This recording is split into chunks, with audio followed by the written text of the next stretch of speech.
Yo! Welcome back, everyone.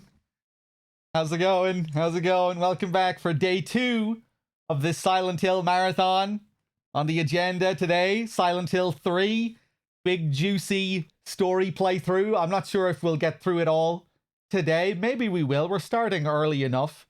Yeah, we'll see how it goes. How's it going, everyone? Storm, good to see you. I'm sorry that you're not feeling so great, Storm. Hopefully you'll feel better soon. Let me see who else is here. Martian, good to see you. Run Riot, Dre, Sneaky, Delicious Bacon Bits, Chick Whiz, what's up?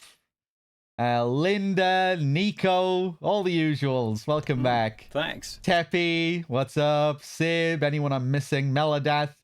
Ake with the 12 months as well, the big year milestone. Thank you. Thank you. Cheers. Cheers. Hold on a second. Arenesis, I thank you for your 97 as well. That was a couple of hours ago where you resubbed, actually. Arenesis, thank you for the 97.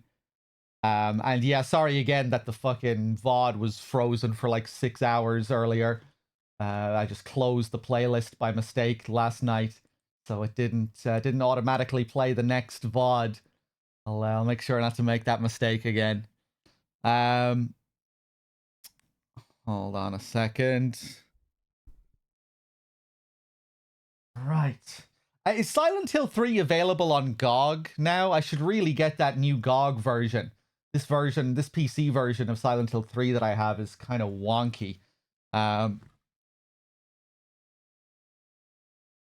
Hold on a second. Let's see how it goes. Wait, only Silent Hill 4 is on GOG. Jesus, okay. Right. I guess I'll go for display capture first, just to see how it is. Hold on. Play. Get rid of this.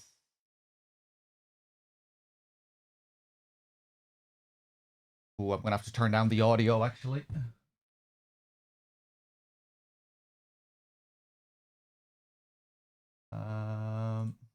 Don't look at my torrents. Don't look at my weird Mona Lisa pictures. Hold on a second.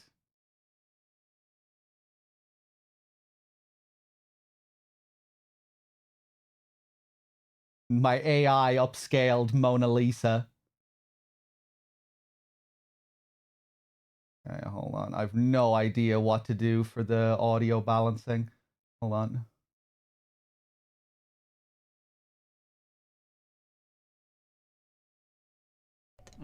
Thanks. What was up with the menu VOD? What do you mean the menu VOD? Oh yeah, I was just saying I fucked up my playlist setup last night. I closed the playlist by mistake, so when the first VOD ended, it just froze there. So yeah, the VOD was... The stream was just a dead image for like 6 hours last night. I'll make sure not to make that mistake again tonight. Okay, let's open this up.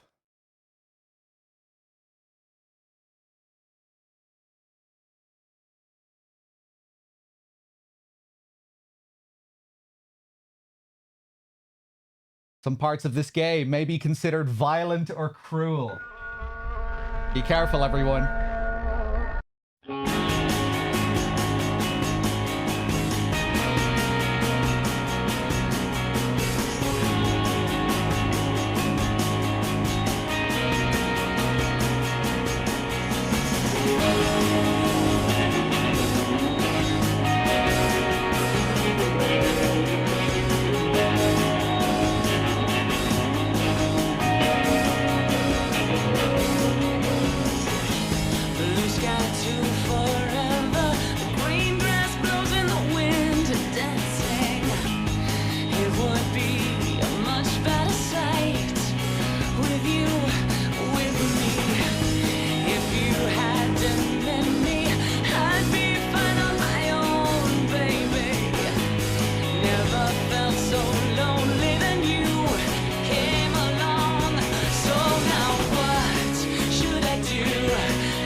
favorite part. I love the outro riff.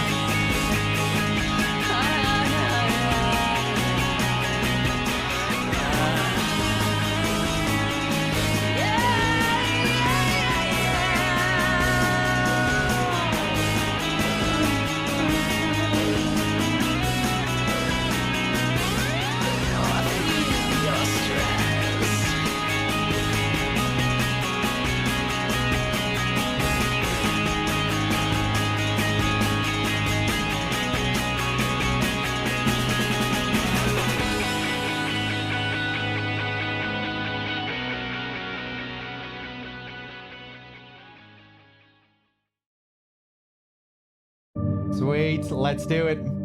How is the audio balancing right now, everyone? Is it okay?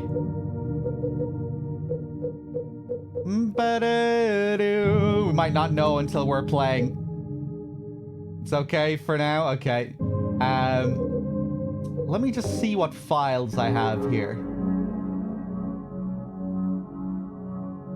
Okay, I do have a results save here. But no... Let's go to new game. But still no NG Plus unlocked. Am I forgetting some stuff here? Let me load this up. Okay. Yeah, I'm not sure why I don't have NG Plus and the extreme modes. Am I forgetting something about how this works? I love the results theme in this, yeah.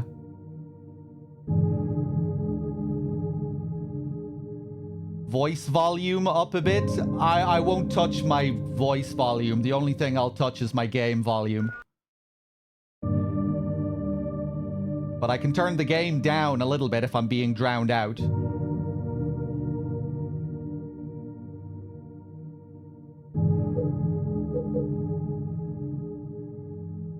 Yeah, okay, hold on 1 second.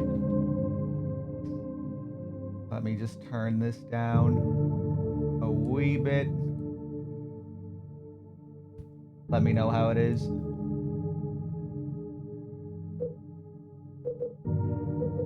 Okay, let's do it. New game. We'll go for normal, action, and hard riddle for the legendary Shakespeare puzzle. And some other pretty crazy puzzles too. Let's do it.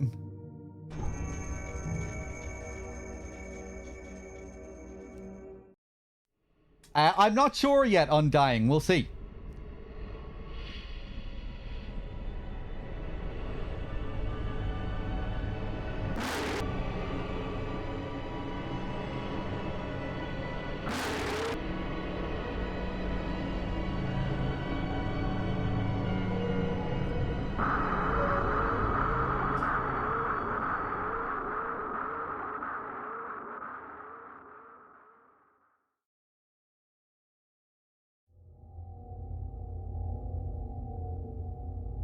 Man, this gorgeous looking game.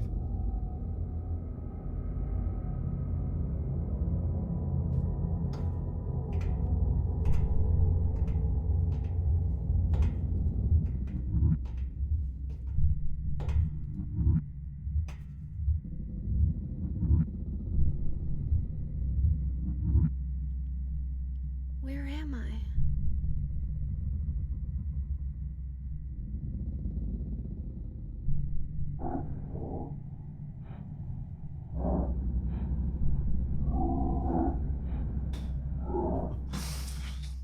Always just stunned by this game when it first loads here. Being reminded, this 2003 ass video game.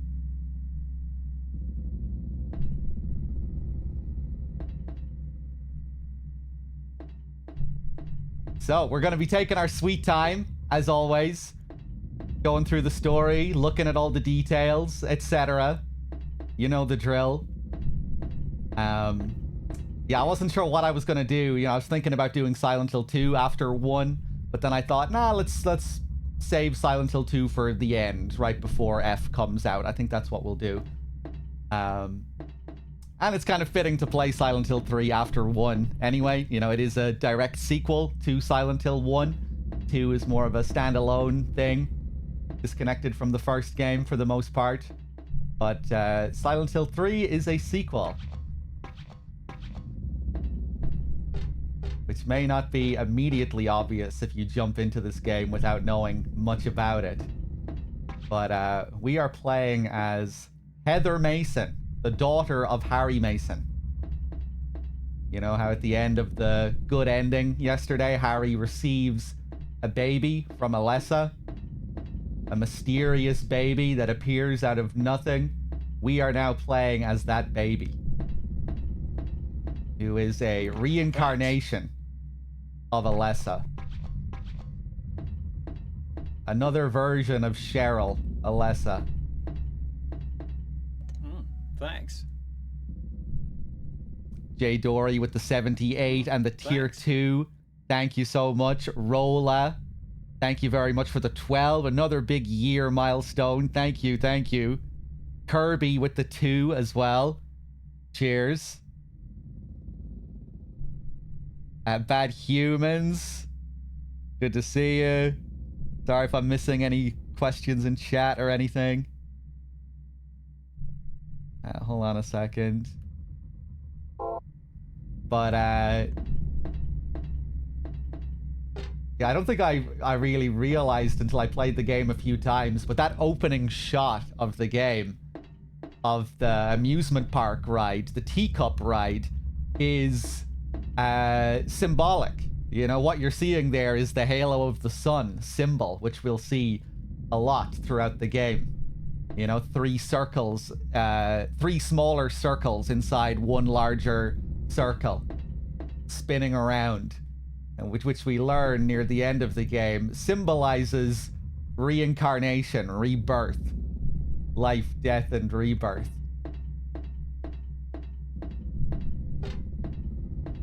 So yeah, even the amusement park ride there at the very beginning is kind of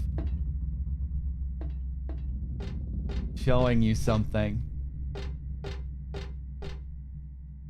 Hey there, Rolla.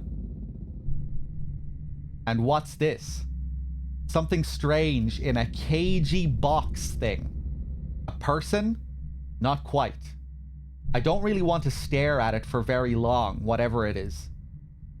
What the? And this is something that we see a lot of in Silent Hill 3 as well. Lots of monsters trapped in cages or boxes.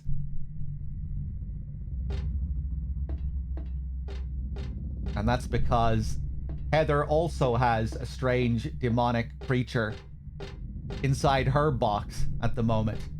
Just like Alessa, Heather is also pregnant with a demon god.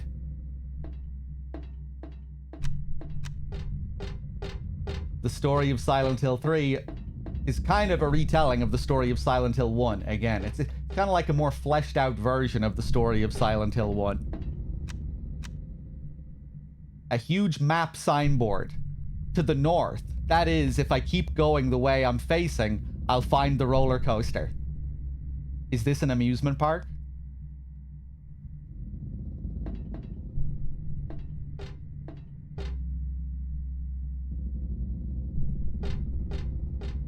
Yeah, we see a lot of these sorts of oval-like shapes. Monsters trapped in cages. They get pretty obvious with it later, you know. There's one scene in the hospital where we see a creature like this, except it's moving around and shaking inside the box. And at first, Heather is scared by it, but then she starts to feel sorry for it and compares it to, like a child. But yeah, at this point in the game, Heather does not realize she's pregnant.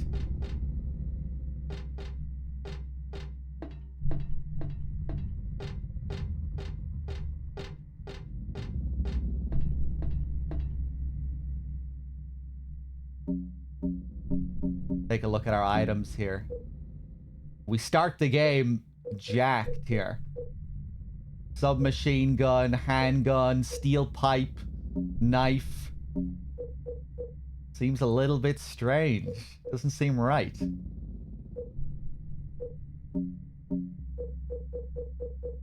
Oh, yeah, that's interesting. You don't have the pendant here.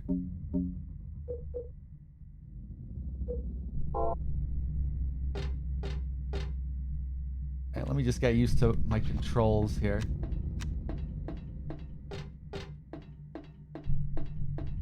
Teen girls were different back in 2003. I always wondered if this game was partially inspired by, you know, some of the teen horror films that were out at the time. Teen shows like Buffy the Vampire Slayer, Scream, where you had like these badass female lead characters. The mixing of horror and humor as well. Like even the opening of this game has this real kind of teen grungy feel to it.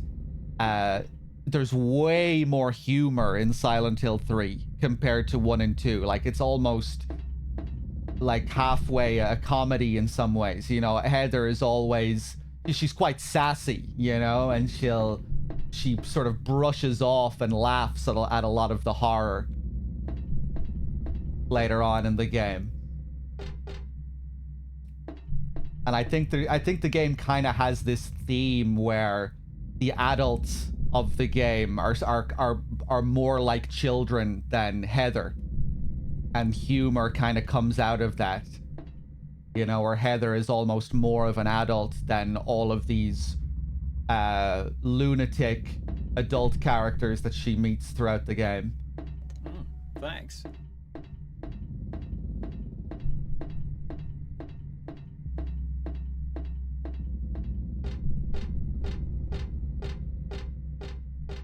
Leonard in particular is such a child. Claudia is compared to a child.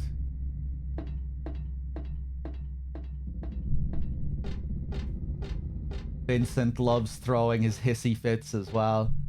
Jampadi with the 23, thank you, and the 21 streak.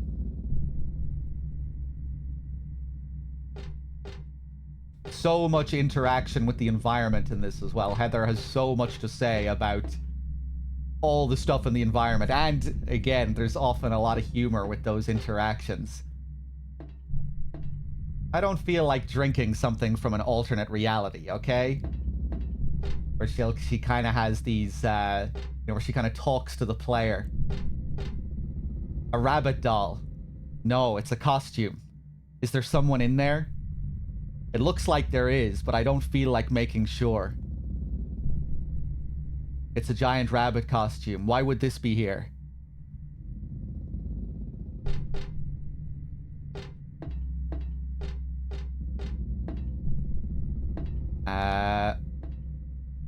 Okay, I need to...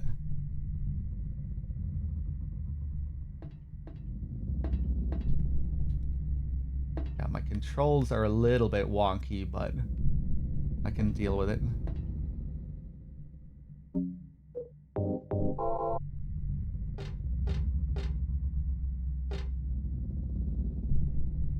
All the adults are fixated on one thing and have a blind disregard for a lot of what's going on. So having a teen be a little, really, is a sign of sanity.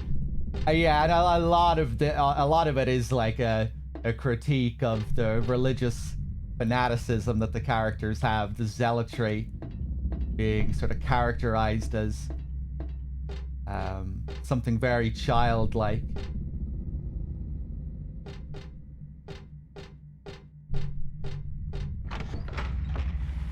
Whoop.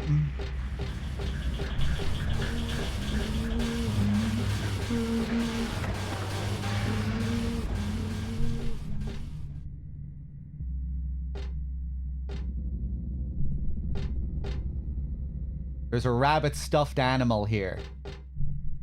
Man, just a gorgeous looking game. Crazy the amount of detail packed into some of the environments in this. Lots of little Robbie dolls here.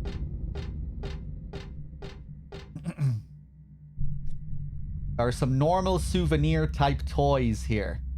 Huh. Never thought I'd say normal in a place like this.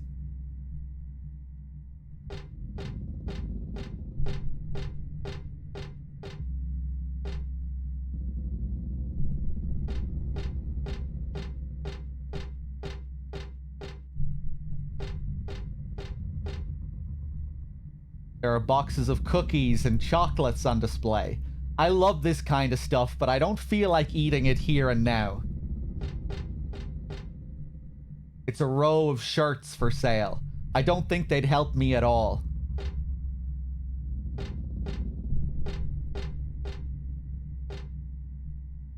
It's a rabbit stuffed animal here. The mouth part is stained red, almost like blood stains.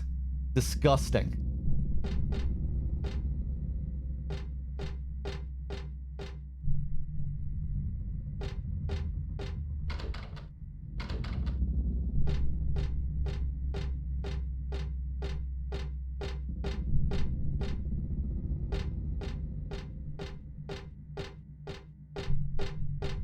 Yeah, nothing else to do here. We'll be coming back here later, though.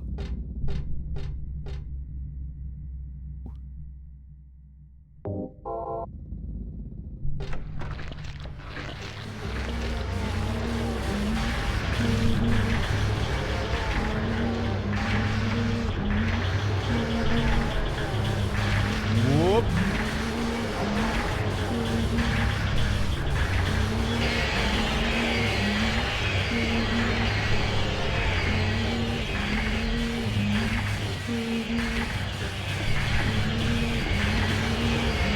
The pendulums aren't actually as loud as I remember them being here.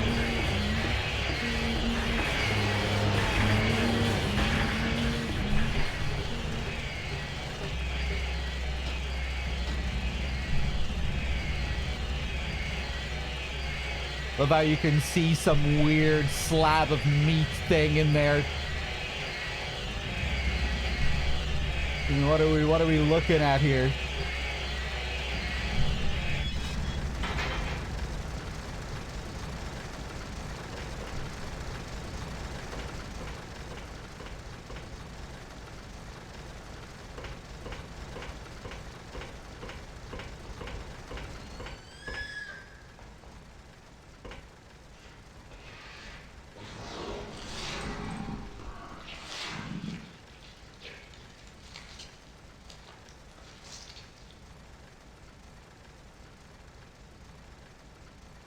We're seeing like the top of some carousel ride or something here.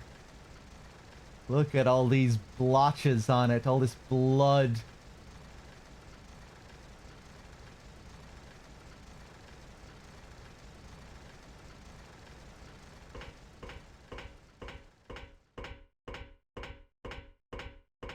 Love the way the fog looks here. It has this kind of orangey look to it.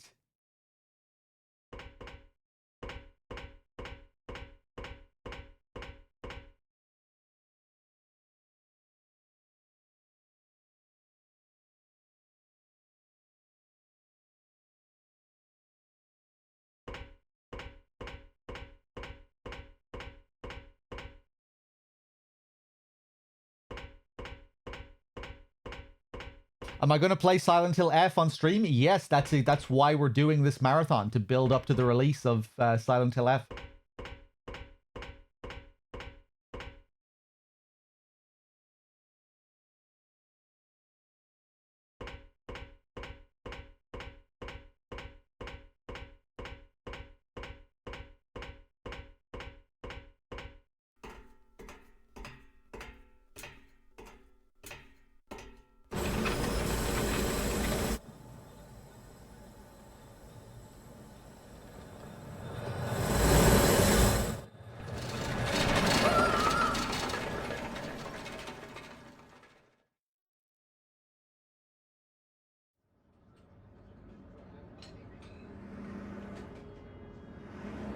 This gorgeous shot here.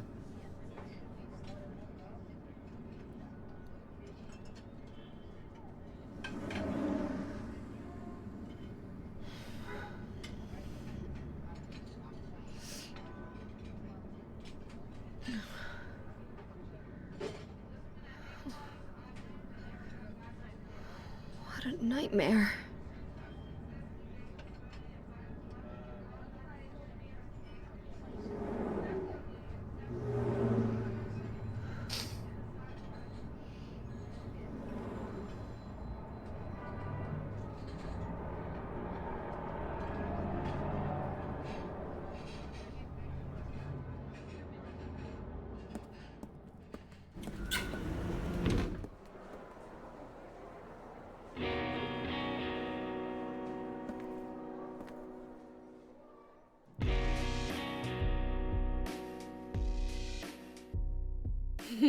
Dad, it's me. Yeah. Sorry I didn't call sooner. Yeah, I guess I was. Anyway, I'm coming home now. Oh, I didn't get that thing you asked me to. Okay. Okay, I will.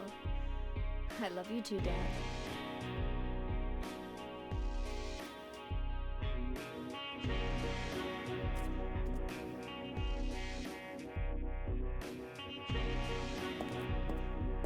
Heather, I need to speak with you. My name is Douglas Cartwright. I'm a detective. A detective? Really? Well, nice talking to you.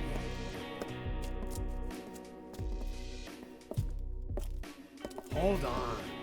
There's someone that wants to meet you. Just let me have an hour. No, half an hour of your time. My daddy always told me not to talk to strangers. This is very important. It's about your birth. I'm not interested.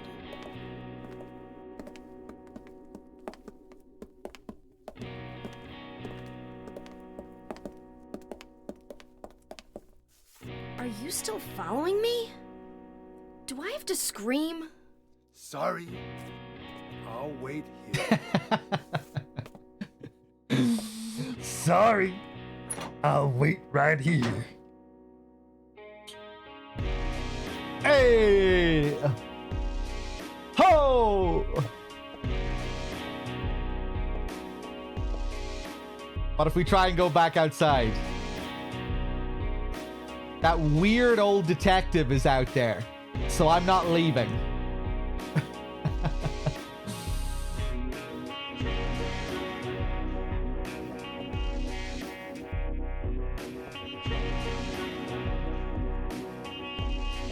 So we could interact with the save point first here, but if we do that, we'll be missing out. Let's look at another one of the mirrors first instead. I don't like mirrors. It's almost like there's an unknown world right on the other side. And the person staring at me isn't really me, just an imitator. I know how stupid that sounds, but that's how I feel. But if I keep thinking about it, it just makes me feel sick. I don't like mirrors.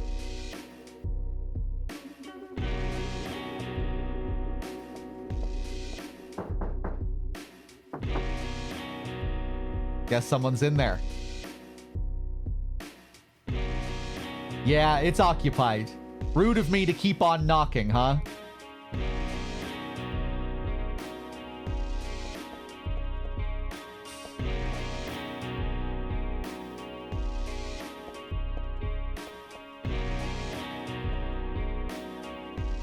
The mark on this mirror. It looks so familiar somehow. What do I know it from? Where did I once see it? And why does my head hurt so much when I try to remember it?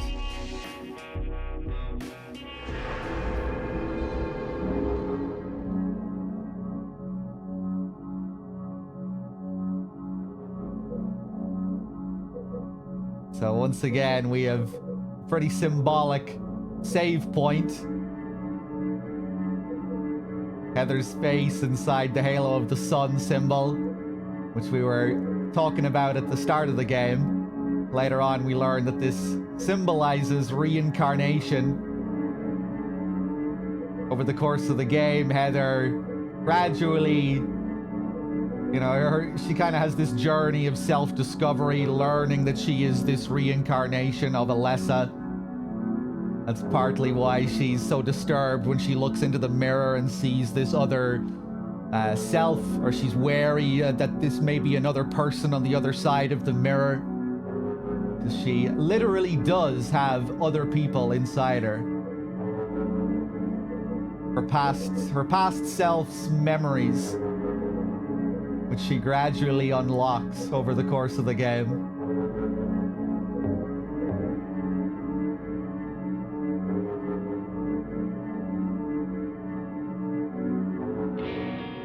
Pretty similar to the Silent Hill 2 save point, which is also, you know, you're looking into a mirror, James looking at himself, looking straight into James's reflection. Silent Hill 2 also begins in a bathroom.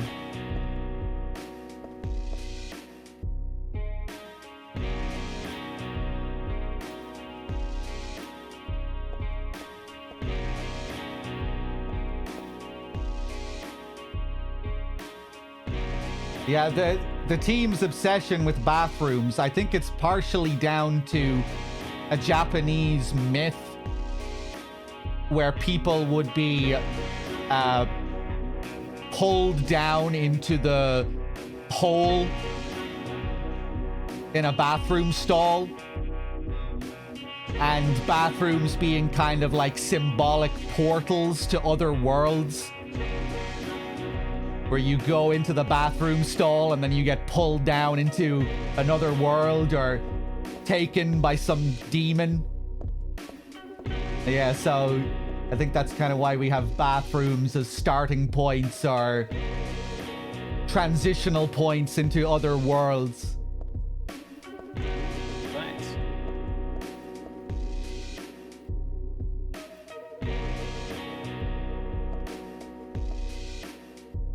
Okay, time to climb out the window here.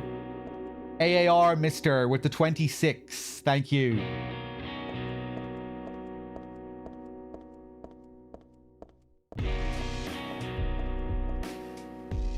The road is blocked with empty boxes and stuff. I can't get through.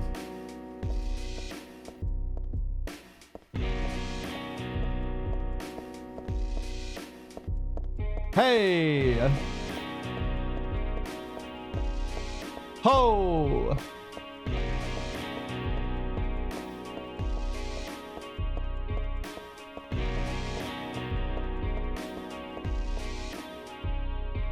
Well, that's helpful.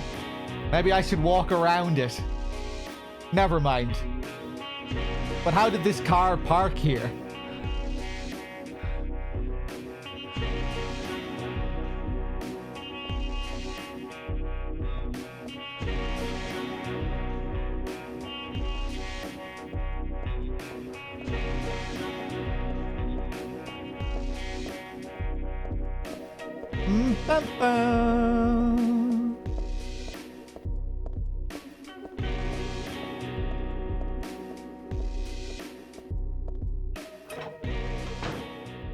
All right, we have to say goodbye to the music.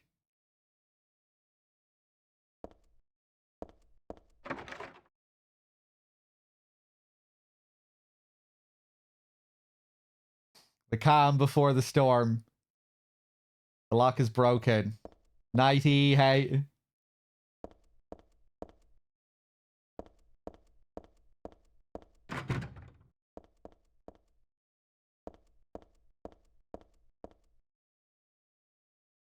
There's a lot of stuff posted up here, but nothing useful.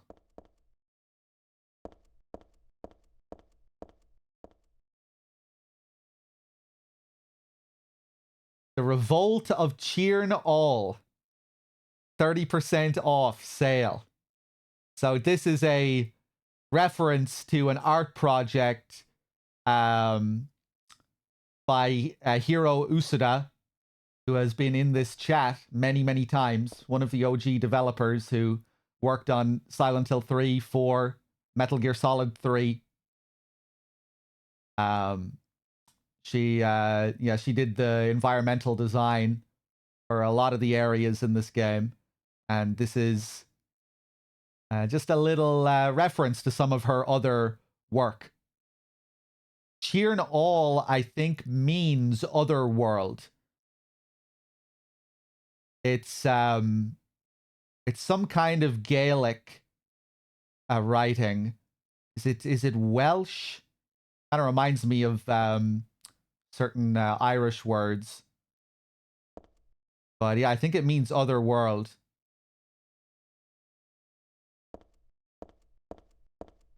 She was streaming earlier. Yeah, she streams on Twitch. She's been in our stream many times before.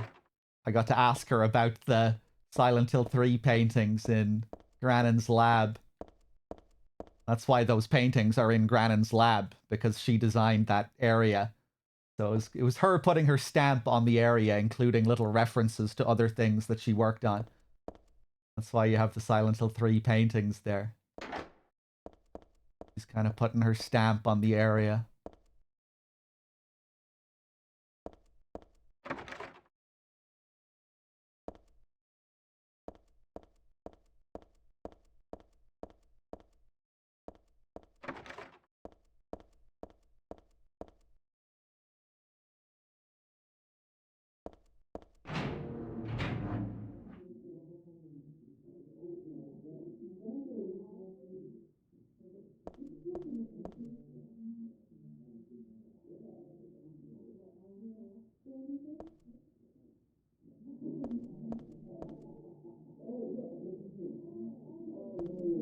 Oh, the dirt on the floor here. Is it dirt? Is it dried blood? Looks like there's blood on the wall here as well. I like the feeling at the start of this sequence here. It's like we've entered another world, but it's not like immediately obvious. Even the truck that's parked in that alley that we couldn't get past, is that is that some manifestation? Did someone actually park it there? Just these weird little details. Is this a supernatural force?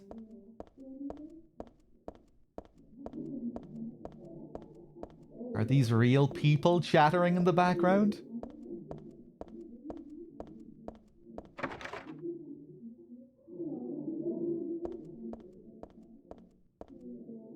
Central Square Shopping Center. Ooh, big stain on the wall here.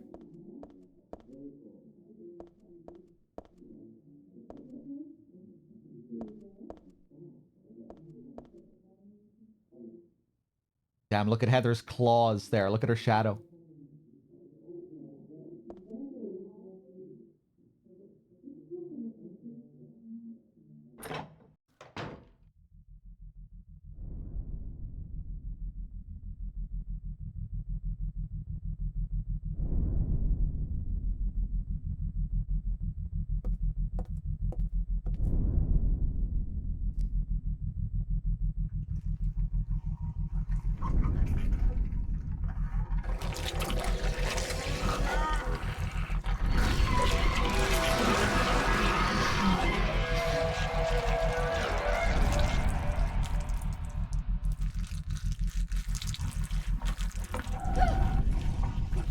Stay back!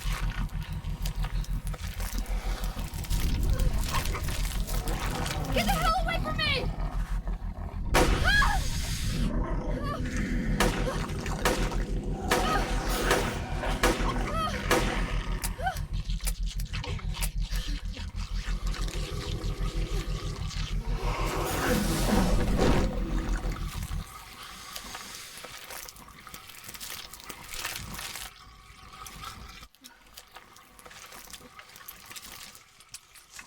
What the hell is this thing?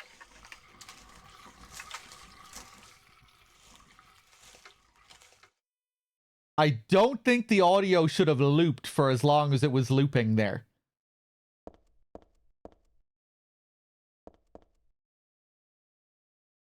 So here we get introduced to the closer. Those nasty fucking bones sticking out of its arms.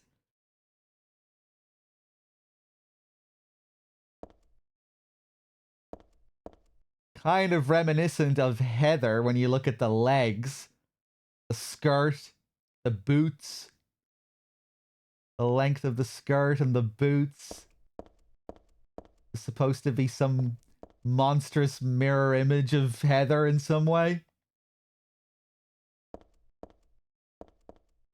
Nasty. It's a monster. I killed it.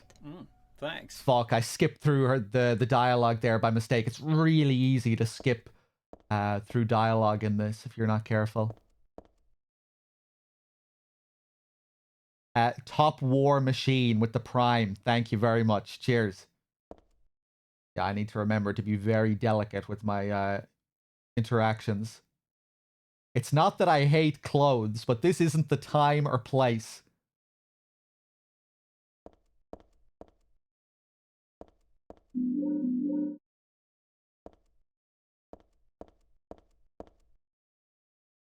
I can tell from here that it's dead. Should I call the police? Not like they'd believe me if I said, someone's been killed by a monster. Angela's character model here from Silent Hill 2. Which I don't think is supposed to have any meaning. It's just a little Easter egg reusing the model.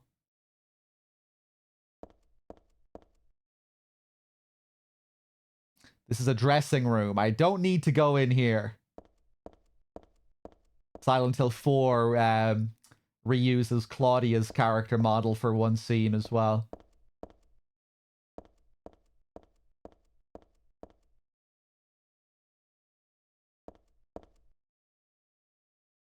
Nothing on the shop counter particularly catches my eye.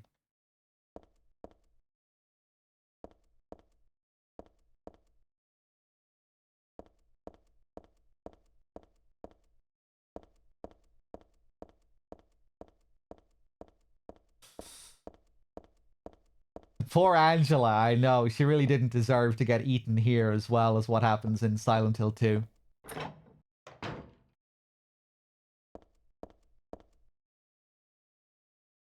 More Cheer All references.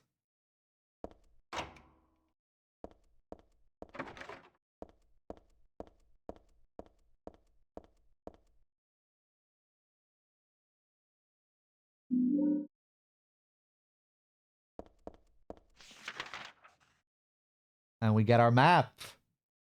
The Central Square Shopping Center. Love the maps in this game. They're all very unique.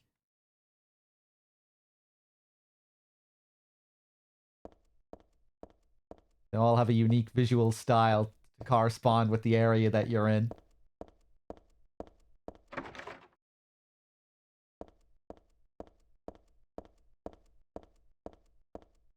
Silent Hill 2 poster.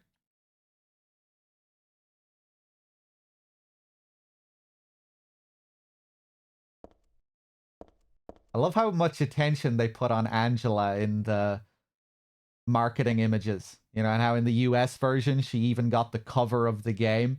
Very unusual for a side character to get the cover of a game.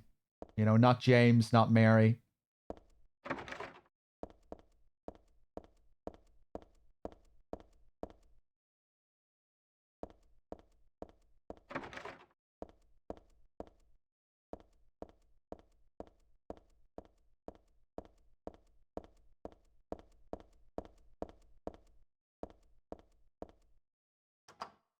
I push the button, but the elevator won't come. Is it broken or something?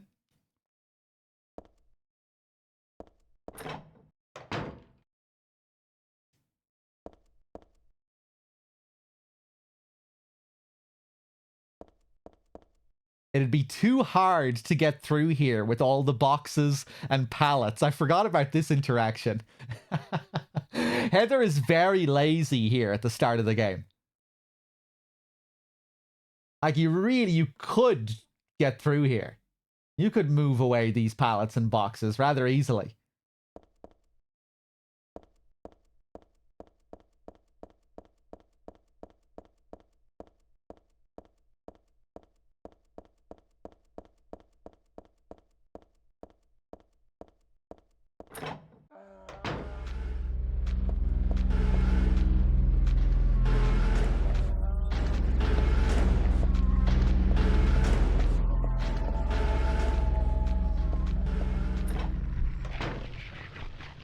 Oh, really bad humans. I forgot about that.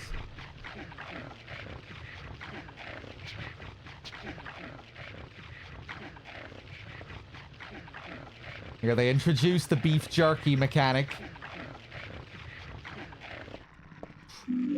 Fuck! Damn, I was sure I could grab that and get out before he grabbed me. Usually I don't even bother going in there.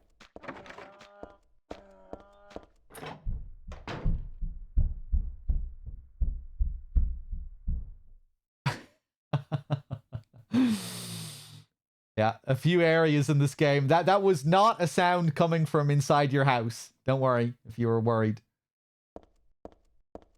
That was in the game. Wasn't your next door neighbor banging on the ceiling. Few areas in this game have really great directional audio like that thudding sound effects.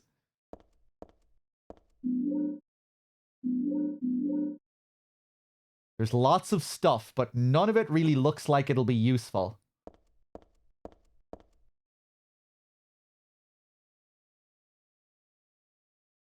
Something's fallen between the table and the floor. I think it might be a key. If my arms were a little bit longer, I might be able to reach it. There's a huge pile of cardboard boxes on the table full of books. It's way too much of a pain to move something that heavy. So once again, Heather is just way too lazy to move this shit. So we're going to have to go and find a pair of tongs to help us grab this key.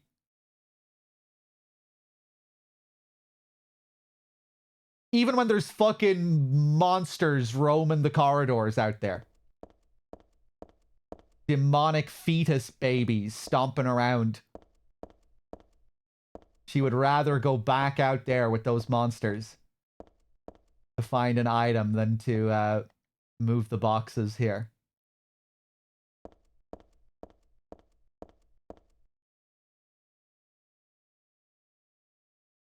It's like a magic circle I remember reading about in a book on black magic.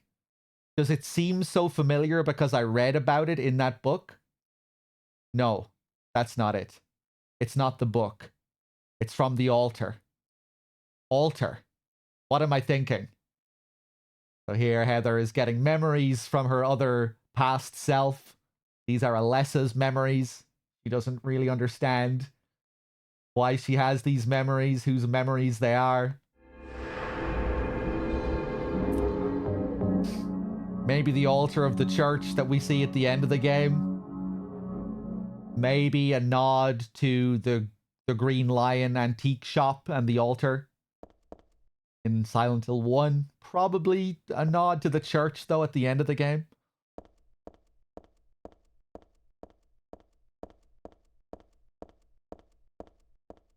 I'm going to do OG SH2, Kirby. I think, anyway.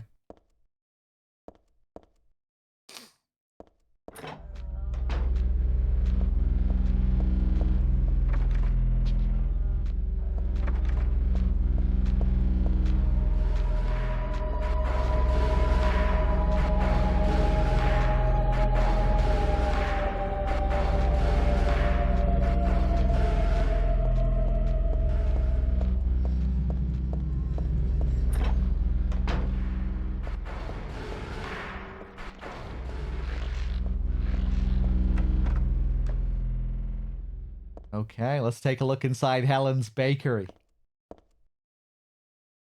It's bread. But I'm not really hungry, so I guess I don't need to worry about it. Some pretty good looking PS2 bread. Love all the little models like this in this game. Look really nice.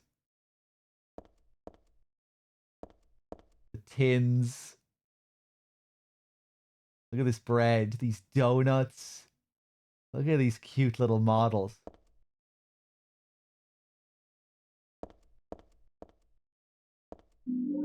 Pair of tongs. Now lazy Heather can go back and get that key. Yeah, she just refers to everything as bread here, unfortunately. I wish she had more to say about all the different food here. Bit of a missed opportunity. This isn't bread. Is this bread too? No, she doesn't say anything about this.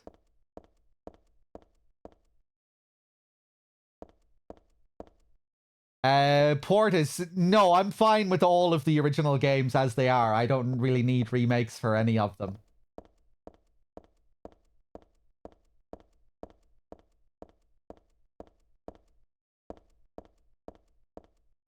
But like if they did remake it, the game has loads of flaws. So yeah, like if they remade it, there would be plenty of things to improve and rebalance.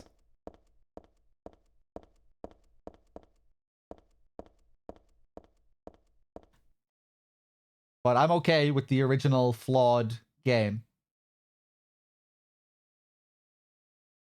I don't really need another. I don't really need another one. Helen's Bakery, crispy toasted bread right to your very door. Everything on sale.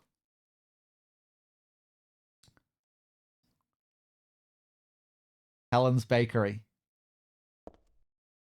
Crispy toasted dead.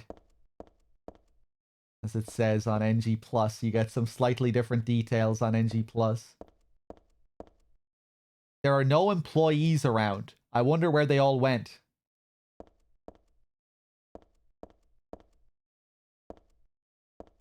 I think we got all the dialogue here. Yeah, they're doing Silent Hill 1 next. I think it's... I don't think it's been confirmed, but like heavily hinted at. I didn't even see the tease. It was like at the end of some presentation, the Silent Hill 1 music played with the Bloober logo or something. It has been confirmed. I knew it was like basically... I knew it was heavily implied at the very least.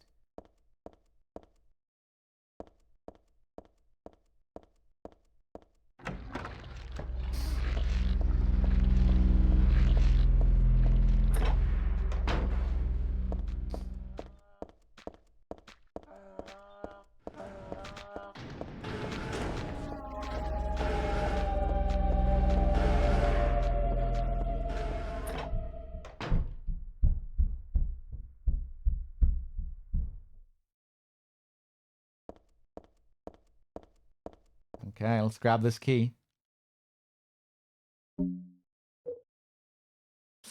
Oh yeah, we have the pendant now. In the nightmare sequence, we don't have the pendant. It's one interesting little detail. And then when she wakes up in the cafe, it puts a bit of focus on the fact she's wearing this pendant. Or that she's in possession of this pendant. Dad gave me this pendant on my birthday. It's one of my treasured belongings. There's a jewel inside, like a little red tablet. When I asked Dad what it was, he said, just a lucky charm. But then he told me to take good care of it and never take it off.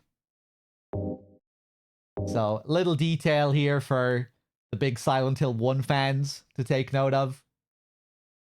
That they might figure out this is the same red liquid from Silent Hill 1, a Glophitus, which you use to get the good ending, which is used to birth the god, or, you know, prematurely birth the demon. A ward against the demon.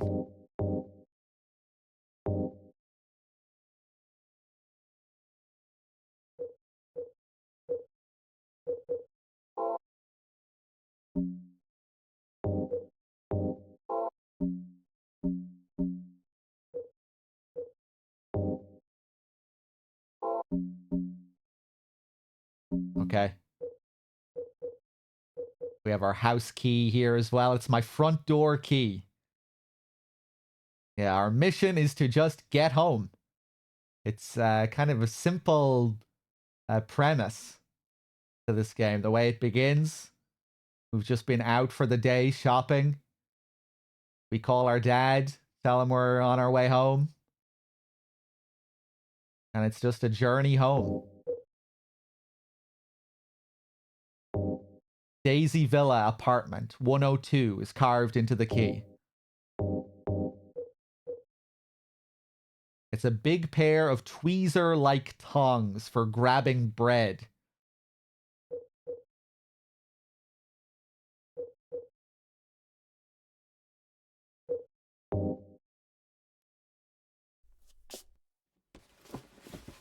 Okay, time to pull out the baby.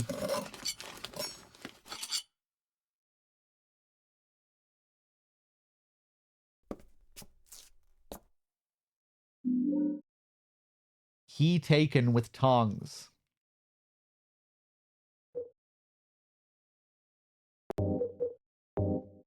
There's a tag on the key that says, My Best Sellers. My Best Sellers. A bookstore key?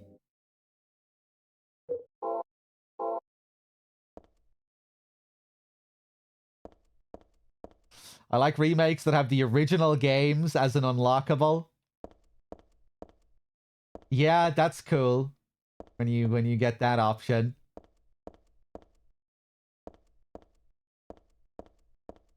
Kind of cool with the recent Tomb Raider remasters, how you could, with the press of a button, switch between the old and the new visuals.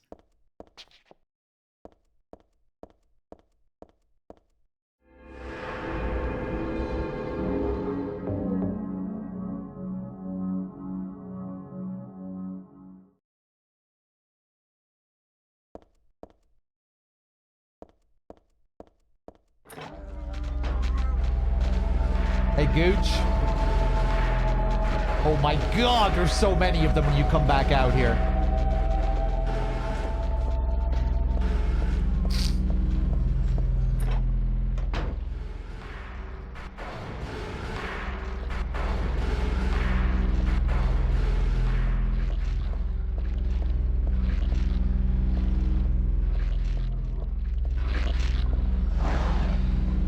These closers, they're so much more dangerous. Or rather, they look so much more dangerous than they are. They're extremely slow with their attacks. Big tells. That's all they do. Just those big lunging arm attacks where you have many seconds to get out of the way. Just walk around them casually like this.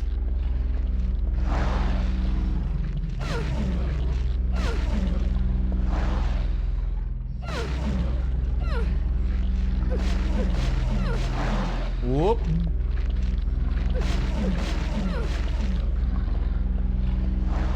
Wish I could get them to punch each other. Whoop.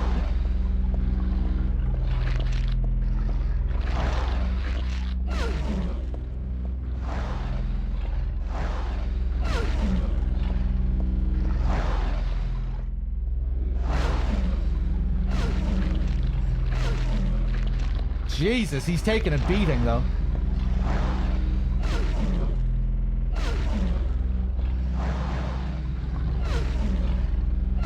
Fall! Oh!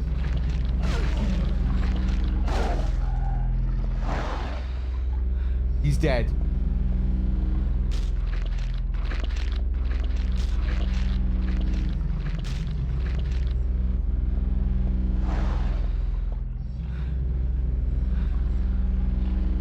Ooh. Ooh, the spikes.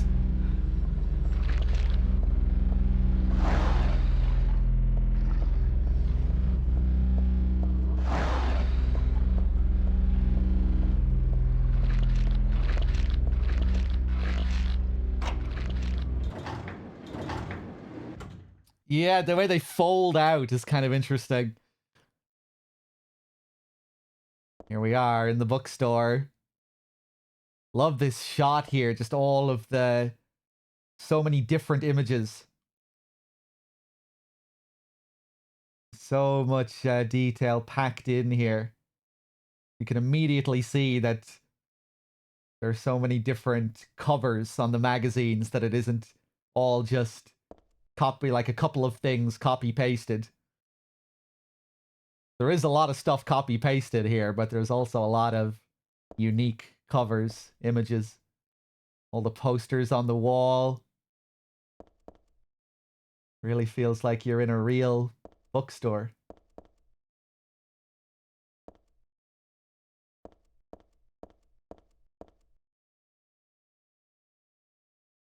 None of the books are very interesting. Just the kind that I can buy anywhere. There are magazines on the shelf. Some of them look interesting, but it's really not the time for that.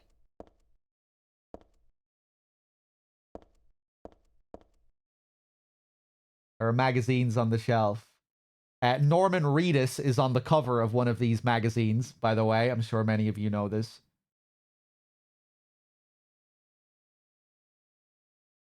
I think... Is it that National magazine with the red cover and the 3 people on it? Is that the one with Reedus?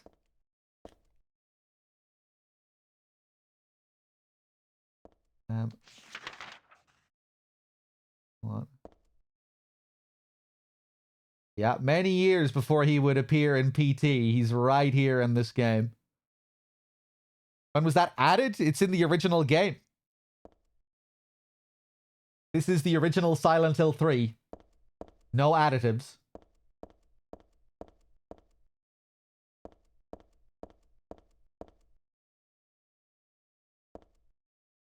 I should have the ability to zoom, but my controls are kind of awkward.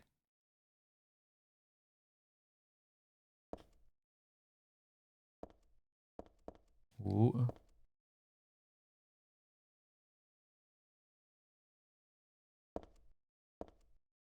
He's on a magazine called College. Anyway, he's there somewhere.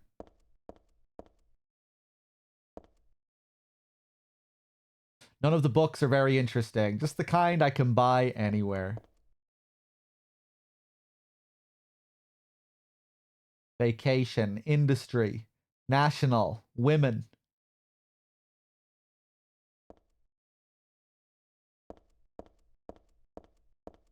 We are skipping Silent Hill 2, are we? Damn. Okay. Fuck. I was looking forward to playing Silent Hill 2. Oh well.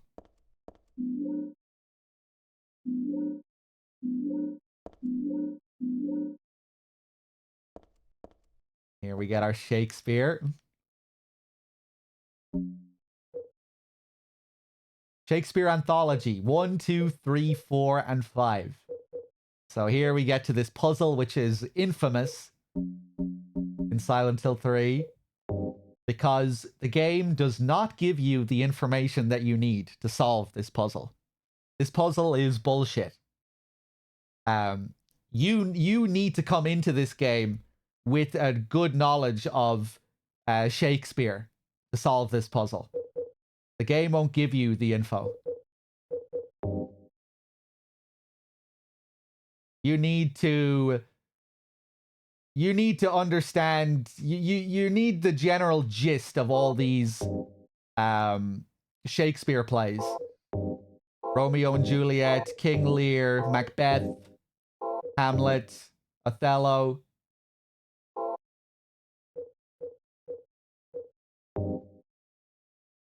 I'm not much for sentimental slop like Romeo and Juliet.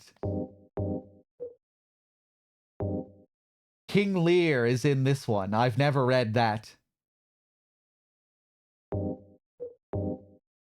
One line from Macbeth that I just can't forget. See, they could have put little descriptions of the stories here when you examine them, but they don't. You know, and then this information could be the key to solving the puzzle. But no, they don't give you a synopsis. And that's what that's all you really need. You just need like a basic synopsis of each story. And then you'd be able to solve the puzzle, but they don't tell you anything about the nature of these stories. One line from Macbeth that I just can't forget. Life's but a walking shadow, a poor player, that struts and frets his hour upon the stage, and then is heard no more.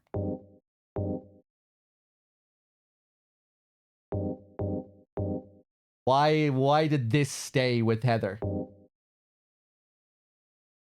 References to another self, an illusory shadow self. Nods to her past lives. Kind of tying in with what she said about the mirror earlier, looking at the mirror and seeing someone else. A walking shadow. Hamlet is in this one. I've never read that. Othello is in this one. I must have read it, but I forgot what happens. Othello is the only one I studied in school. I think in the US you study way more Shakespeare. We just studied one Shakespeare play, but in like great detail.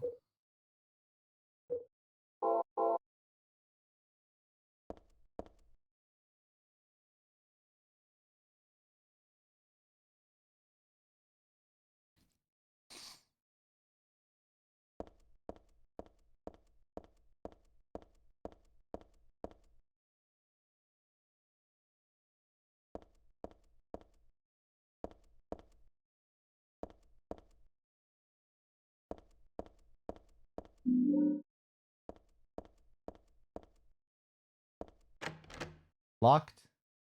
So here we have a keypad. And here's the puzzle. In here is a tragedy. Art thou player or audience? Be as it may, the end doth remain. All go on only toward death. The first words at thy left hand, a false lunacy, a madly dancing man, hearing unhearable words, drawn to a beloved's grave, and there, mayhap, true madness at last. As did this one, playing at death, find true death at the last. Killing a nameless lover, she pierced a heart rent by sorrow. Doth lie invite truth?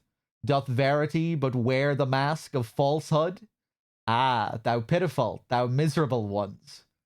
Still amidst lies, though the end cometh not, wherefore yearn for death? Wilt thou attend to thy beloved? Truth and lies, life and death, a game of turning white to black and black to white. Is not a silence brimming with love more precious than flattery? A peaceful slumber preferred to a throne besmirched with blood? One vengeful man spilled blood for two. Two youths shed tears for three. Three witches disappeared thusly, and only the four keys remain. Ah, but verily, in here is a tragedy. Art thou player or audience? There is nothing which cannot become a puppet of fate or an onlooker peering into the cage. Okay, so what's the answer? What's the code? So first thing we have to do is correspond each verse with with one of the anthologies. So we get introduced to the riddle at first. In here is a tragedy, so on, and now the next one. This is our. Now we're into the Shakespeare. The first words at thy left hand, a false lunacy, a madly dancing man, hearing unhearable words, drawn to a beloved's grave, and there mayhap true madness at last. This is referencing Hamlet. The unhearable words, I think, are references to his father's ghost that he hears.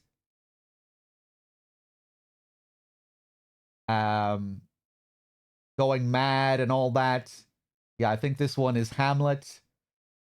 This one is pretty obvious. I would say most people pick up on this just through, cultural osmosis alone. Everyone kind of knows about Romeo and Juliet. As did this one, playing at death, find true death at the last, killing a nameless lover. She pierced a heart rent by sorrow. This one is Romeo and Juliet. Doth lie invite truth? Doth verity but wear the mask of falsehood? Ah, thou pitiful, thou miserable ones. This one is Othello, I think. Wait, no, wait, hold on. Okay, yeah, we start off with Hamlet.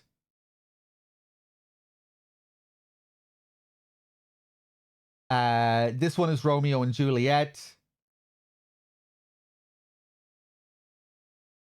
Does lie invite truth? Does verity but wear the mask of falsehood? No, this one is Macbeth. Ah, thou pitiful, thou miserable ones. Yeah, this one is Macbeth, but I can't remember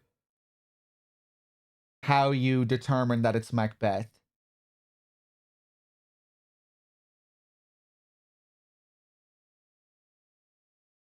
Any Macbeth pros in the chat? Any Macbeth masters in the chat? I know this one is Macbeth. I just can't remember how you determine that it's Macbeth. Hold on, I should have some notes here somewhere for this as well.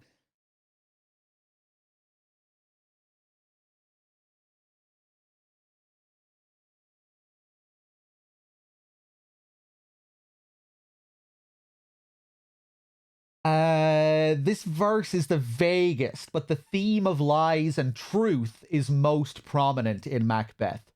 The book deals with the moral ambiguity of Macbeth seizing the throne through lies and deception. Okay. Still amidst lies, though the end cometh not. Now the next verse, also about lies, also a Shakespeare play about lies. Though the end cometh not, wherefore yearn for death? Wilt thou attend thy beloved? Truth and lies, life and death, a game of turning white to black and black to white. This one is Othello. And I think it is also partially referencing the game Othello, which I didn't really know anything about until researching this game. But there's also a board game by the name of Othello, right? And which is about turning white to black and black to white. Othello is a black character as well. Yeah, so this one is Othello. Is not a silence brimming with love more precious than flattery? A peaceful slumber preferred to a throne besmirched with blood? This one is King Lear. It refers to Lear's daughter, Cordelia, who loves her father the most, but isn't vocal about it.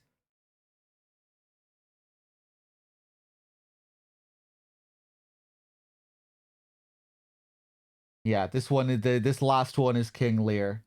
And now, this last verse is something else entirely. This is another part of the puzzle. One vengeful man spilled blood for two. Two youths shed tears for three. Three witches disappeared thusly, and only the four keys remain.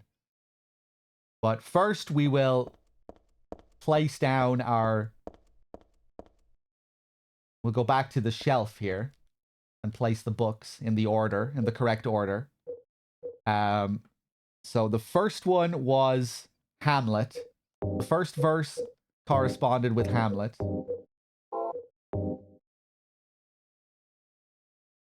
Hold on.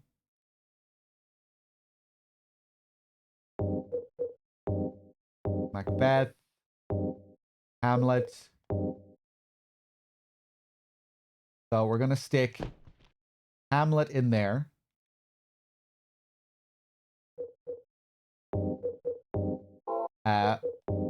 Romeo and Juliet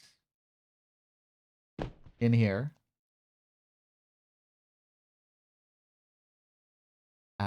Macbeth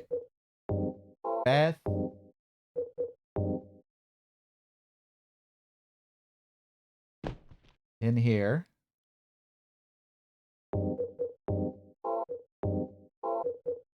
Othello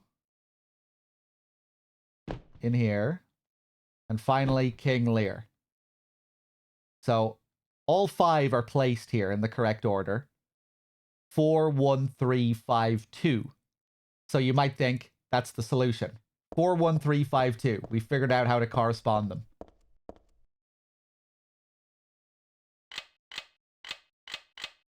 But no, that is not the solution. So we'll go back to the riddle. We get our introduction. Then we get the verses that correspond with the anthologies. Macbeth,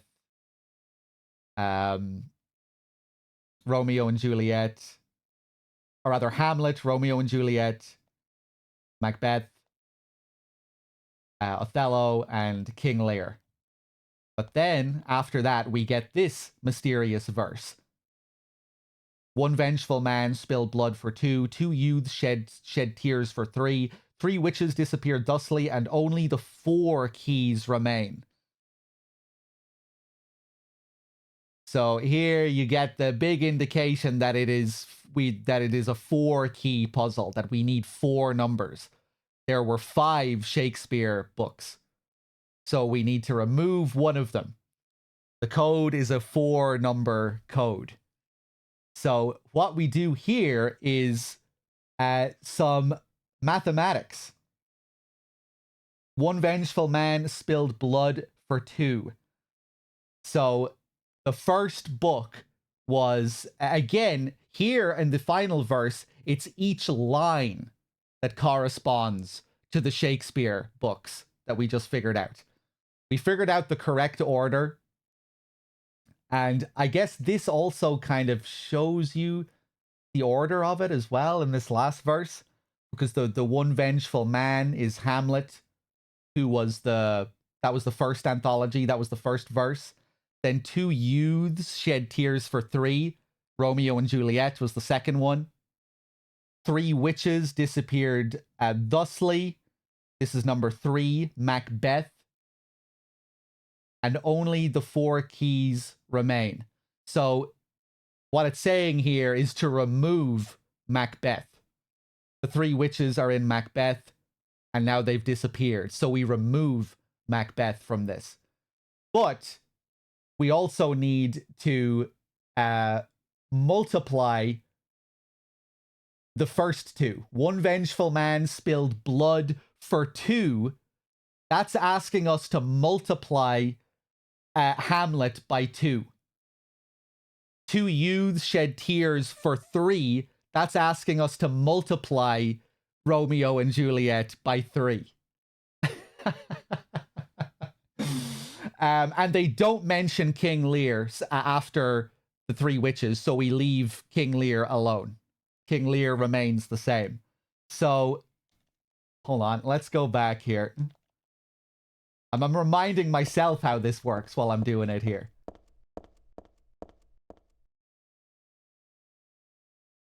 Right, so Hamlet is 4, which means we multiply him by 2 and get 8. The first number is 8. Romeo and Juliet, we multiply by 3. 1 by 3 is 3. Hold on, let me go back to this. But yeah, this is one of the trickiest parts of the puzzle. Realizing that these verses correspond with one of the anthologies, that makes sense. But then when you get to this section, it can get a bit confusing. Needing to figure out that you're supposed to multiply is a bit crazy. Right, so let's multiply Hamlet by 2. Multiply Romeo and Juliet by 3. 8. 3. We get rid of the witches. We get rid of Macbeth. And then we are left with Othello and King Lear, which we don't do anything to. They remain the same, which is 5-2. Anthology 5 and Anthology 2. So it's going to be 8-3-5-2.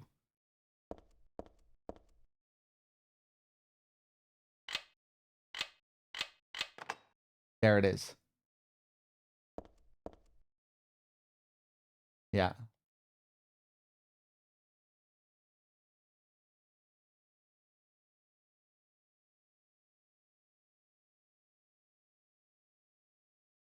There we go.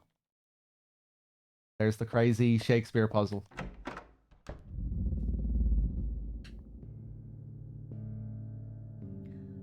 Hey, wait, what's going on? Where is everybody? Those weird monsters? They've come to witness the beginning. The rebirth of paradise, despoiled by mankind. What are you talking about? Don't you know? Your power is needed. How should I know? I am Claudia. So what? Remember me, and your true self as well. Also, that which you must become. The one who will lead us to paradise with blood-stained hands. Claudia, right? Did you do all this? It was the hand of God.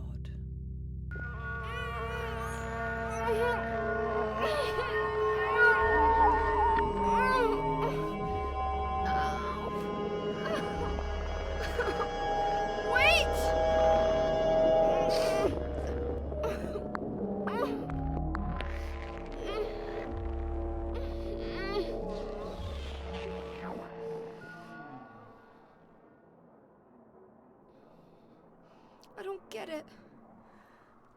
What does she want me to remember? All right. Yeah. I wonder, did Claudia write that puzzle? Casually waiting there for hours while you solve this shit. And Traxo, thank you very much for the 44. Cheers. So yeah, here we get introduced to Claudia, the Dahlia Gillespie of this game, the new leader of the cult. She very much takes on Dahlia's role. To me, she kind of feels like a more fully developed version of Dahlia. I really get to learn more about her and her past and her childhood and how she came to be the way she is. She's much more fleshed out as a character overall. But when we get introduced to her, very similar to Dahlia, rambling about gibberish, speaking in riddles.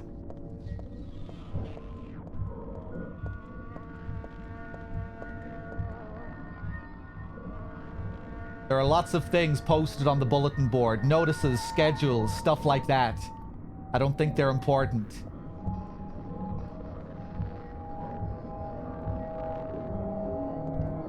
Did you do all this?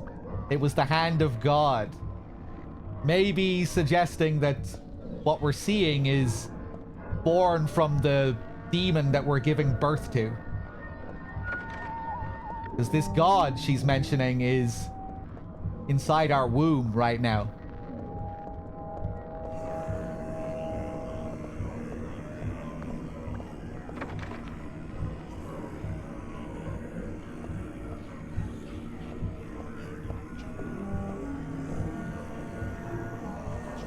Yggdrasil. Yggdrasil.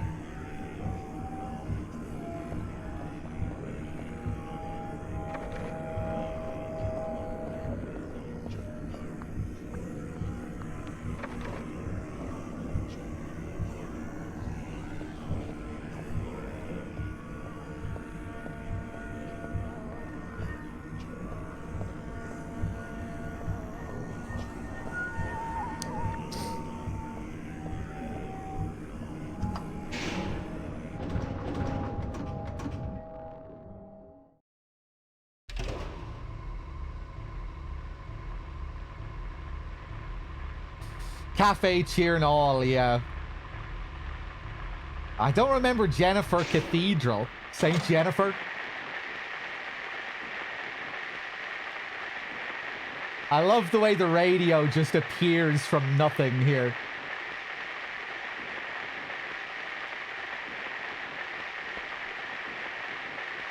A radio? What the hell is this doing falling down from the ceiling? Anyway, I guess it explains the static from just before. But all it's picking up is static. I wonder if it's broken.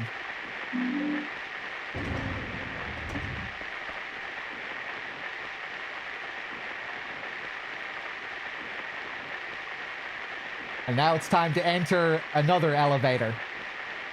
The elevator's mirror.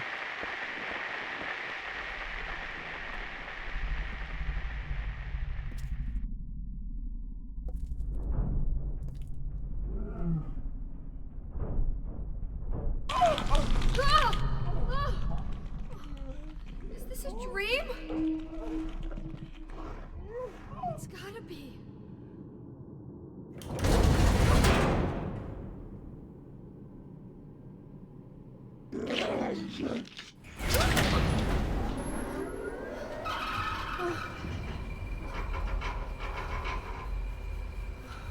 Not even a kid could believe in this. But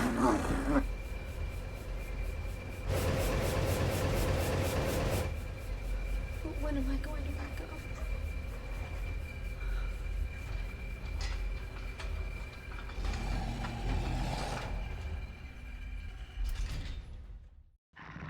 I love that figure that you see behind the fan. It's so easy to miss. You just get a glimpse of it for like a second.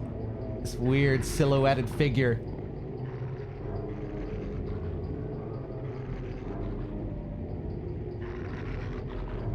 I guess that's our introduction to Valtiel. You see Valtiel there as well, but there's one other shot. I guess you see a couple of fans during that scene, but there's one shot where you can barely even make out what you're seeing behind one of the fans, which I think could be Valtiel, but I'm not sure. It's very silhouetted.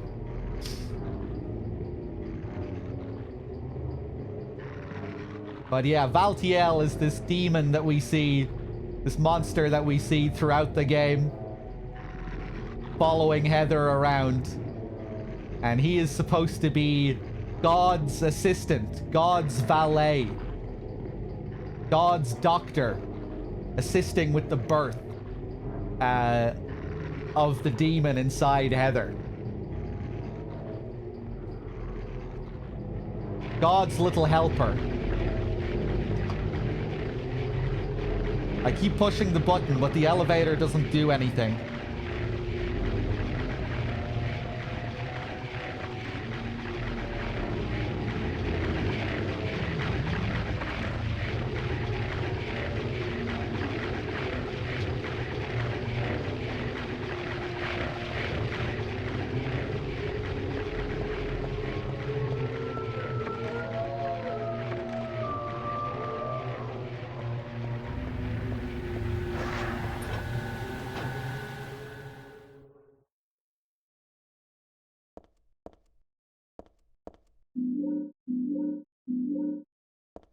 Always loved how the color and the light looks in this room. So nice. Another area designed by Hiro Asuda, I think.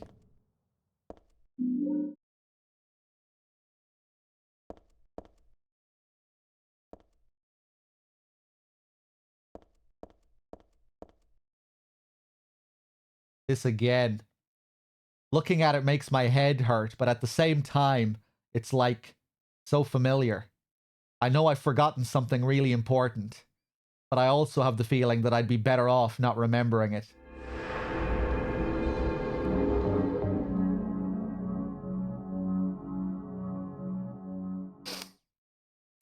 Yeah, and sometimes in this game, if you get a game over and you die, you'll get a special game over screen where you can see Valtiel dragging your corpse away.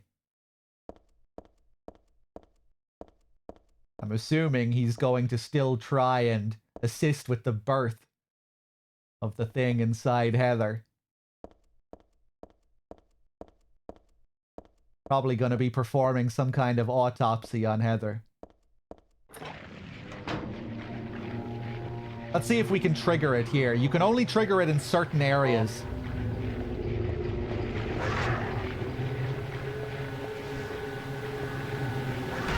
I'll let this dog kill me here. See if we can get it.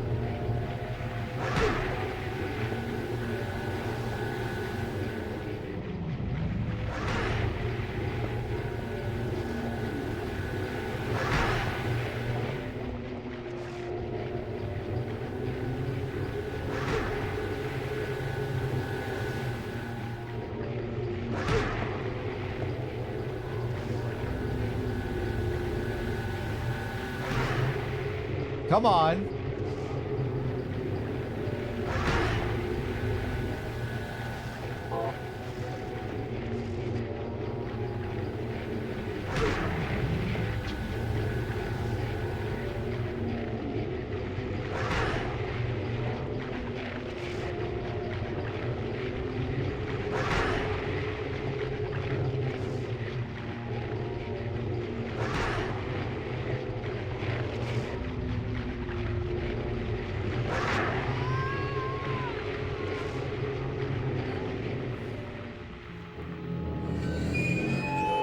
Damn, we didn't trigger it.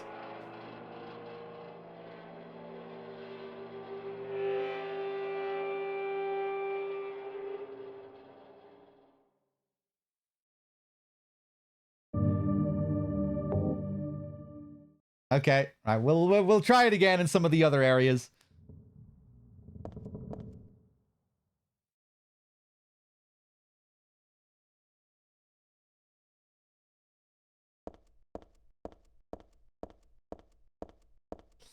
Isn't it more like resurrection? I do quite like that idea as well. He's pulling you away and performs some kind of rebirthing ritual. Allows you to resurrect at your previous save point.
Of these stomping sounds that you get here.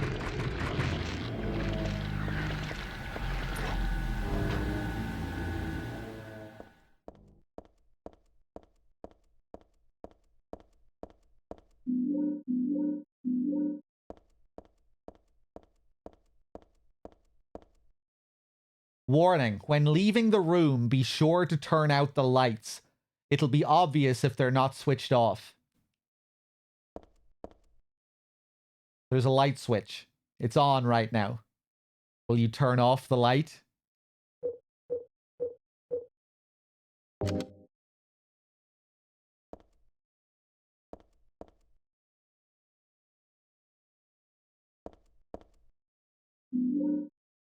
I got a flashlight. I've always loved this. Such a slick way of introducing the flashlight. Now we have our light.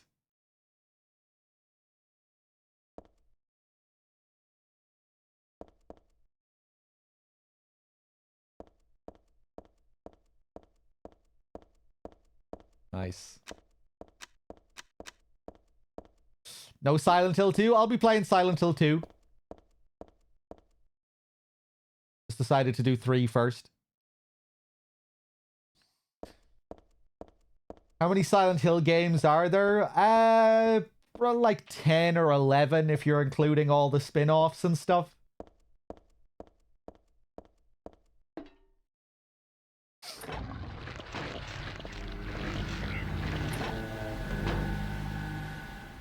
Something like that, give or take. 12, 13.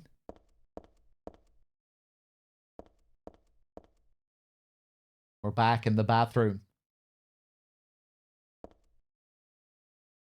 There's still that orange glow outside from when we woke up in the cafe, as if the sun is setting.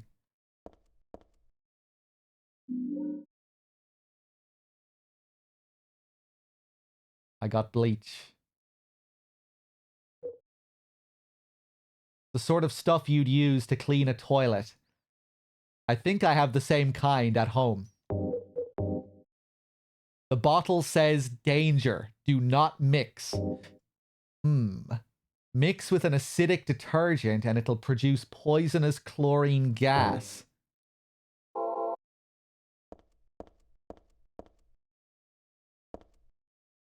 It's full of filthy, muddy water. It looks like something's stopping it up.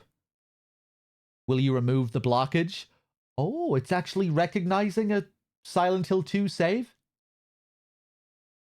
Huh.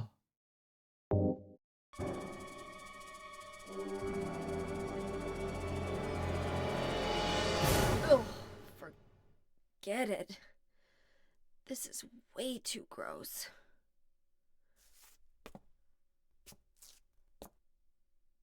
Who would even think of doing something so disgusting? Okay, so you can only trigger this scene if the game recognizes that you have a Silent Hill 2 save on your system. There are a couple of Silent Hill 2 Easter eggs like this. But yeah, the game needs to recognize your SH2 save files. I didn't think I had this working on my PC version of the game, but I'm glad I could show that. Hey, Enigma. And here's this bathroom stall, still closed from the start of the game. The person's still in here.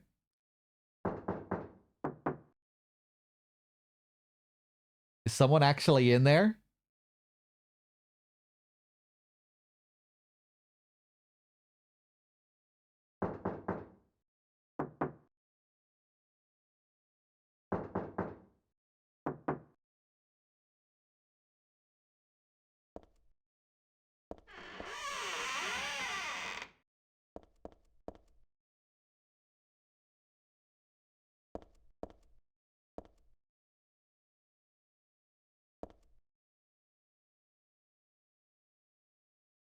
It's soaking with blood, but there's no one here. Did someone respond? Or is it just me?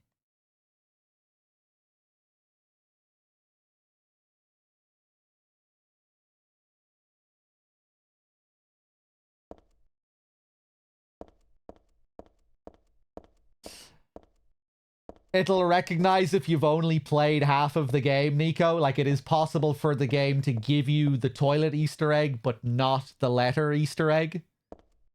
That's cool.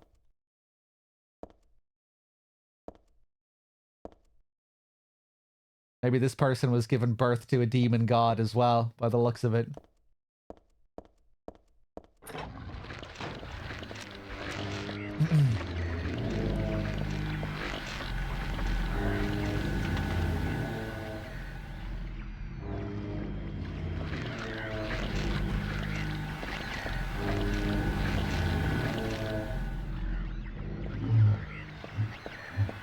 Whoop.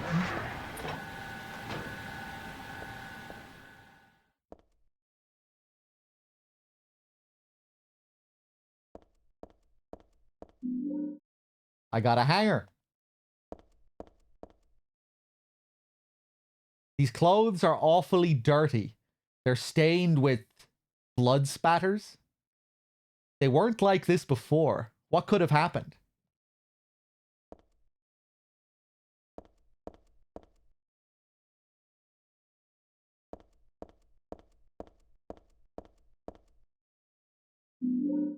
A bulletproof vest hanging up here with the dresses.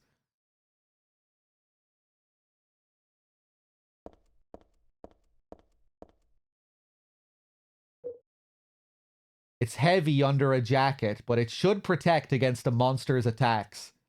So there's a trade-off here. It'll slow you down, but you'll get a defense buff.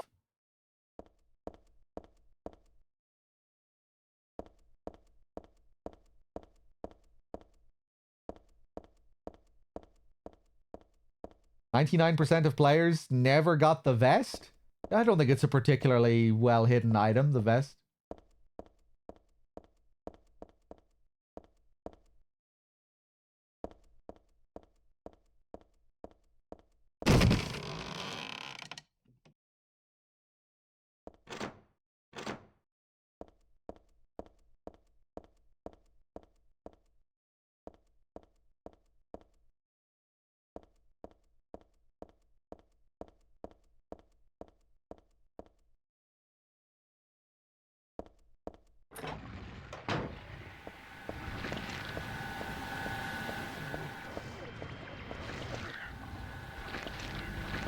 Whoop.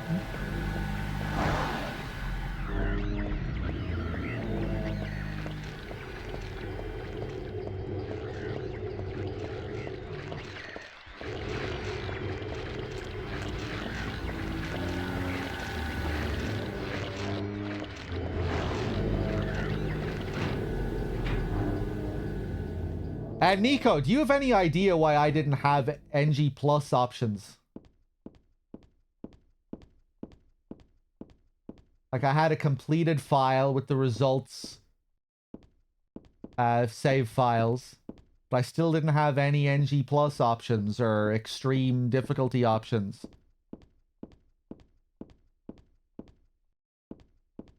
Am I forgetting how that system works?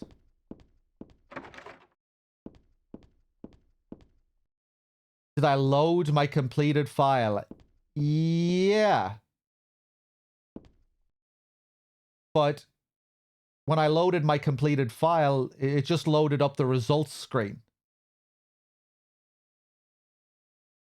I think I know what the issue is now. It's coming back to me.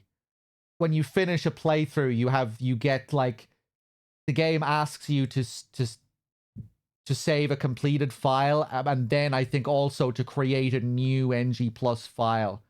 And maybe I didn't accept that when I finished the game. Maybe I just saved at the results screen and didn't accept the other save. I don't have any extra options, no. We can go back to the main menu when I finish off this, or when I get to the next save. We'll take a look.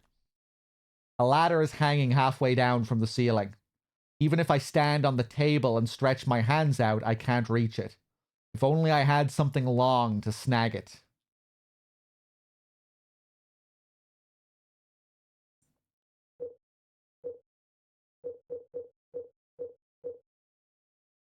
A wire coat hanger I got at the boutique.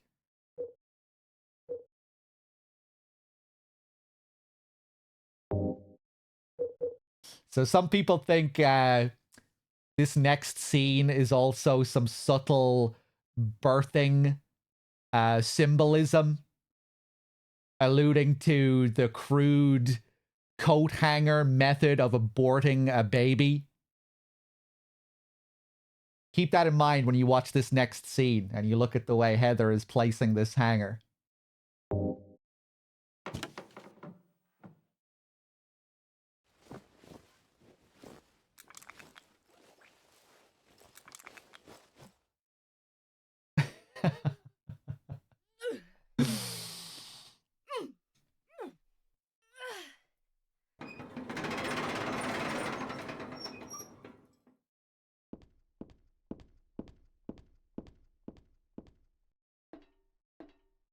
Okay, up we go. Up into the womb.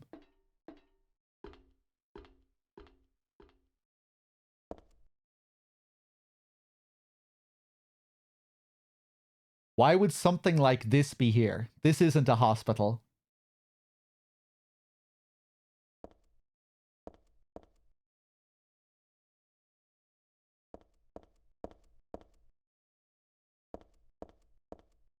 Very Silent Hill 1.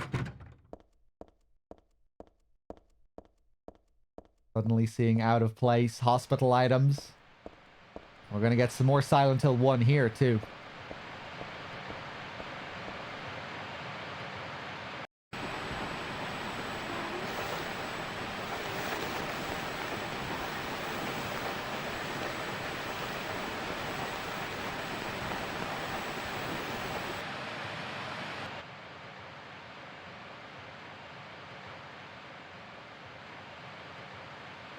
I can't see anything. I can't hear anything. What was that, I wonder? I thought I heard someone say daddy. The scene from Silent Hill with Cheryl reaching out.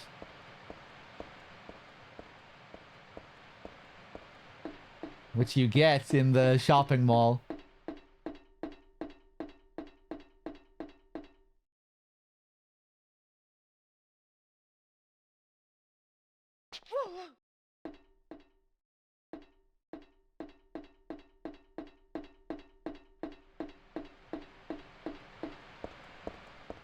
I heard the audio there as well.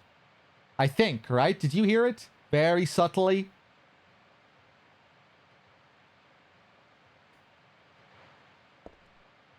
Yeah, I must have patched this PC version. I don't remember patching it. In the PC version, you shouldn't be hearing the audio.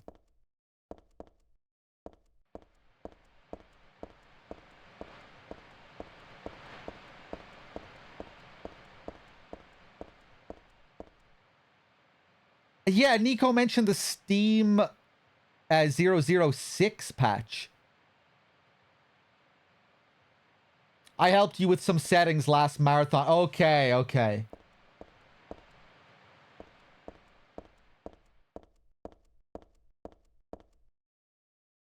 Yeah, there was a bit of controversy over that PC version. With the, you know, originally they released the PS2 version of Silent Hill 3. That was the first version that came out. And in that version, there were flashbacks to Silent Hill 1, like the one that we just saw, and where they played the voices of the characters from Silent Hill 1. But Konami did not pay the voice actors for that, and they didn't tell them about it. So when the VAs found out about this, they sued Konami over it. And that's why in the PC version, we didn't get those voices. You don't, unless you're playing a patched PC version, you don't get the audio in those Silent Hill 1 flashbacks.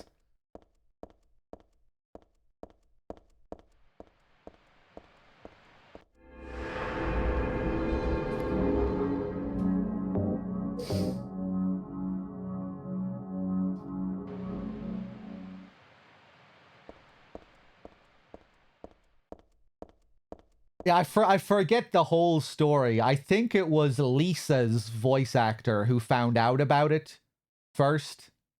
Remember reading about this before, and then I think she told some of the other VAs.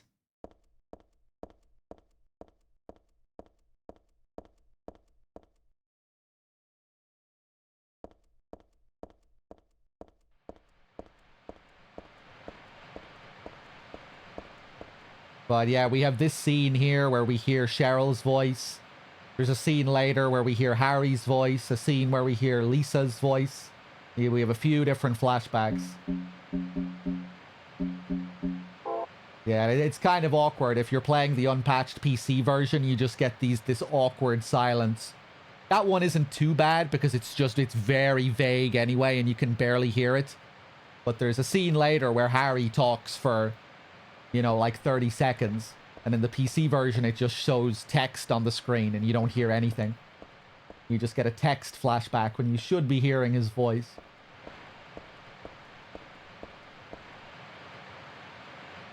I like the barbed wire here instead of windows.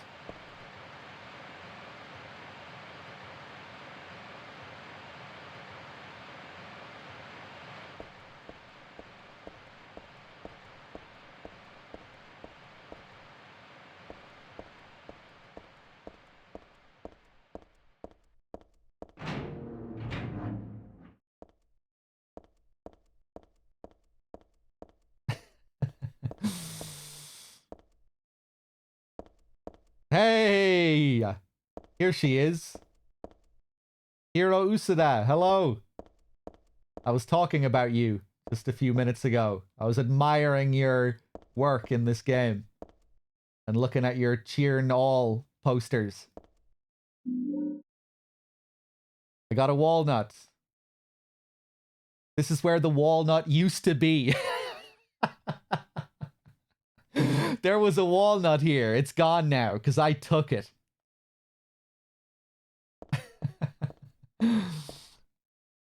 There was a nice silver ring in here the last time I came. Bummer that it's gone, huh?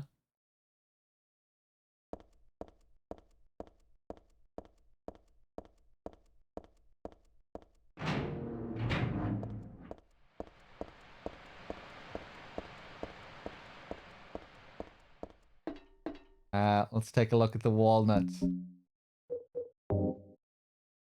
This is a good-sized walnut from the jeweler's showcase.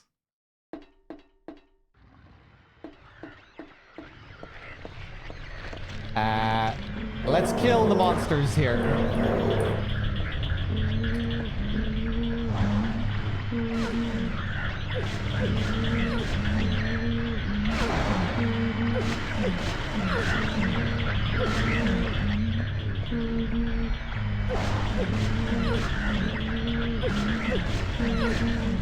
Whoop.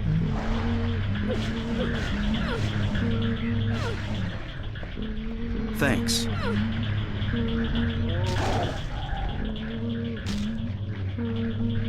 Threedogg, thank you for gifting a sub to Z29.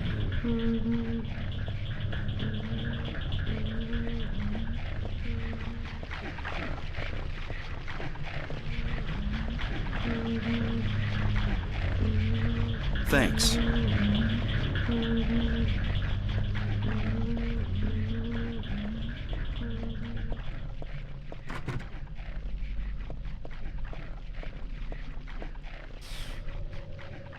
Firelord, gifting a sub to Hiro Usuda.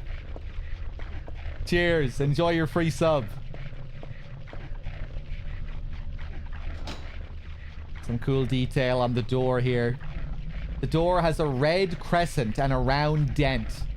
Something's written here in the same color red. Piling up the 300th day and night. Thanks. From beyond the door, cries of pain are heard. And the final destination has become real, though not a blessed beginning.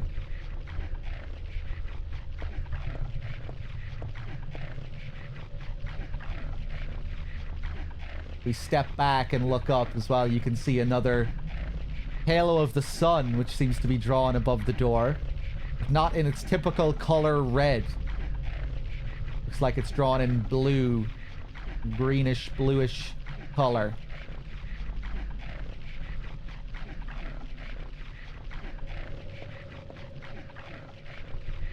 Which is interesting, because at the end of the game, we do learn about the symbol and what it means when it's colored blue. They speak about it being colored in blue, rarely.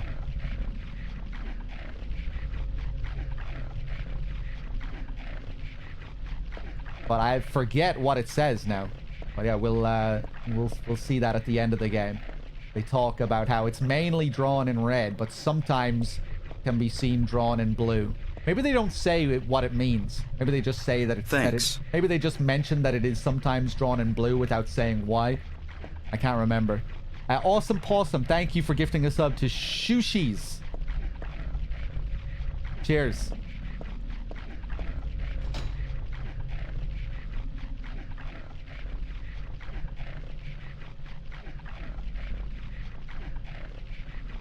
Yeah, I think a lot of people interpret this again as relating to the god cries of pain from beyond the door, piling up the 300th day and night.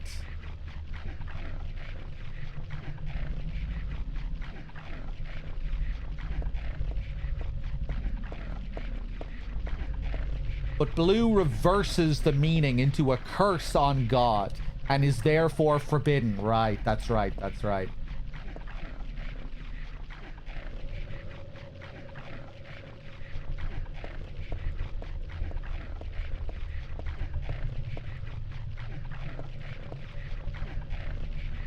We'll see this is open a crack with the light coming out.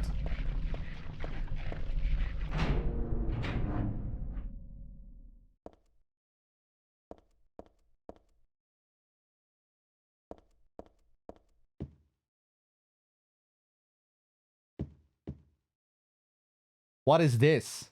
Barbecued dog? Who the hell would make something like this? Furthermore, who the hell would eat it? There's something in the dog's stomach. I got a cooked key. There's nothing else to worry about here. Other than who the hell is sick enough to do something like this, that is. And even that, I'd really just rather not know. It's just a roasted dog, anyway. I shouldn't let that creep me out.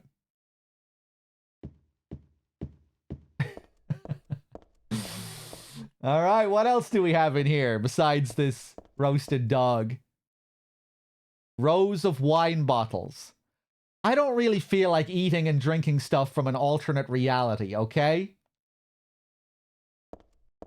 Okay. Plates on the shelf, nothing else of interest.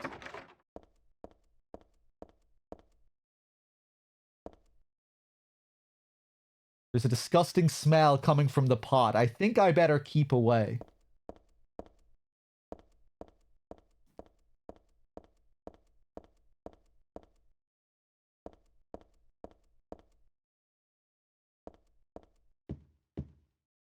Really nice looking area. It's just a normal wine glass. There's not much reason to carry this.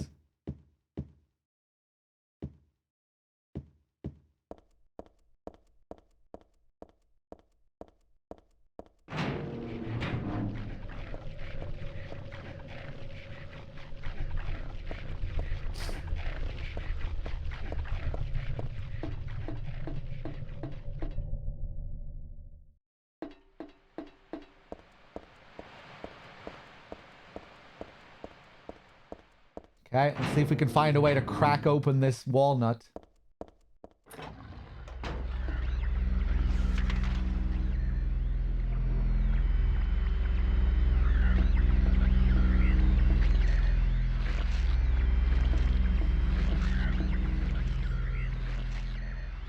Nornan.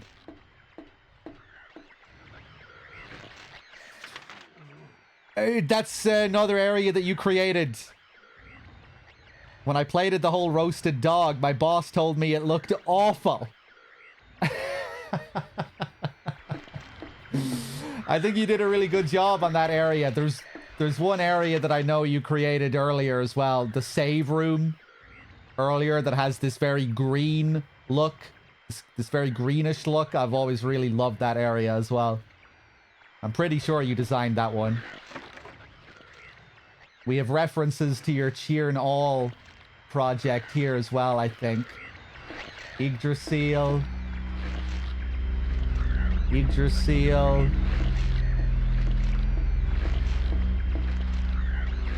Office. Select one. Here it is, Cafe Cheer and All. That's another one of your references. Boutique A. My best sellers. Oh, Jesus!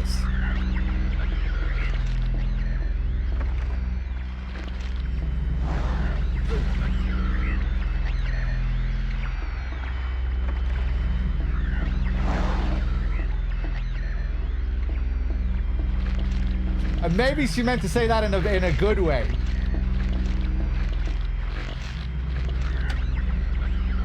Maybe it was awful in a good way.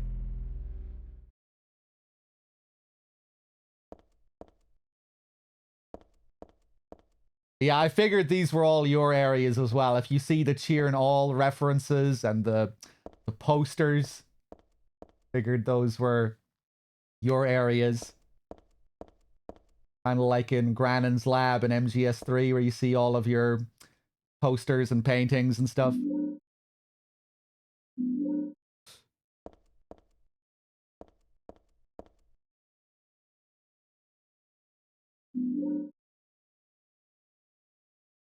There's warm steam coming out of the pipe, but there's nothing else interesting going on here.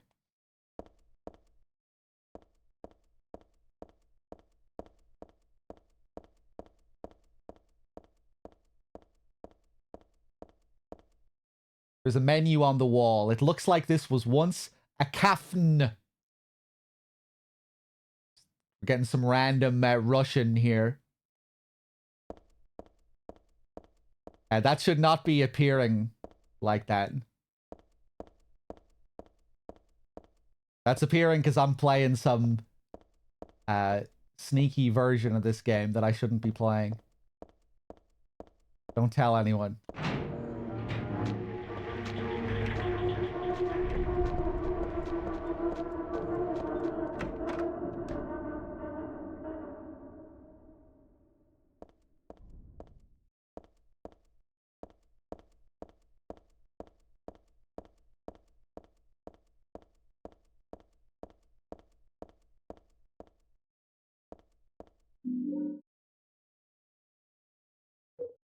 Let's heal up.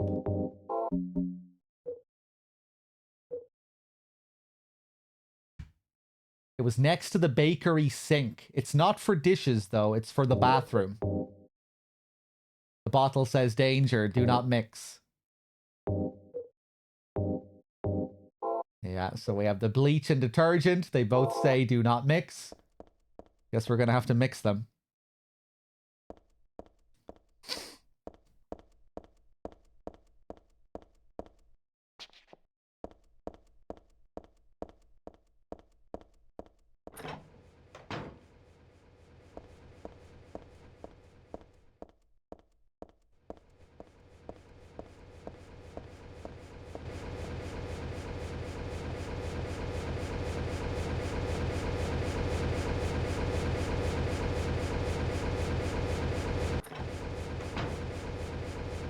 Ooh, I love that deep red there. Dangerous.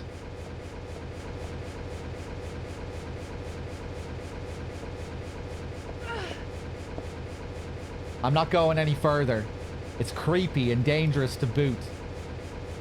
There's gotta be a way. I can't very well stab them one by one.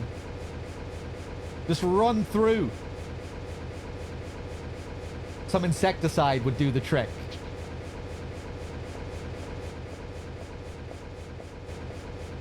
It's empty.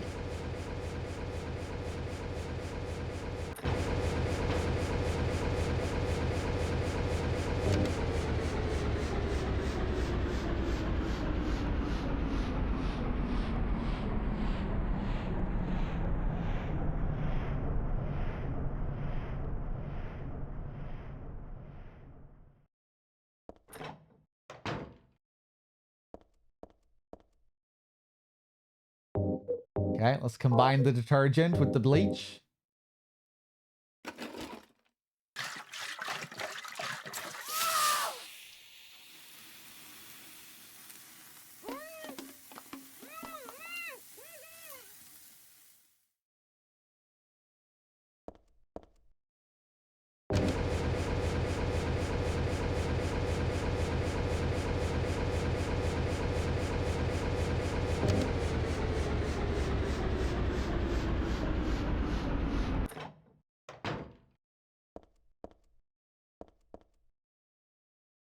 I used this to make gas earlier. Best not to stick my head in too far. Who knows what's left in there? And they're dead.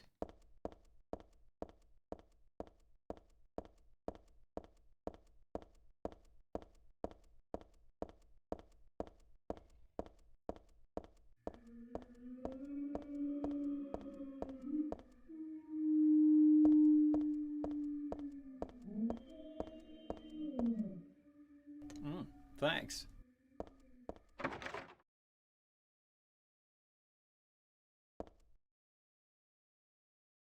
Coca-Cola, thank you for the 15 months. This is no doubt a stupid question, but in one of the soundtracks you play before you stream, is that you chiming in with the yas, or is that part of the soundtrack?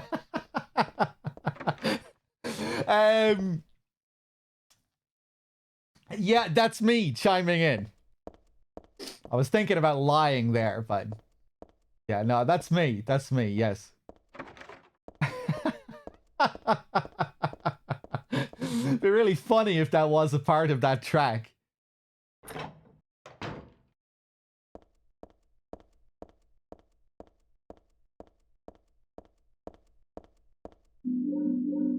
All right, let's grab some more ammo. More beef jerky.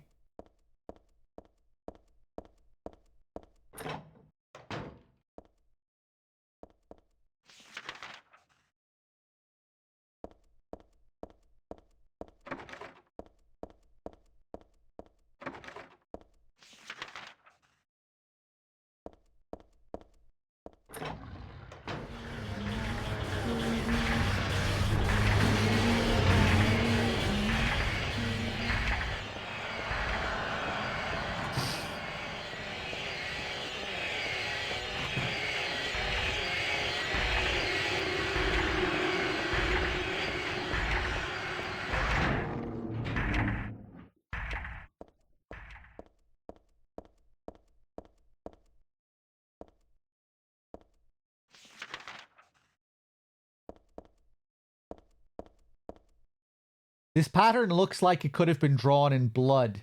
I bet it's some sort of cursed symbol. No wonder my head hurts and I feel so awful when I look at it.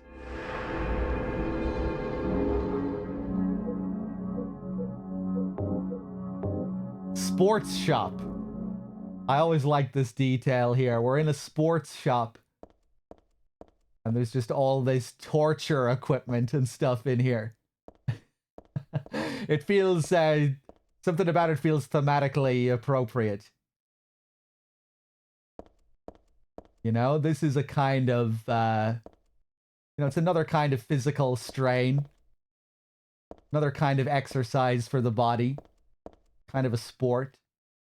There are shackles here. They look pretty broken in. Gross.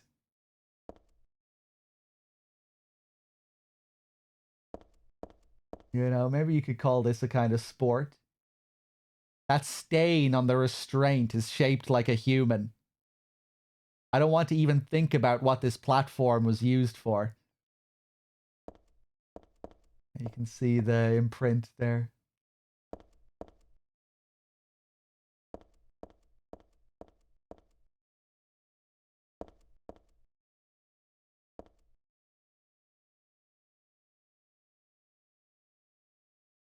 There's a sort of vice here. Let's try our walnut.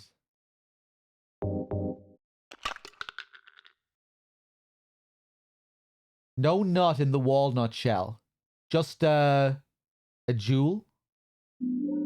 Moonstone.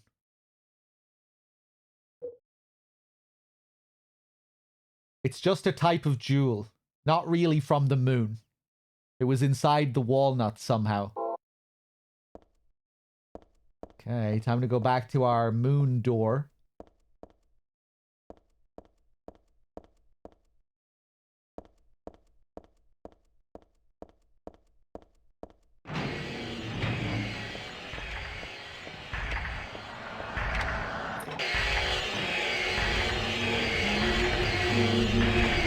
Whoop.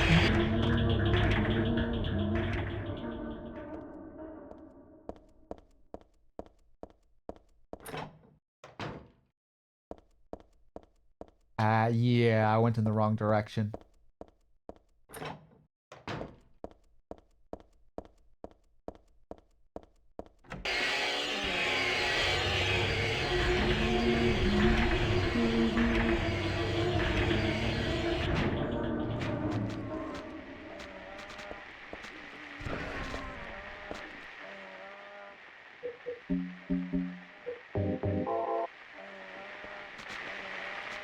Come here. Whoop.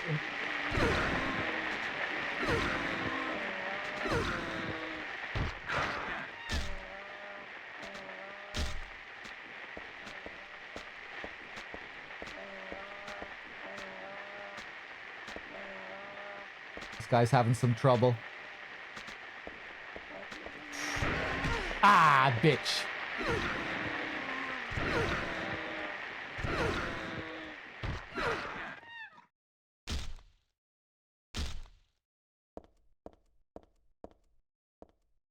Need to remember what my block button is.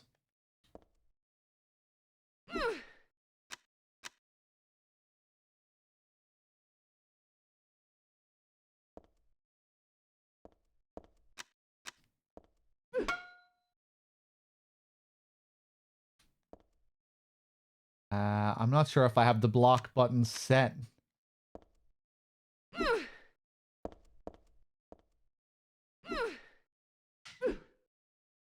Ah, whatever.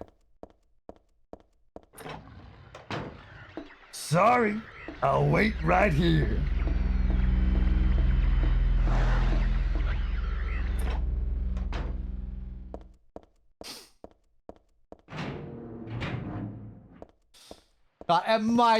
My button configuration is all over the place.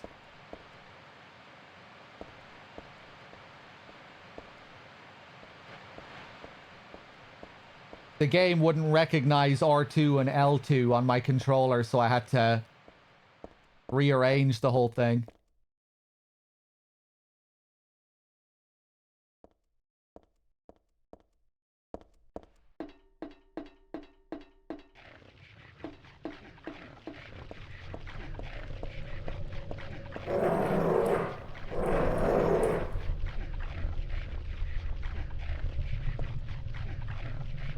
Very welcoming.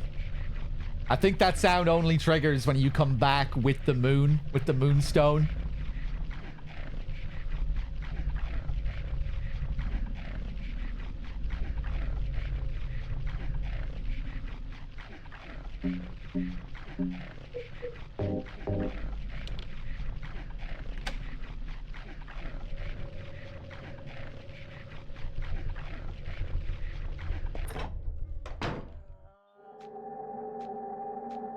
One sec, guys.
Okay, let's do it. Just like the first boss in Silent Hill 1, a kind of split head monster. Except this one looks a bit more phallic.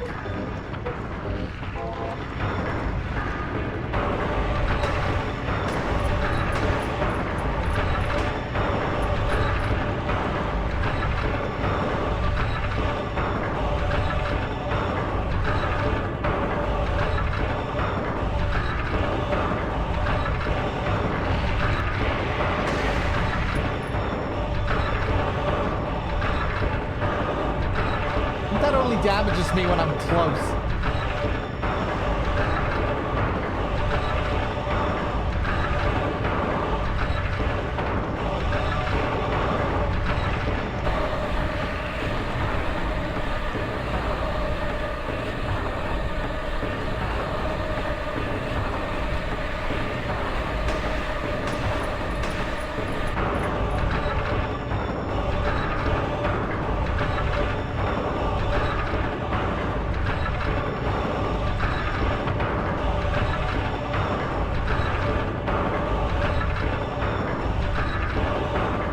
Coming back out.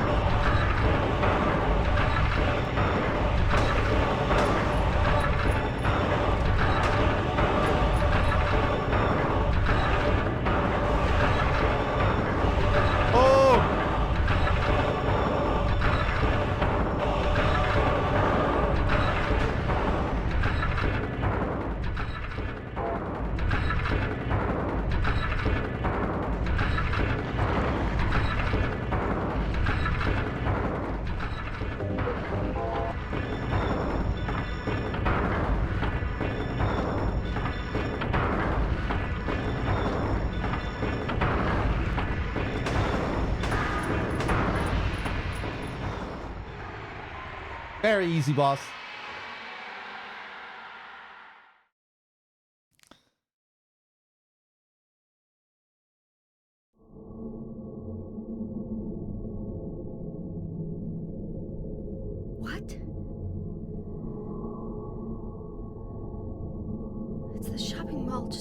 door.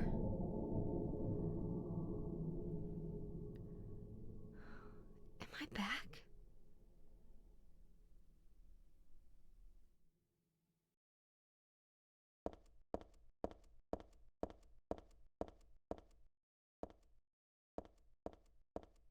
Okay, we're back. We still have our map. Royal Grill since 1977. Sunshine Princess.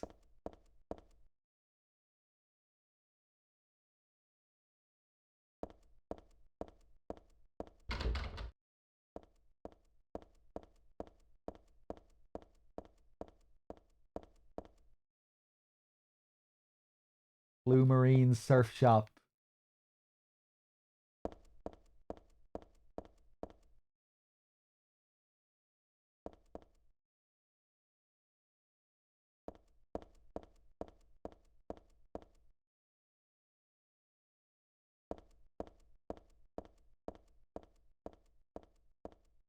News for Boy. Forgot about this place. Wait, no, it's just Newsboy. I thought that was a 4. It's a Pac-Man. Newsboy. One cool thing we can do here, which is easy enough to miss out on, is going back to Happy Burger. I always forget that it's a Happy Burger that she's in at the start of the game.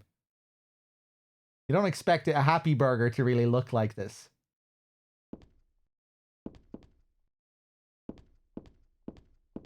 Looks pretty nice. All the wood, it's like a homey kind of cafe look. She'll even comment on where she was sitting here. This is where I was sleeping earlier. Hell, I might still be sleeping here for all I know. I wish I were.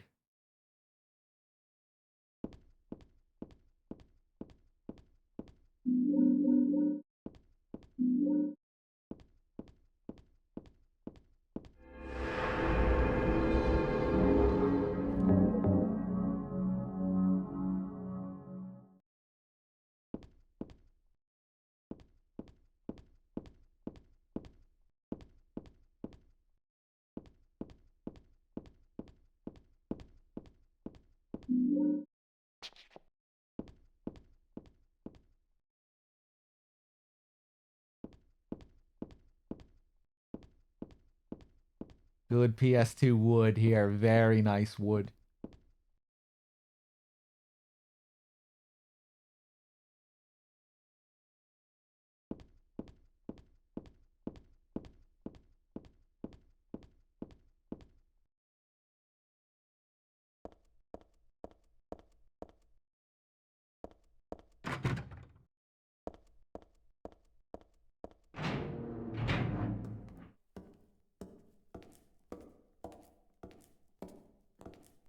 Heather, It's you. what just happened? You must be one of them. What did I do? And what do you mean by one of them? You're in on this with that Claudia, aren't you? Claudia? What about her? She asked me to find you, that's all. So you are one of them. Claudia did all that? Look, I was just hired to find you. I'm not on anybody's side. I don't know anything about this. Why don't you start by telling me what happened here? And that monster. What the hell was that? I don't know any more than you do. All I know is that things are getting really screwy around here, and I got a weird feeling it's got something to do with me. Maybe you're just an innocent bystander, but I can't feel sorry for you because you dragged me into this. You know, if you hadn't found me... What are you talking about? What's so special about you anyway? If I knew that, I wouldn't be so confused, would I? But I know there's something.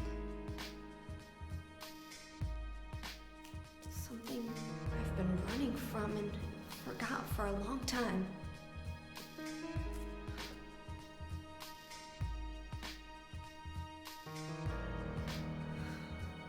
How did I remember that? What's wrong? Nothing. Where are you going? I'm taking the subway home. What should I do?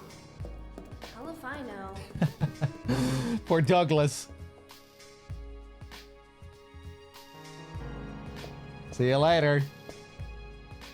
I've got no use for that place anymore. I'd rather get back home on the double. Scooby-Doo, where are you?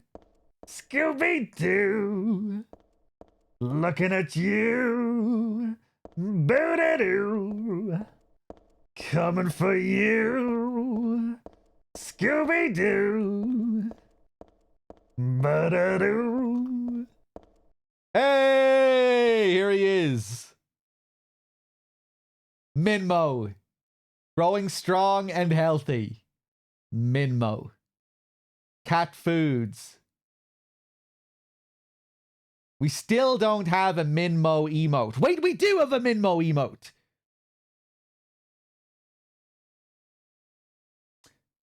We need a better Minmo emote. I mean, I guess it's kind of okay. But it doesn't really capture the feeling that I get from this Minmo.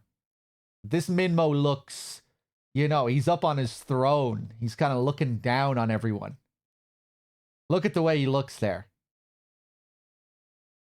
Head turned up, looking down on his subjects.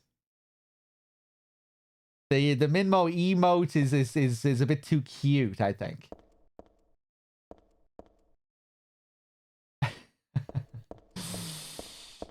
But, you know, I guess it'll do.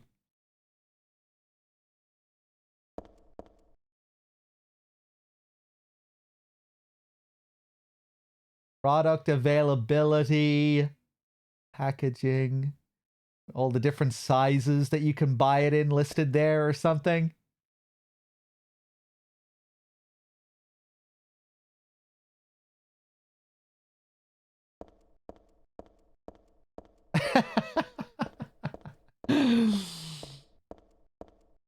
Yeah, it looks like he wants to be worshipped.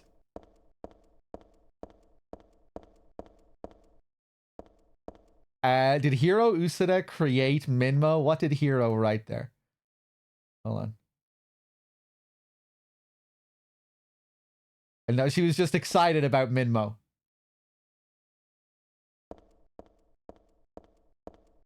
Is Minmo referencing a real thing? Was Minmo created for this game, I wonder? Probably created for the game. I don't think it's product placement.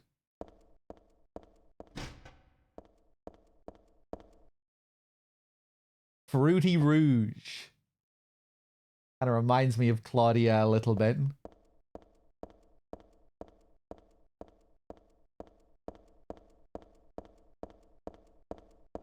It's fake. It's fraudulent. Eco actions. Think about Earth Day.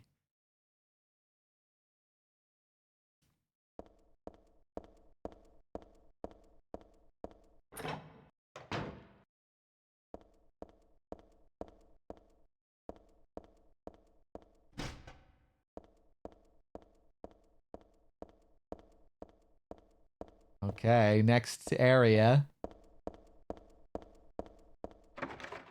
Very easy to get lost in this subway area.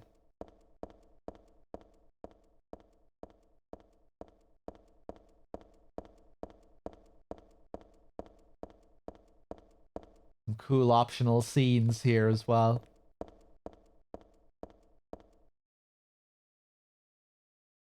I'm not going to touch this newspaper. I just want to experiment with something here.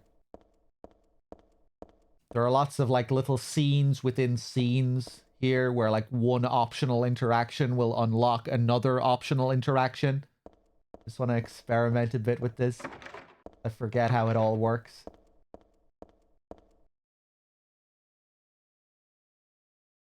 Man, the way they just pack some of these areas with detail. All the little posters and notices. This little office here that we never even go inside.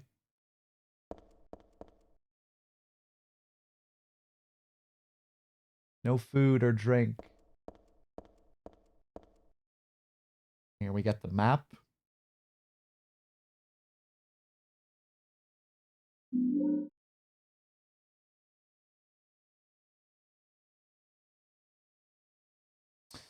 During game development, we took care to ensure that the text on signs did not match actual American stores or products. Right.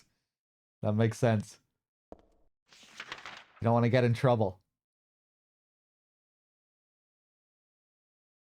Again, now that we're in the subway, we get a map that really looks like a subway map.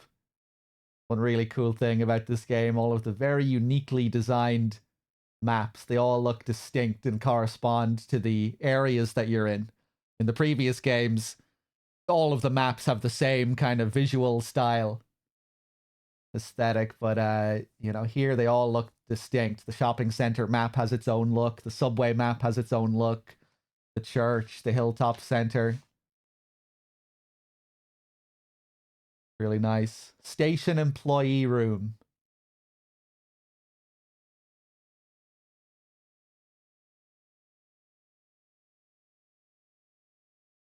Ba-da-doo. Ba-da-doo.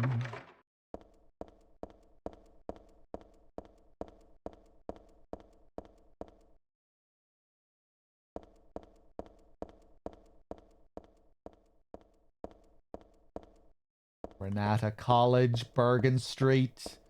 Big Jacob's Ladder references here with Bergen Street specifically. That's where Jacob gets off at the train station. I think that's where he lives, right? Okay, so this still does appear here.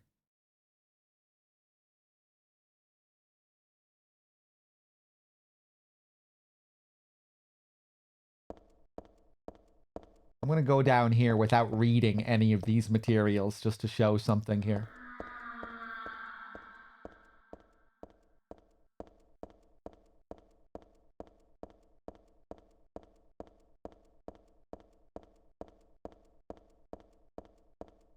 Okay, yeah, we just come down here. Nothing particularly interesting. Get a health drink.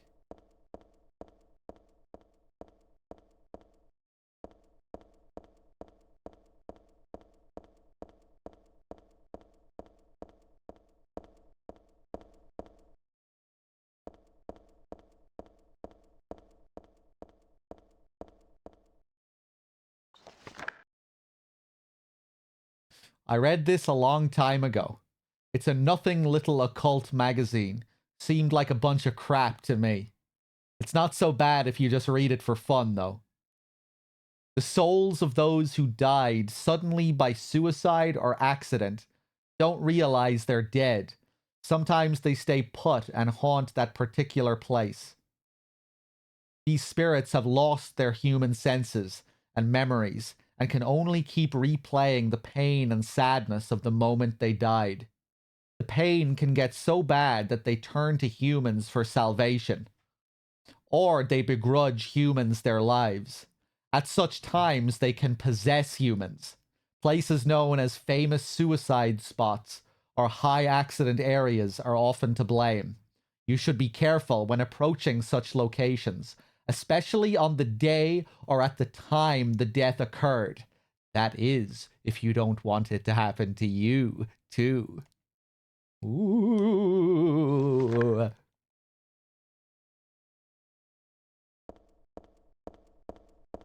Now, I'm still not sure if that's enough to trigger the scene here.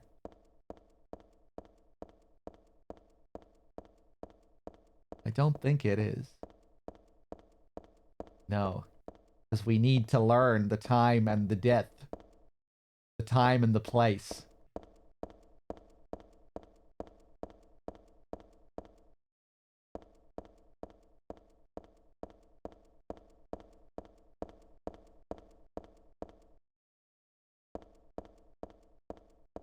Let's go back over this way.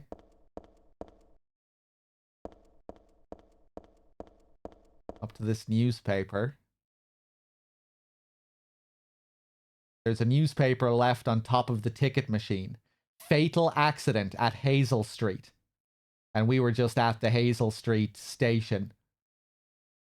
At about 11 p.m. on the 4th, a man waiting on the platform at the Hazel Street station fell onto the tracks and was decapitated by the arriving St. Renata College-bound train.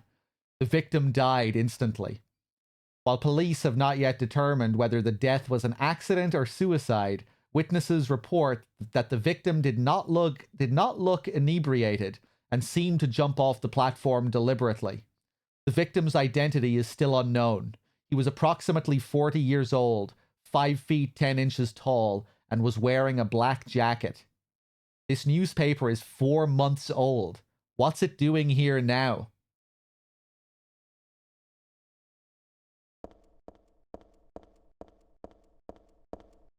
So now, with this information, let's go back down to the Hazel Street station.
I love this sound.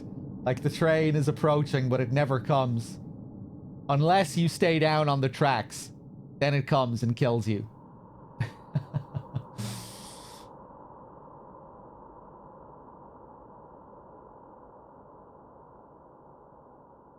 But yeah, you have to read the whole story to even trigger this scene. You have to read both the newspaper and the occult magazine because they're both connected. The occult magazine talking about spirits that continue to haunt a place after they die.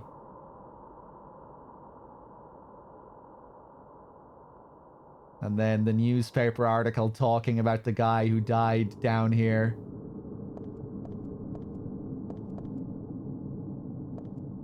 He's still here.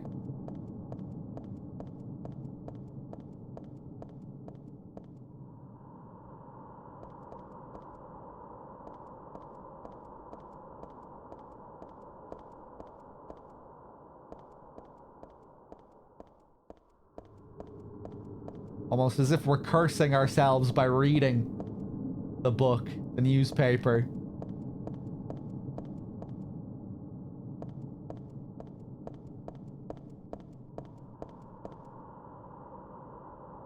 It's cool how we still hear it here as well. Love how the ambience just keeps playing.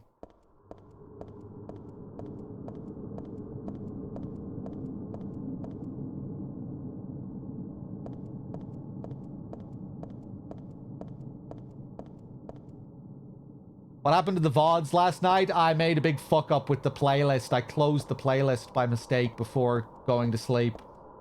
So when the first VOD ended, it didn't play the second VOD. It didn't play what was in the playlist. It just froze.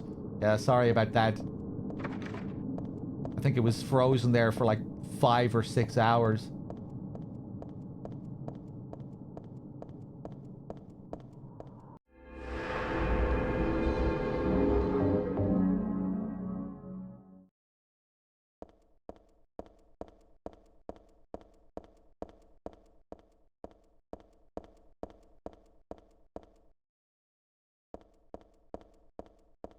The save killed the music.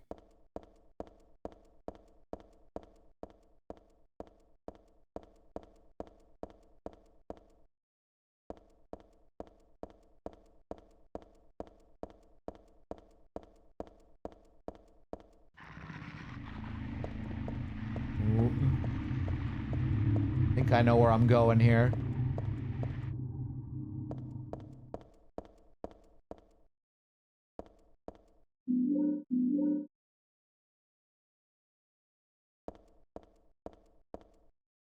The path is blocked with trash. I can't go through here.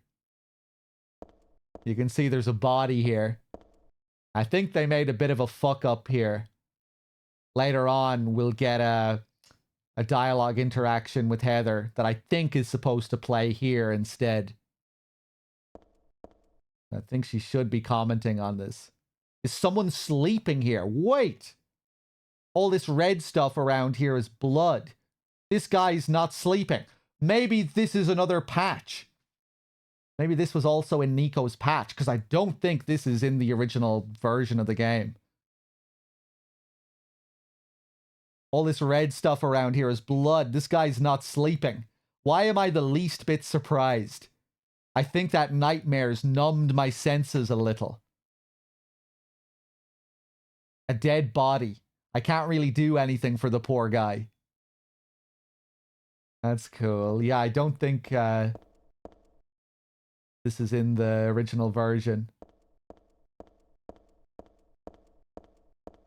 Yeah, unpatched, I don't think she comments on the body here at all.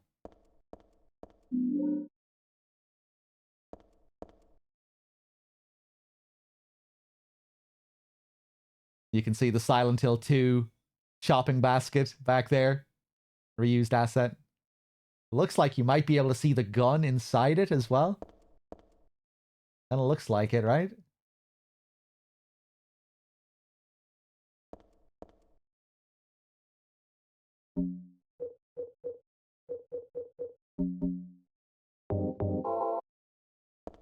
Okay.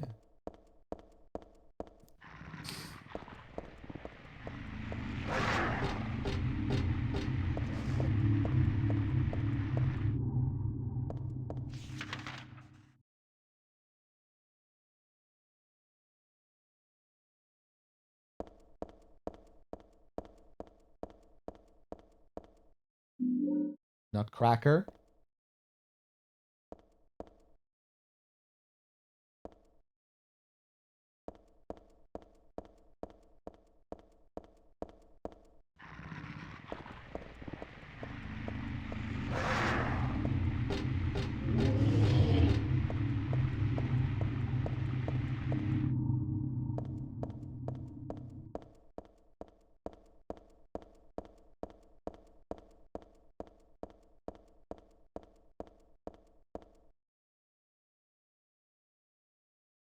The chains holding the doors together are secured with a bolt and nut.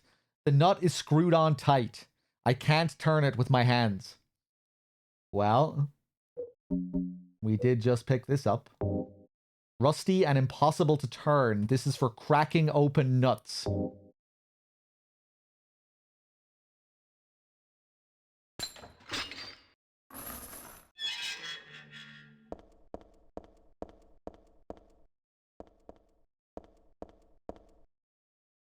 Hazel nuts?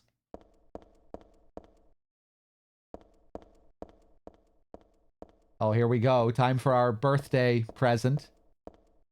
I love all the detail on the train here, all the graffiti.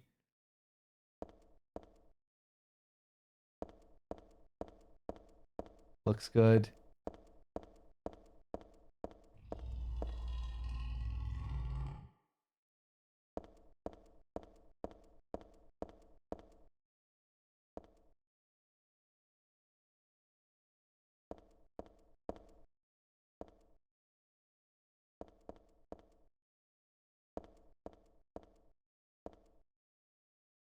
It's a gift-wrapped box. Could it be a birthday present? No, I guess not. Nobody I know would give me something this gross. But I'll take it anyway. It should come in handy against the monsters. Gross is a strange word to use there. I got a shotgun. I guess someone left it here by mistake. But who would do that? Terminator reference here?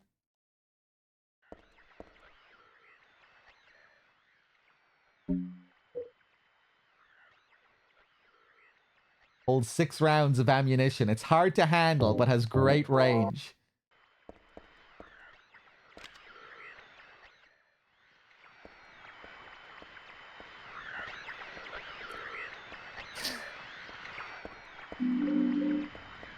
Get some shells.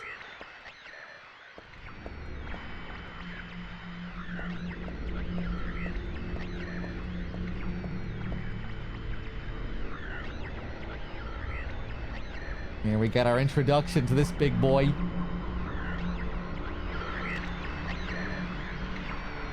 The Insane Cancer. Always loved the name of this thing. It's the official name for him, Insane Cancer. I'm just gonna leave you there, sir.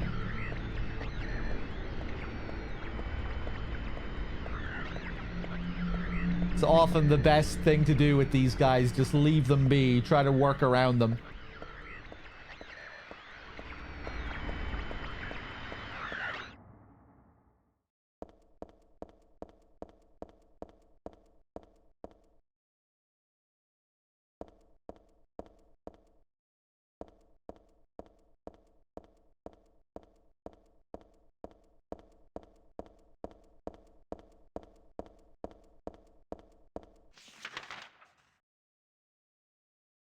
Down to platform 3. Bergen Street.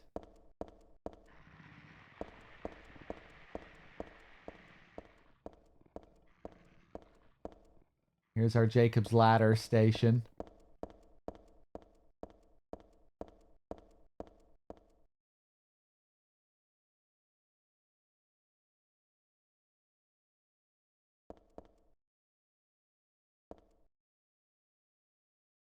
Always love this little sequence here. The way they tease you with the red door. They really utilized the fixed cameras well here.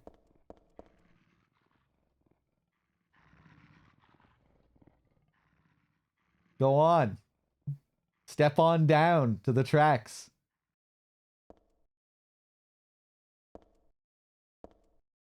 It's clearly where you're supposed to go. Clearly a sign of progress.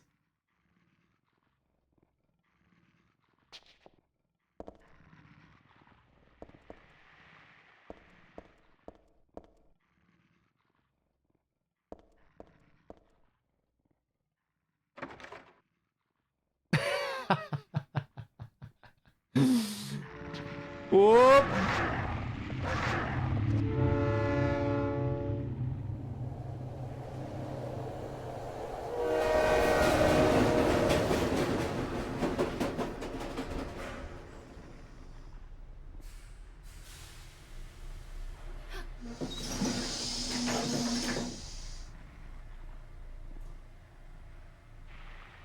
Pretty cool. It is progress, but it's kind of subversive. The door leads nowhere, but it does trigger a scene, which makes the train appear. And the train is where we need to go. We need to get on board this train. And that's the only way to trigger the train to appear like this.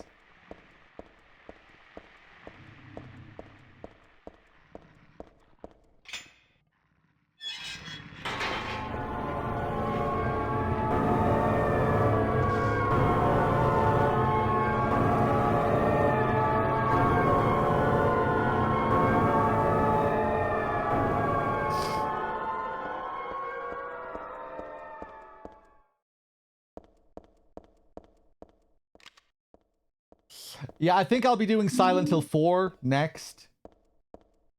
And then we'll do Silent Hill 2 last. That's what I'm thinking anyway. Okay, there we go.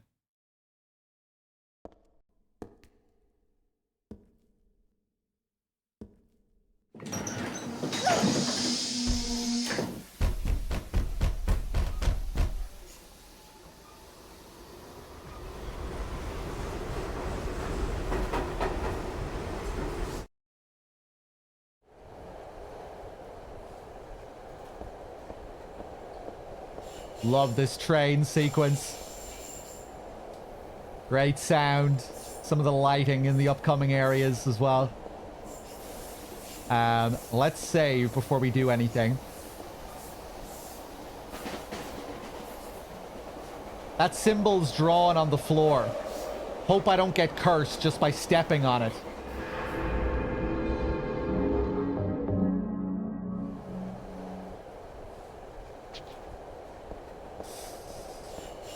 Yeah, this game was a real technical marvel for its time. Such an incredible looking game. 2003.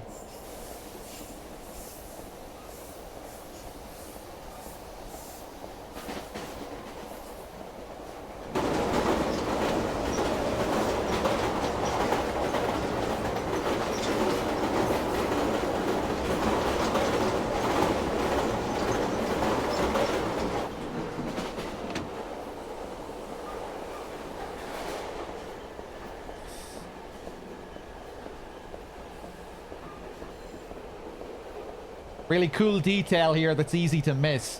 When we move on to this next car, if I try and go back to the previous car,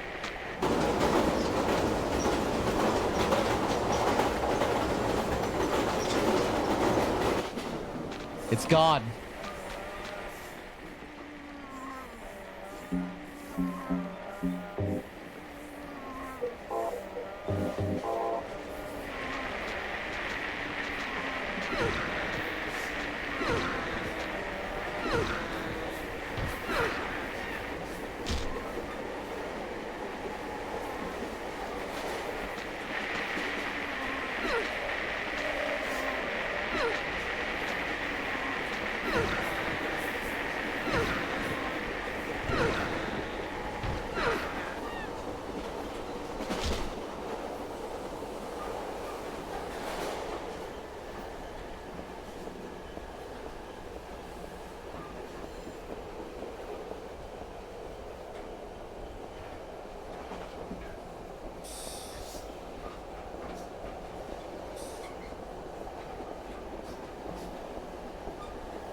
Oh, the lighting here. I love this effect.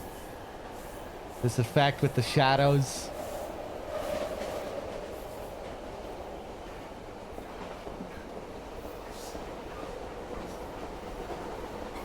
These rippling shadows. Gorgeous. Or flowing shadows.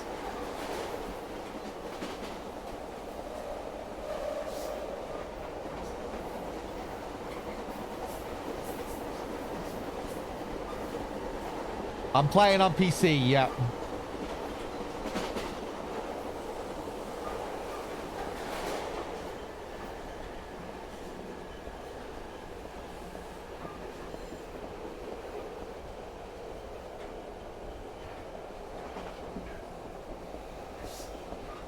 Let's get the death scene.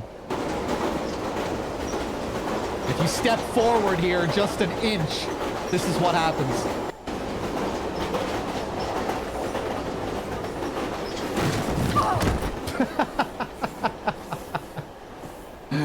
Heather, you klutz. I think we... Can you get the Valtiel scene in the train? I can't remember. Let's see if we can get it here.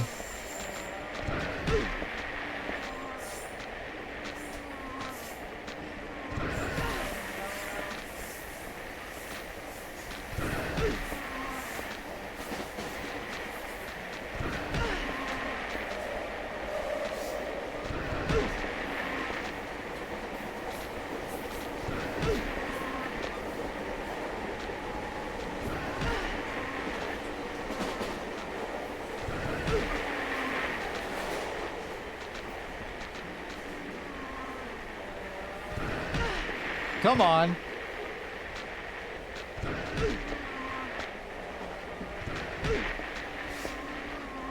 Yeah, maybe they always have to be otherworld sequences.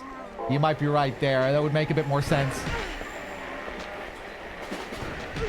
Though, I'm pretty sure you can see him pop up outside of the other world. I have a memory of seeing him in the early game, in those early hallways in the shopping center.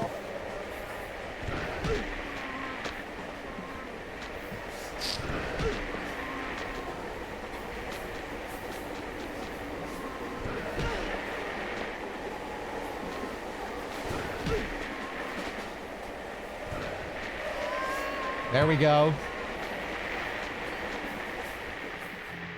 Nah. That's okay.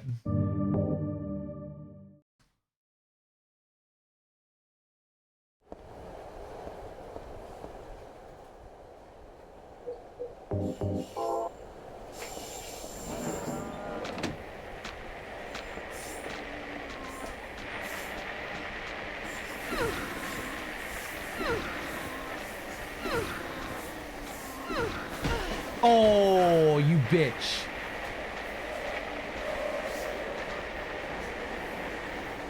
Run past him.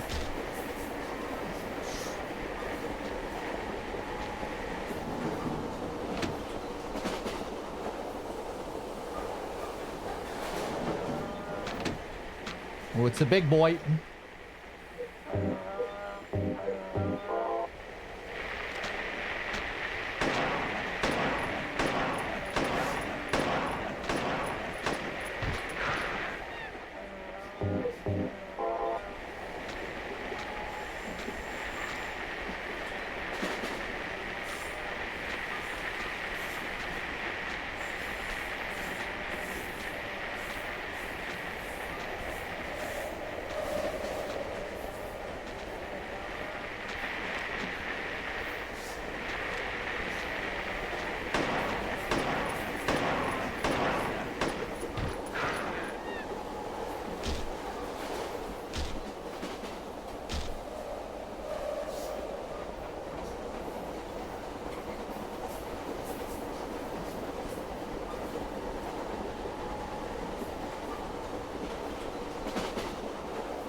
Nice. More shells. First aid.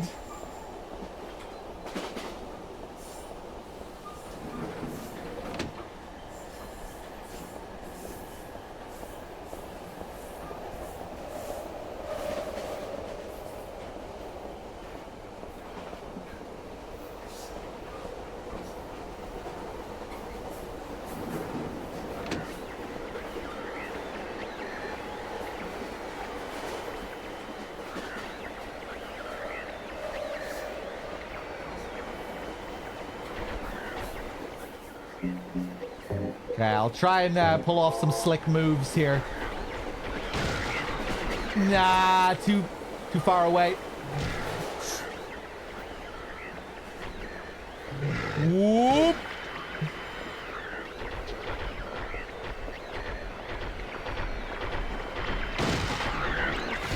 Now there, I might be able to move past him.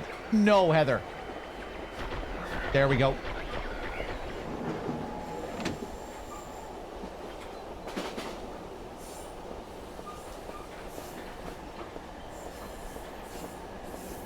Didn't want to kill him. He takes a lot of ammo. They have loads of health, those guys.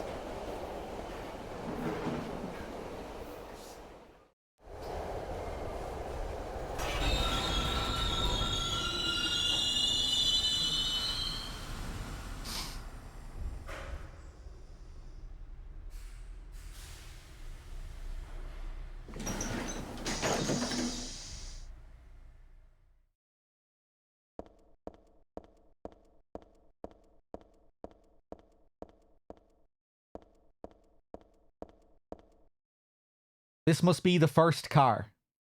I can't see the next car through the frosted window. All I see is the track. Wait a minute. There's no place for the conductor. So how does it run? Or did the car before it already go on ahead? I didn't hear or feel it if it did. Anyway, it's obviously pointless to stay on this train any longer. The doors won't open. Besides, there's no conductor's seat beyond here. Well, all the cars were disappearing behind us, so... yeah, maybe the conductor left us here. Maybe he's gone up ahead. Maybe he's separated from us.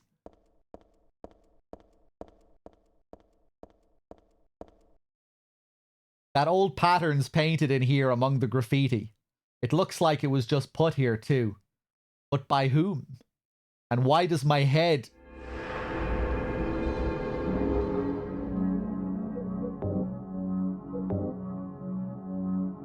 Save point got sick of listening to Heather's shit there.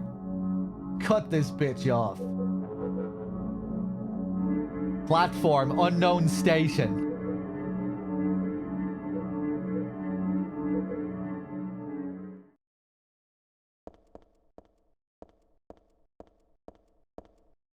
No map.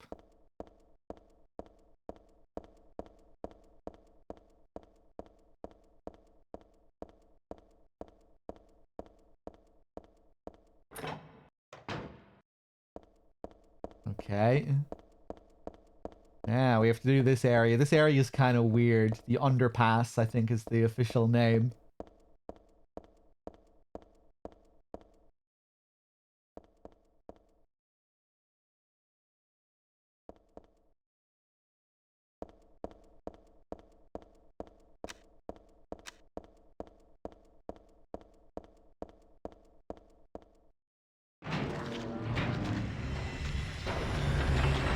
Okay.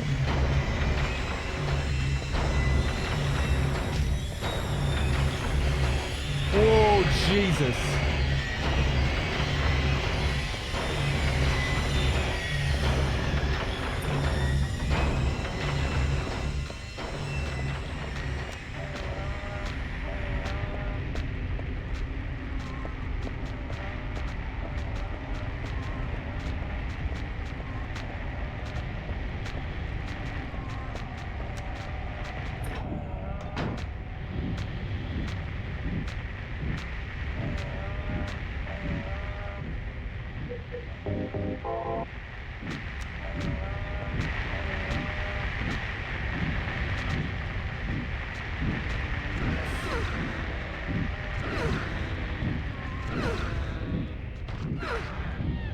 Fuck you.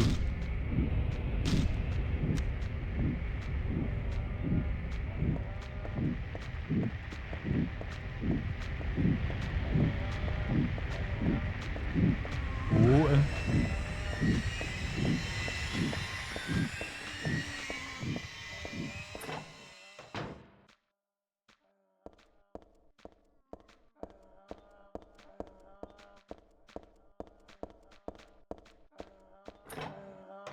You really have to work to find a map here.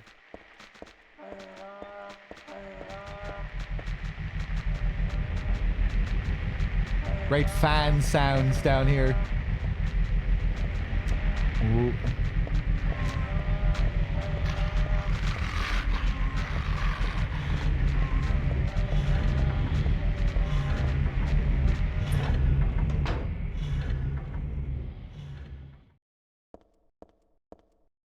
Hey. The underpass. Big blood stain on the map. Just a maze of hallways, this place. And we get a mall. The side of the locker is badly bent, as if something hit it very hard. As a result, it's impossible to open. Probably the mall.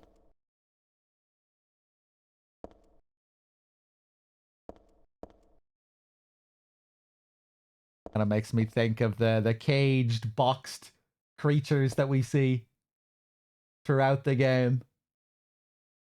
Monsters trapped in lockers. I don't remember a sound triggering here. Yeah, seems like there might be monsters stuck in these lockers too. There's blood seeping out of the bottom of the locker. Is there something inside? Little baby inside wants to get out? I sort of want to take a look, but the locker won't open. Ah, it's better that way. It's not as if there's anything good in there. I'm gonna leave this one alone.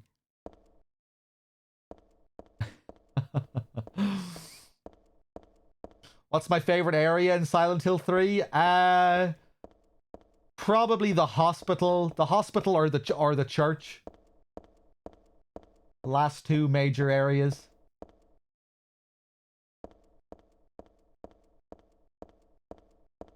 I quite like the next big area as well, the Hilltop Center.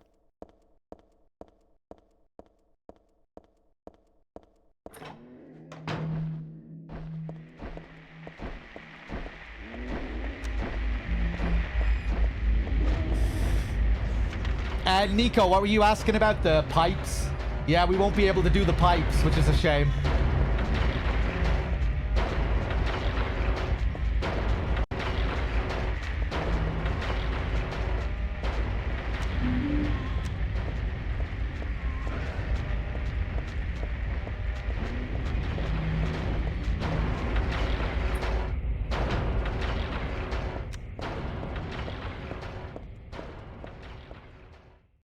Wine in a place like this. Well, I suppose it is dark and dry. Only one of the bottles is empty.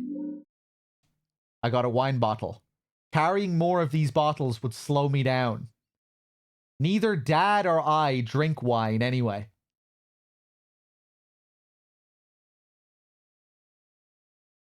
Really, Heather? With all of the shit that you can carry around with you in this game?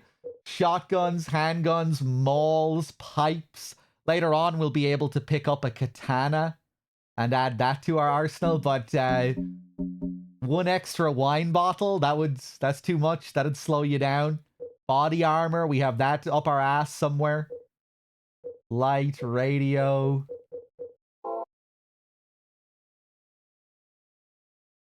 Forgot that comment about her dad there. There's an empty wine rack here. Who would ever...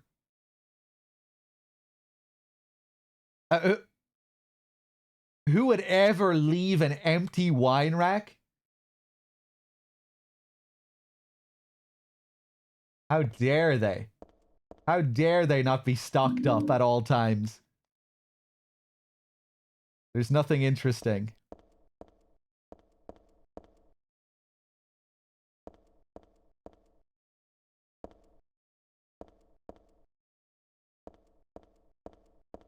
Who would ever drink all this wine? You think that's what she means?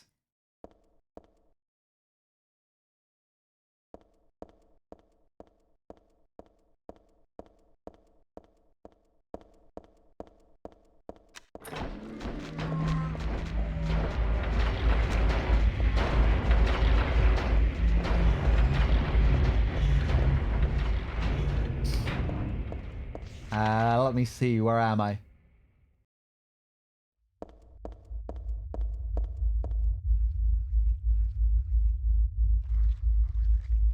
Ooh, that's a good bassy hum. Twice with the 58. Thank you. The 58 in a row.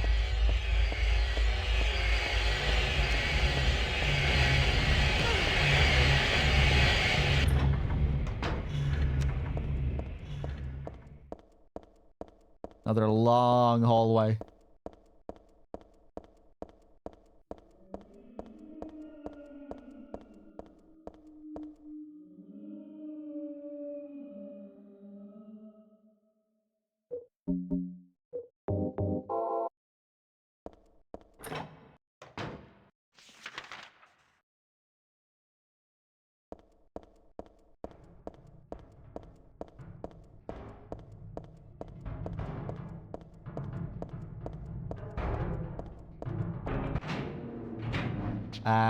Hold on.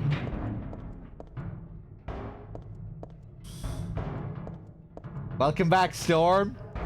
We made some bacon and mushroom pasta for dinner. Sounds good.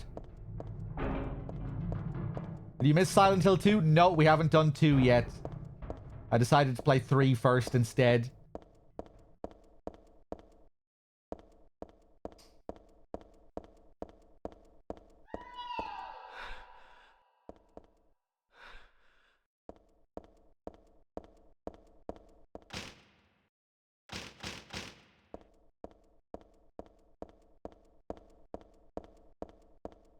Are we near the start? We're a decent chunk into the game.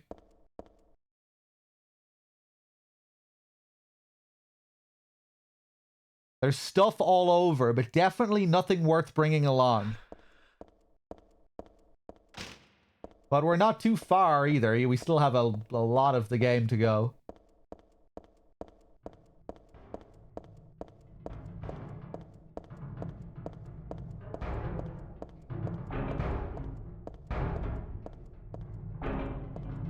We did the first 2 main areas, the shopping center and the subway.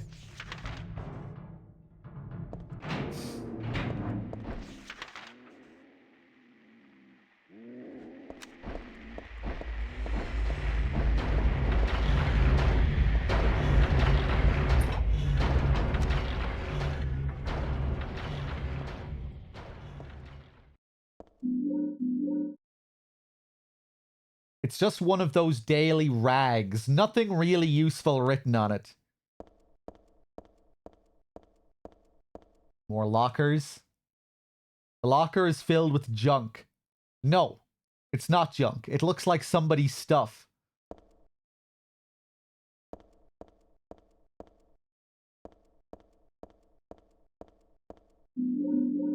More health drinks. There's something scribbled all over the blackboard, but it's faded and hard to read. It doesn't look important anyway.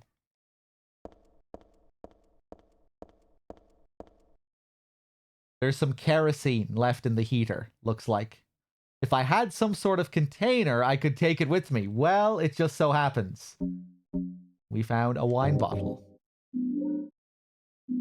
Oil-filled bottle.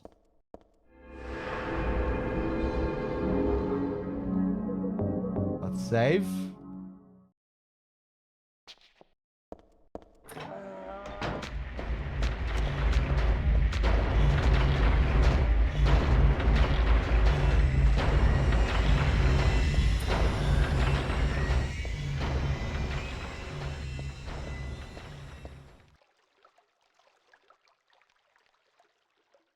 The hole is full of dirty water. I can't go down there like that.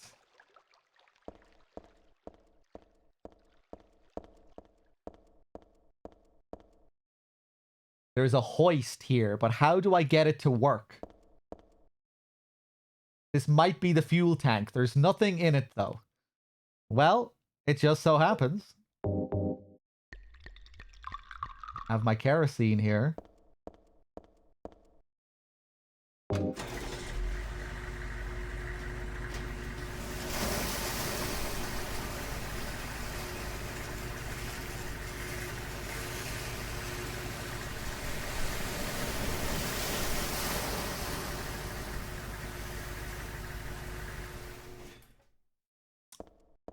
I am R9, yeah. More or less. I've played it many, many times. What kind of machine is this? It looks like it doesn't work anymore.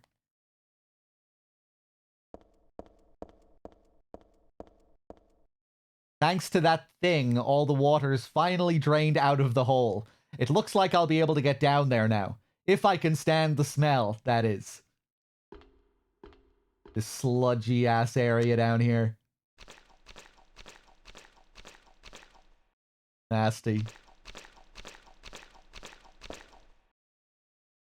This must be where the water gets drained out. That it smells lovely here.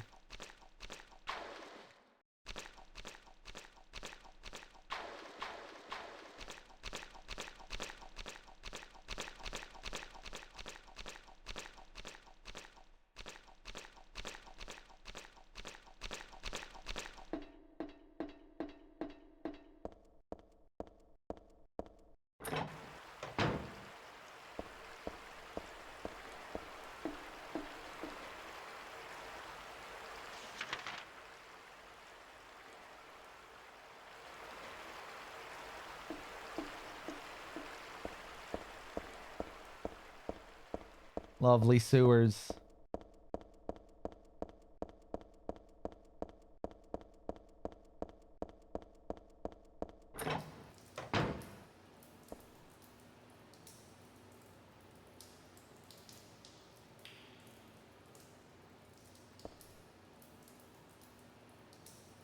Nice drip effect.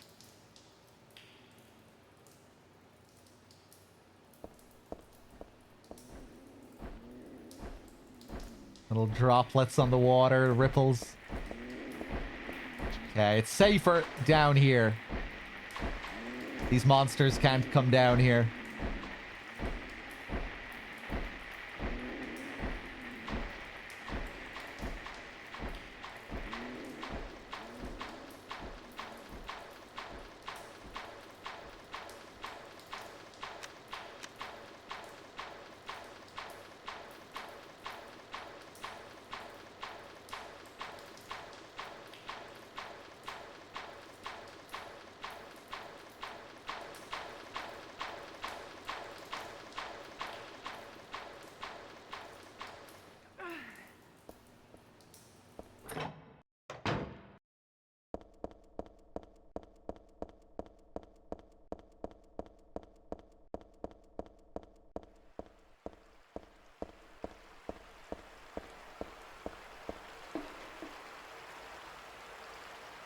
Really strange introduction to the Slurper enemy here.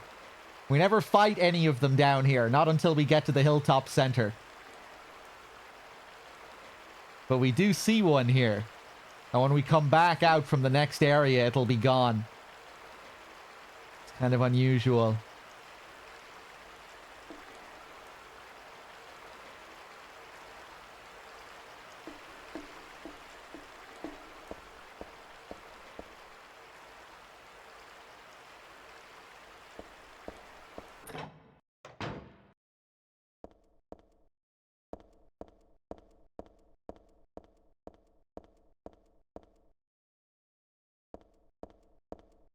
Yeah, I'm not really sure how realistic this sewer section would be.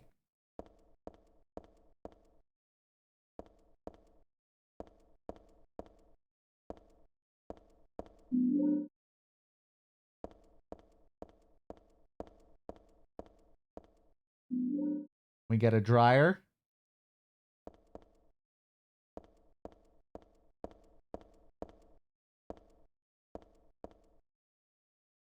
Now that's a lot of garbage. Where the hell did it all come from? I guess this is all the stuff that gets tossed out into the sewers.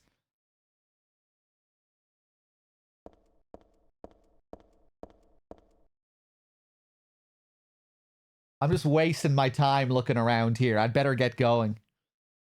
Even so, it really stinks. It's going straight from my nose to my head. There's nothing that looks useful in the cardboard box. There's a deodorant inside, but it would probably be a waste of energy.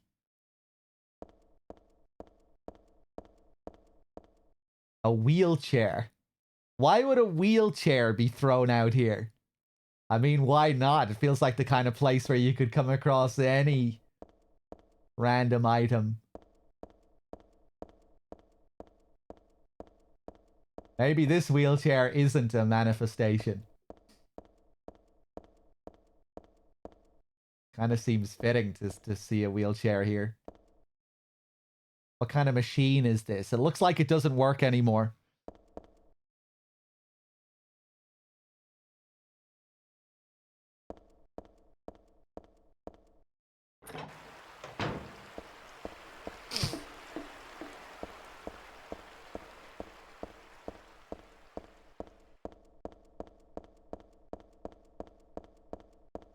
Yeah, I feel like it would make sense for major sewer systems to have layouts akin to this with offices and what have you.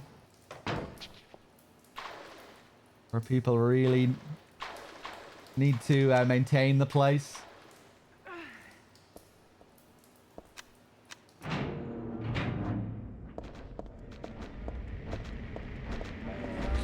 Whoa. Jesus Christ.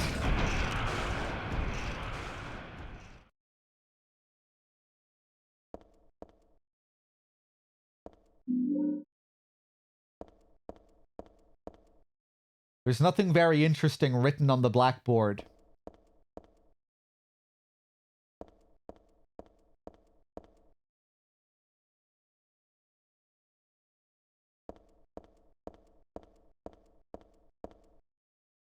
There's something written on the notebook. There's a monster in the water. The bastards killed 2 of my buddies. I should never have doubted that old urban legend about alligators in the sewers. That was no myth. But no one believes me. They were drunk and slipped.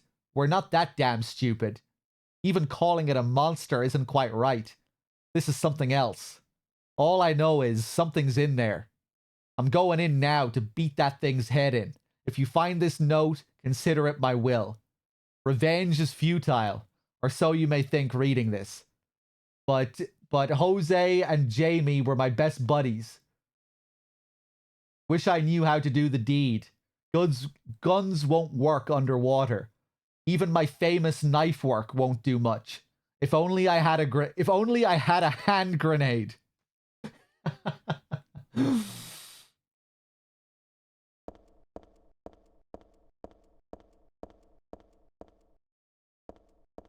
Okay, let's save.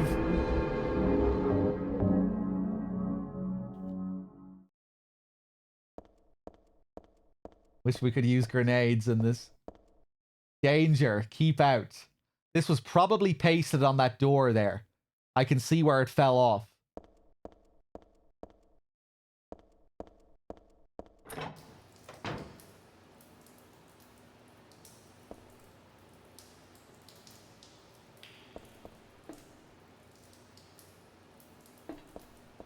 Not sure if it turned out too well for that guy. Alright, we try crossing.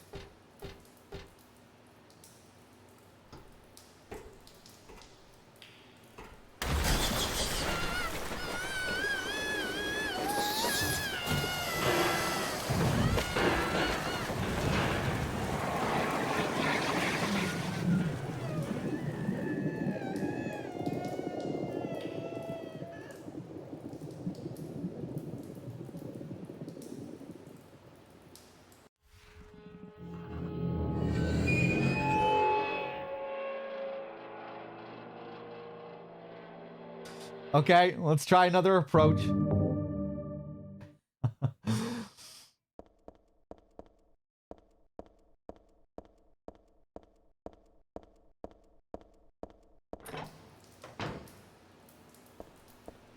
Yeah, we're not on NG+, so unfortunately we can't do the ferry scene here. There is an optional scene in NG+ here where you get to talk to the sewer fairy and get a magical pipe.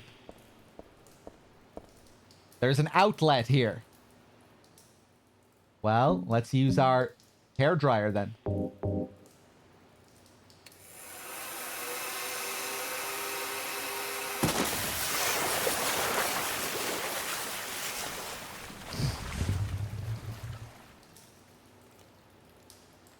And some of the blood effects in this look so good. The blood and skin and tentacles.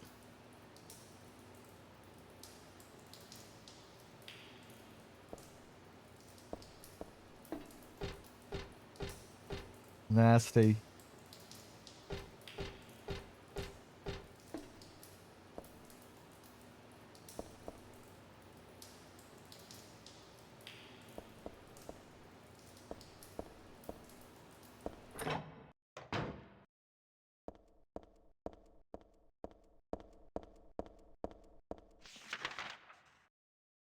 Okay, we're almost done here.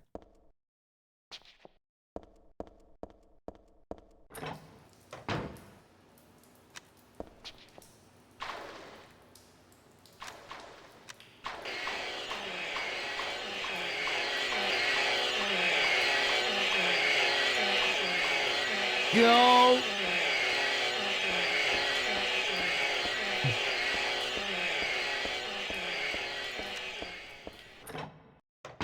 Jesus Christ.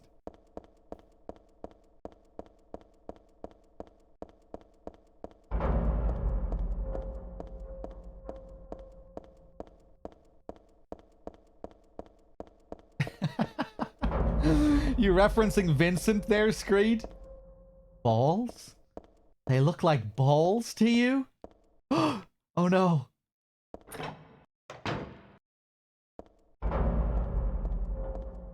It's just a joke.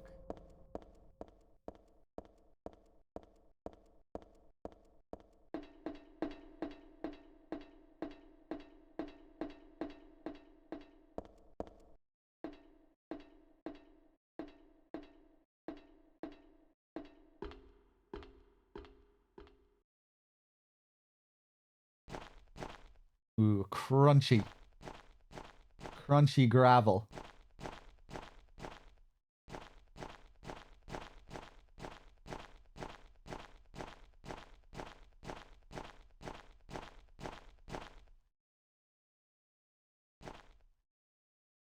We have some tarp. Bringing me back to SH2.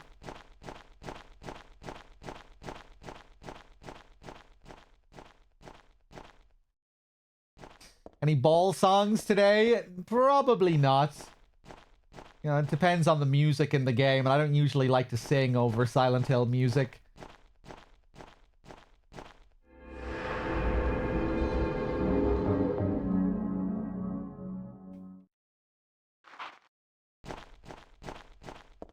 I don't really plan ball singing, you know, it happens spontaneously when it happens.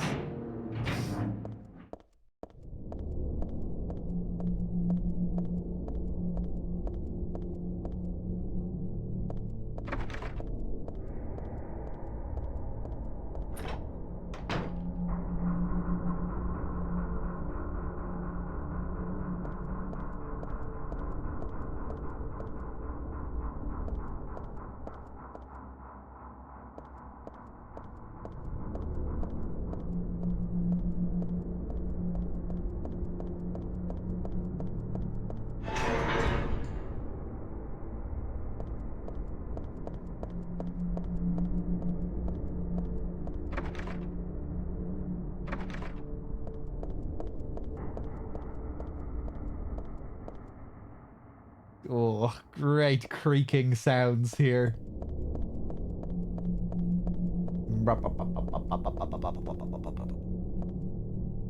Third level ceiling has crumbled. For safety's sake, entry is forbidden.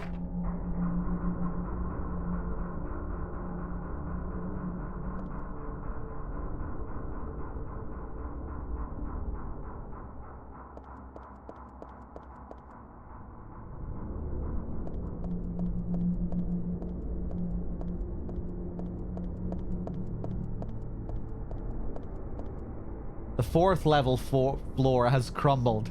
For safety's sake, entry is forbidden.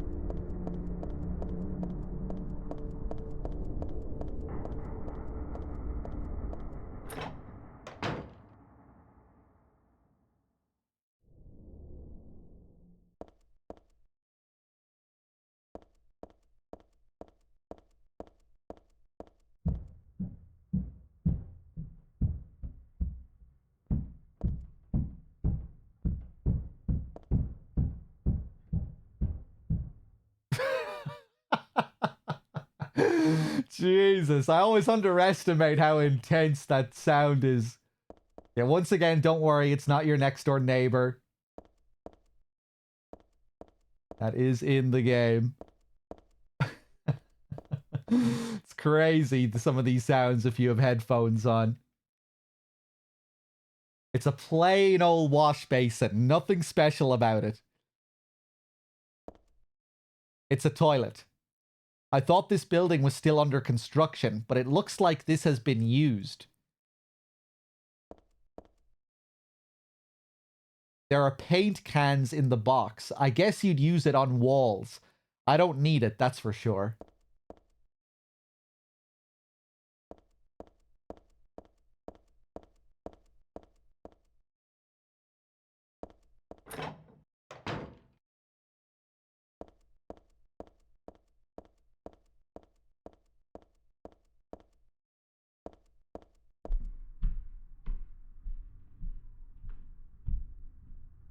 Whoa.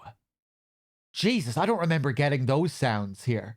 More weird directional sounds here? Damn, I just remember it being in that bathroom.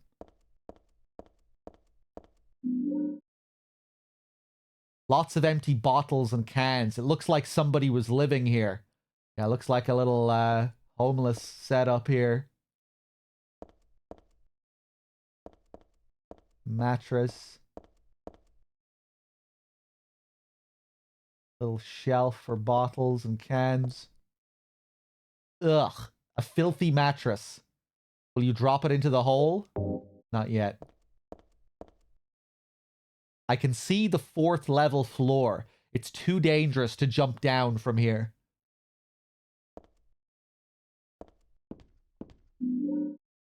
Health drink. There's a little home made up of cardboard boxes and old blankets. I guess a squatter was living here.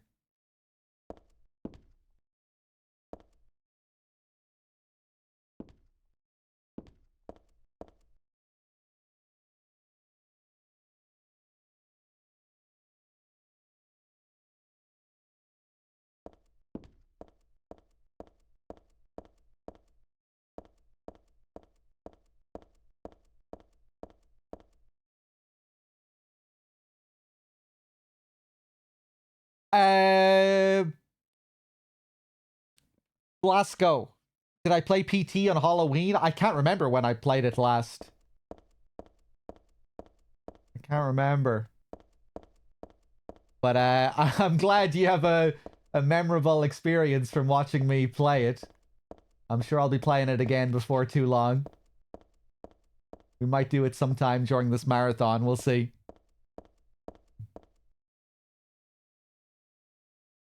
The wall color looks a little different here, and the material is different too. It might break if it's hit hard enough.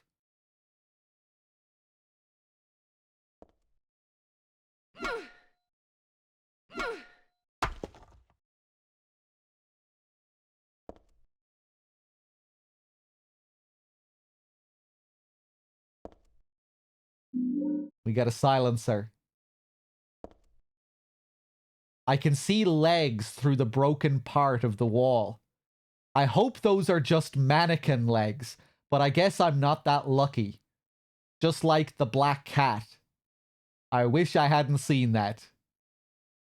Reference to Edgar Allan Poe's The Black Cat. Normally I'd report it to the police or something, but I guess that's not possible. Even if it was, I've got bigger things to worry about right now. I think I'll just leave it alone. There's nothing I can do.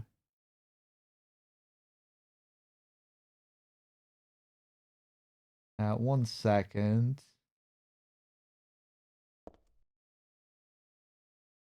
Okay. Let me just make sure I'm up to date with everyone here. Twice, Crusteasy, Coca Koala, Nighty, Awesome Possum, Larry Dude, everyone with the subs. Thank you.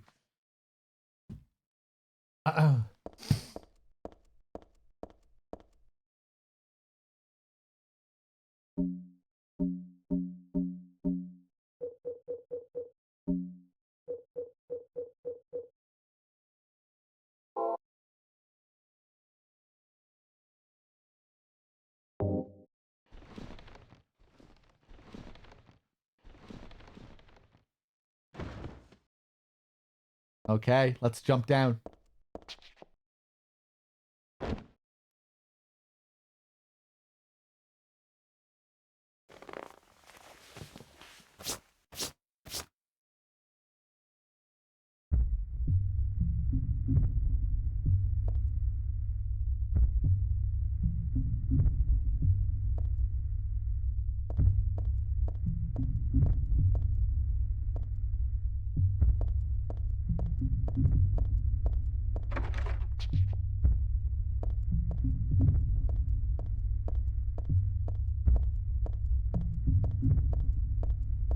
Great sounds again.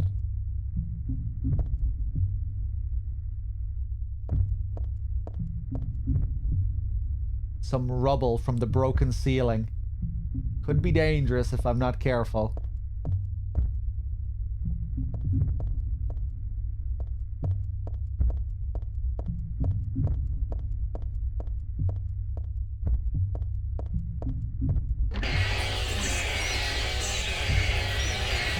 Jesus Christ. Sounds like bats back there as well.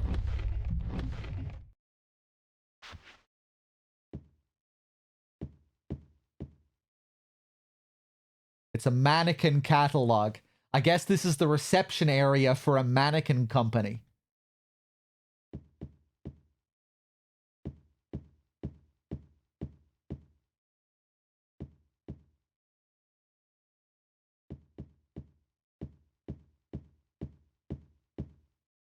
The tabletop is covered with papers. I don't see any info that might come in handy, though.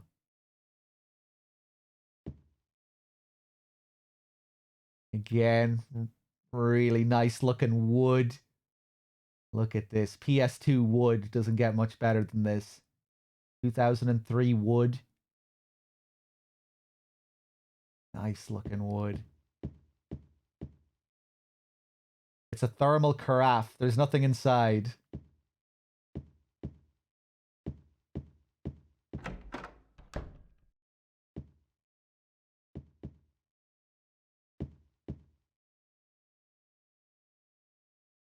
The cardboard box is filled with mannequin catalogs. Thanks. Anyway, I don't need that.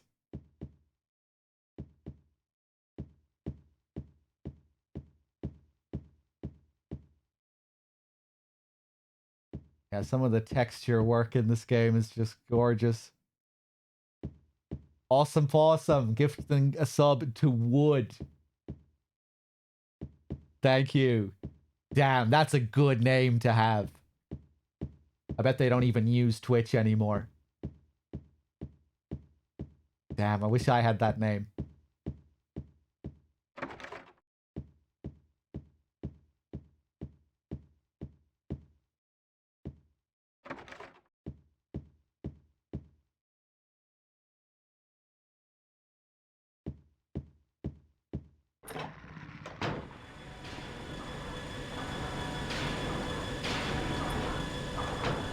Let's take it easy.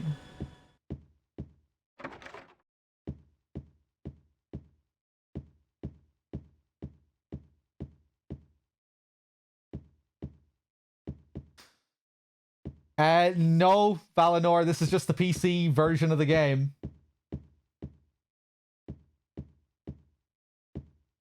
2003 PC. Looks gorgeous on PS2 as well. You can't play on as high a resolution and the frames can suffer, but still a real technical marvel.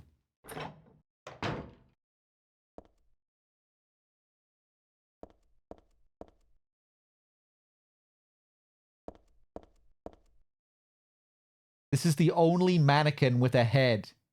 There's something weird about the headless ones. Like they can still see me or something. Ick. Its head is the only noteworthy thing about it. It's just a mannequin.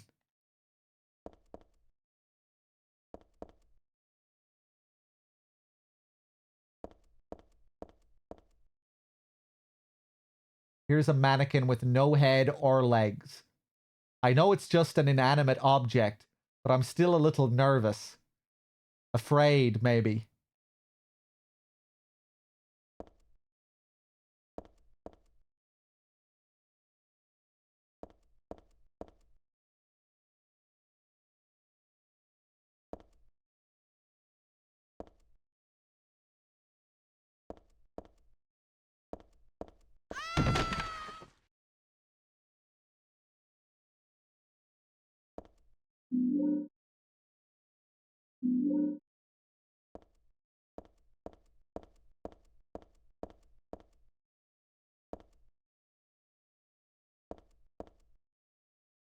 This is blood. That is one of Heather's fall screams, isn't it? Or one of her death screams that we just heard.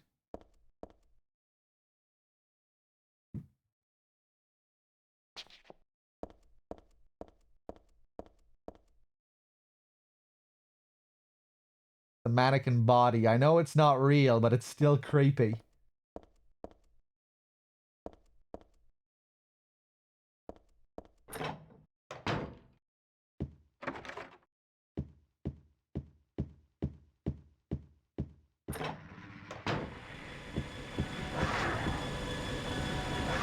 Whoop.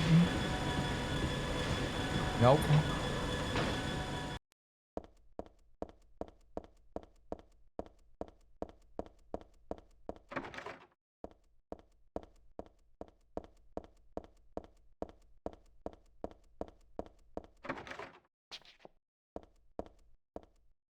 Okay, back up.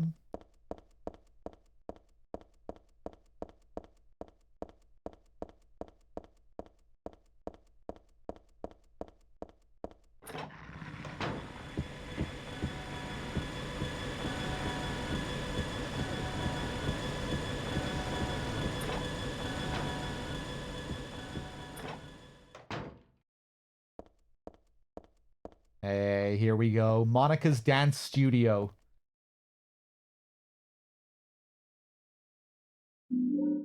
Office building map. So here we are in the Hilltop Center.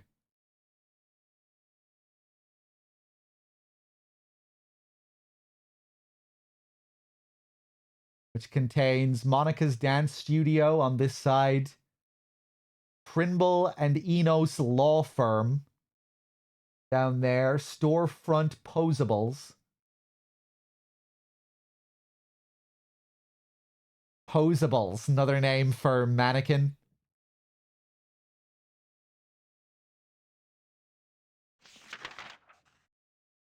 Gallery of Fine Arts up on the 5th floor. We'll be going there later. KMN Auto Parts. Water Glass. Everwhite Design and Construction. Mal Geological Survey. Don't think I usually look at all of these different areas. You know, you don't go to all of them. You go to auto parts, you go to the gallery. Some of these areas, some of these other areas are completely blocked off. One-stop imports. Green Ridge Mental Health Clinic, we go there. Echo Interiors and Floor Fashions. Last Drop Cafe. Alberton Life Insurance, yeah, we go there.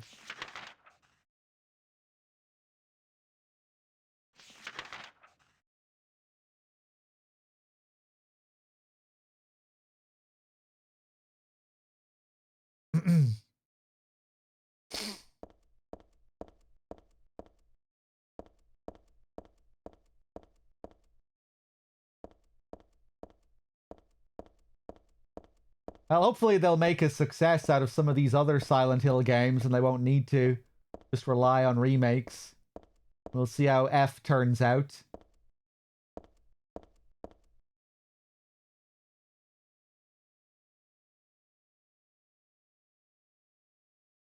F is going to be interesting, you know, it's the first new game that we've had really since Downpour. Like proper new mainline game that isn't some spin-off or Book of Memories or some fucking shit like Ascension. Be interesting to see how this is received and how well it sells. How it'll affect the series moving forward.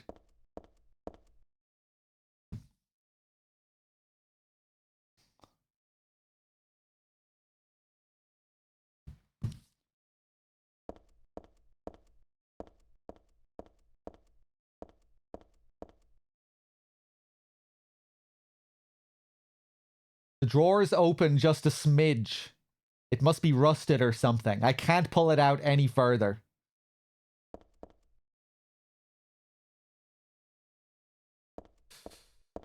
Yeah, I guess that's right, bad humans.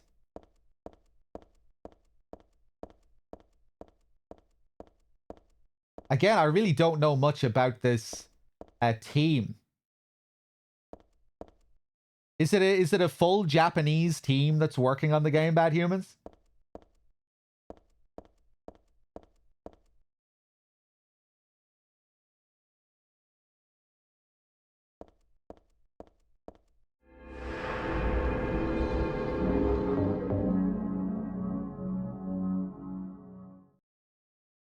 But yeah, interesting.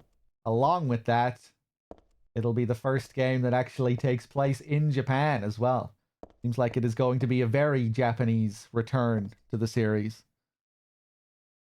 They're mostly Taiwanese developers.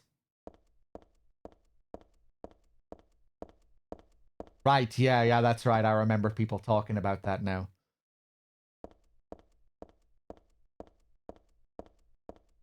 "1960s rural Japan.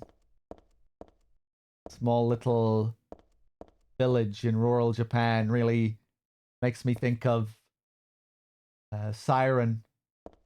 Similar sort of setting.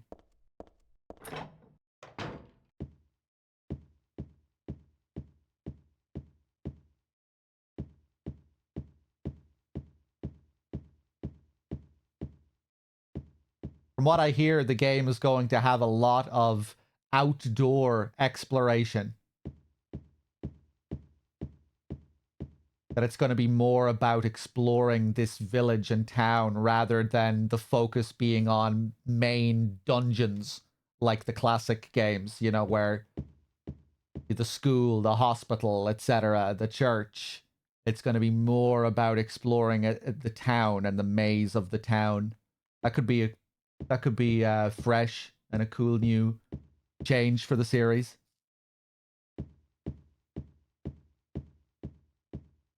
But yeah, I hope it turns out well.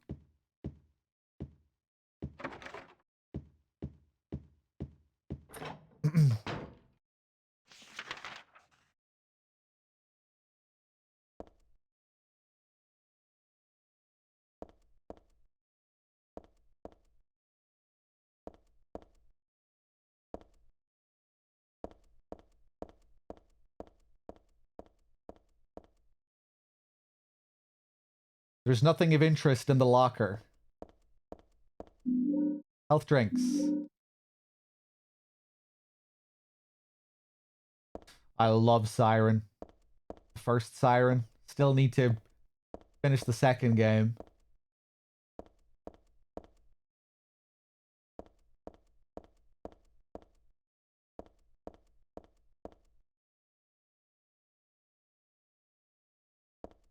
I wasn't crazy about Blood Curse. It's another one we need to return to.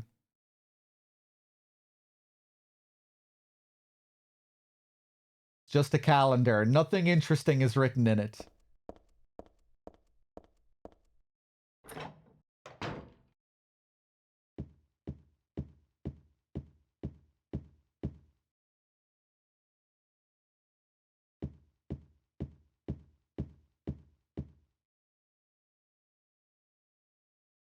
Some kind of poster. It looks like there'll be a performance soon.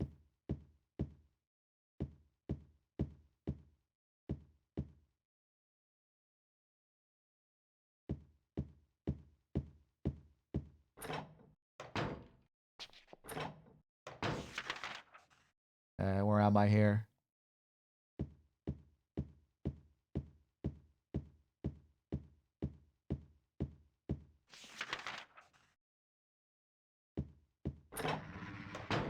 Yeah, fuck this room. One of the most bullshit things about this game, these occasional rooms that are just jam-packed full of enemies with nothing to find.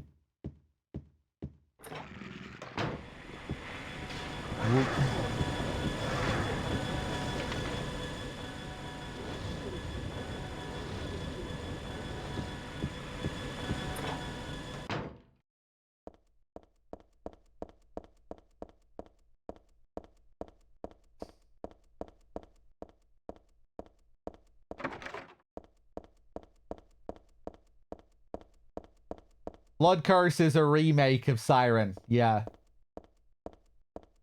Which includes American characters. Where half the cast is Japanese and half the cast is American. and it's episodic, and it has action replays at the start of episodes. Previously on Siren, with characters running away, and yeah, it's kind of weird.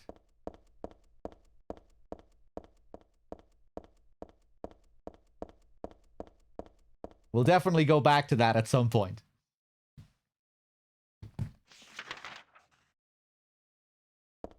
But yeah, Siren never really took off in the West. It was very popular in Japan.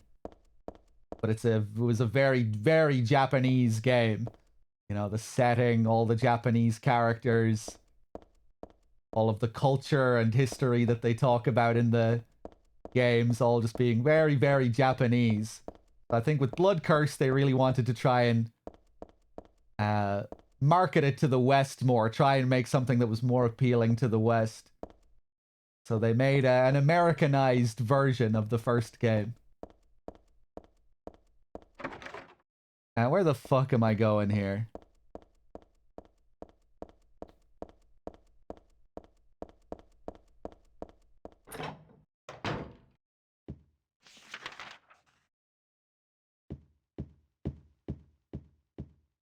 I love the OG Siren. That's one of my favorite horror games ever.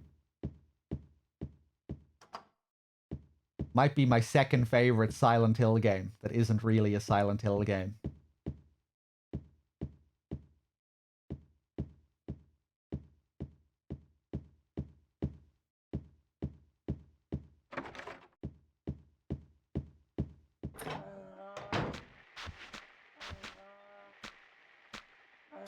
I didn't play Siren for the subathon, no.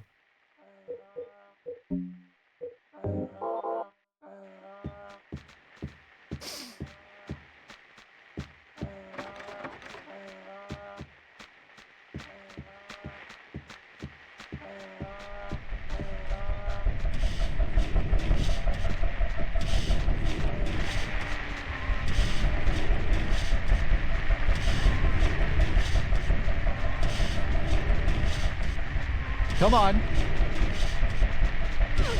Oh. Oh, the dodge.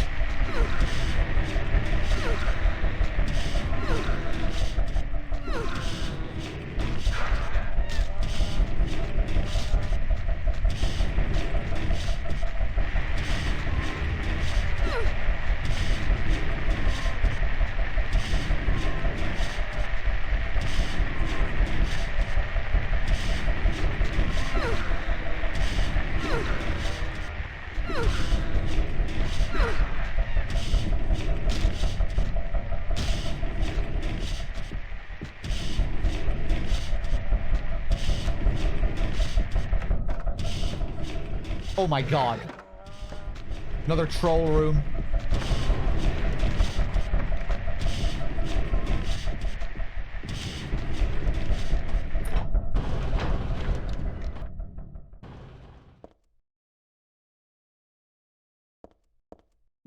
Okay, here we are at KMN Auto Parts. A poster for this company. We get a jack. Oil and foil and stuff like that. I can't use any of it.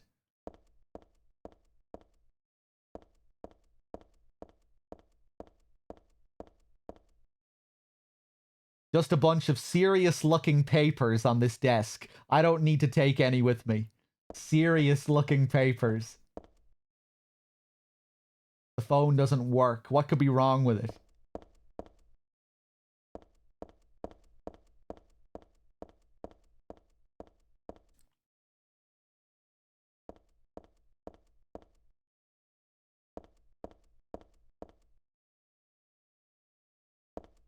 Okay.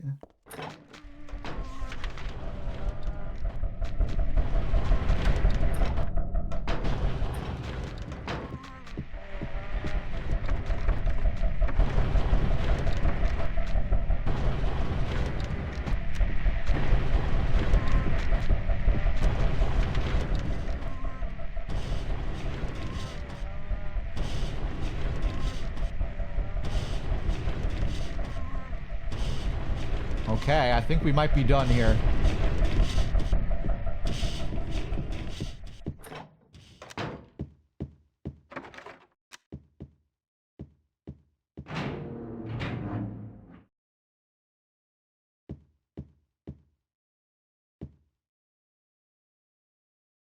Its title is Repressor of Memories.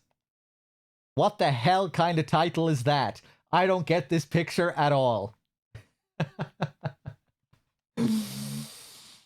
That's because you're repressing your memories, Heather. You wouldn't understand.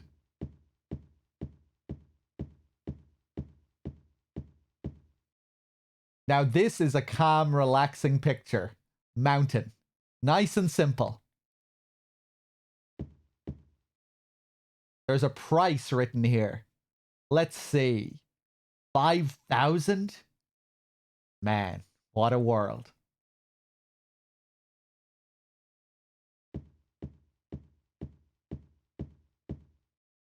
Looks like there was a picture here before, only the caption is still around. Flame purifies all. Flame, eh?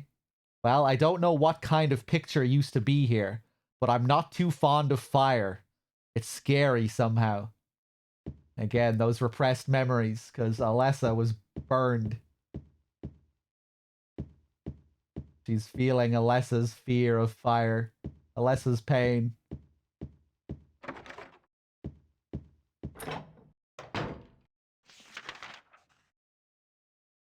Okay.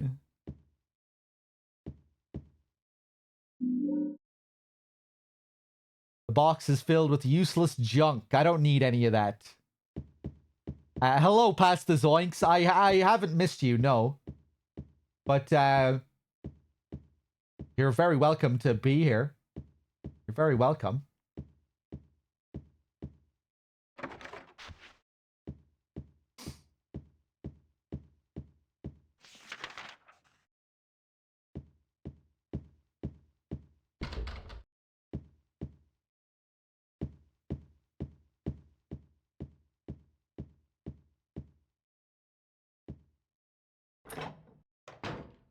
Slightly unnerving camera angle.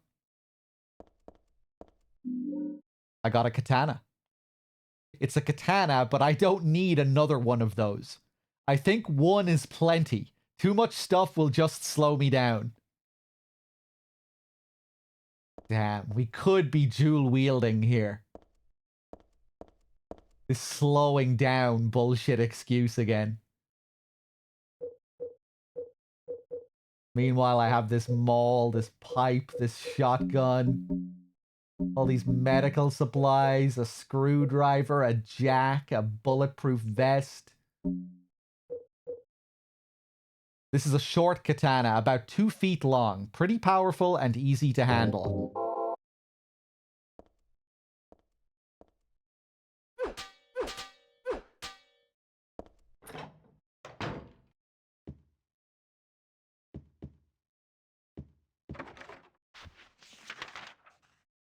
Okay.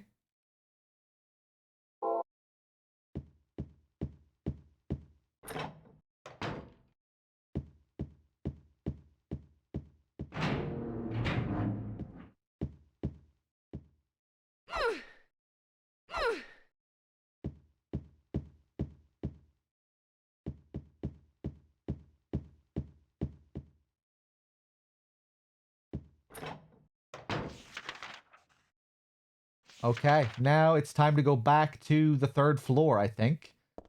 With our screwdriver, we can open up that drawer.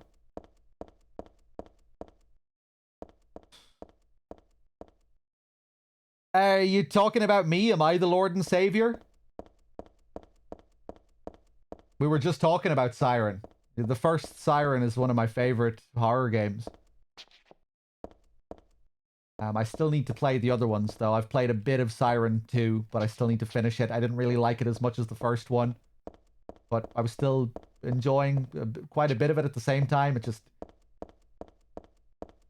didn't quite have the magic that the first one had.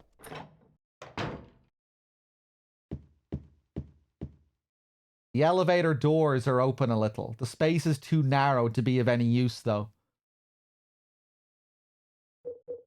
Don't think we can use the jack yet. Oh, we can.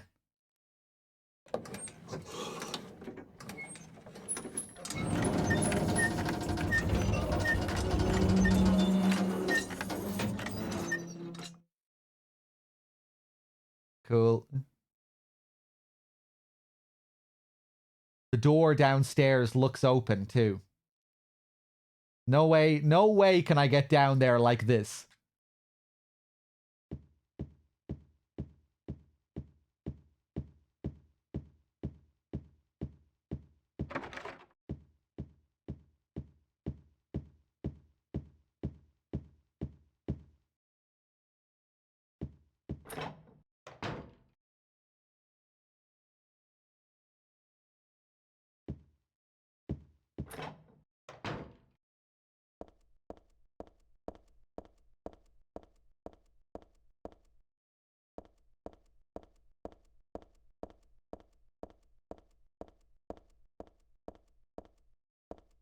I didn't think the difficulty was too bad in Siren, like in terms of like damage and health and stuff like that. I guess you can die pretty easily. But what makes the game hard are the obtuse puzzles. And when people play the game, or it seems like when a lot of people play the game these days, they don't realize that the manual for the game is key to figuring that game out. The manual gives you loads of hints that are that you really need to make progress in that game. Once you make it to a certain point in Siren, you need the game manual's hints. Because otherwise you'll just be wandering around like a headless chicken, clueless in every stage, with no idea of what to do.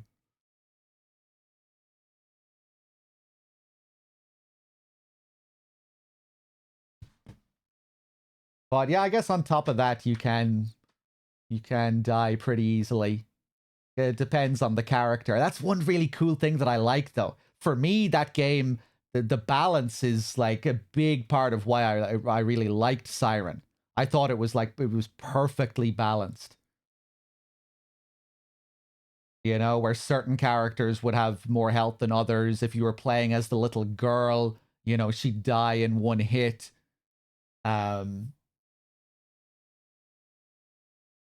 Kind of unique with how the health system works in that game as well, because they never show you your health, and you just kind of have to get a feel for how much damage you can take with each character. Although maybe that's something that they also tell you about in the manual. I can't remember. Because the game has regen health as well. It has regenerating health. But it's just something that I kind of had to get a feel for playing it.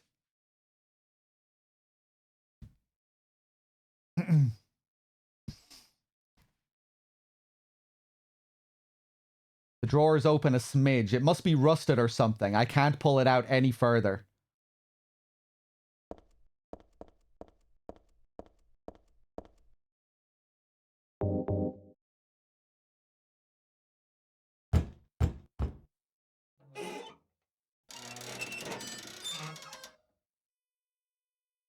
There's the youngest character in Siren. She can't even take damage. It's just a game over when an enemy gets too close to her. You can't even be approached by an enemy, or you really have to stealth around them. But then I think it's the Tomoko, like the 13-year-old girl, 12-year-old girl, 13-year-old girl. I think when she gets hit once or twice, she's dead.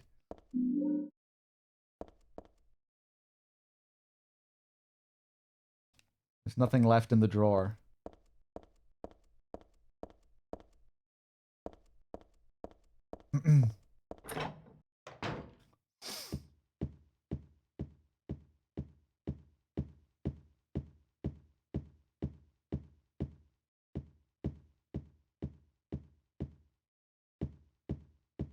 But yeah, the puzzle of that game is what made it. Just the whole structure of the game, figuring out the timetable system and how all of that stuff works.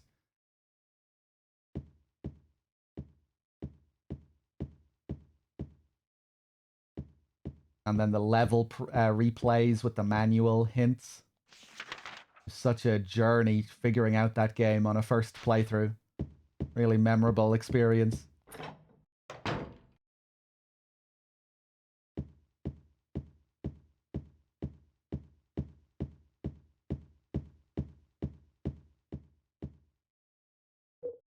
Okay, we have our rope.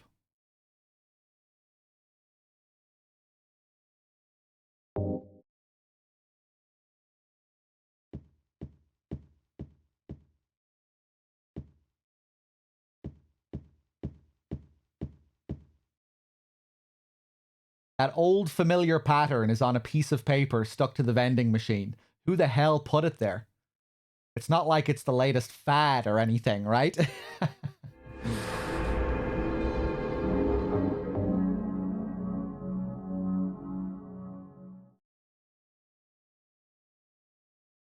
Is it possible to finish Siren without repeating levels? No. But it is possible to do loads of stuff that you could... It is still possible to save loads of time. Your first time through the levels. You can minimize the amount of times you would have to repeat a level significantly if you know what you're doing.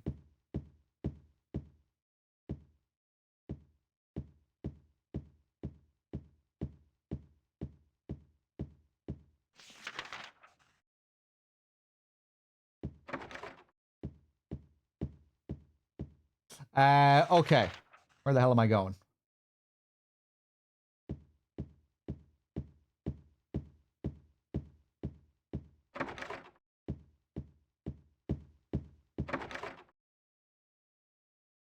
Echo interiors and floor fashions. Good night, past the zoinks.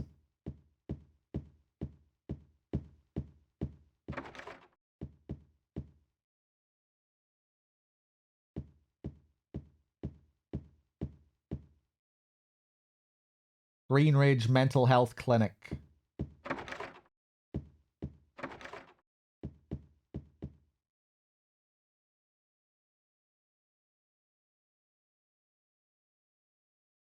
(10 a.m. to 1 p.m. 2:30 p.m. to 9 p.m.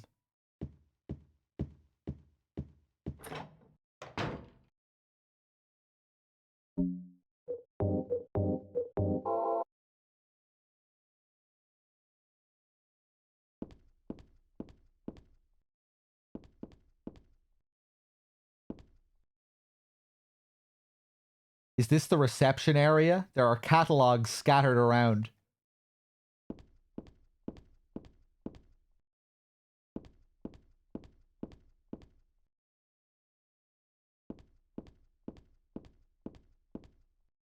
It's just a bed. Nobody's hiding under the covers.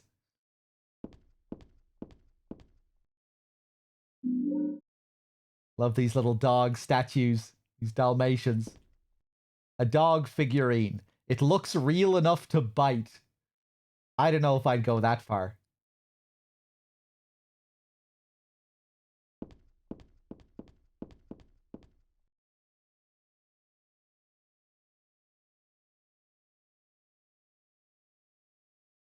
Good wood. There's a sofa here. It's really beaten up.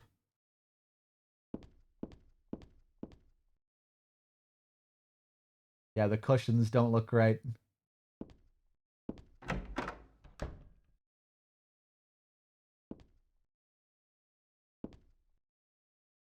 Lamp hoods and flower vases. I don't need either.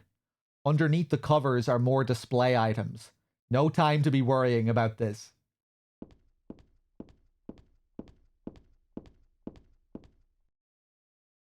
It's a cracked flower vase. Is this supposed to be for sale too?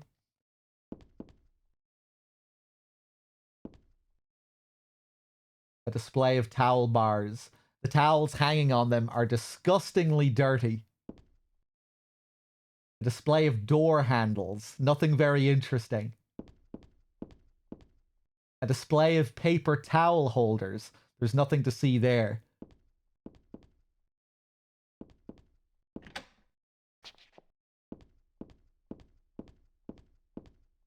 bathtub display. There's a dark red stain on the bottom.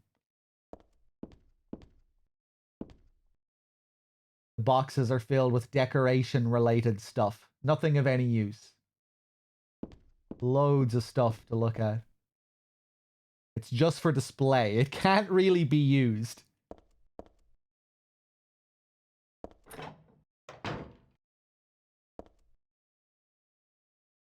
Not much interesting here. I guess I can just forget about it.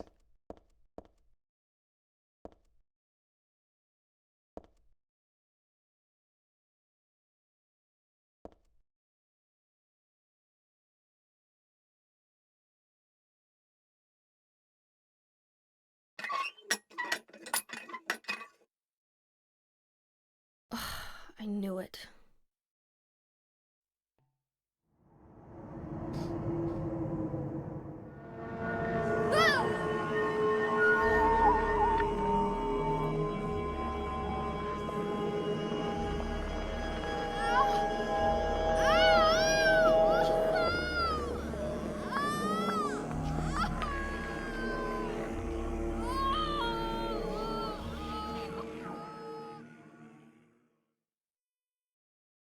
It's being invaded by the other world, by a world of someone's nightmarish delusions come to life.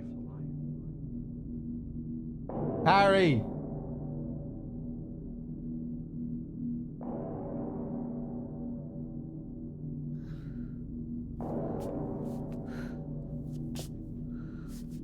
Oh no, not again. Did she do this too?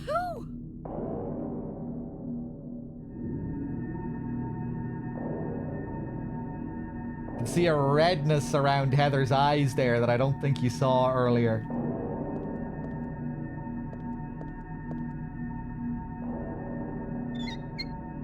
I'm twisting the handle, but nothing's coming out.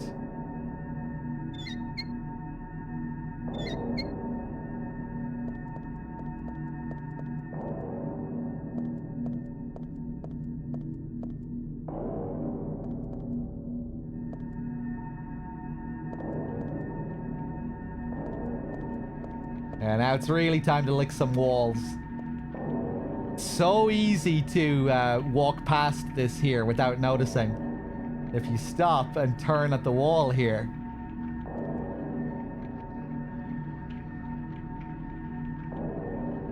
I definitely ran right past this on my first playthrough. Probably my second and third playthrough as well. You just go straight to the door. This image is out of the light here.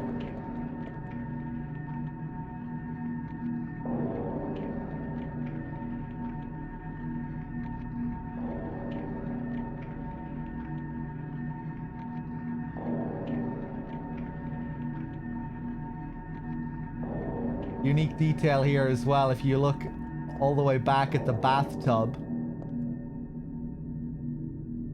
see this cable that's going back to the bathtub? That cable, you can follow it all the way up to this. Here, see? It's the same cable going from the tub up to the humanoid form here.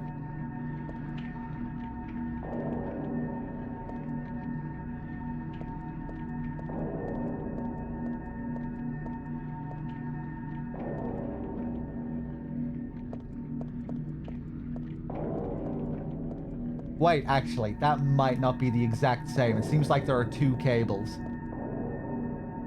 There's that one there.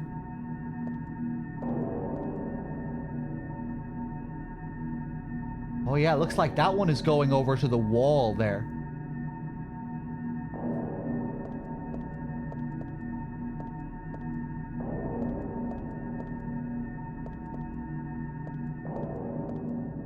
Almost like it's the electrical wiring of this place.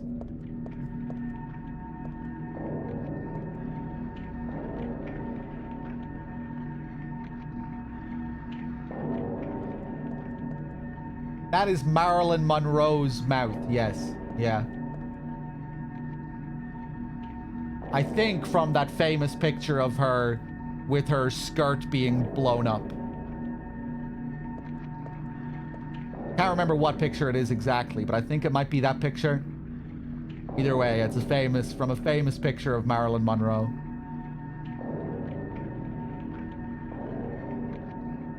I believe Masahiro Ito says that it's supposed to symbolize Alessa's shrieking madness while she was being burned alive. To symbolize Alessa's torment. On either side, you have images of ears as well, bleeding ears. Forceps.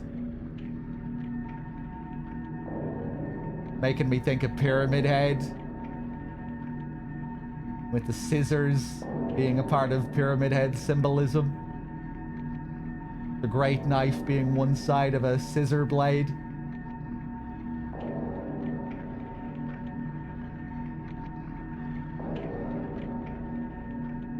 Kind of looks like text on the wall in the background as well. Looks like a big letter or something.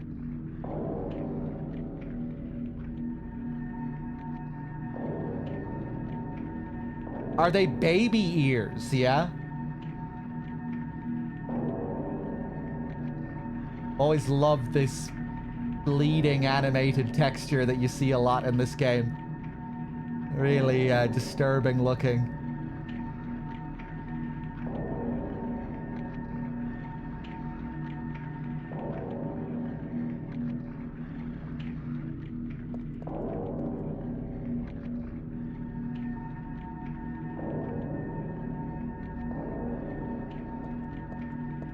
Yeah, I think that this cable on the ground, it is a different one. This one seems to reach all the way up there.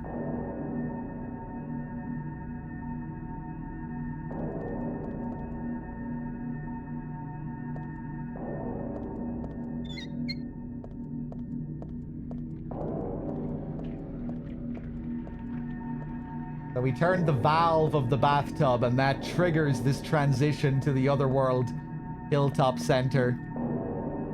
We see something similar later when we transition to the Otherworld Hospital, except that time it's Valtiel turning valves.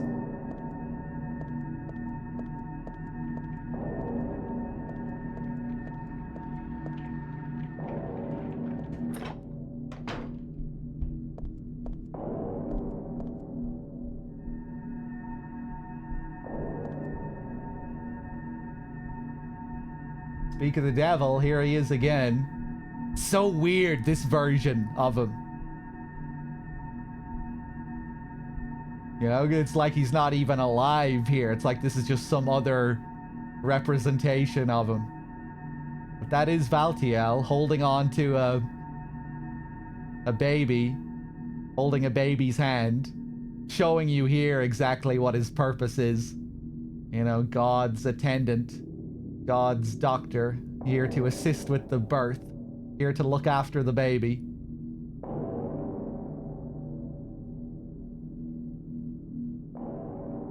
Love how we don't get any comment from Heather here either. We're just left to look at it ourselves.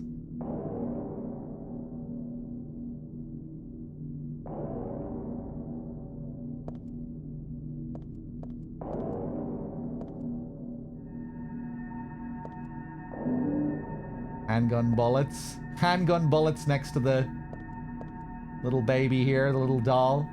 The mummy-like thing in the wheelchair is just a doll.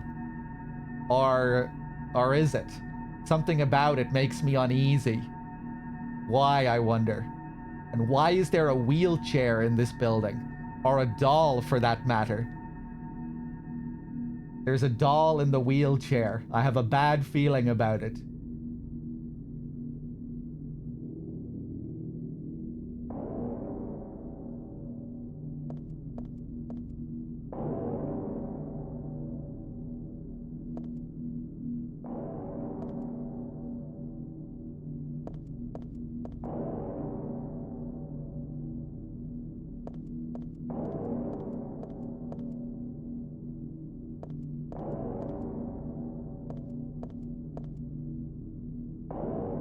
What's behind the curtain here? Yeah, the ambient sound here is great.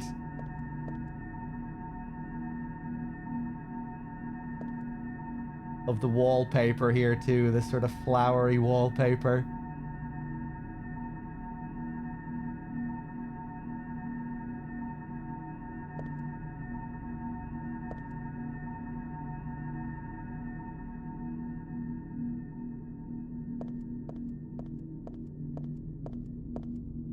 The whole thing with the doll and the wheelchair as if it's already in this sick kind of state. And how the god is supposed to be born from feelings of pain and hatred. You know, Claudia is happy later when she sees how full of anger and hate Heather is. 'Cause that's what will foster this baby. That's what will nourish the baby inside her. It's a baby born from pain and suffering and misery and stress. All negative emotions.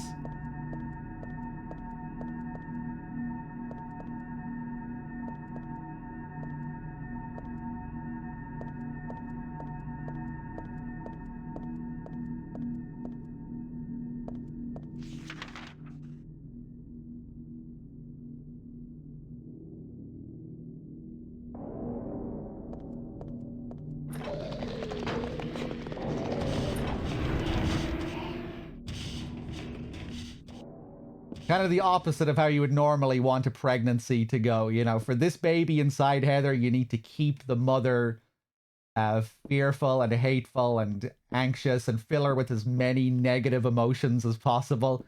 That's what's good for the baby. You don't want the mother to be calm.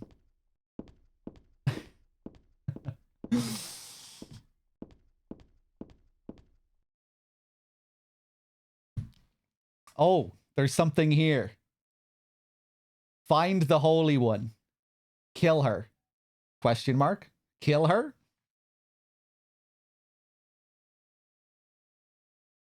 That's me. Who could have taken this photo? That's really creepy.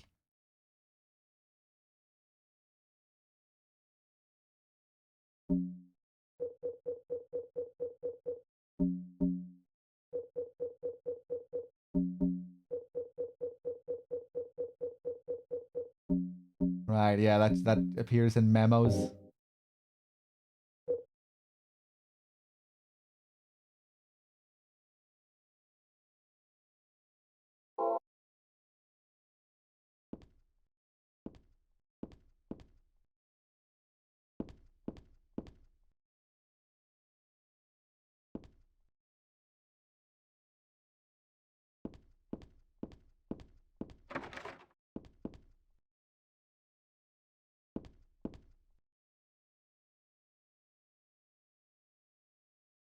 Examination room.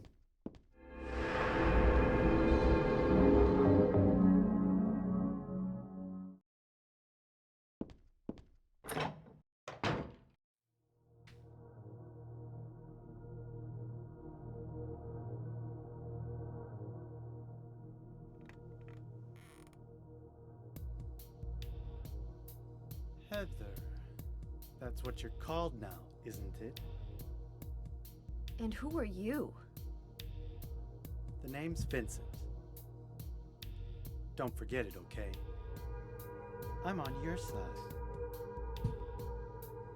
So you say. But how do I know you're not with her? Her? You mean Claudia?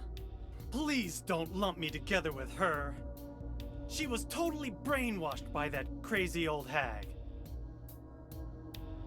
Well, I guess crazy old hag is a bit harsh. She is your mother, after all. My mother? What do you mean? You don't remember? Ah, so Harry didn't tell you anything.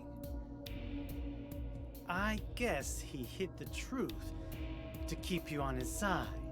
Eh? That figures. He's a pretty sneaky guy. Don't talk about my dad like that! Sorry. I apologize. Please, calm down. How do you know my father anyway? I know everything. I know about your past, too. Then tell me what's going on. You don't know even that? That's why I'm asking. If you know everything, then tell me how I can put an end to this. Not yet. Why not enjoy yourself a bit longer? Enjoy? I feel like I'm going crazy. Does this place get to you at all? Oh, it gets to me, all right. I find it most fascinating. Wait! I'm not finished talking! I knew you were on her side. How do you figure? There's something wrong with you, too.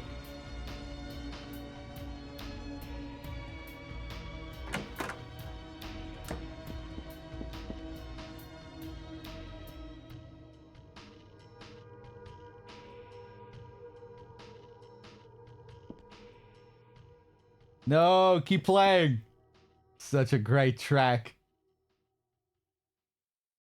I don't think I'll go in this room. That weird guy is in there. I've always just loved the way that scene appears out of nowhere.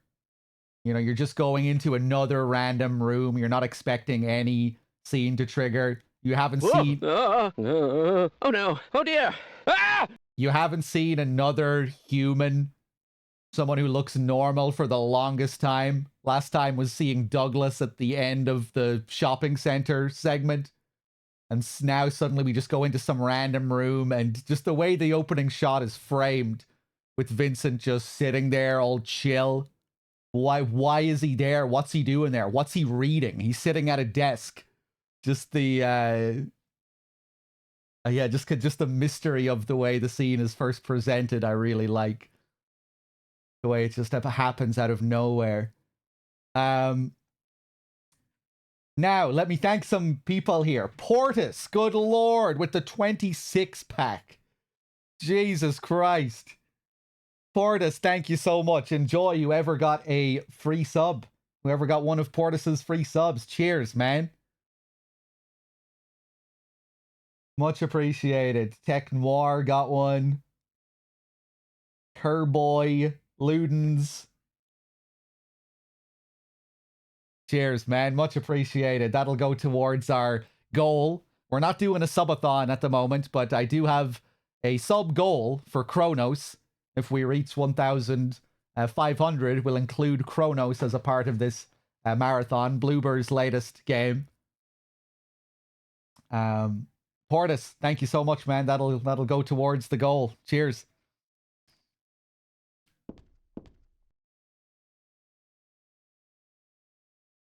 All sorts of weird text as well that you can barely make out written on the walls in that room.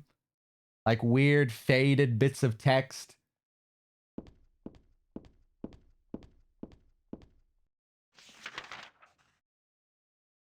In the mental health clinic. Yeah, so Vincent is a mysterious figure, appears to know all about us, but we don't know anything about him. References Harry. A lot of people look at Vincent as being a kind of Kaufman-esque figure in this story. Or the story, you know, in many ways mirrors the first game. Where Claudia is very much the stand-in for Dahlia. Whoa! Oh no! Oh dear! Ah! Anonymous with the 20 pack as well. Thank you so much, Anonymous. Good lord, Jesus. Enjoy whoever got a free sub. That'll go towards the goal as well. Thank you. Cheers. 26 from Portis, 20 from Anonymous. Cheers, everyone. Glad you're enjoying the Silent Hill. Thank you.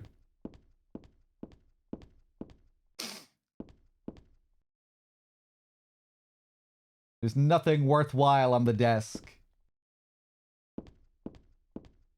But yeah, the more we learn about Vincent, the more we see that he's really just in it for himself, for the money, for the material gain that he gets from this world. He doesn't really seem to care about Claudia's grander ambitions.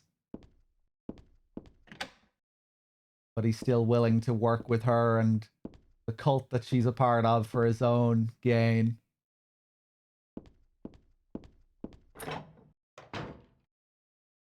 What's the source of the notification sound? Half-Life.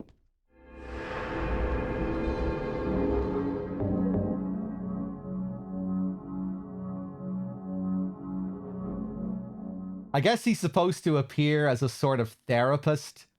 There, he's kind of framed like some kind of therapist sitting behind his desk in the mental health clinic. Meeting him here at the very beginning of the mental health clinic section in a little office. The way he kind of studies us and yeah, kind of analyzes us.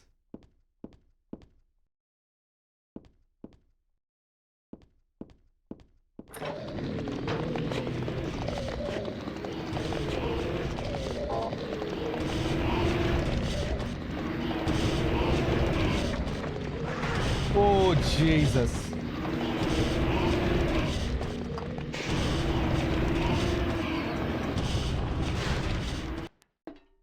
Whoa!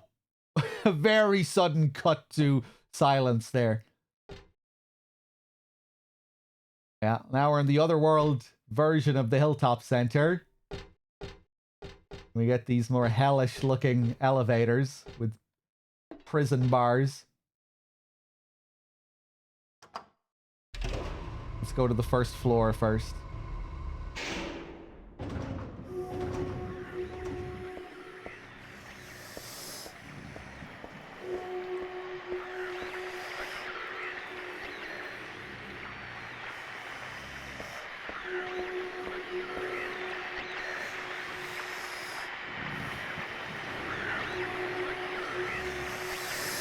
A book is lying here.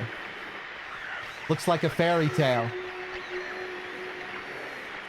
Damn. Hold on.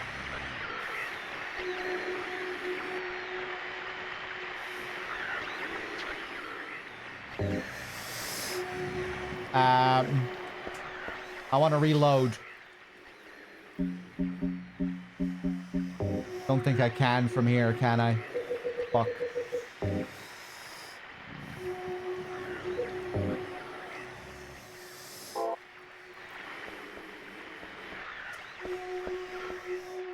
I missed out on an interaction there with the creature. If I inspect the creature before reading the book, I should get a different reaction. Hold on. When was my last save, actually?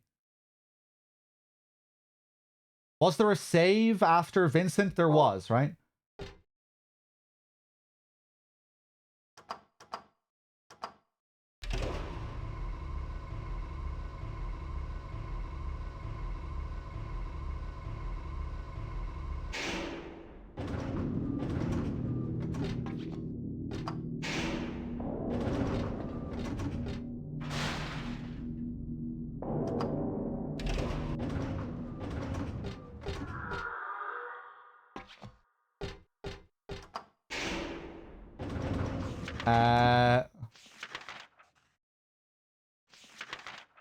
Mental health clinic, second floor.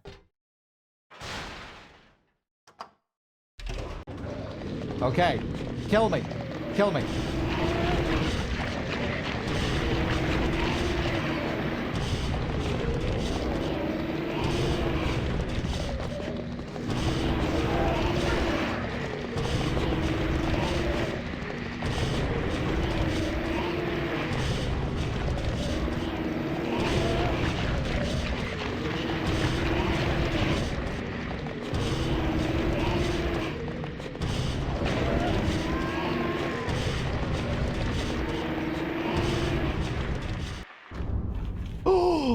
Nice! We got it!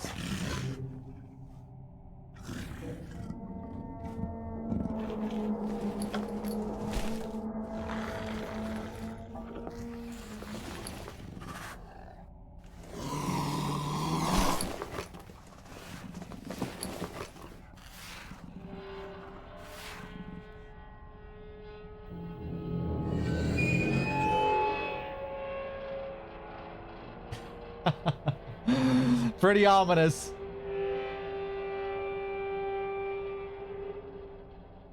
Yeah, so in certain areas you'll be able to get this game over screen. I'm not sure if there's a random element on top of it as well. Like if you'll always trigger that in that area.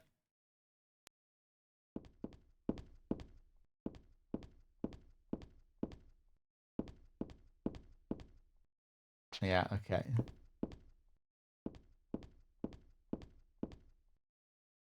I don't know what kind of plant this is, but it's withering away.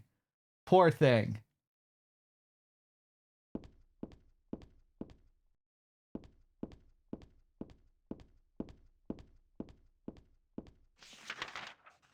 Yeah, so I guess Valtiel continues to try and assist with the birth of this god even after Heather's death. Or like some people were suggesting, maybe performing some kind of rebirthing ritual or something, bringing Heather back somehow.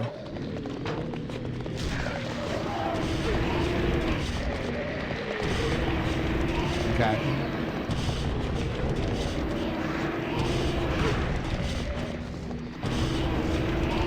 Where the hell am I?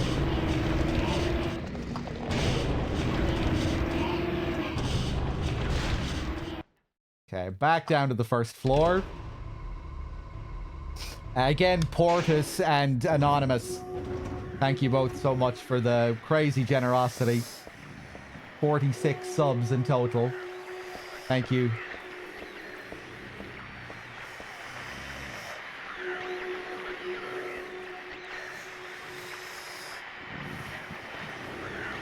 What the hell?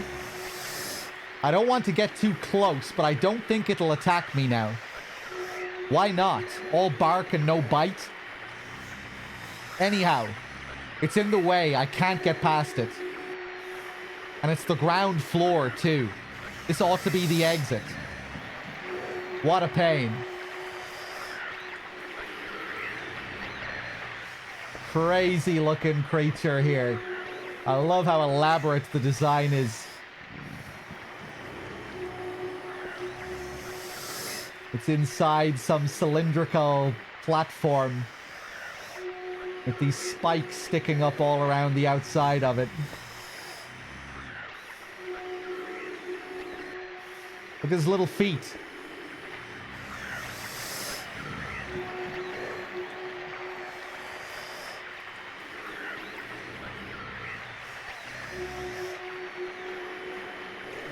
Thanks.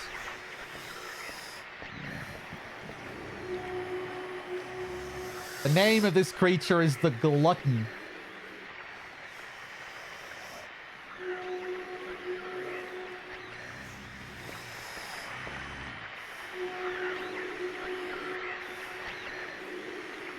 Kind of look like curtains on either side of it. That kind of rippling pattern that it has. A book is lying here. Looks like a fairy tale.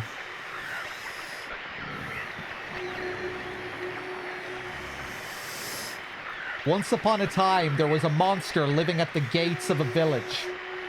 It was a very scary and a very bad monster. It would catch people and crunch them up with its big teeth. The villagers were afraid of the monster, and no one would dare approach the gates. Everyone was stuck inside the village. When the king heard about this, he summoned his knights. The knights eagerly rode out to defeat the monster. Ha! Take that! Their swords slashed and their spears flashed, but the monster wouldn't die. The monster tossed the knights into its mouth one by one, horses and all. What was the king to do? He fretted and fussed and paced the floor, but could think of no solution. Soon after, the village priestess came to the castle. She was a very kind and good person. The king asked her to defeat the monster guarding the gates. The book is torn, the rest is missing. I remember reading this a long time ago. I think I borrowed it from someone. I don't remember how it ended, though. Grr! Didn't I read the story through to the end?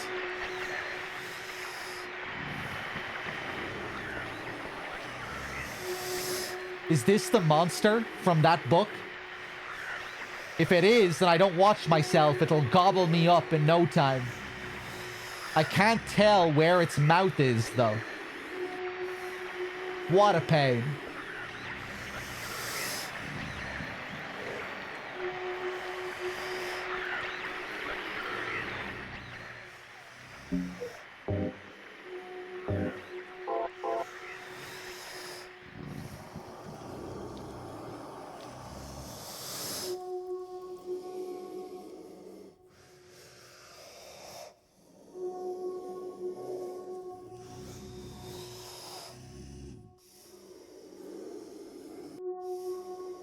Wanted to hear it without the radio static.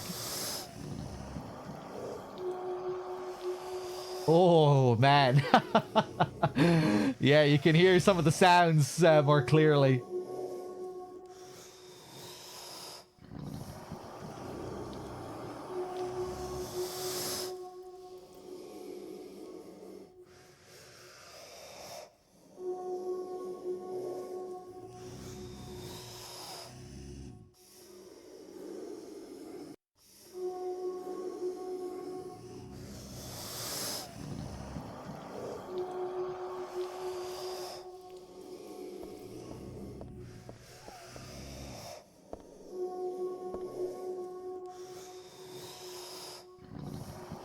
More Valtiel figures over here.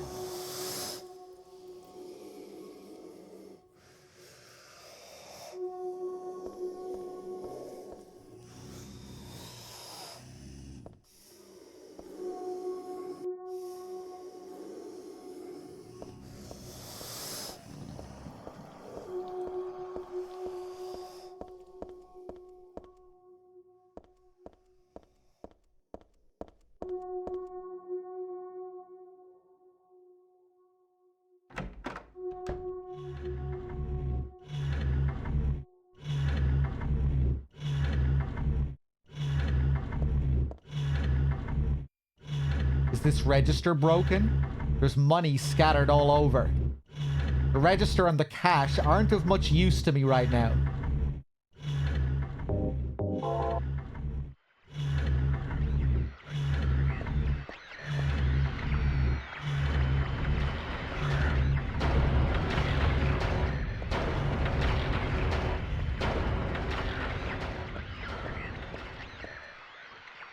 For some reason, the only thing in the fridge is liver. I hope it's not rotten. We got some pork liver. The fridge is empty, obviously. All that's left is a red blood stain and one god-awful bloody stench.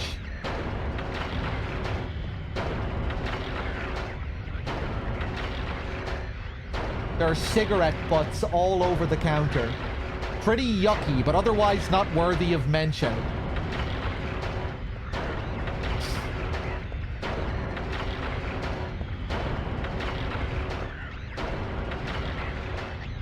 Okay, I'm just gonna grab... No! I'm just gonna grab this real quick.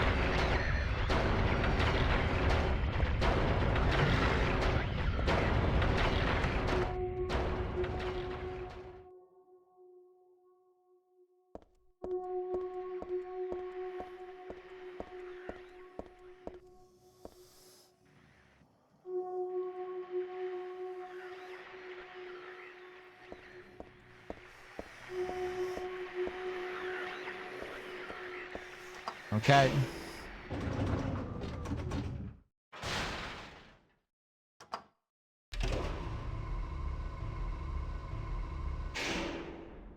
The second floor, I think we're done here. For now.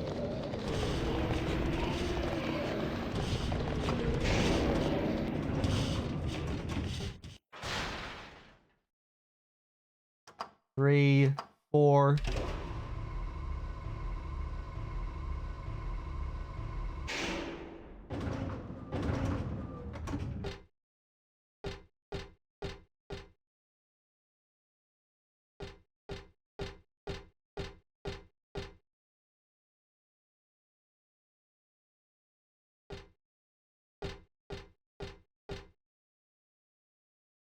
Again, we're seeing more Valtiel looking figures here, but also the figures that look very similar to what we saw in Silent Hill 1. All the robed figures that you saw on the walls in that game. Looks pretty similar.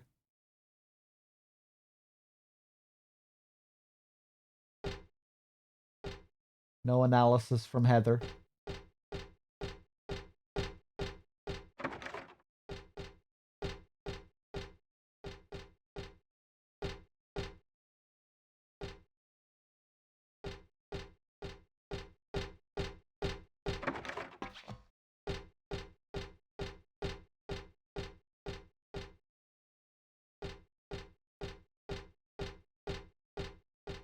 These sorts of areas where you really feel like you're going through some kind of hellish art exhibition. You know, nothing else on this floor. Just this. No areas to explore. Kind of unique here that the doors are locked, but we never go through them. You know, they're not broken doors, they're locked doors. And usually that means you can go through them with a key or unlocking them from the other side, but no, I'm pretty sure we never go through here. Kind of strange.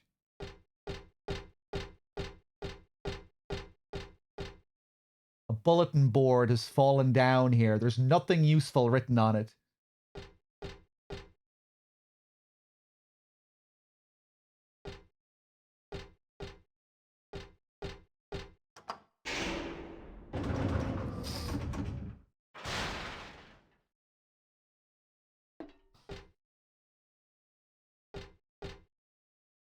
I think this is the first playthrough where I saw the monster drawn so good in the book. Usually I remember the words. The monster, the creature down there on the first floor, the glutton. When you're looking at the fairy tale book, you can see a picture of it drawn there, yeah. Kind of scribble of it.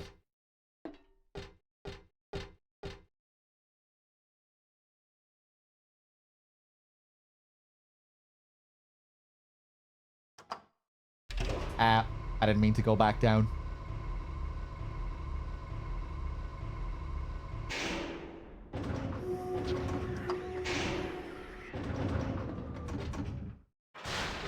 I can't believe I just tried to understand one of Droops's comments in the chat. Where did that come from?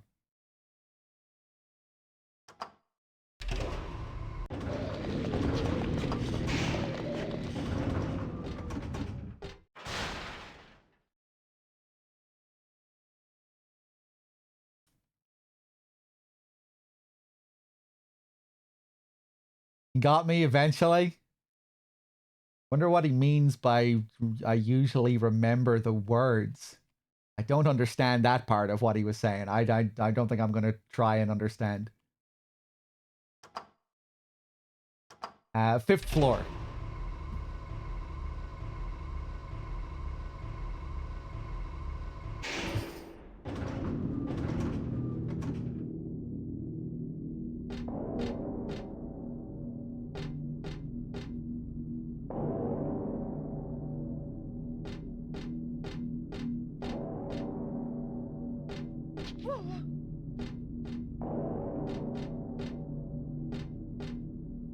The book's words are what I recall, just not the picture. Just from previous playthroughs, you don't remember paying attention to the picture? Is that what you're saying? You don't remember there being a picture of the monster?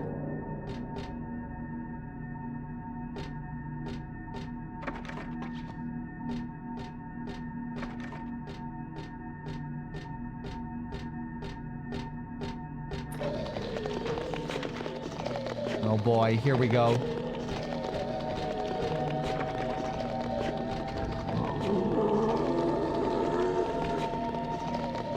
Okay, let's put down some beef jerky for this boy here.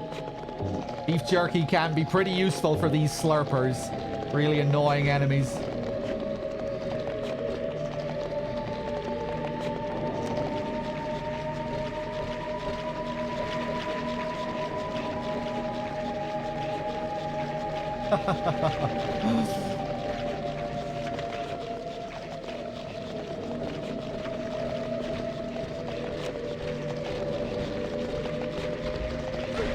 Oh, you bitch.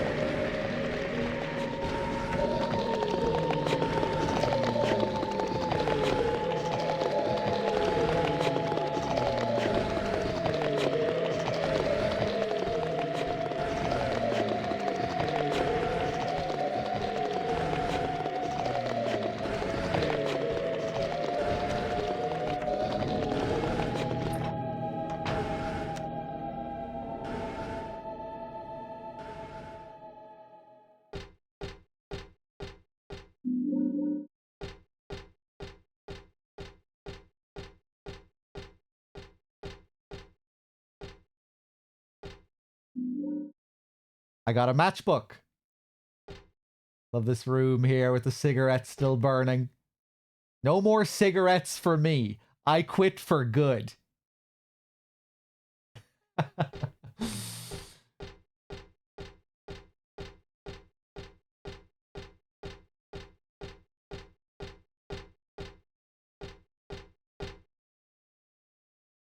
Wonder how long she was smoking for.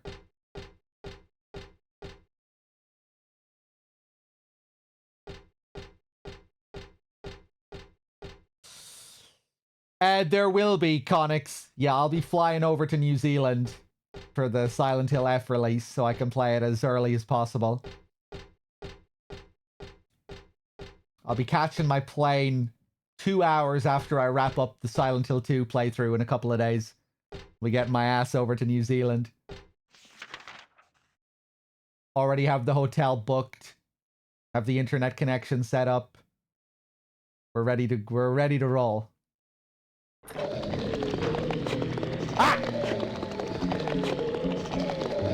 Place down the jerky, quick!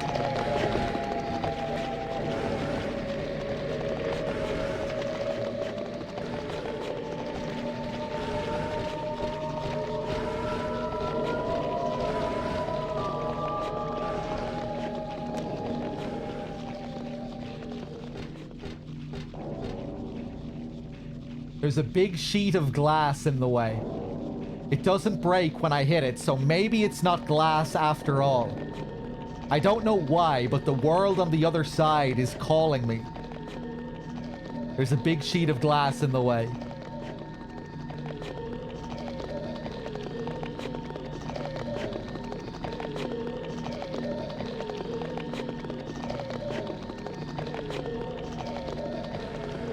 Really, yeah, striking image here.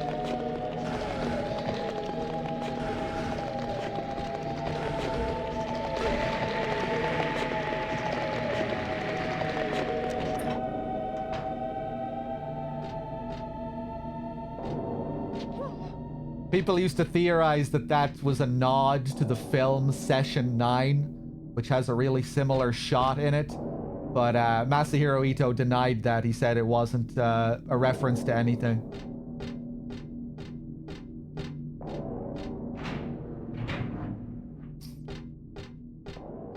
The shot in Session 9 is really similar, though.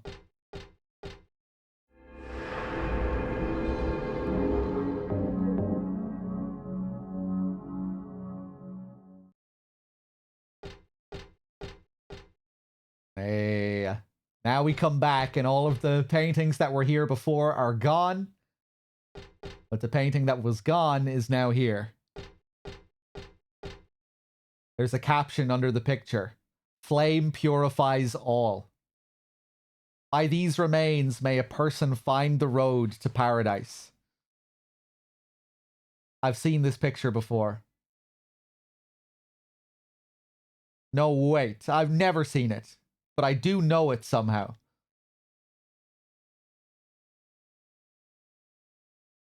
An image of Alessa. Just like what we see at the end of the first game when we see the holy, godly version of Alessa in her white gown.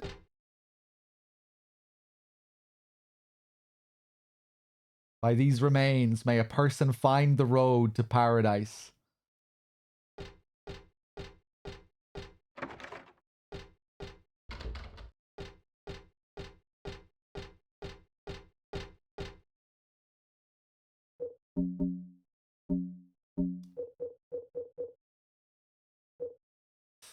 Yeah, I really don't remember much about it, Storm. I saw it once, way, way back. Oxidol. You use this to disinfect cuts and stuff. It foams when you put it on. Pork liver. This was in the cafe's fridge. Gotta do something with it before it goes bad. So it might not be immediately obvious, but this is... We have everything we need here to create a fire for the painting.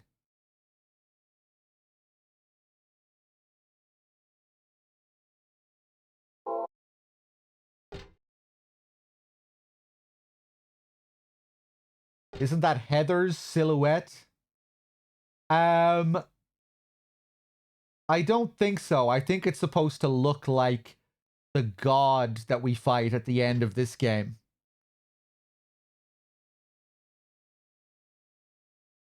I think it's supposed to look like the last boss of this game, which is actually based on Mary's character model from Silent Hill 2. Largely because Ito had no time at all to design the final boss of this game, and it was made in a rush, so he used Mary's character model for it. That's what it reminds me of, anyway.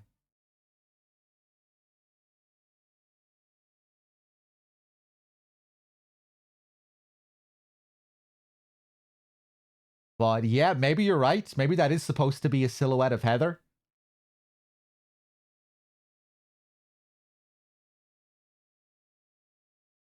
That would be a cool detail.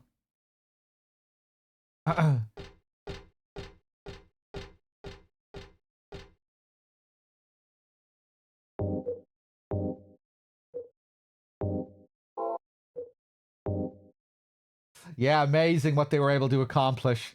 10 months working on this game. You'd think they were really able to use all of their experience on SH2, everything that they had already created with the engine.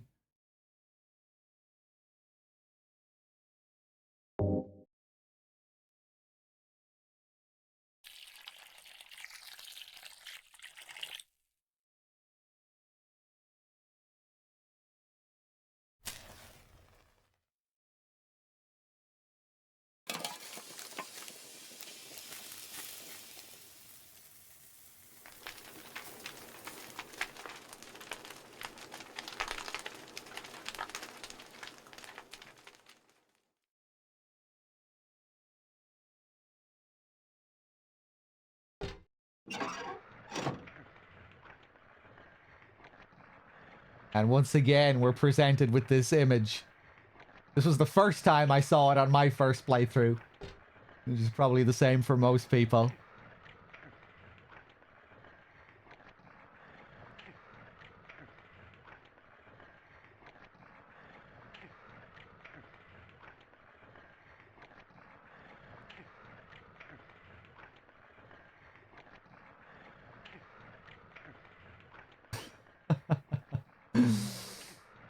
We have even more ears this time.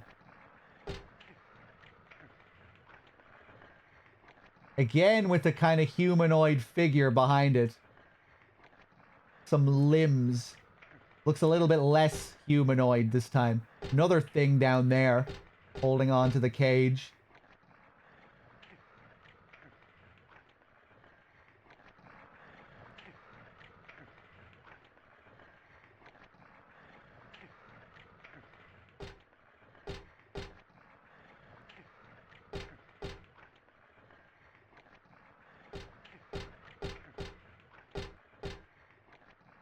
Someone's been hanged.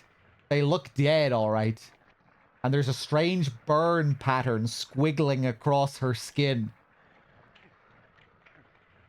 What am I doing here in this world? If only I could get out of this nightmare. I usually miss this interaction. I like how she referred to the figure as a she. Her, because... I guess unconsciously she can tell it's Alessa. Or I guess it just, I guess she just sees that it looks female as well, I guess.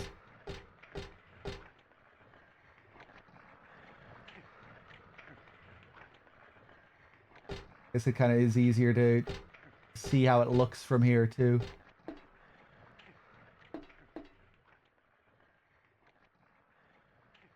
Kind of looks like an oven door as well that we passed through here. That's a neat detail. After we burn the painting with fire. Feels appropriate that it would unlock a door that looks like an oven. Stepping through the flames.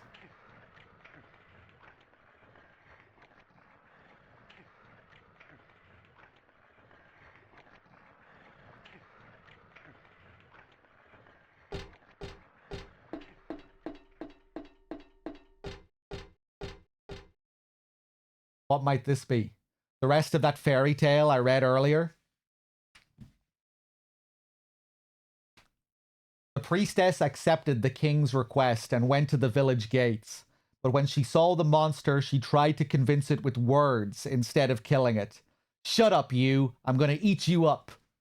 The monster didn't listen to a word the priestess said. But she kept trying to convince the monster to give up. It's wrong to eat people, you know. The monster grew very angry at this and attacked her, killing her with a single mighty blow. Well, at least she tried.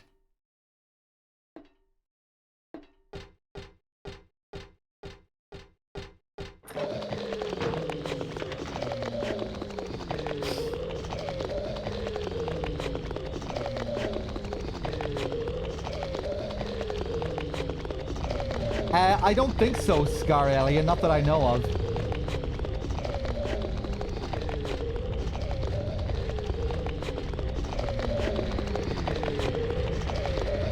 Whoop.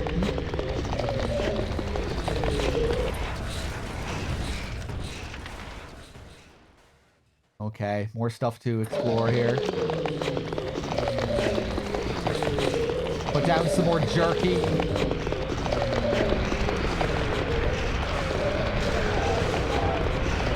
Oh, please.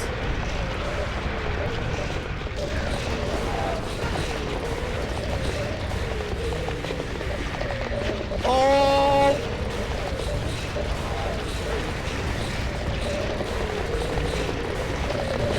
That didn't work out at all.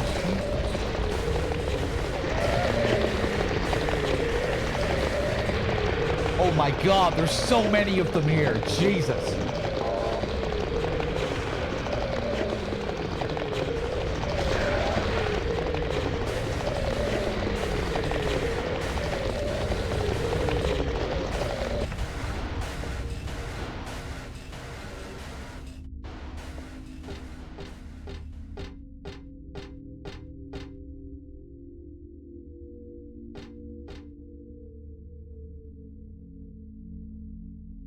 You can see one here hiding under the bed.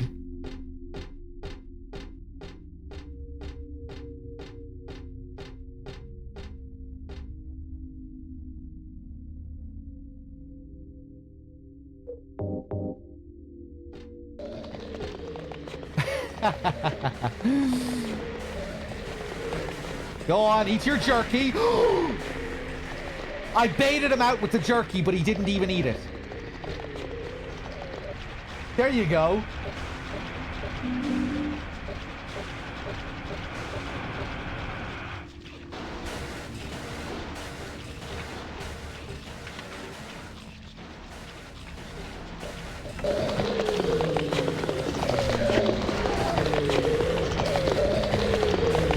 Oh my god. Get out of my way.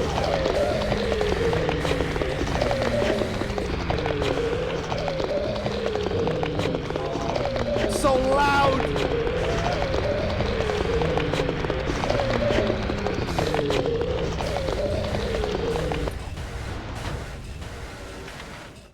Oh my god, man. So annoying. The slurpers.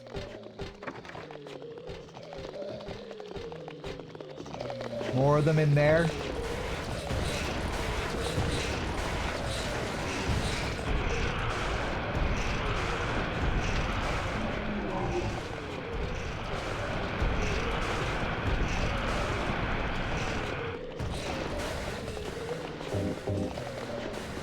More jerky.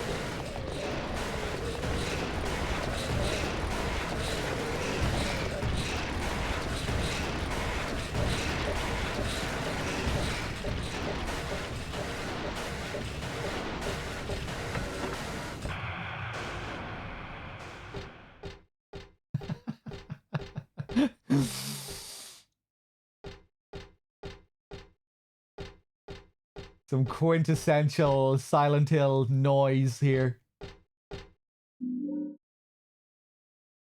I got a silver coin. The lamp's shining on some old silver coins I know I've seen before. I got one earlier, so I shouldn't really take any more. I mean, I'm no thief. I might act like one now and then, though.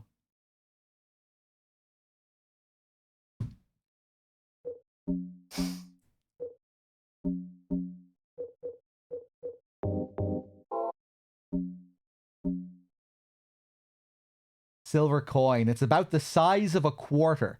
I get the feeling it's really old. Enjoy your free sub. We got great generosity earlier from Portis. Portis gifted 26 subs. Anonymous gifter gifted 20. Ozaki, I did thank you for the 39 as well. Didn't I thank you for your 39? There are your standard coins and bills over here.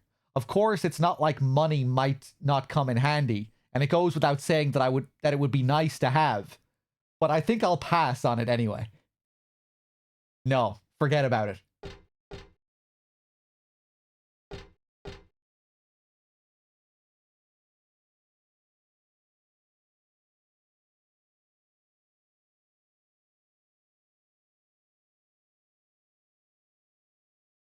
The boss had Mary's face. Yeah.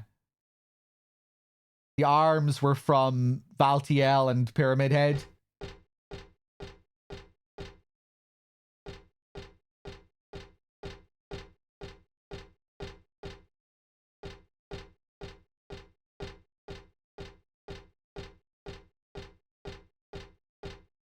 Yeah, just stitched together from models and assets that they already had due to time constraints.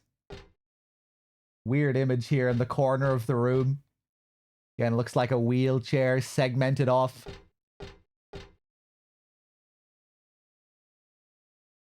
Behind this barrier of rope or wire, whatever it is.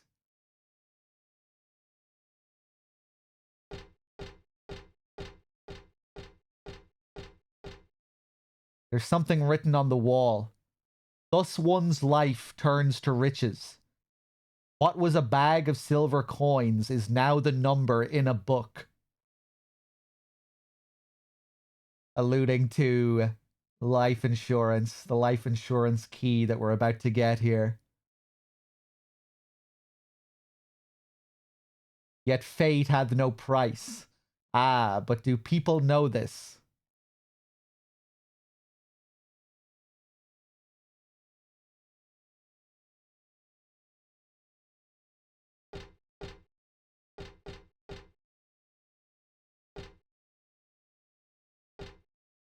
Just a plain old vending machine. This one is selling canned drinks. Come to think of it, I am kinda thirsty. I'd feel weird drinking anything sold in a place like this, though.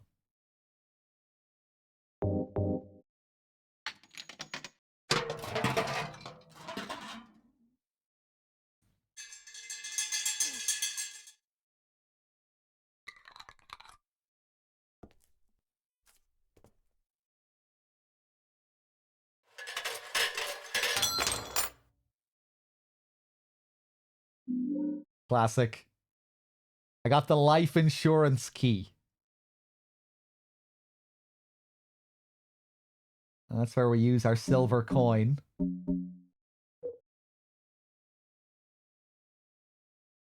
I bought this from a vending machine. It looks real enough. There's a tag on the key that says Elberton Life Insurance, which we already saw on our map.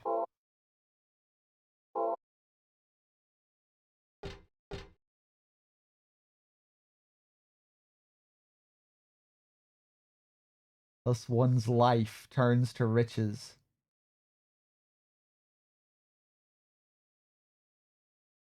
What was a bag of silver coins is now the number in a book.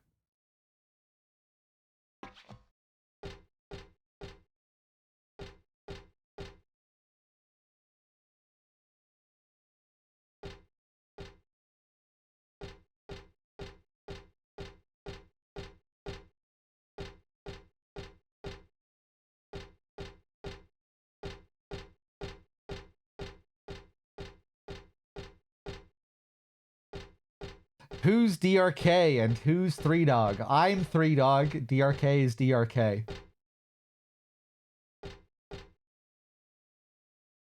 I don't need any more coins.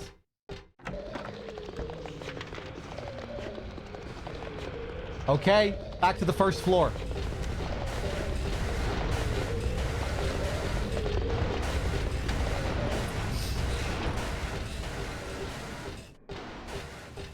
Jesus Christ, this racket. Good lord.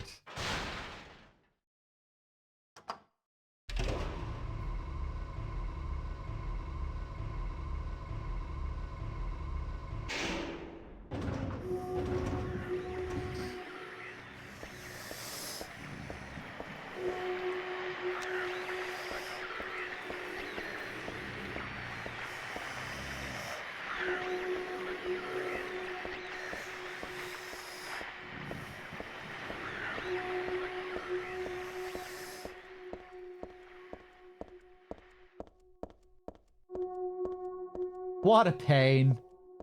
Ugh. This monster in the corridor, what a pain.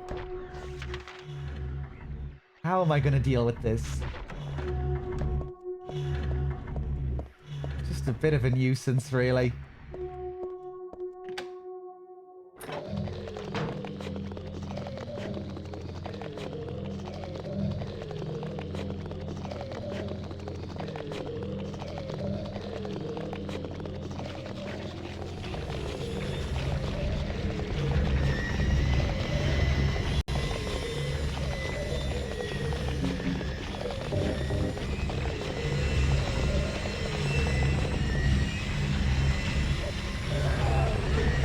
Oh!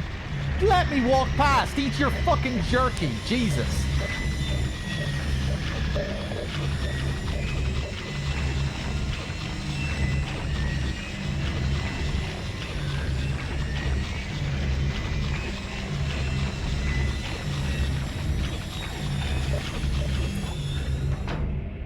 That's weird. That's... Usually you'll see both of them munching on that piece of meat. The other guy doesn't usually walk up the corridor. That was kind of strange.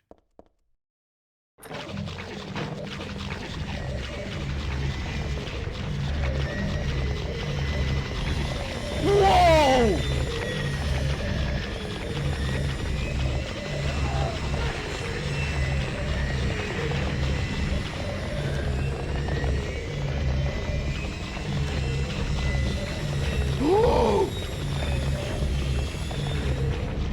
Damn, is that a fucking... Is that something that they do? I don't remember seeing that before. But yeah, this one is bugging out, I think. He shouldn't be doing this. I've never seen this happen before.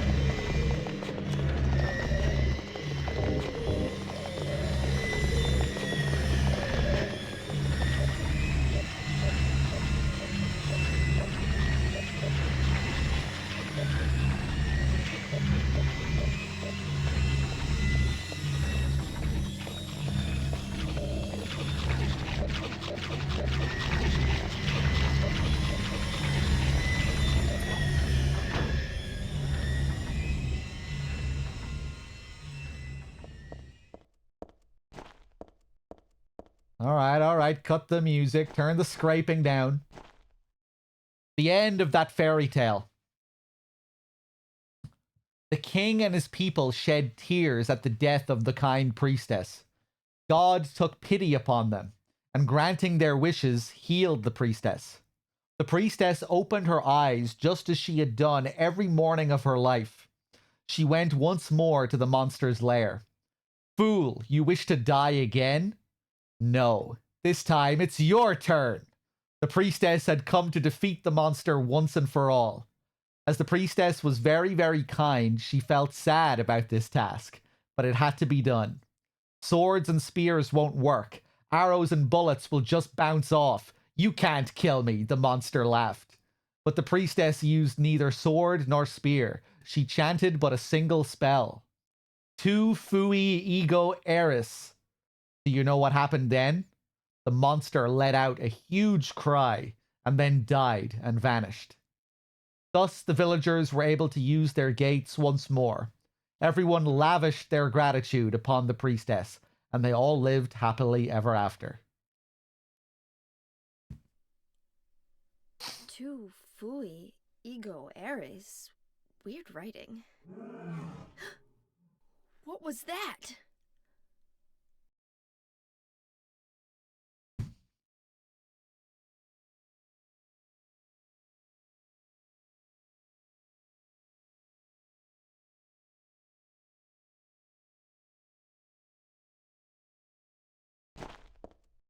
And that gets rid of our monster. That gets rid of our glutton.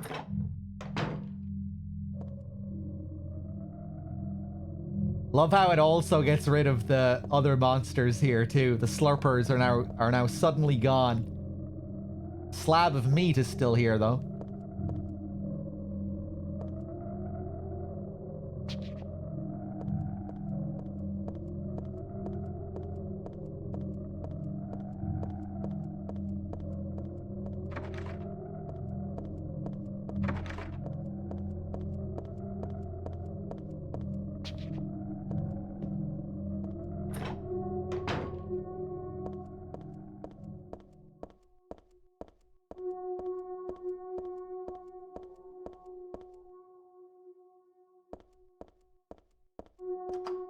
I push the buttons, but nothing happens. I guess this elevator isn't working. It's a shame they don't let us go back and explore the floors. Be cool to go back up without any of the enemies at the end.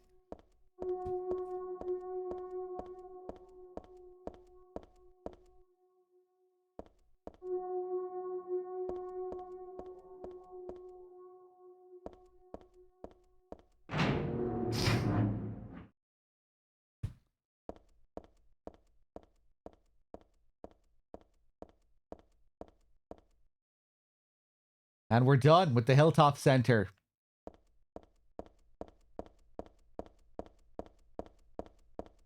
Pretty beefy area.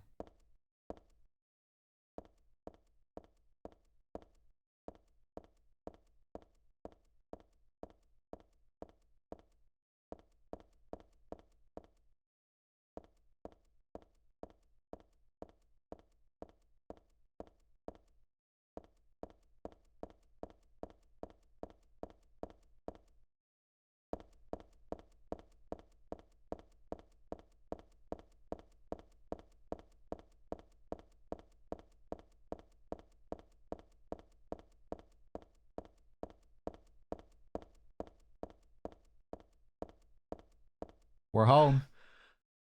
Daisy Villa apartment.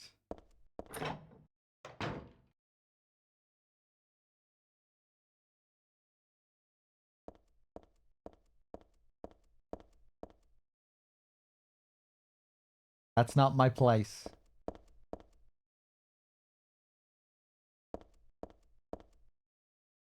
I don't know whose stuff this is, but I think I'll leave it alone. None of it is really can help me out right now. Bit of a typo here. None of it is really can help me out right now.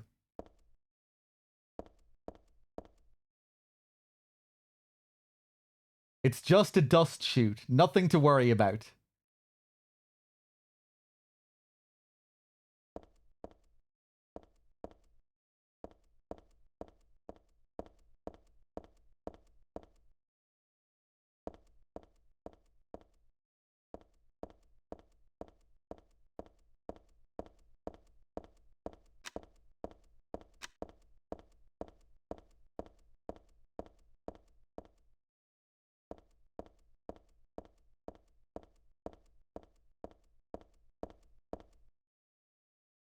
I don't need to use the elevator. My apartment is number 102 on the ground floor.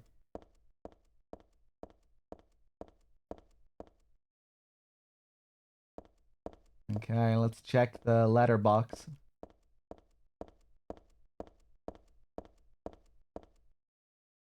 Mailbox is empty. Oh? Oh, we don't have the mail Easter egg. The letter Easter egg. Huh. What's this doing here? That really pisses me off. It's like having someone spit on your sacred place. Looking at that makes my head hurt. What does it mean?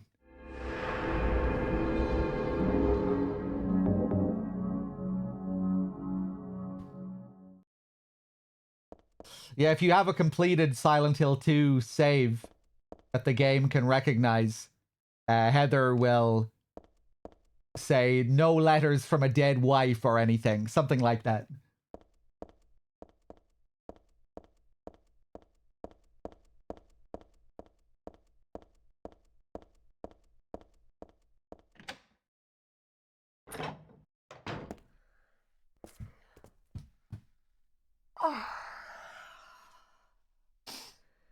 Dad, I'm home. Listen, something really crazy's going on. I think we should... Dad? Dad?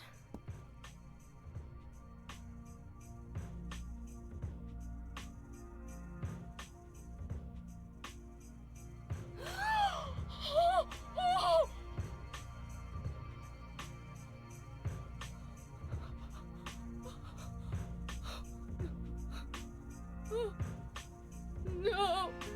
No! No!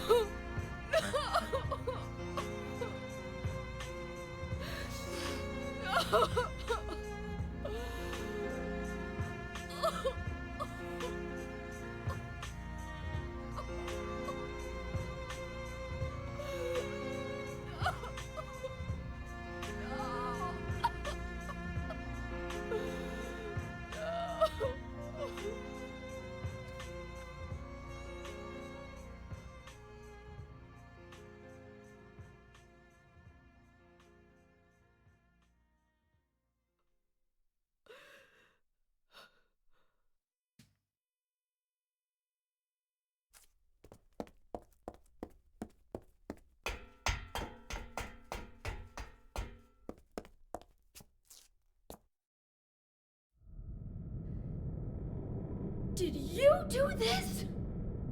You're late. But why? Why? Revenge for 17 years ago, for one thing. If not for him, our dream would have come true. And then he took you away from us. I'll get you for this! There is another reason. To fill your heart with hatred. It must be this way. One day you'll understand why. No, I'll never understand! You must try to remember me, and your true self as well. You will birth a god, and build an eternal paradise.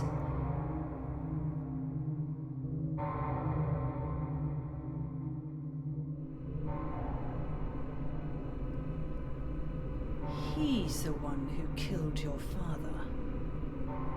I merely gave the order.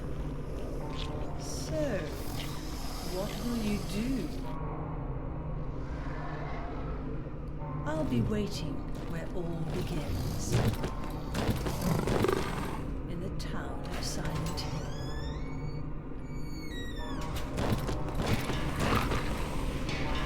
Okay. Let's do it.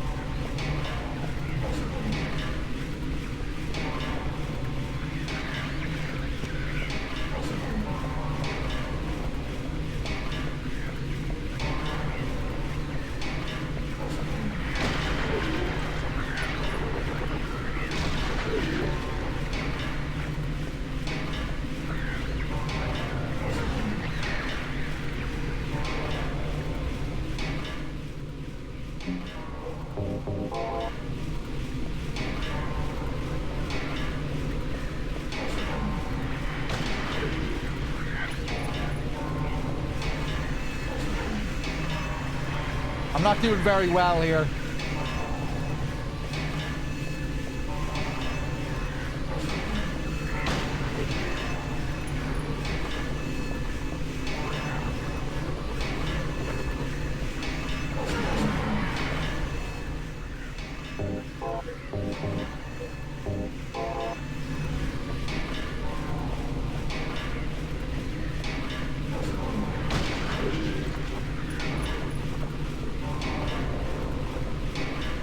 I feel like I can usually see him more clearly on the ground after I shoot him.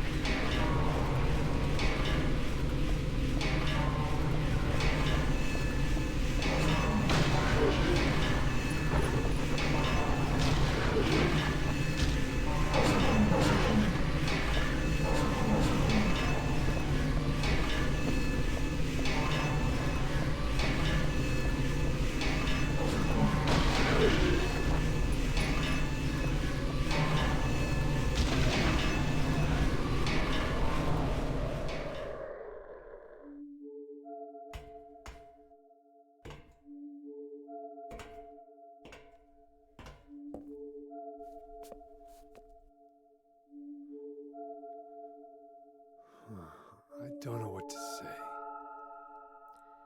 Then don't say anything. I'm fine, so just get out of here and leave me alone already! Calm down.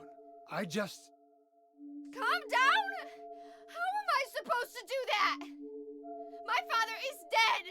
He's murdered! Get out! This is all your fault! If it weren't for you, I'm sorry. then go! If it'll make you feel better, I will.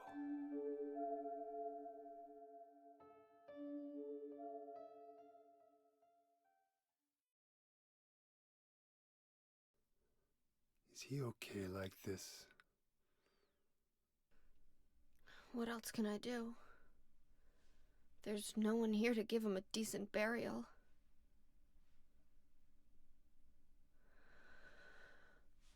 I'm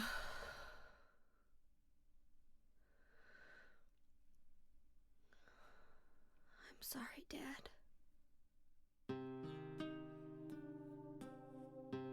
What do you do now? I'm going to Silent Hill. What's in Silent Hill? I don't know. Do you think it's safe? Of course it isn't. I don't know what kind of hell is waiting for me there, but I've got no other choice. I don't care about God or paradise. If that's what she believes, then fine. But she won't get away with what she did.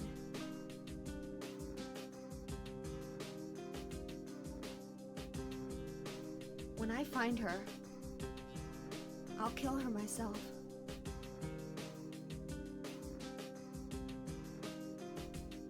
Revenge doesn't solve anything.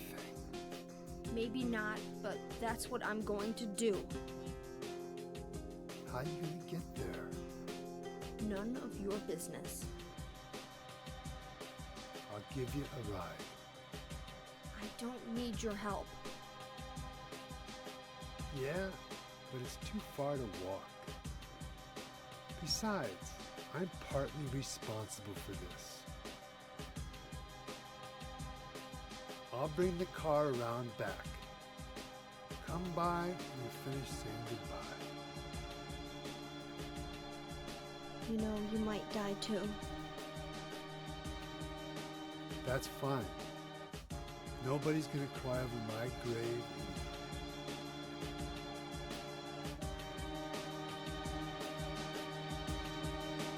Hey!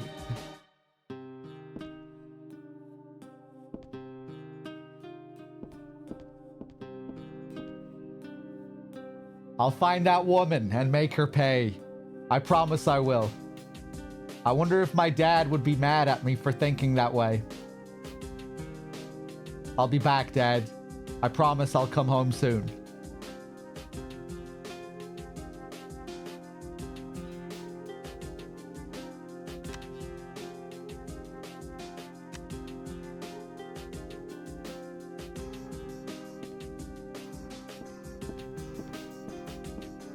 Now we have the blood stain on her sweater here for the rest of the game.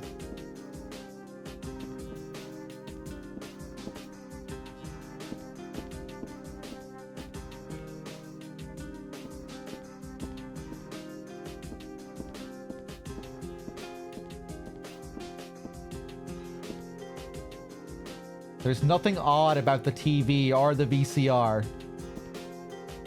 Dad's bookshelf. There's nothing unusual about it. No UFO ending, I'm afraid. Hey, Mr. Man.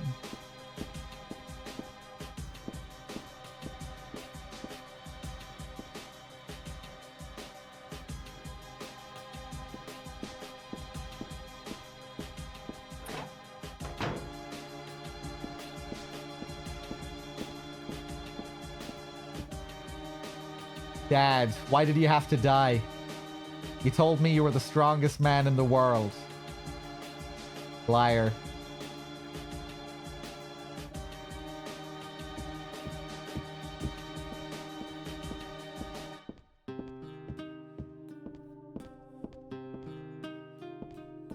Just imagining Harry boasting after his accomplishments in Silent Hill 1.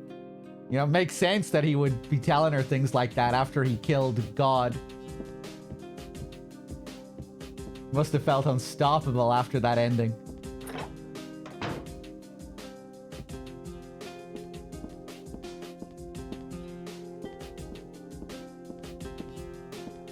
Went straight to his head.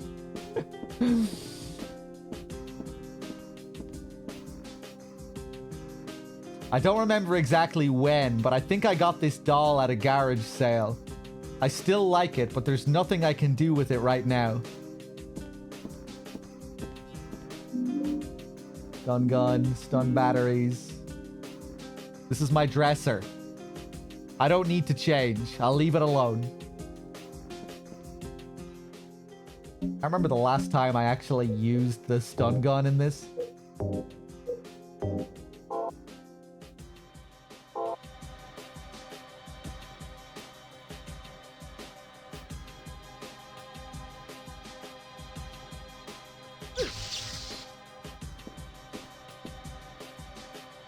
Morning always comes. It's corny, but it's true. But if your eyes are closed, it always feels like night. That's the hero's line from this movie. I always liked that line, but now it just seems stupid. It's just a movie poster.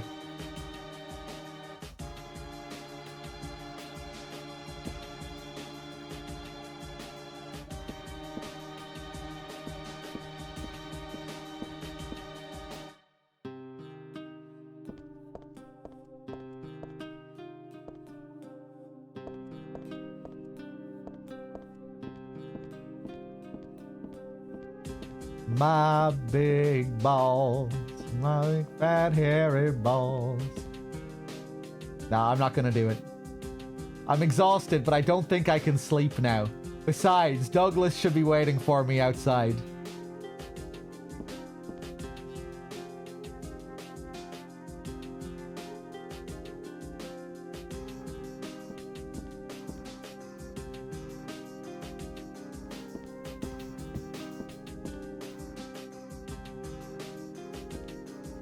A little makeup desk here. It's just the regular TV. There's nothing different about it.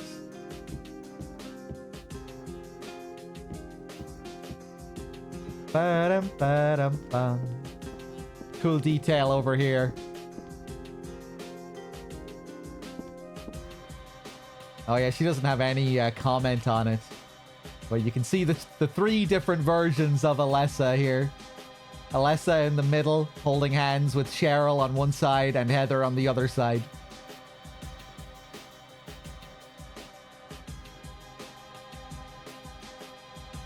Kind of makes me think of the Halo of the Sun as well, with the one circle at the top and then the two other circles on either side beneath it.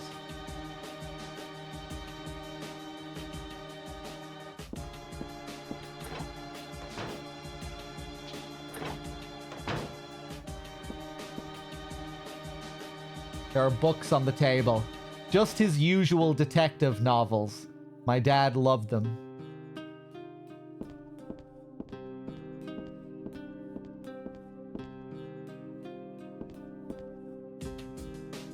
There's nothing to do in the kitchen. I'm not hungry at all. Who could eat something in a situation like this?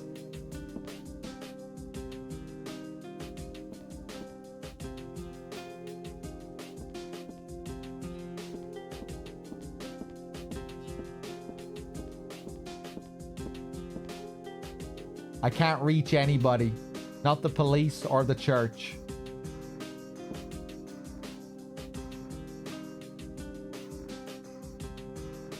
It's interesting that she says the church here. Makes you wonder how religious the family was here, the two of them. You know, that would be an option that she would think of here.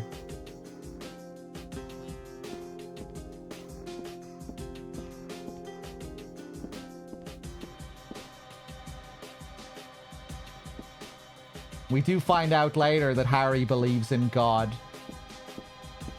When we read his message to Heather later, he talks about thanking God for being blessed with Heather and Cheryl.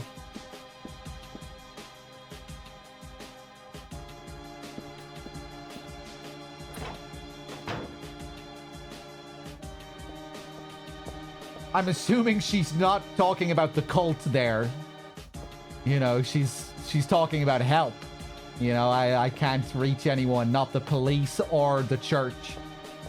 So I'm assuming she means, you know, she's speaking with regards to possibly getting help from the police or the church.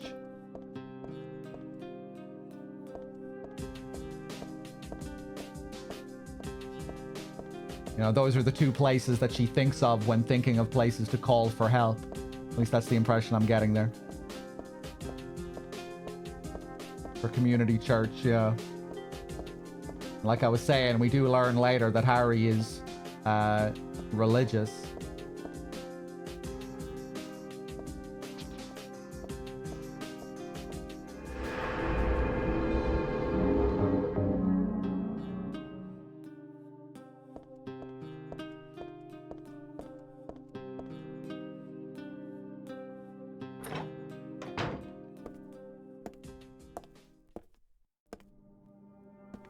I just met some guy named Vincent.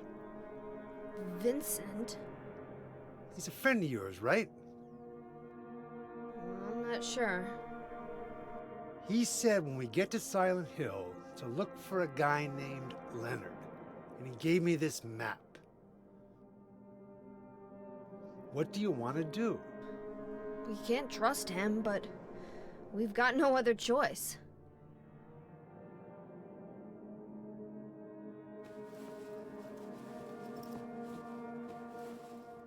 Here, take this too. What's this? Your father was holding it.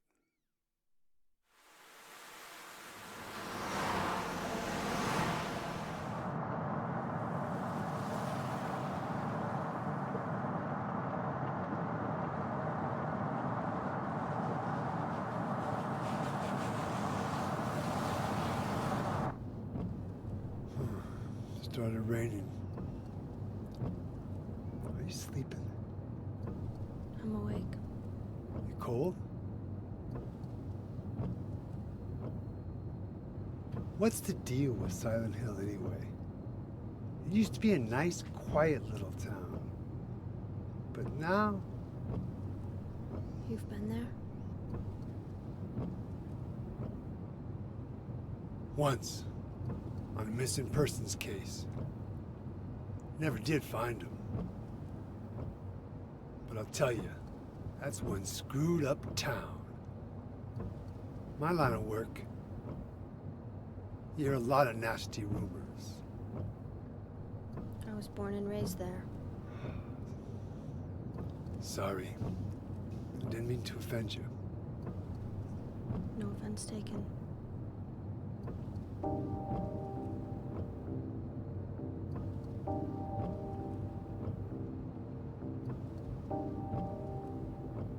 Anyway, I thought you grew up in Portland. What's wrong? Feeling sick? My head's pounding like the worst hangover ever. Maybe you're car sick. No. I'm just trying to remember. My childhood. Something terrible happened in Silent Hill 17 years ago. A woman named Dahlia. She tried to summon the ancient god of the town. She offered up her very own daughter. That's crazy. Maybe so, but it worked.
You sure it's not you who's afraid to be alone? You're right. I am afraid. I'm 50-something years old. I never seen nothing like this. I still feel like I'm dreaming. More like a nightmare, I'd say. Yeah. I want to wake up and have a smoke already. Meet me back here when you're finished looking around the hospital. Okay? Roger. Heather's facial expressions are so good here. Little smiles she gives Douglas.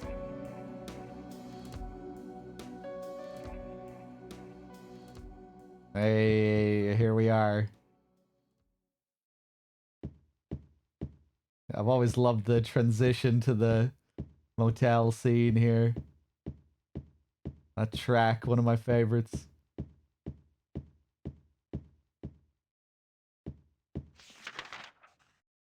Jack's in! That's got to be a coincidence. But still, that's pretty weird. Who could have done this?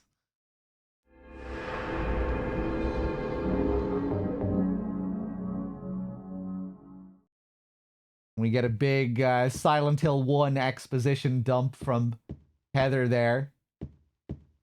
She fills you in on the Silent Hill 1 story. If you haven't played it. Tells us that the same thing is happening again. Claudia's doing the same thing.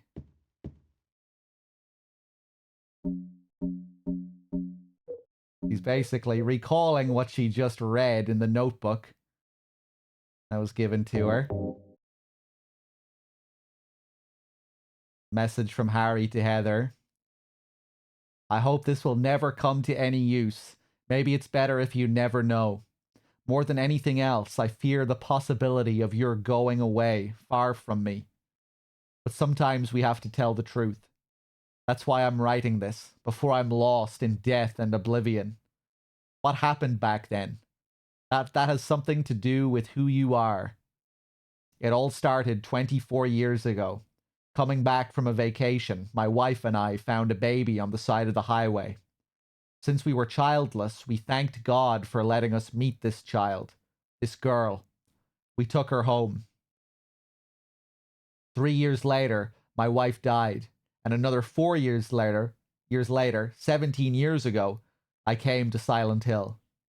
I heard the girl's pleas and took her with me, not knowing why she wanted us to go there. And it was there that the girl went away. Not that she actually went anywhere, nor did she die. Returned to her original self. That's what Dahlia Gillespie said. Original self. That was the young woman burned by her mother as a sacrifice to God, Alessa Gillespie. Half her soul escaped in those flames and went on to live in a baby. In that girl of mine. Of ours. 7 years passed before that half a girl returned to Silent Hill and made Alessa whole again. Newly strengthened, she vowed to kill God. God, a fetus nestled into this sacrificial girl's womb, was summoned with the usual rites. This was Alessa's wish, no matter what the outcome, even if her own existence were at stake. But that wish was not granted. My interruption meant she prayed instead for the girl's return. I alone couldn't bring her back. Dahlia did it. I only helped at the birthing ceremony to bring God out of Alessa. The newly born God wailed once and was dead. All from that girl's, and probably Alessa's, conscious resistance. That's not the end. After God had vanished in a glow of light, Alessa reappeared and gave me a baby. She looked a lot like that girl so long ago. And then Alessa was gone, dead. There was nothing I could have done to help. I simply clutched the baby to my chest and ran off. The whole thing felt like a dream. But I had proof that it wasn't. The girl was nowhere to be found, and in my arms, the baby. Now 17 years have passed. It feels like only yesterday, and again it feels like a million years ago. I confess I had reservations at first about raising that baby. Could I love her? Her existence was thoroughly unexplainable. I thought she could be that young woman who snatched away my beloved daughter. That led to sadness, anger. There were times when I put my hands around her tiny little throat. Several times I even considered abandoning her. That's what a terrible person I am. But I decided to raise her after all. I just couldn't seem to let her go. When you look at me, you laugh. So, even now I can't forget about that girl. But I love you. I have no doubts about that. That's all I ask you to believe. to my precious daughter, Harry Mason. Oh yeah, there again, another big Silent Hill 1 backstory, clarifying certain things within the story, expanding on certain things.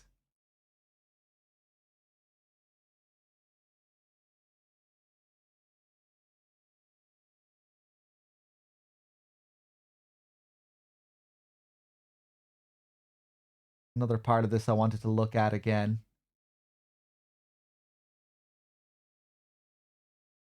Was there ever any mention of Sybil post SH1? The idea was that the good ending of Silent Hill 1 was canon, where Harry escapes with the child, but Sybil dies. And that's part of the reason why Heather has the Aglophatus in this game.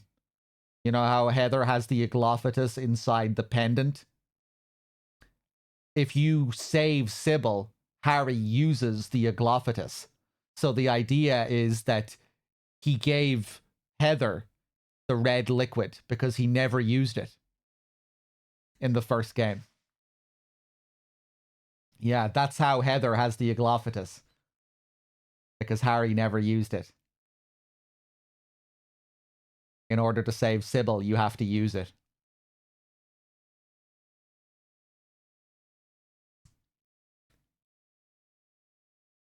But yeah, they don't really explicitly explain that.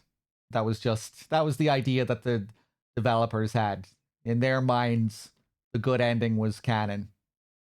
And that was their explanation for how Heather received the Aglophatus. But yeah, they never explain it.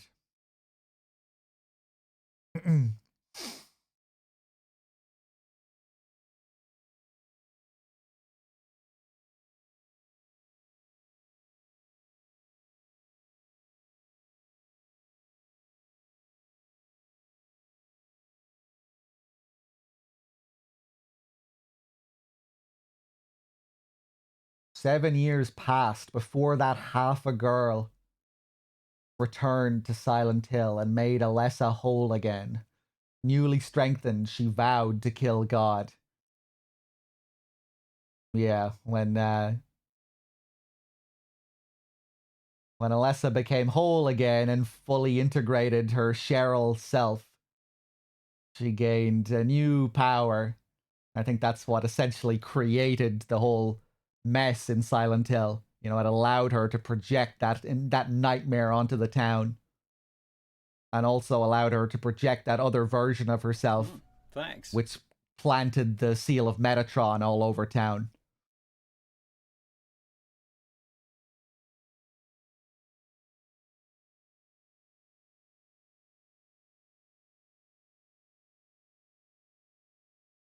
Davwell with the 86 months. Thank you very much. Cheers.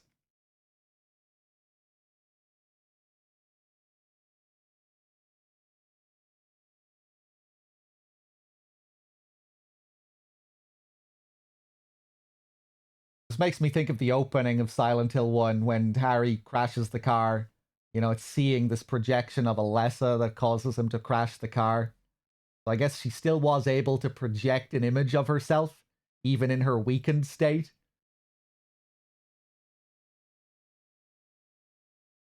Or maybe she was only able to project that image right as Cheryl made it back to town.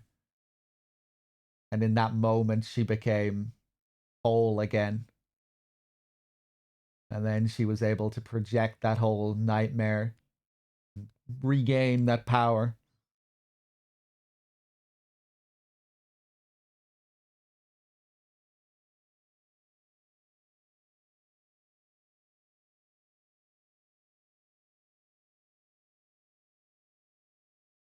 Oh, did Owaku say Sybil's fate is left to the player's imagination? Yeah, I mean, like, it's really... They never explicitly talk about it, so... I know Ito said that the idea was that the good ending was what they saw as the canon ending. Although he probably didn't use those words. But yeah.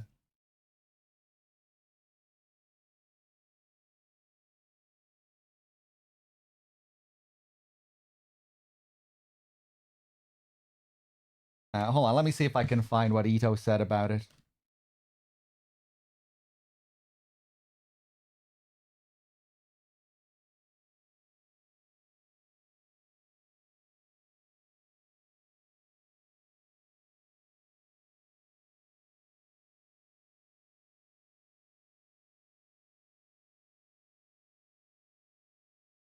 Hold on a second.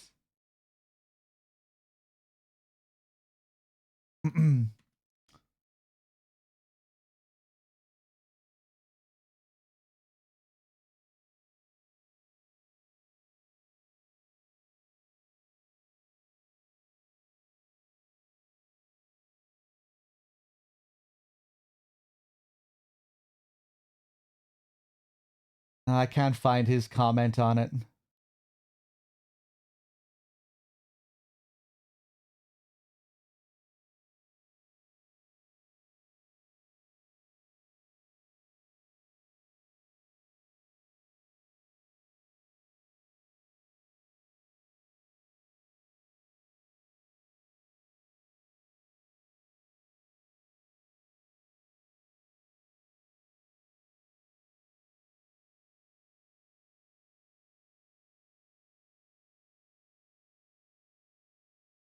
Ito's comment is in the article that you shared. Okay, hold on. Let me just take a look at this.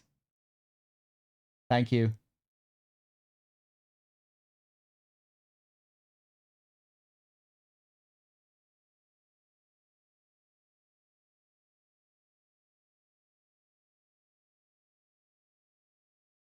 I'm being warned that this is an unsafe website. I'm going to trust that it's safe.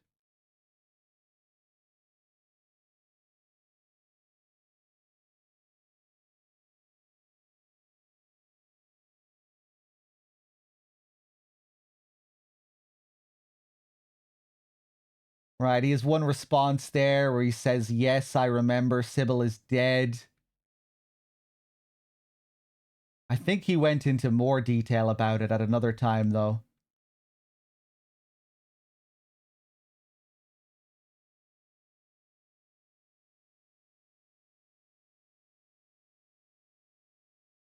Anyway, let's continue.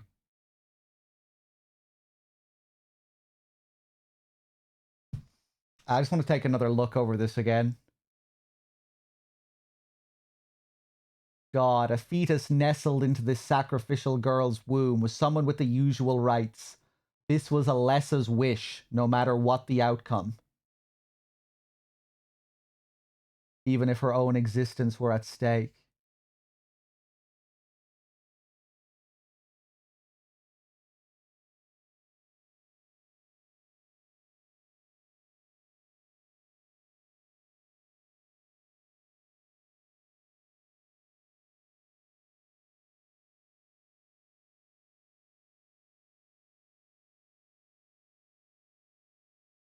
Wait a second. So this is suggesting that Alessa wanted to birth the god. What was the deal with the fucking seal of Metatron in that case? I thought she was planting the seal to prevent the birth, to put a stop to what Dahlia was doing. Why did Dahlia want to stop her from planting that seal?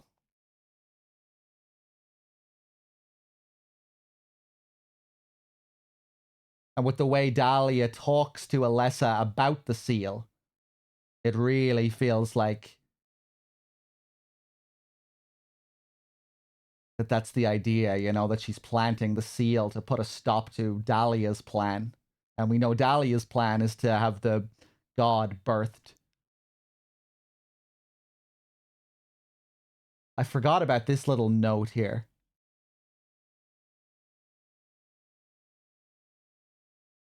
Unless I'm just not looking at this correctly. God, a fetus nestled into this sacrificial girl's womb, was summoned with the usual rites. This was Alessa's wish, no matter what the outcome. even if her own existence were at stake.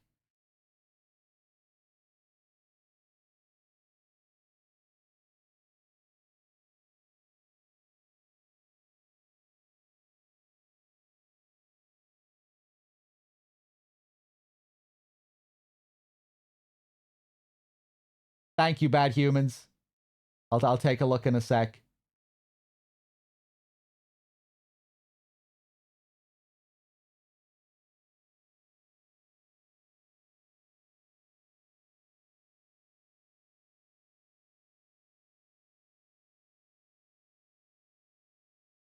But that wish was not granted. My interruption meant she prayed instead for the girl's return. I alone couldn't bring her back. Right, so when Harry killed God,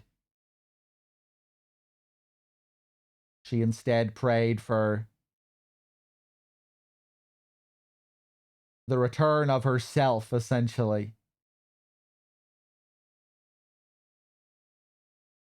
Dahlia did it. I only helped at the birthing ceremony.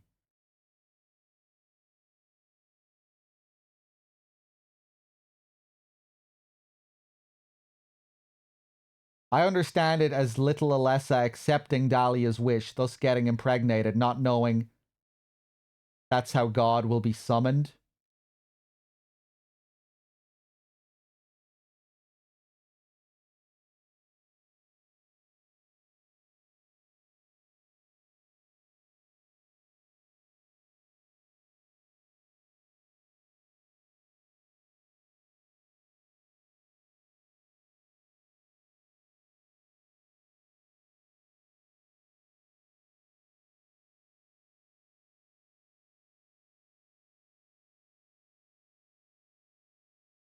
Hmm.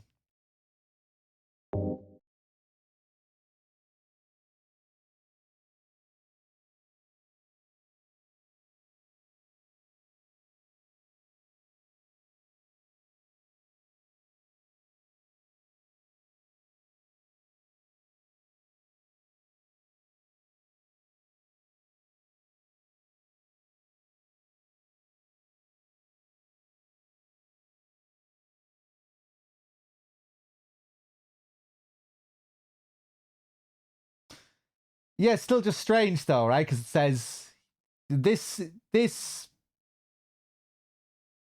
implies that it was also Alessa's wish to birth the god, right?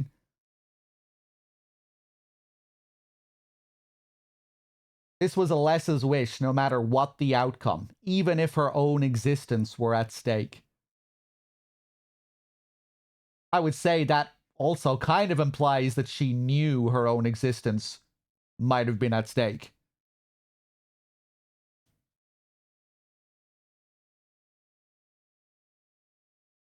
Maybe Harry misunderstood. I feel like this is written to be a...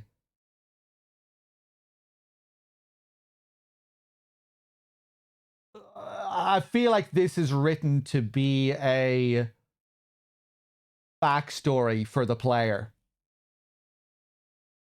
I don't feel like Harry is supposed to be an unreliable narrator here. And I think part of what they're trying to do with this memo is to give clarification on the story of Silent Hill 1 and to set in stone certain things about the story of the first game. You know, because it's so obscured. You know, and it's such a puzzle of a story. I feel like here they just wanted you to kind of have the story set in stone here. Thanks.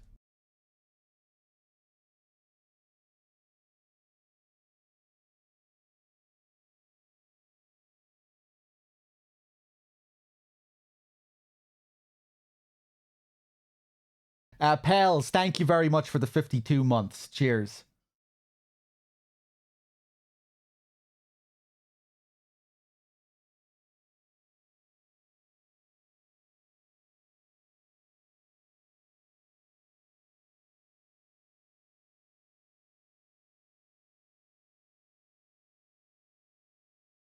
Hold on 1 second.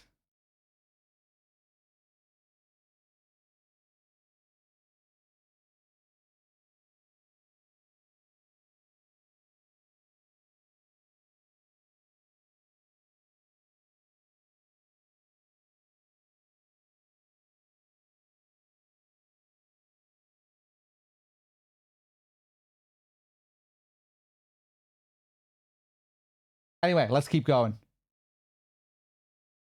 Let's head to the hospital.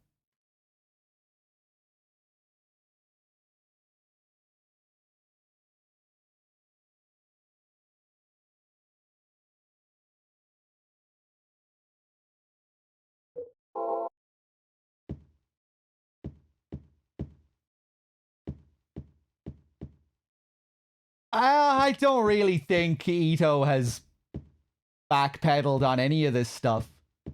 Hasn't he been saying the same thing about Pyramid Head for like years and years and years?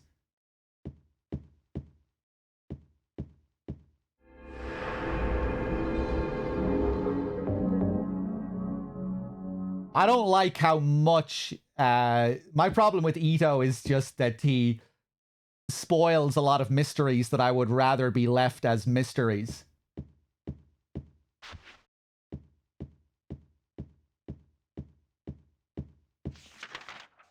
But he's never backpedaled on what he said about those Pyramid Head scenes, from what I understand. Thanks.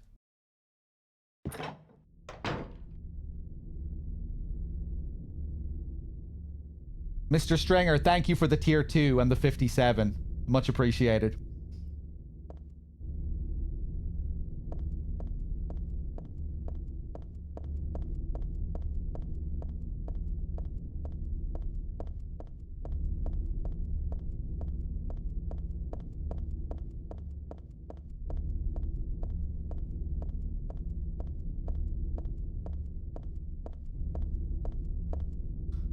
He certainly backpedaled from what he directed, though, I guess. We see what Pyramid Head does with our eyes.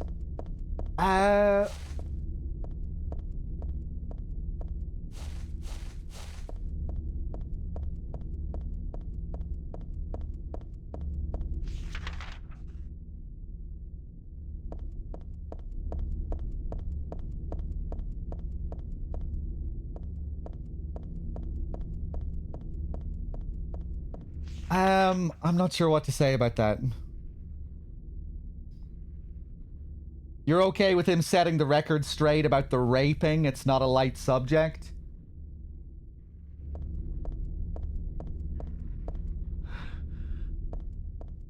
Yeah, I don't think the idea was that Pyramid Head was fucking the mannequins inside the bathroom. I think it was designed to be sexually suggestive, but I think it's perfectly okay that Ito denies that he is literally having sex with the mannequins.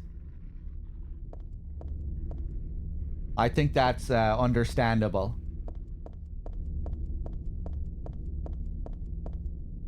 Right?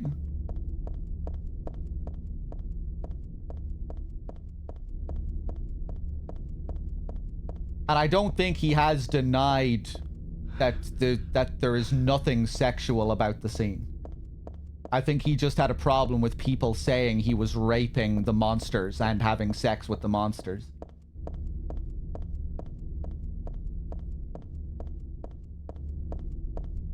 He used the verb abusing.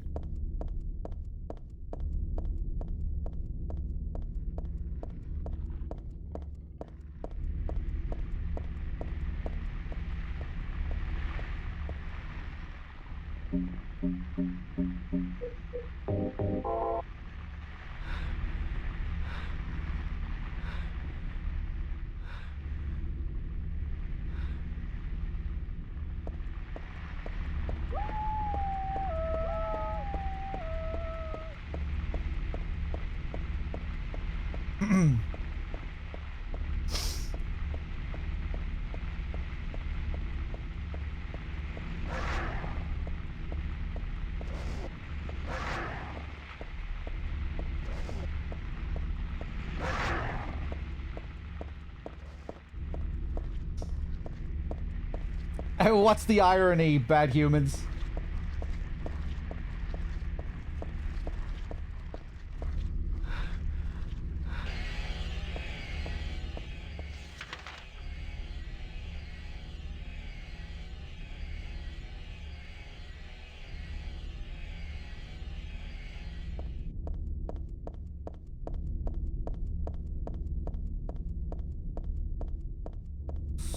Right, okay. But again, I don't think he has denied, you know, that there is no sexuality to it. It's just he's denying the extreme interpretations that people have had of it. He's just against the idea that he is literally raping the monsters, or having sex with the monsters.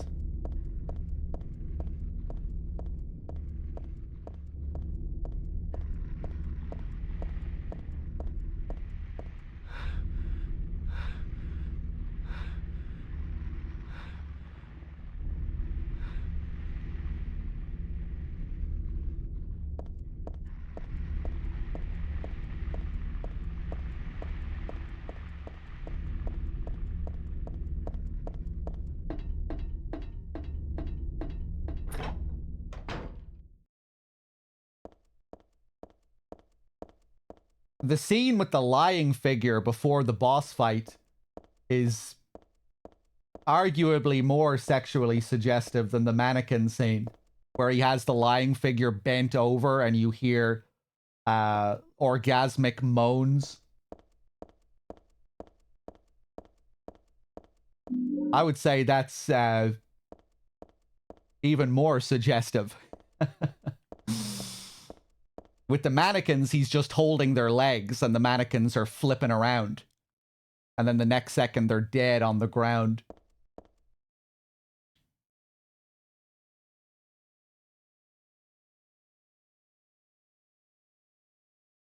I didn't mean the tweet is canon. It was my intention at the time. The interpretation of the scene, Pyramid Head abusing mannequins, depends on the person.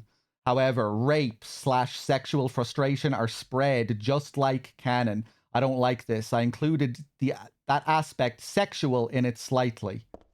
Okay.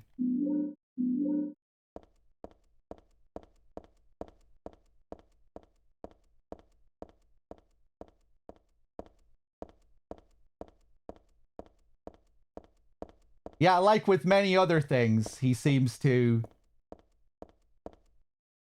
dislike when something is, or when something regarding the story is something that was meant, something that was just supposed to be suggestive is now like the canon interpretation.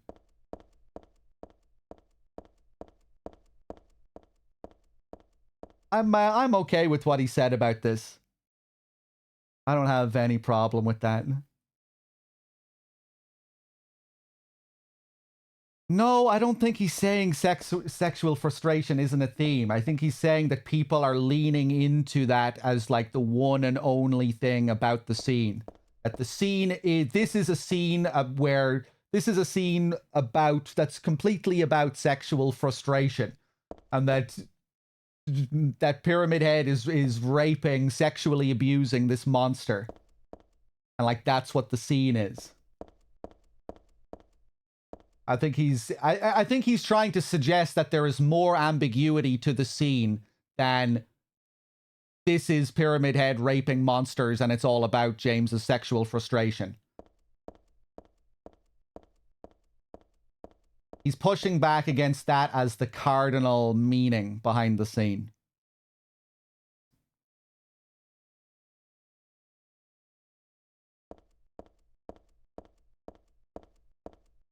That's what I think is that's what I think he's getting at anyway. And I think it's in line with how he's responded to many, many other things that fans have replied to him with over the years. Like, how many times have you heard him say, get annoyed like this, where he's rambling about fans spreading their theories as canon? He does it all the time. where he'll express frustration with fan theories being spread as canon. I think this is just another one of those things. The sexual frustration thing became such a fucking meme for like the whole series as well. It used to be way, way worse. But that was another thing with Silent Hill 2, where just everything was sexual frustration. Everything symbolized sexual frustration, and that was it.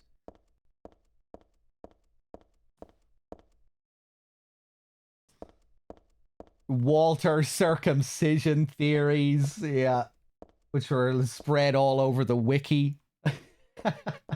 Remember the Silent Hill wiki used to be notorious for all of these sexual frustration theories. Circumcision theories. It's a flyer from a club. It shows a woman with long black hair. The return of Lady Maria from 8 p.m. on the 27th. I love this little detail here. It's another thing that you'll only see if the game recognizes that you have a Silent Hill 2 save.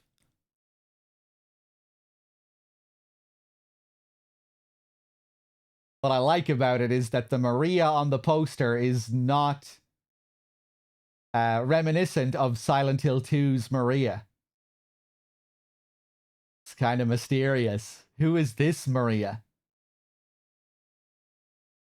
I like to think that maybe this is who Maria was modeled on in Silent Hill 2. You know, if Pyramid Head is a manifestation of the old executioners of the town, maybe Maria is the manifestation of someone who did actually exist here in the town as well.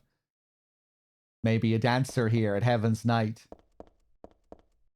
And Maria is like some version of this woman who used to exist.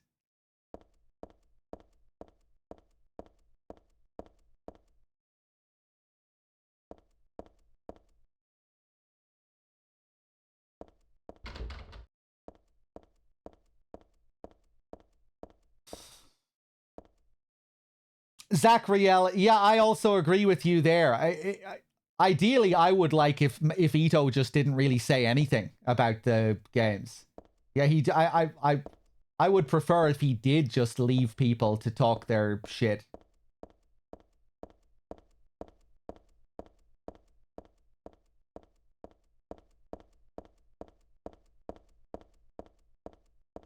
He's revealed certain things that would have been much better left as mysteries.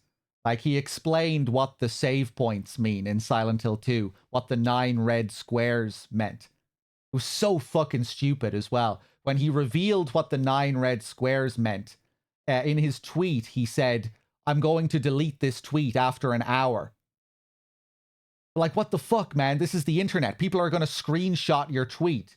Like, do you want to reveal the information or not? It's like he didn't really want to reveal the information, but he did it anyway.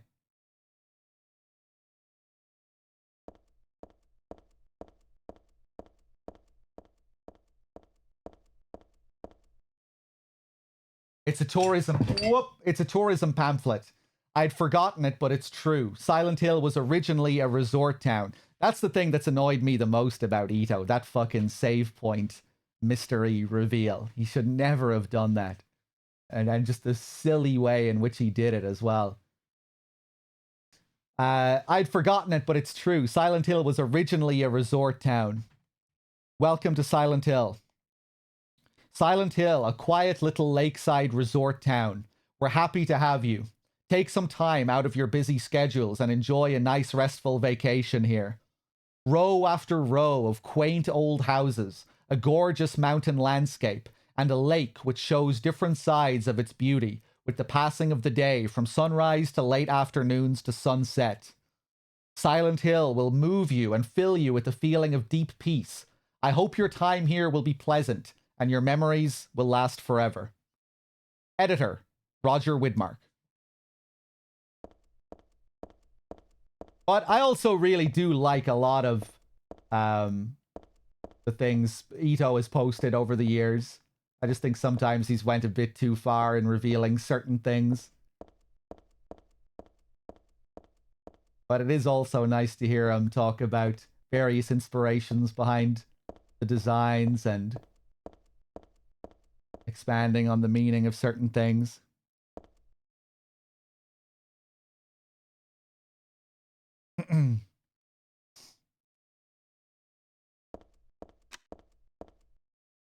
Heaven's Knights. Okay. You can find this exact same memo in Silent Hill 2.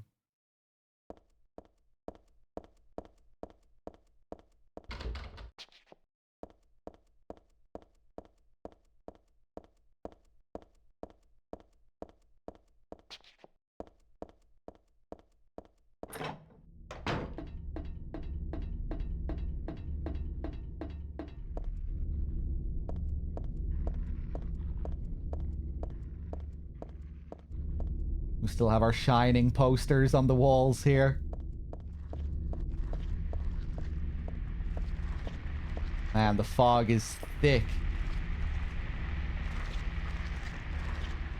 Forgot you had the pendulums wandering around here too. You can see them clearly here.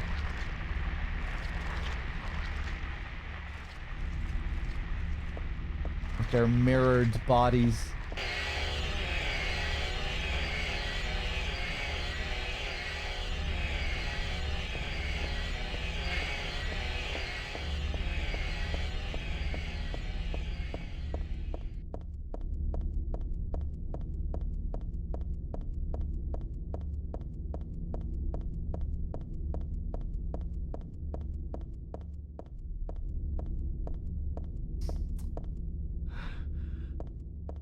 Yeah, Masiek, although I would say that has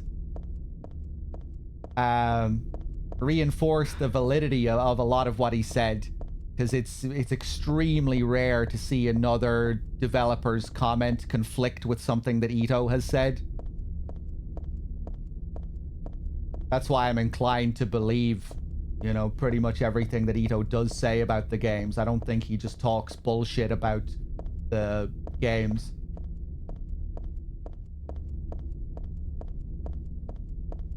And he's often very careful about, you know, if someone asks him a question about something that he had no involvement with, many times he's responded to people saying, oh no, I wasn't involved with this part of the game or this part of the story or this little detail. You'd have to ask a Waku, you'd have to ask Sato, etc.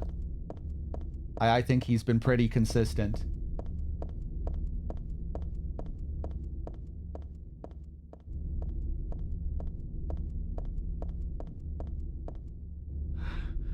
Brookhaven Hospital.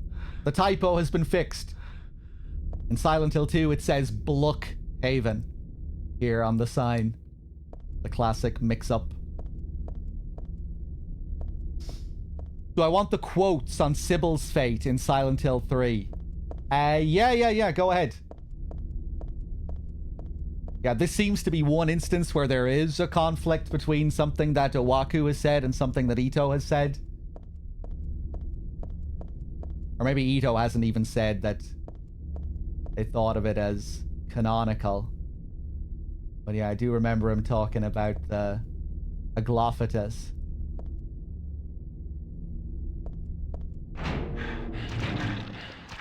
This is going to be in somewhat broken English, okay.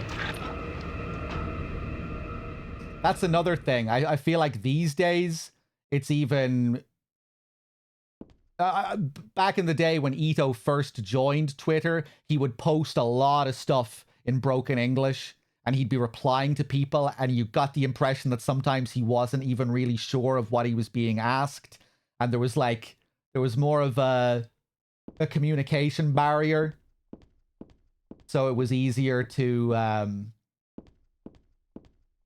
you know, be not so sure about certain things that he was saying. But recently he's gotten much better with his English on Twitter.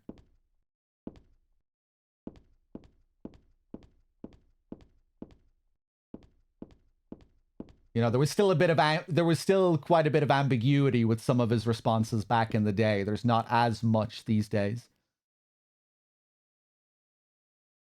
I started to write that story without to decide the ending, but I thought it was necessary to make a great change and surprise in it.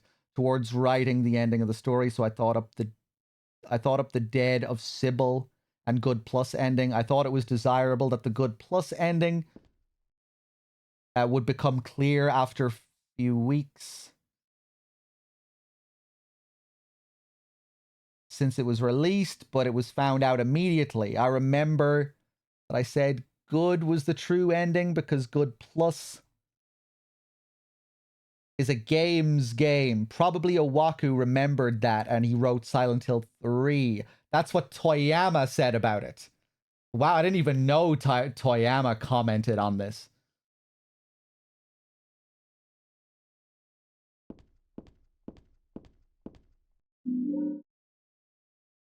But yeah, I remember when I saw Ito talk about it, I just thought it was kind of cool that they thought that much about the Aglophatus and how Heather would get her hands on it.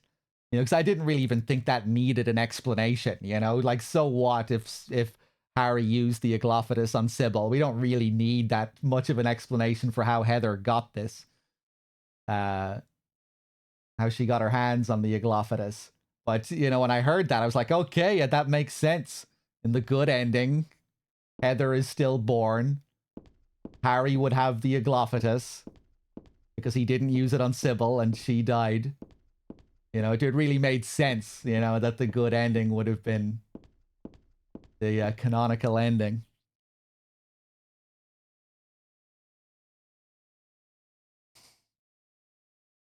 But now I change my mind and consider the good plus is the true ending. So Toyama sees the good plus ending as the true ending.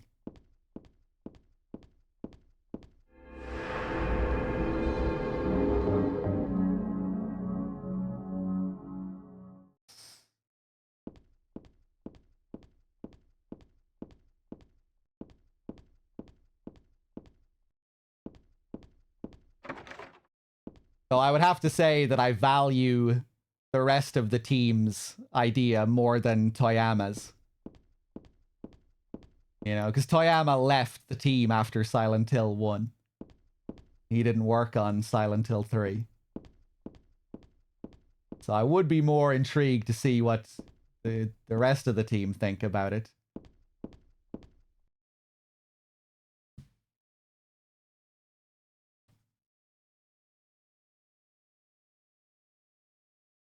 Vinestone.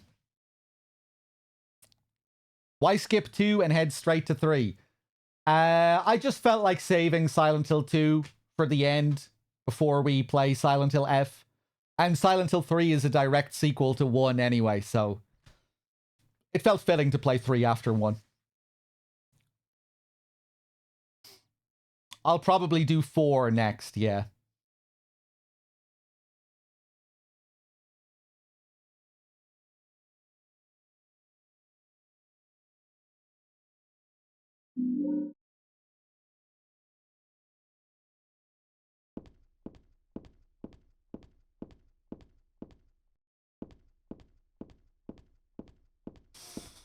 Oh, nice, Masiek.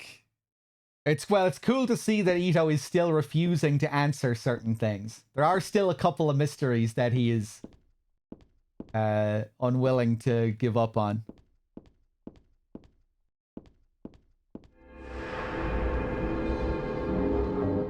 I think I'm going to play OG 2. And then maybe play Remake 2 sometime down the line. There are a bunch of different types of medicine, but none of it looks useful. I guess I should just leave it all alone.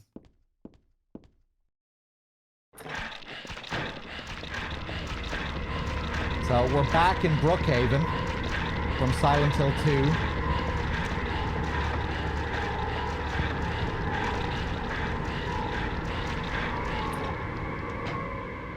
You would imagine it was time constraints that caused them to reuse this whole part of the town, reuse this building from the previous game. But I think they also do a really good job here of not making it seem like too much of a rehash. Like the way they fill in and redesign some of these areas in the hospital feel very, very different.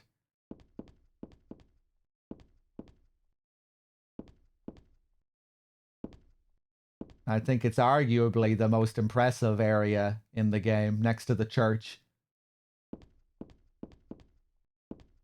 Even though we're going through the same rooms and the same building, we see so many new things inside the rooms, so many new designs and images.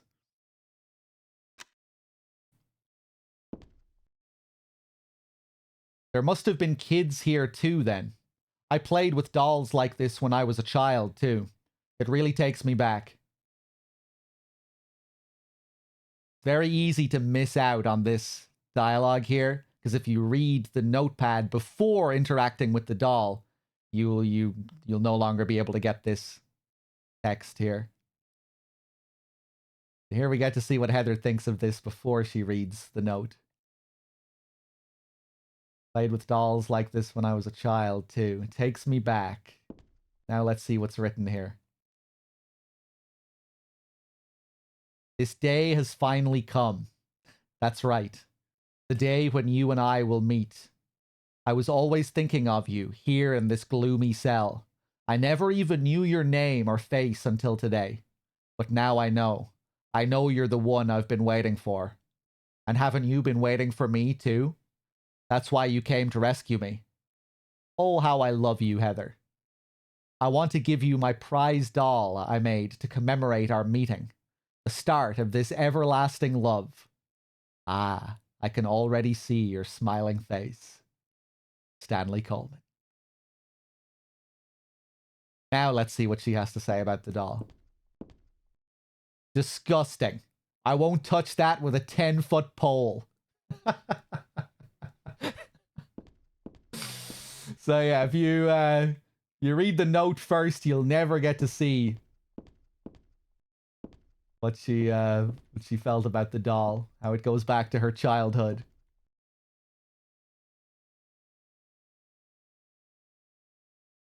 Yeah, Procedure, it is another thing that also works for the series, like to return to old locations. Kind of works for a game that's about a town. It would make sense that you would go back to the same town in sequels. But yeah, I would imagine if they had more time to develop the game, it probably would have been a bit different. Maybe we would have seen entire new parts of the town. Remade areas from the first game could have been cool as well, where you return to old Silent Hill. Because, you know, they would have had to redo that. Given that it was on PS1, they'd have to remake the whole place.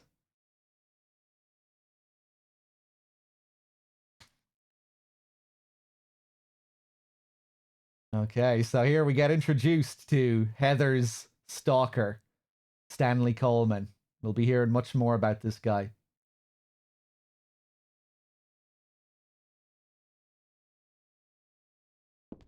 Stanley Tugboat. It's just a flower pot. Nothing special. I don't know what kind of plant it is. I'm really curious to see how they make Silent Hill F a Silent Hill game.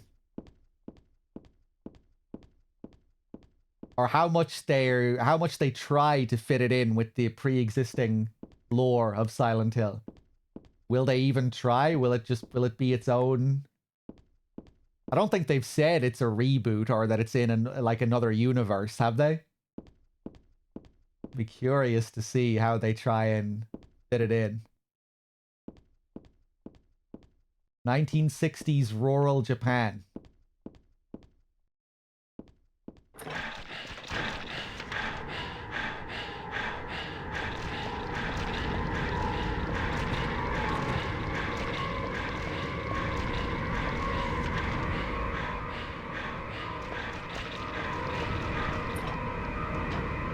Oh man, the fucking breathing here, it always gives me anxiety. It's a really effective sound effect. So stressful. Even when you've played this game a million times, there's something so stressful about this fucking breathing.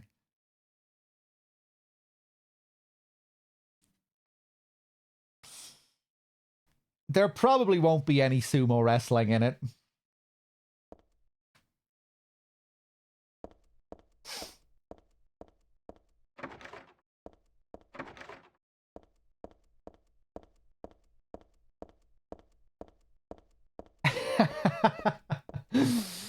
Yeah, I haven't played the short message, but I've heard about how they tie it into the world of Silent Hill.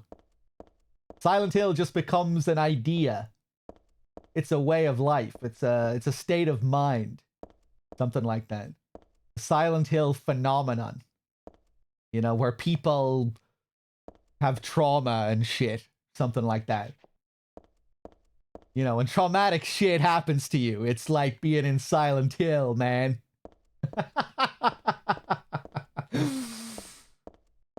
Oh. What do we have here? It's a medical record or something. It's for this Leonard guy. Could this be the same Leonard that Vincent was talking about? Room S12. Presenting mild audio-visual hallucinations, emotional instability, obsessive ideas. Suspect mild schizophrenia. Will include observation. Basically calm and cooperative, with a strong sense of justice. However, according to reports, becomes very violent when overexcited. The other one is for Stanley Coleman. This is the guy who wrote that sick diary. Room S07. Usually passive and cowardly, also egotistical. Sometimes shows and acts on obsessive attachment to a particular woman. This has caused violent incidents. Use caution.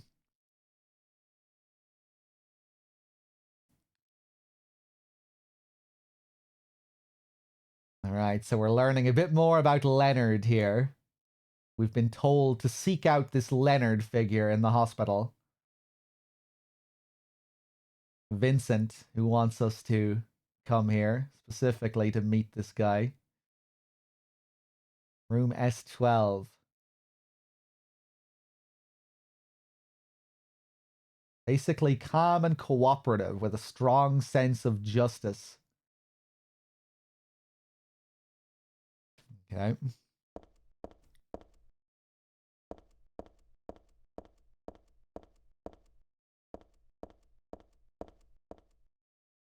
There's stuff written on the whiteboard, but none of it really matters to me.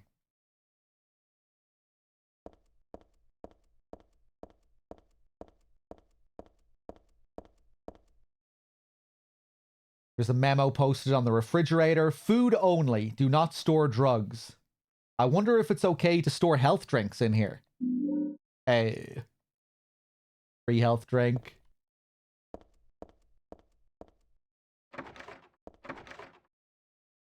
One second, guys.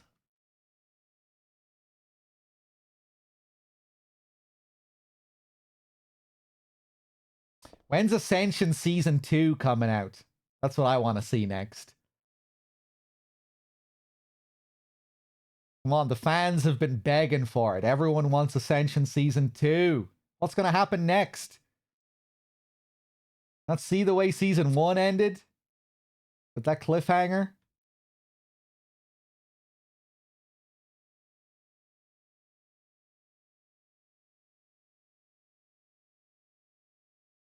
Hold on, one sec. All right. I have no idea how it ended. God, what a travesty. Even Nub didn't watch until the end. Even Nub stopped covering Ascension. That's how you know there must have been something very wrong. That guy played like 1,000 hours of Book of Memories. That's how dedicated he is to going deep into the series.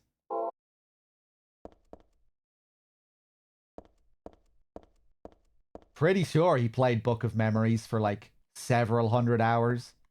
Maybe more.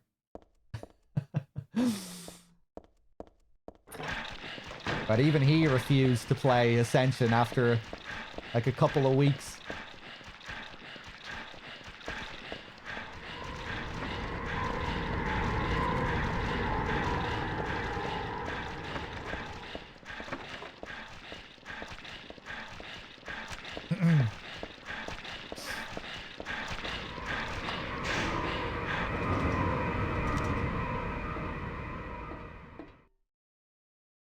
Hey, Ash.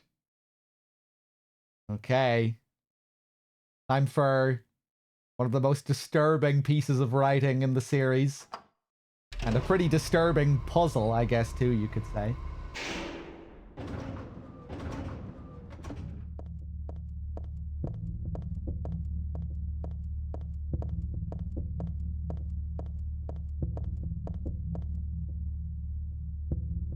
So here we have another message from Stanley.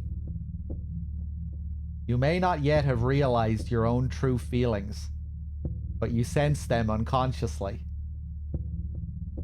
And so you're trying to get closer to me. That's a virtue, the path to paradise. If the door is locked, open it. Use the password for the prison gates. Doctor, I've forgotten his name. Anyway, that quack has it posted. He should be here too. I mean, 4 numbers would have been good enough, but he kept on going. Isn't it a shame? I'm not there. Aren't you irritated? I long for you, but you're so cruel. Still, I want you, Heather. Stanley Coleman.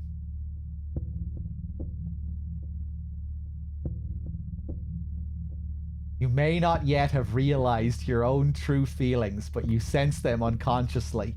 That's the last thing you want to be reading from someone who's stalking you. It's gonna be hard to get this guy away from you when you see this in your DMs.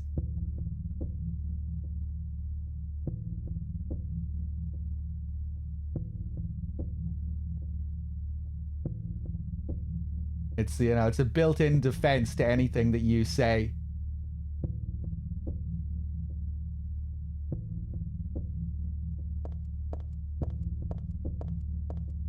Here we have a keypad.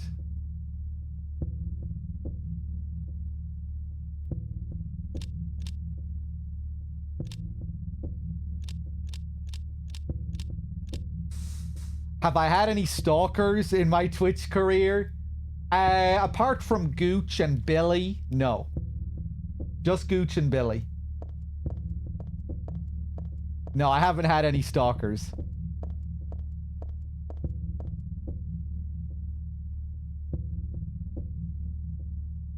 There's a typewritten memo posted here. What's this supposed to mean? Okay, here we go. This is a long one. Pure eyes, blue, like a glassy bead. You are always looking at me, and I am always looking at you. Ah, you're too meek, beautiful, unspoiled. Thus I'm so sad I suffer, and so happy it hurts. I want to hurt you and destroy myself. What you would think if you knew how I felt. Would you simply smile, not saying a word? Even curses from your mouth would be as beautiful as pearls. I place my left hand on your face as though we were to kiss. Then I suddenly shove my thumb deep into your eye socket, abruptly, decisively, like drilling a hole. And what would it feel like? Like jelly? Trembling with ecstasy, I obscenely mix it around and around. I must taste the warmth of your blood. How would you scream? Would you shriek, "It hurts, it hurts," as cinnabar red tears stream from your crushed eye? You can't know the maddening hunger I felt in the midst of our kisses. So many of them I've lost count. As though drinking in your cries, I bring my hopes to fruition, biting your tongue, shredding it, biting at your lips as if tasting your lipstick. Oh, what euphoric heights I would reach, having my desires fulfilled like a greedy, gluttonous cur. I longed, too, for your cherry-tinted cheeks, tasty enough to bewitch my tongue. I would surely be healed, and would cry like a child. And how is your tender ear? It brushes against my cheek. I wanted to creep up to my lips so I can sink my teeth into its flesh. Your left ear, always hearing words whispered sweet as pie. I wanted to hear my true feelings. I never lied, no, but I did have my secrets. Ah, but what must you think of me? Do you hate me? Are you afraid? As though inviting you to the agony at the play's end. If you wish, you could destroy me. I wouldn't care. As you wish, you may destroy me. I wouldn't care. Bravo! Bravo! What poetry! But it isn't signed by Stanley Coleman. It really feels like another Stanley Coleman memo. A more taken to its extreme, where he's really expressing everything he wants to do to Heather. And what makes this even more fucked up is that this is a puzzle. And the idea is that when you look at the keypad, you're looking at a mirror image. You're looking at a face. Where 1 and 3 are the eyes. 4 and 6 are the ears. 8 is the mouth. The cheeks on either side.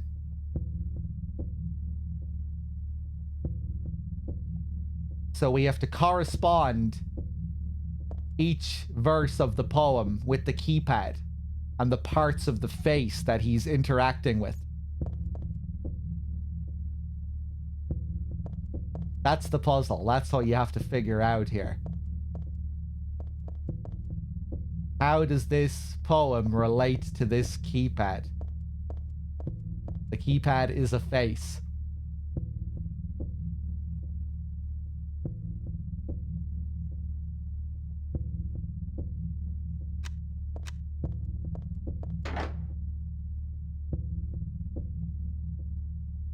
Yeah, so right eye, left eye, nose for 5, right ear, left ear, mouth, cheek, cheek.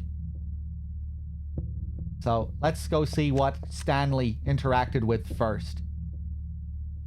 Pure eyes blue like a glassy bead. You are always looking at me and I am always looking at you. Again, more just a hint about the keypad. That it's a face, a mirror. Ah, you're too meek, beautiful, unspoiled. Thus I'm so sad, I suffer, and so happy it hurts. This part is irrelevant. I want to hurt you and destroy myself. What you would think if you knew how I felt. Again, this is all unrelated. The puzzle. Would you simply smile, not saying a word? Even curses from your mouth would be as beautiful as pearls. And here, this is where we need to start corresponding with the keypad. Once he starts using his hands to interact with the keypad, to interact with the face. I place my left hand on your face as though we were to kiss. Then I suddenly shove my thumb deep into your eye socket. I love the way this escalates here after you've read the previous couple of verses. It just, he really gets into it here.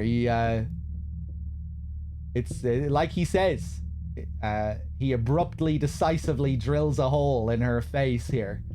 And that's kind of how it feels when you read it. So the first number is the eye socket. It's going to be either, yeah, it's going to be 1. Left hand, thumb on the keypad, 1. I place my left hand on your face as though we were to kiss, then I suddenly shove my thumb deep into your eye socket. Abruptly, decisively, like drilling a hole.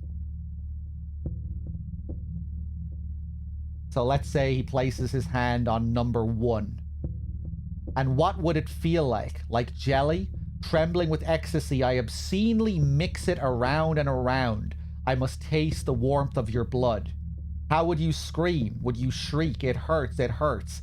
As cinnabar red tears stream from your crushed eye. Now, what's crazy about this is that the first number is not 1. It's where the blood goes. You have to follow the stream as it rolls down to the number 4. It's like this is where this section ends. This is where the interaction with the eye ends. And so we determine that it is actually the number 4 that we want. Because he doesn't just stop. He doesn't just drill his thumb into the eye socket. He mixes it around and around, and then he keeps going off about it, and then the tears drip down from the crushed eye. So the first number is actually 4, where the teardrops landed. You can't know the maddening hunger I felt in the midst of our kisses, so many of them I've lost count. As though drinking in your cries, I bring my hopes to fruition. Biting your tongue, shredding it, biting at your lips as if tasting your lipstick. This next one is much more straightforward. It's just the mouth. The next number is 8, which is the mouth. Oh, what euphoric heights I would reach, having my desires fulfilled like a greedy, gluttonous cur. Next, he moves to the cheeks. I longed too for your cherry-tinted cheeks, tasty enough to bewitch my tongue. I would surely be healed and would cry like a child. So there, I think we need to do a bit of trial and error. It's hard to know which cheek it is. It's either going to be,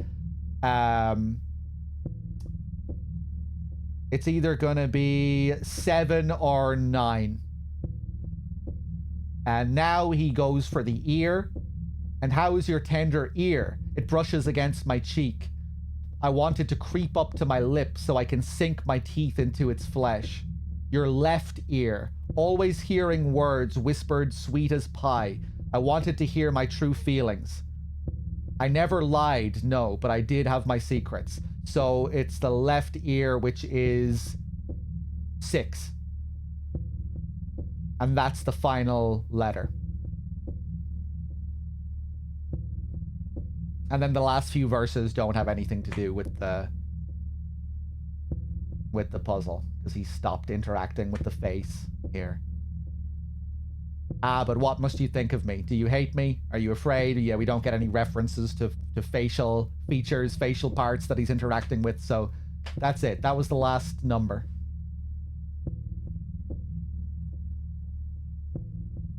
So yeah, first he interacted with the eye. The tears dripped down to the cheek, which is number 4. Then he took a bite into her mouth, which is number 8. Then he took a bite into either 7 or 9, because those are the cheeks. It was kind of hard to know which one. I don't think there's a way of determining which one it is. Let's go with 7. And then finally, the left ear. And the ears are 4 and 6. Left ear is 6. Okay, let's try going for the other cheek this time. 4, 8, 9, 6. There it is. So yeah, there's another really insane hard mode puzzle in this game. I think there might be another thing that hints at the hardest one is the first number. Realizing that you need to press where the blood lands, that it's not just his interaction with the eye. You have to account for everything that happens after he pushes his finger into the eye. You know, it doesn't really line up with the rest of the puzzle where, you know, he bites into the mouth, it's the mouth. He bites into the ear, okay, it's the ear. With the eye, you have to take into account where the blood streams from, where the blood falls. I place my hand on your face as though we were to kiss, then I suddenly shoved my thumb deep into your eye socket, abruptly, decisively, like drilling a hole. And what would it feel like? Like jelly, trembling with ecstasy, I obscenely mix it around and around. I must taste the warmth of your blood. Oh, right. I know what it is. He doesn't take a bite into it. He doesn't taste the blood until after it falls down. Whereas with all the other numbers, he immediately bites into the mouth. He immediately bites into the ear, the cheek. But right. Yeah, okay, that works. That works.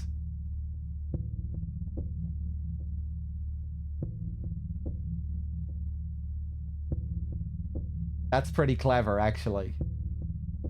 I obscenely mix it around and around. I must taste the warmth of your blood. How would you scream? Would you shriek? It hurts as cinnabar tears stream from your crushed eye. You can't know the maddening hunger I felt in the midst of our kisses, so many of them I've lost count. As though drinking in your cries. Yeah, so this is it. This is where you get your number from, here.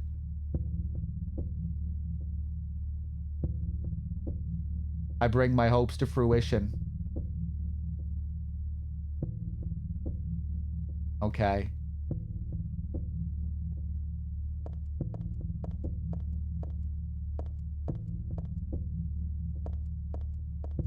Pretty messed up.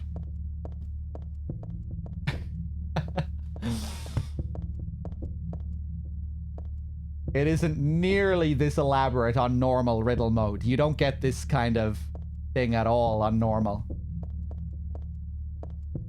You get a much more simple puzzle. You don't get this writing at all.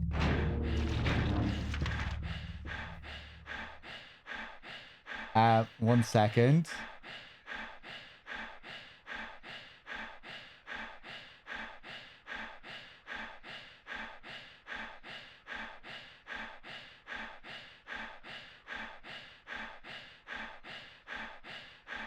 I'm just catching up with the chat, seeing what I missed.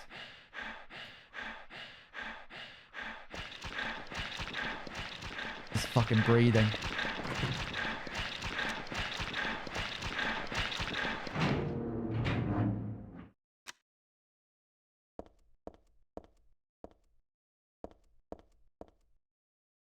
There's a man's corpse laid out on the stretcher.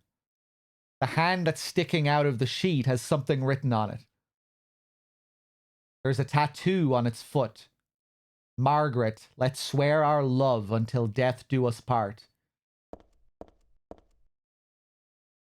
There's a man's corpse laid out on the stretcher. The hand that's sticking out of the sheet has something written on it.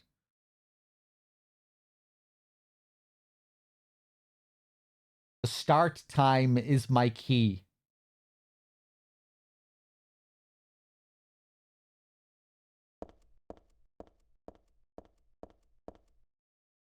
There's a medical record here. Could this be for this dead guy? Background unknown. Name, age unknown. Not admitted patient. Found in poor mental state on hospital grounds and temporarily installed in room M4 at chief's discretion. Died late tonight from blood loss due to severed carotid artery. Was grasping own kitchen knife in right hand. Assume this was the cause of neck wound. Possible suicide, but wound angle suspicious. Sent to second floor treatment room for further investigation. Have received no proof or corroboration of event from patient residing in same room. Have not notified police. However, for future necessity, leave victim's bed and effects intact. Room M4.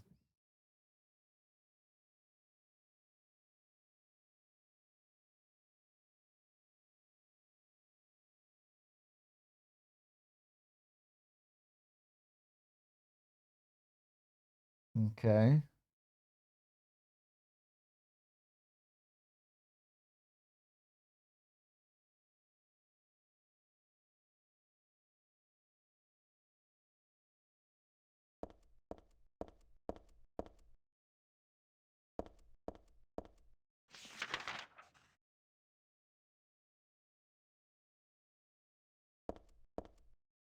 Was Leonard in M4? I was just thinking about who that other patient is. If it could have been Stanley or Leonard. Leonard kill this guy?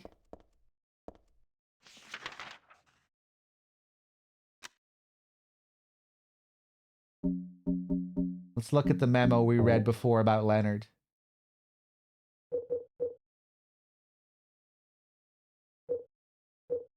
Stanley's diary. About Leonard and Stanley. No, Leonard room was in room S12.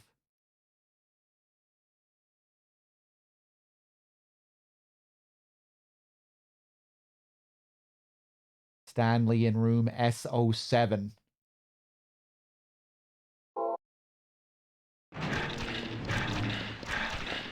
Whoop. Oof. The gun.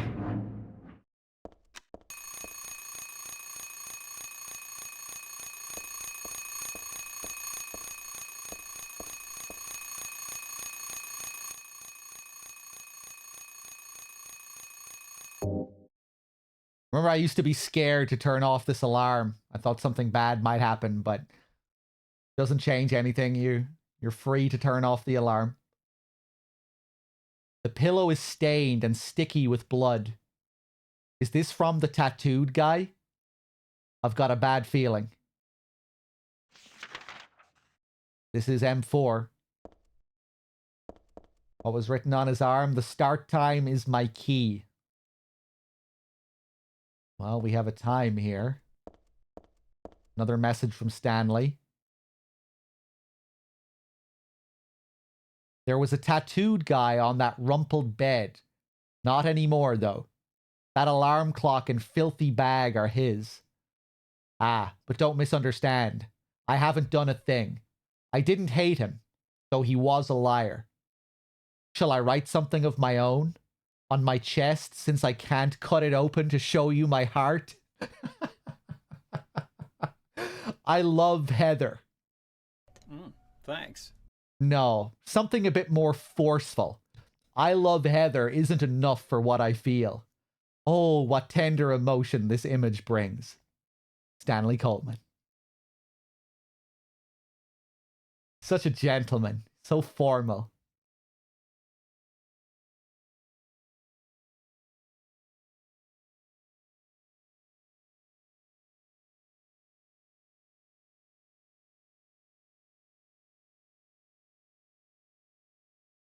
I haven't done a thing. I didn't hate him, though he was a liar.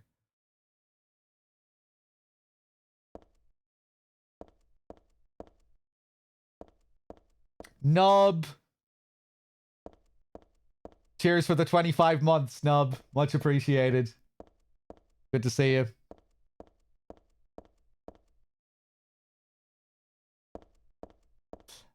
Nub, I have a question. I want to hear what your thoughts are on this. Dad's notebook here.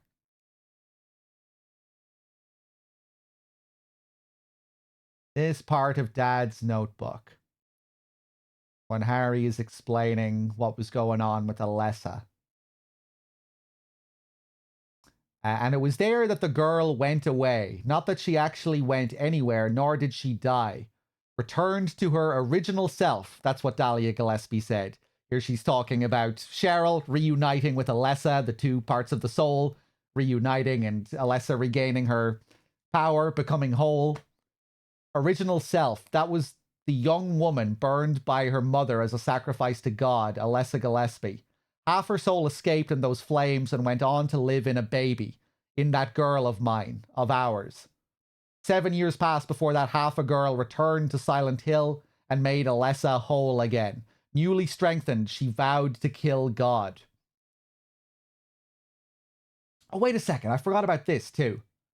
I'm feeling I might have just been misreading this last time. Newly strengthened, she vowed to kill God. Alessa vowing to kill God. God, a fetus nestled into this sacrificial girl's womb, was summoned with the usual rites. This was Alessa's wish, no matter what the outcome. Even if her own existence were at stake. Yeah, I was just being confused by this. That Alessa wanted the god to be born here, I thought was being suggested. But I guess it's just kind of a bit muddled with how it's written. I guess we're just referring to like when it first happened. Because the previous paragraph says that Alessa's goal was to kill the god. When I read this earlier, I was like, this doesn't really work with Silent Hill 1 because Alessa was planting the seal of Metatron to put a stop to Dahlia's plan. But yeah, I guess it's just kind of muddling the timeline a bit here.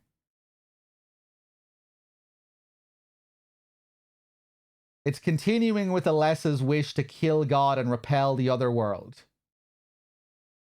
All right, okay, so that's what it's getting at here. Yeah, that's very confusing with the way that's written.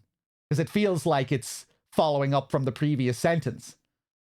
God, being a fetus nestled into the sacrificial girl's womb, is summoned with the usual rites. That this was Alessa's wish. That's not really what it's saying. Yeah, it's just a bit muddled.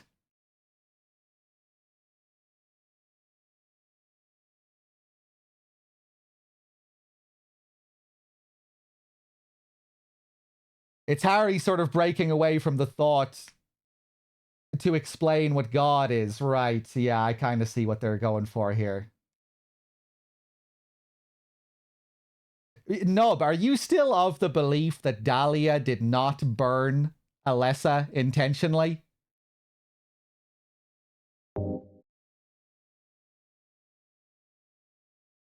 you think it was initially an accident? You've changed sides in that war. Okay, you're on my side now. Nice. I always thought that was kind of especially with what we have here. You know, this really feels like it's a backstory written for the player, and I don't feel like Harry is supposed to be an unreliable narrator here. And they say here, you know, that he says here that Dahlia burned Alessa.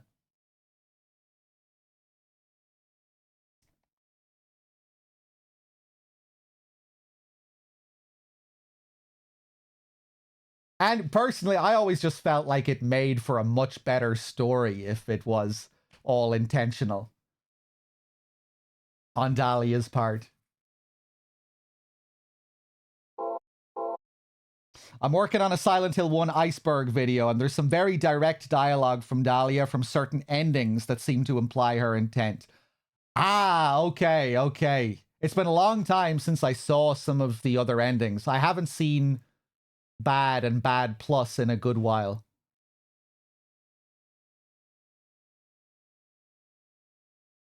But yeah, I always thought that it seemed like the most likely outcome. Everything about the god being nurtured by the nightmare and like needing all of this pain and suffering to be born. That was one thing that always kind of felt like it backed that theory up, you know, that they needed her to experience all this pain. It was a requirement for the god to be born. It's like one of the fundamental things. Right.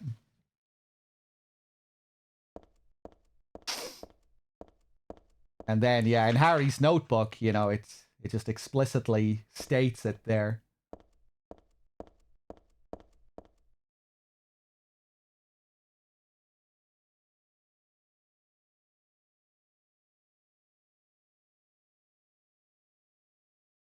The alarm is already off. 2:45.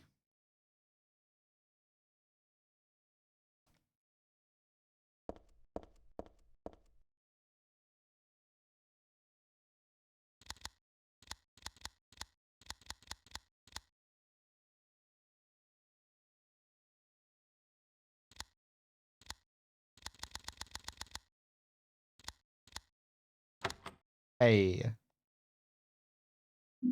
There we go. Instant camera. There's nothing else interesting in the attaché case.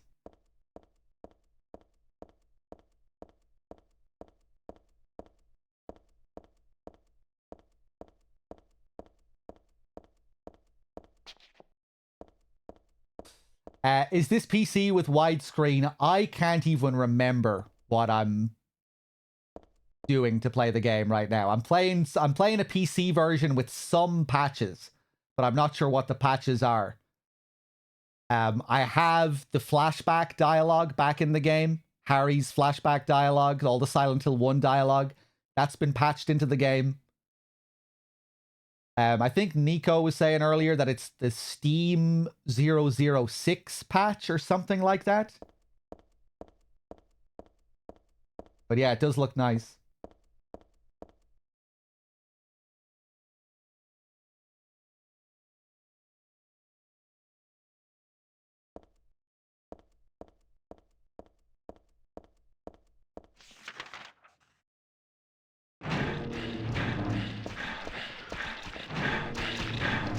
Whoop.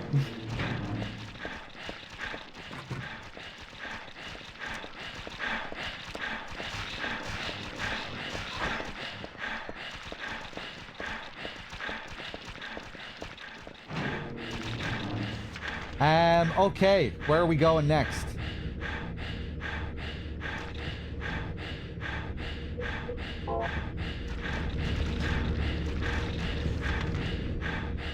Yeah, we still need to check all these rooms here.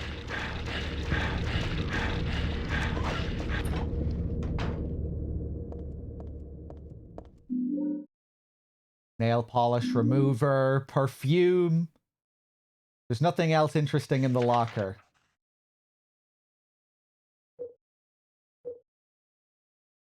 This takes off nail polish. I found it in the women's locker room. And perfume. This stuff smells a little strange. This item is pretty interesting. You can use this to bait enemies towards you, which I've never really used. But yeah, it attracts enemies.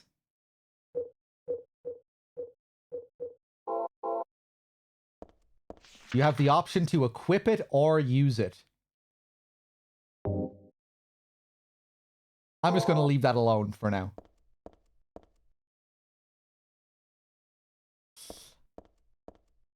I'm not sure if there are any incentives to use it. I don't know.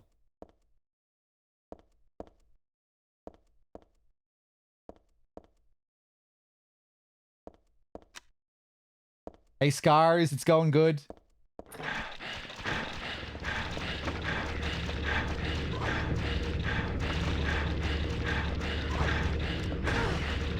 Fuck.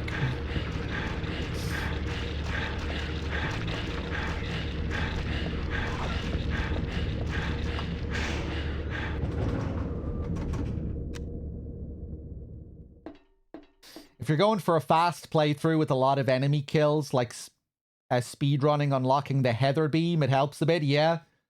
Maybe, is it good for the 10-star run? Does it make doing that a bit easier? Maybe it... Yeah, like you were saying, with if you're going for a lot of kills, I guess it's good for that 10-star run.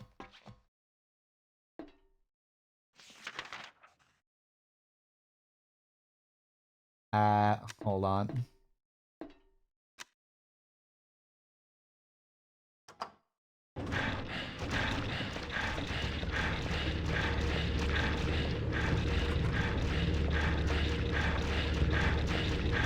Whoop. I'll just cross this area off over here. Yeah.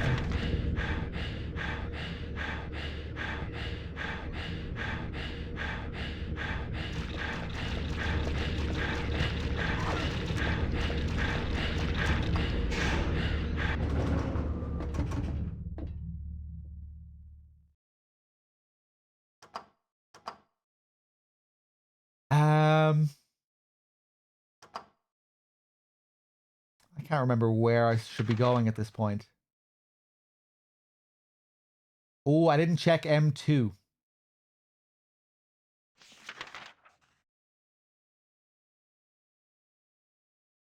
And those first floor rooms.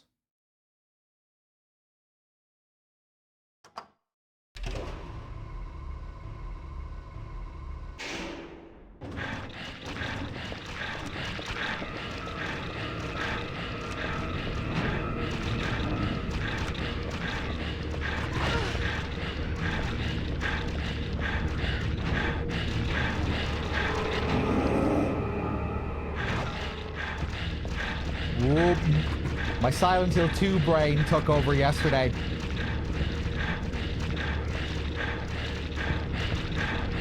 Or not yesterday, earlier. That's why I didn't come into this hallway. Silent Hill 2, it's locked. Here we go.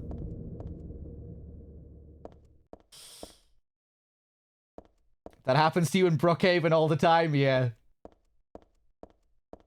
Easy mistake to make.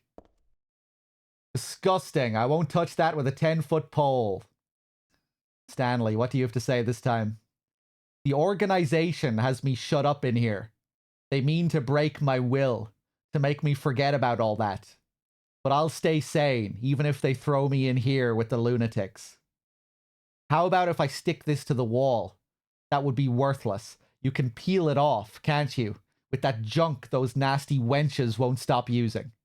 If a thing has no meaning, there's no reason for it to exist at all. Just as you exist for me.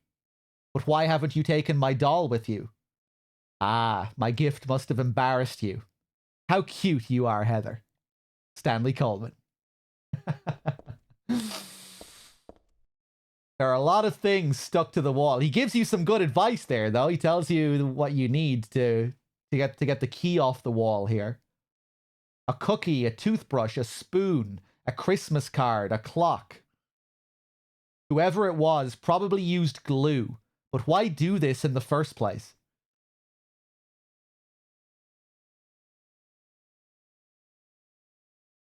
There's a key glued to the wall.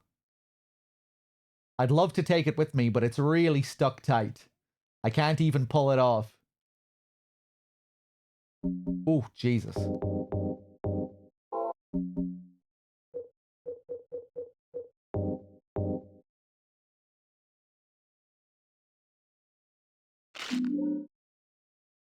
Satisfying.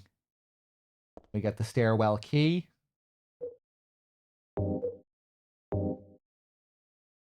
The tag says office wing stairs.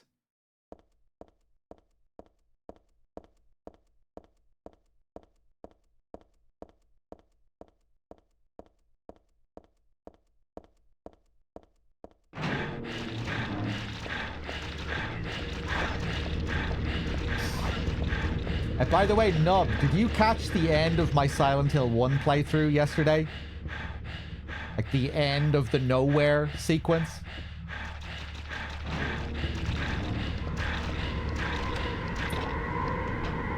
I know you showed up at the very end in the chat. Curious if you were there for the end of the nowhere sequence. You got there right after?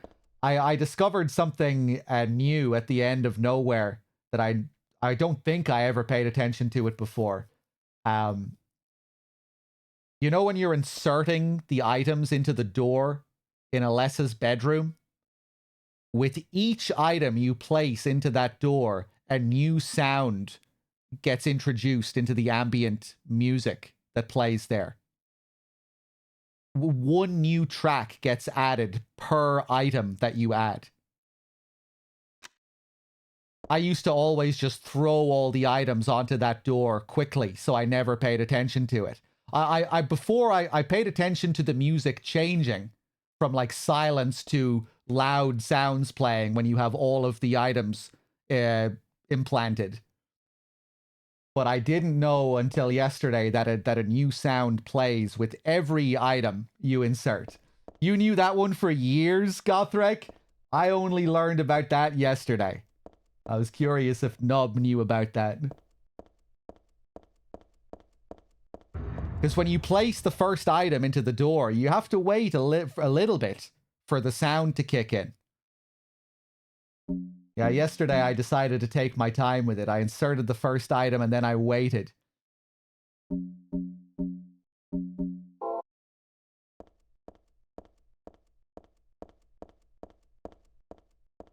But yeah, it's really cool just taking your time with that and just taking in all of the sounds that get added. It's a really neat little detail.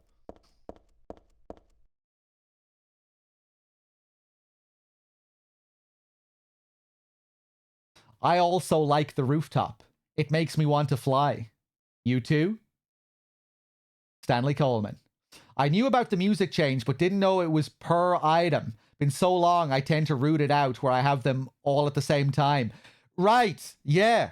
Well, I had them all at the same time as well. What made me stop this time was because I remembered on my previous playthrough, I went through the door immediately after inserting the items.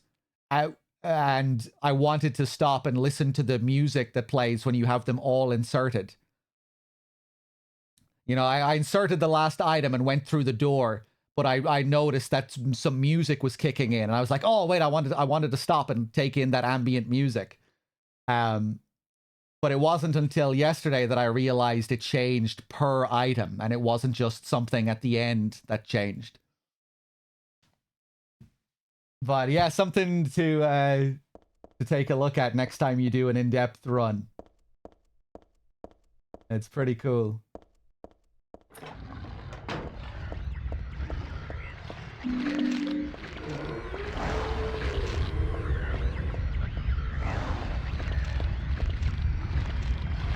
It's just a normal screen. Doesn't look like it's about to break and fall.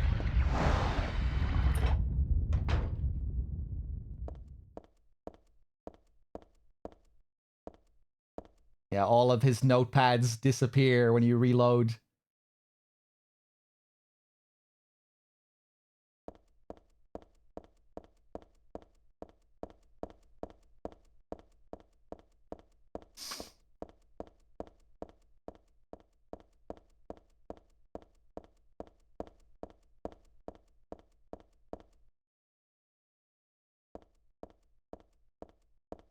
The sound gets really crazy when you have all of the items inserted at the end.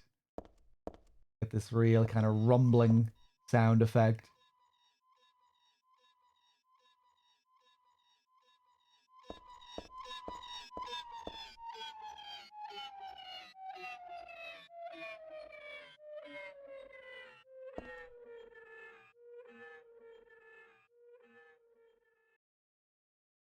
It's a wheelchair.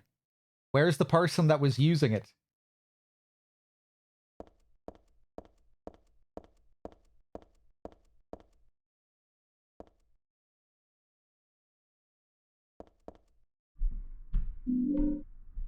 We got our SMG. The blood trail continues into the elevator. Part of me wants to peek in, but then it's a little creepy too. See a handprint, couple of handprints.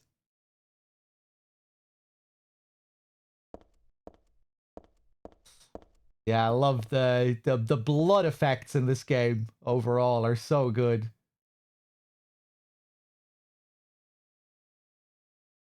I feel like the blood here is a good bit brighter than it usually is. Almost looks like lipstick. But yeah, you get like a wide variety of blood effects.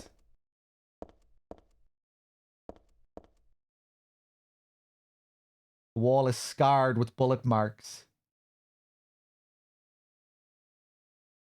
What the hell could they have been shooting at?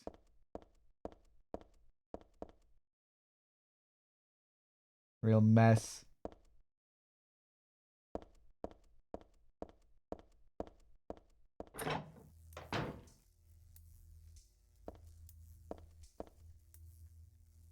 It's all just junk. I don't think there's anything important here. How do they come from this to Silent Hill 4? I like Silent Hill 4.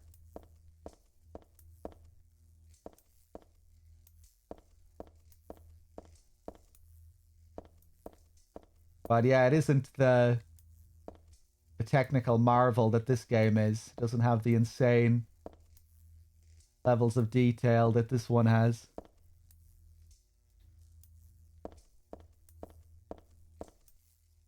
Streaks of blood as if something got dragged are continuing onto the back of the shelf. No, it's more like they start from the back of the shelf.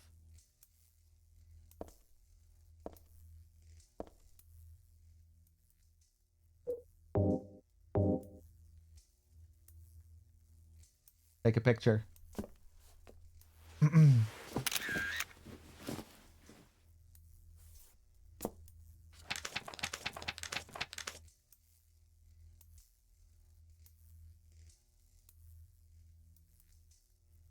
4 still has some gorgeous areas, I think.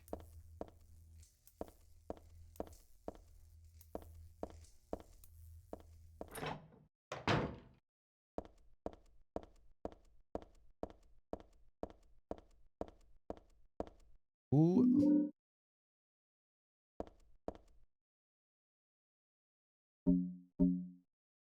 Yeah, really good character models.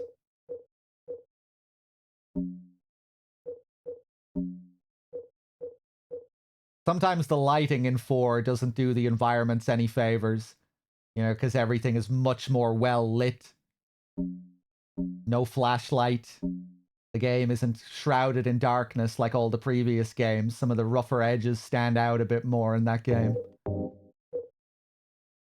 But it also has a really cool and unique style to it at the same time. Even though it isn't an incredibly detailed area, I love the feel and the mood of the forest in SH4. That grain. There's one visual that I really like in 4 are some of the lights. You know how you get those really bright white fluorescent lights in Silent Hill 4, and the way that looks with the film grain in that game looks so nice.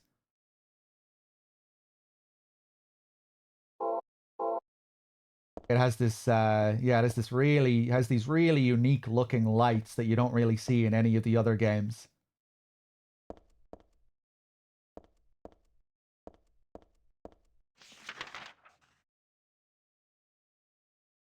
I've always really loved the area introduction scenes in 4 as well. You know, every time you see Henry being birthed into a new area, that opening forest scene, the way the lights look, the introduction to the water tower, especially the return to the water tower when you go down the big elevator, such a cool scene.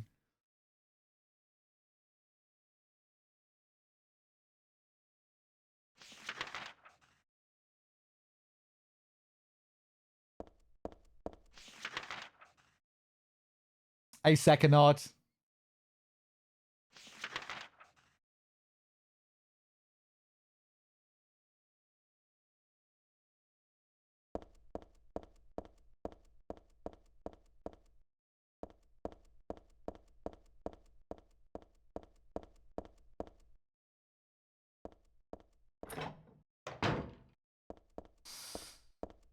Yeah, we're going to be reading about some Silent Hill 4 stuff very soon. Big Silent Hill 4 tie-ins in a few minutes. There's a memo on the wall. Punishment for brutality towards patient. 12 hours confinement in the special treatment room. Dismissal policy no longer in effect. Contact the chief if you have any questions. There's something handwritten on top of the typewritten sentence. The trick is not to leave any marks. And one other thing. This looks like it was written by a different person. The chief is a pervert. Christy would have been better off if she had been fired.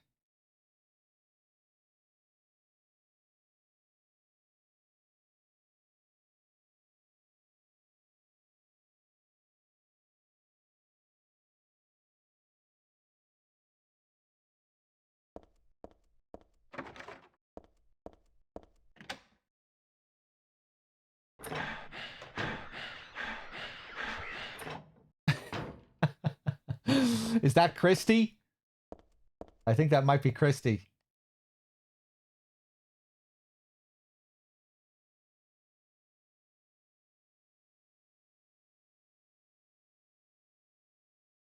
The trick is not to leave any marks.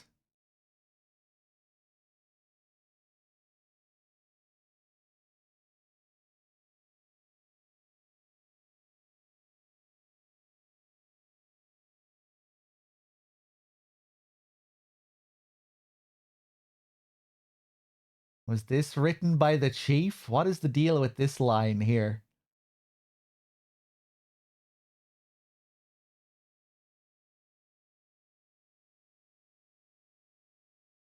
This is handwritten. And then there's another thing that was handwritten, but by a different person. Kind of feels like this one is reacting to the previous message. What were you doing in here?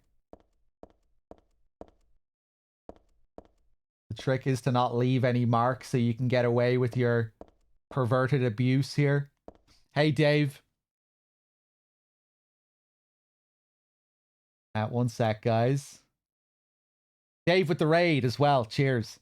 Am I up to date on thanking everyone else? Nub with the 25, Mr. Stringer with the 57, Hells with the 52, Davwell, everyone, thank you.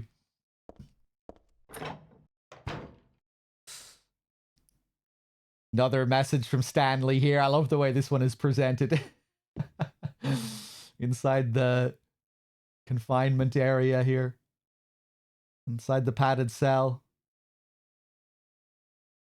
Flowing freely, your ebony hair, like the night sky, scattering fragrance. My heart clamoring in my chest, like a storm, you trifle with it. Your pristine glance, like a feast when you smile. My thoughts disturbed, my breath, like opium, it drives me mad. Eric, a great poet who conveys my feelings so well. I love this line here.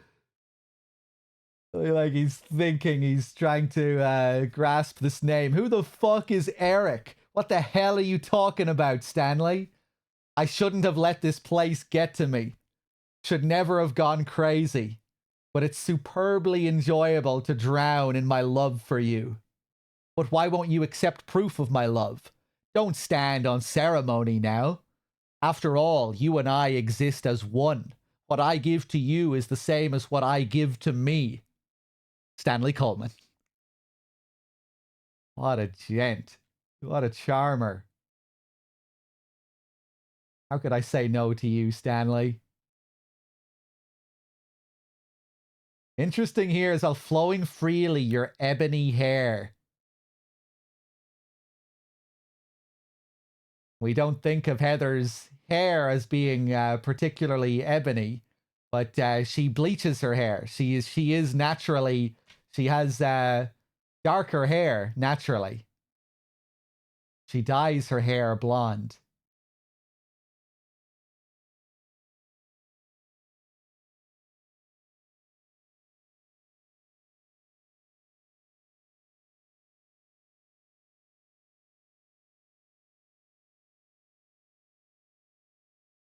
He knows. Yeah. Kind of makes you think of the doll as well. Of course, Alessa was naturally dark as well.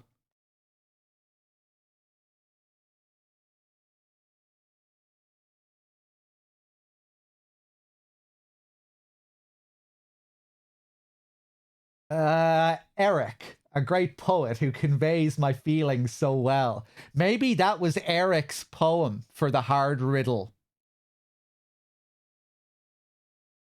Maybe that was Eric who wrote that.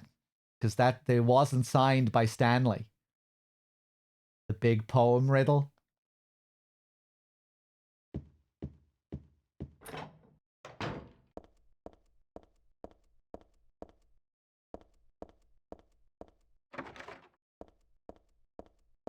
Okay, where are we going?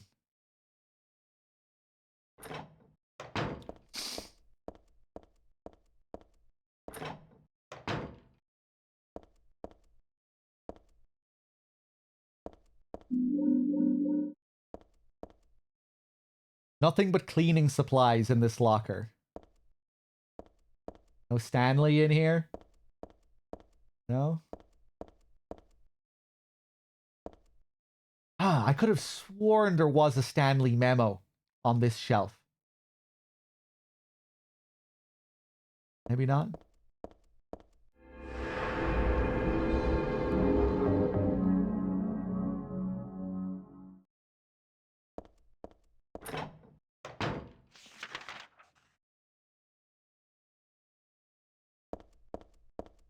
Okay, let's check the rest of the doors here.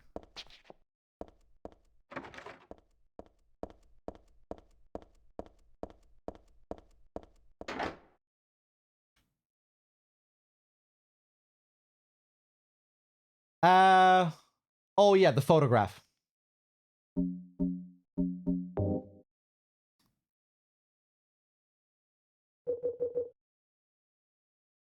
$9573.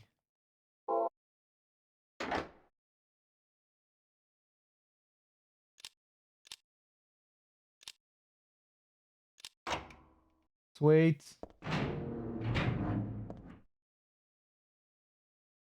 A break from nurses, thankfully.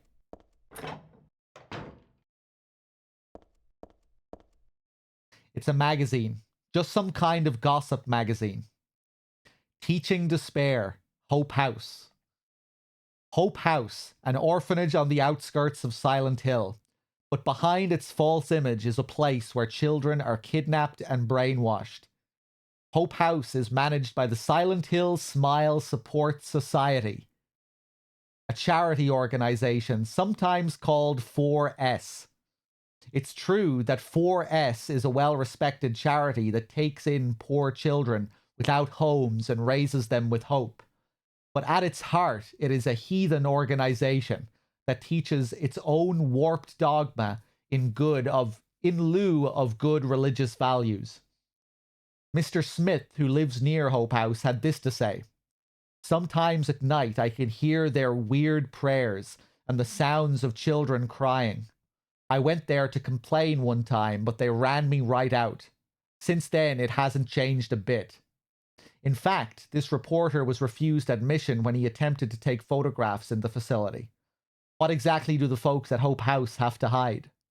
During my investigations, I was able to discover, however, a suspicious-looking round concrete tower, which appears to be a part of their facilities.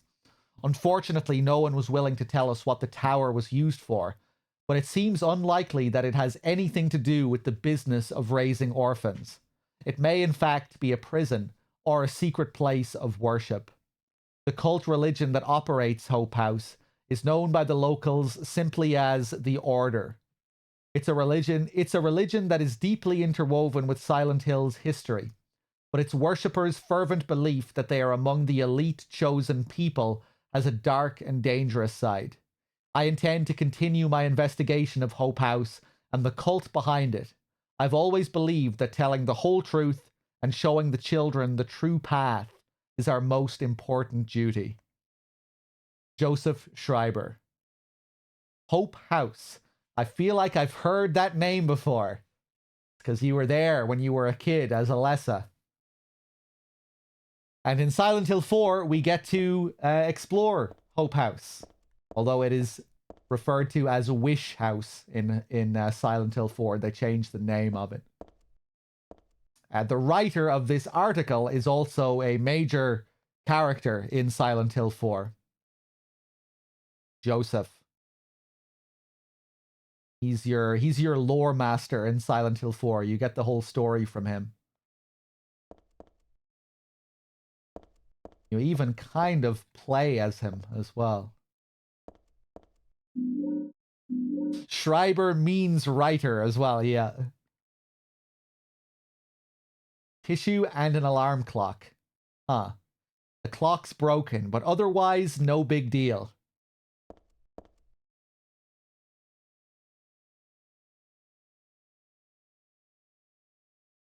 Silent Hill Smile Support Society, 4S. The 4S plan.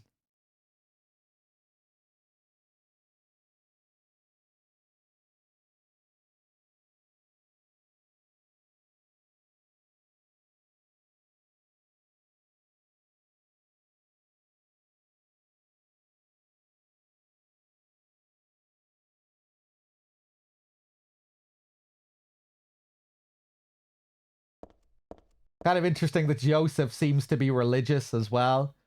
You know, he talks about he needs to put the children back on the true path. Kind of makes you want to question his beliefs too.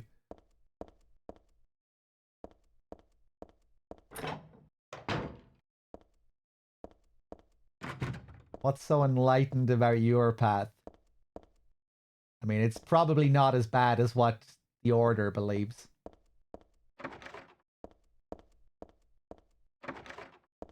Probably a little less extreme, maybe.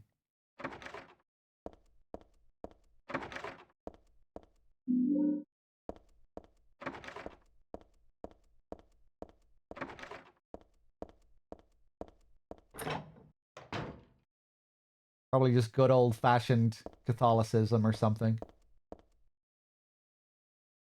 Oh, Stanley, he's getting mad.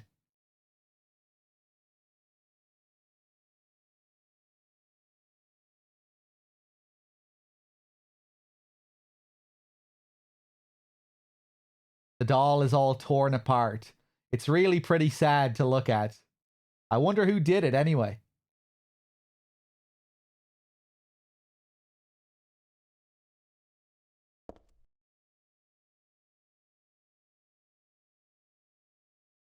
Cool image here. Goodbye, Heather. I'm sorry I wasn't able to respond to your love. It's all over. Leonard despises me. Because I made fun of it, saying it would come to this. If it weren't for his meddling, I would have been able to meet you in just a little while.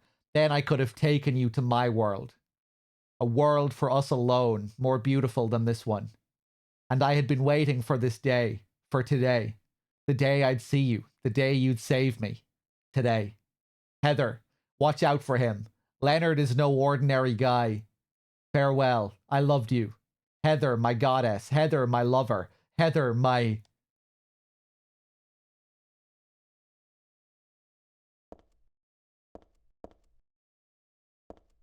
Sorry, Stanley. Hey, Lord Oda.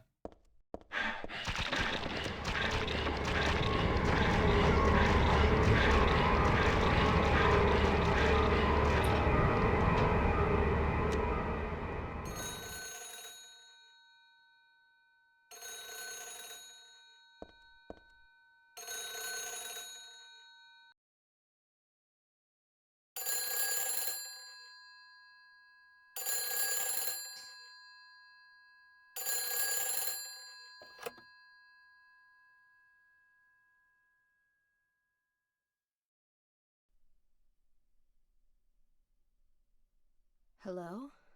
Claudia. No, I'm not. Don't lie to me, Claudia. You're always trying to run from your responsibilities. Have you come to apologize?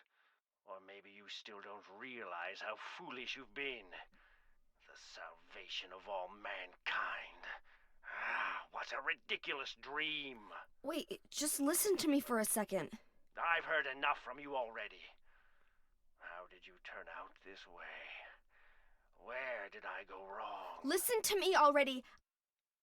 I'm not Claudia. You're not Claudia. My name is Heather. Heather. Who are you? Leonard Wolf. I'm sorry. I thought you were my daughter.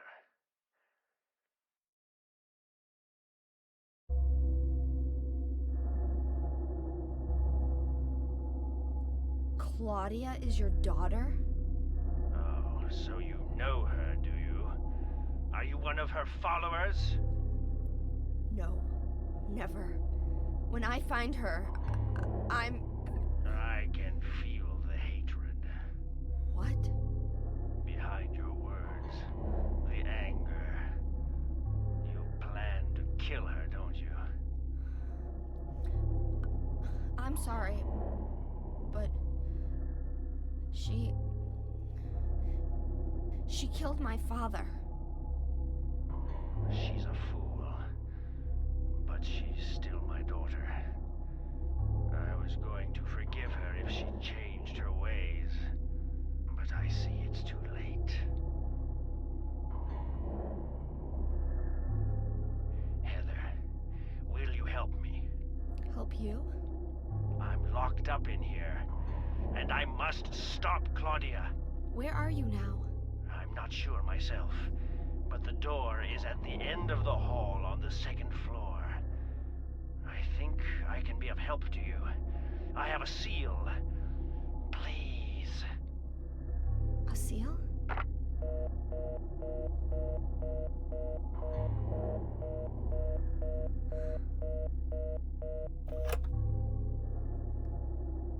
The end of the hall on the second floor. Okay. So there we speak to Leonard. He thinks that he's speaking to Claudia at first. He doesn't seem to share the same beliefs as her. He disagrees with this whole salvation of mankind business. Senses our hatred and our desire to kill her.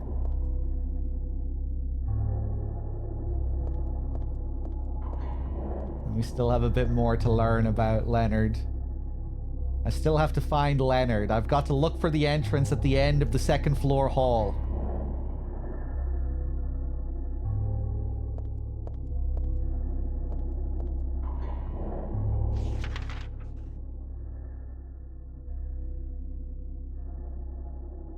Yeah, Dave.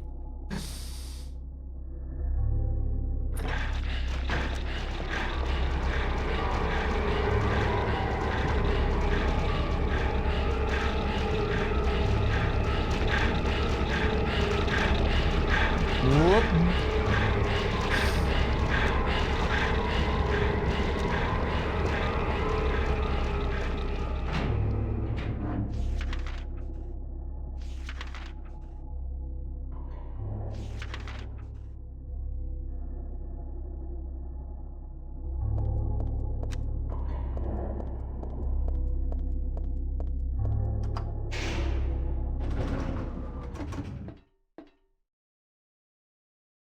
Hold on a second.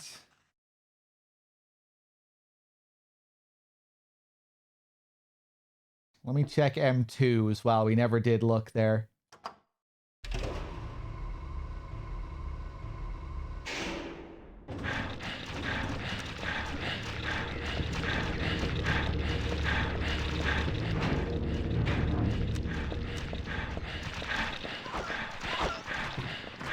No, nothing.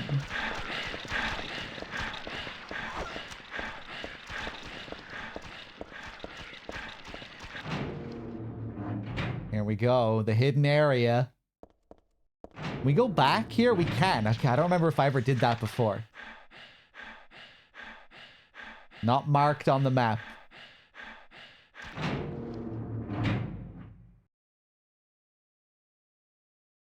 Is that door there earlier?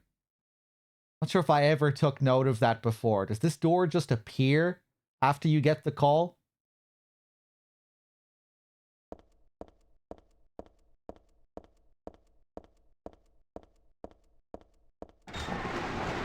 Maybe it's there before, but it's just locked. It only appears after the Leonard scene. Okay, that's cool.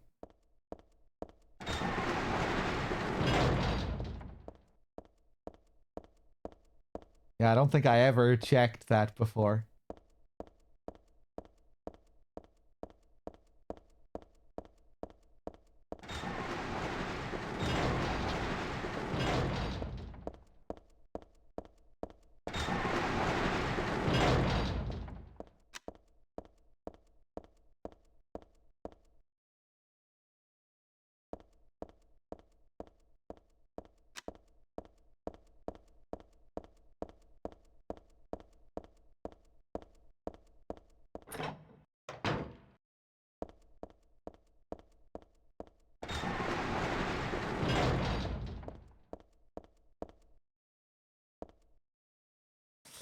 Hey there, Rabbit. Good to see you.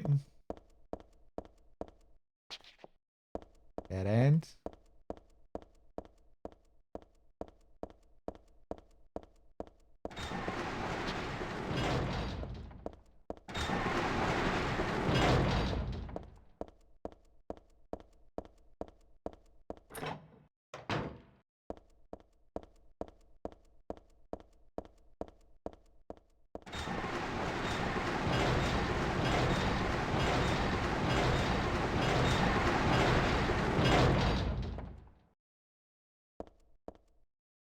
This picture.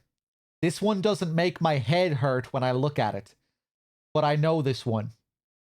It must be. You can see this time it's not the same symbol. It's the seal of Metatron from the first game. Still has no use for me hiding. Eyes don't open. I'm getting getting a pulse, but just barely breathing. Why? What is keeping that child alive?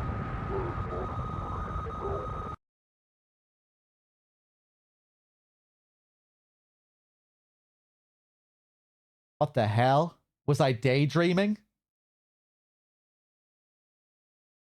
No, it was more like watching a video in a dark room. But that nurse, I know her. Lisa, who was so heavenly toward me in that hellish hospital room. She did get a little weird, though.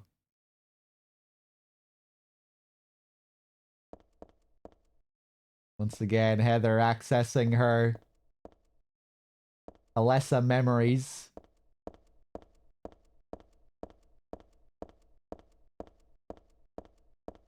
Pretty nice little expansion on Lisa's character and kind of reinforces what the general interpretation is regarding Lisa. Thanks. In the first game, you know, like why she doesn't appear like the rest of the monsters. Why she is a manifestation like all the other monsters, but she appears differently. You would think it's because Alessa had a fondness for her. You know, she didn't see her as a scary threat, as a monster, like she did with all of the other things you encounter.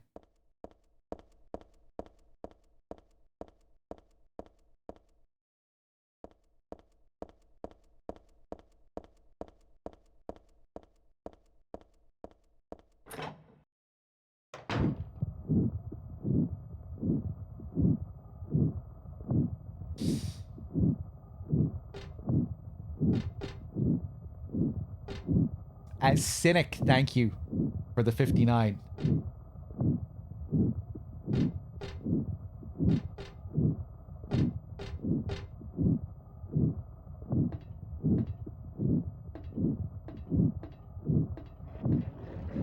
The iconic climb here.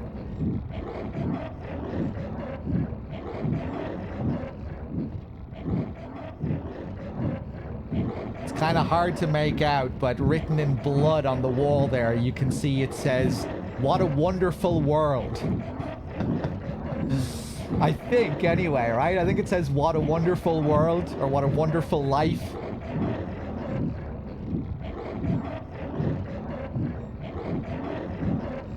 Oh, that's right. That is an Exorcist 3 reference as well. What a wonderful world. And the picture of Marilyn Monroe. Oh! Man, I don't think I ever noticed that before. Look at the bed. Look at the bed frame. Look at the thing moving on the bed frame. What is that? I'm sure Nub has done a camera mod playthrough where he's looked at this up close. Wiggly worm. Do you see this? Do you see this wiggly worm anywhere else in the game? Look at him wiggling there.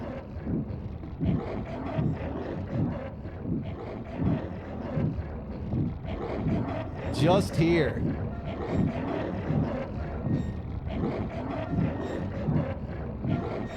There's Valtiel turning his valve.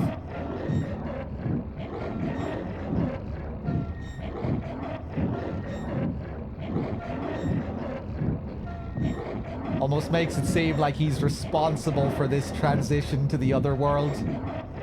Or the first time in the Hilltop Center, we trigger the otherworld sequence by turning the valve on the bathtub. And this otherworld transition is also coincided with a turning of the valve.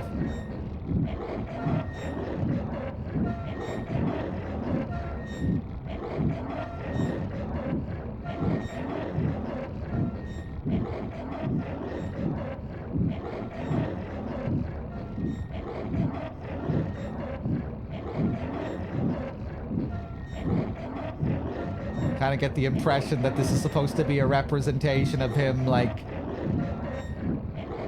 assisting with the god as well, like altering the flow through these pipes, through these veins.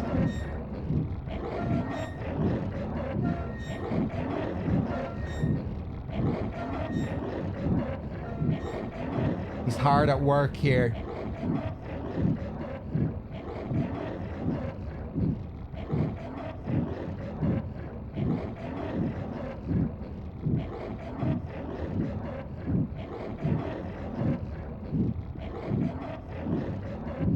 This figure here, I always get confused with some of these figures in Silent Hill 3. I don't think this is supposed to be Lisa, is it? I don't think it's supposed to be the Fukuro lady, which is another one of Ito's strange creations. Isn't this supposed to be some other figure that is neither one of those figures?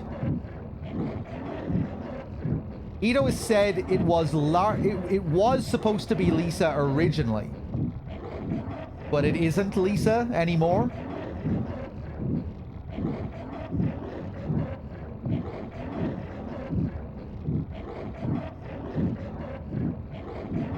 He just didn't have time to model her. So that's kind of interesting if he doesn't think of it as Lisa, given that he didn't have enough time to finish it. But Lisa does have green shoes, doesn't she, in Silent Hill 1? I would say there's probably enough detail here to still interpret it as Lisa.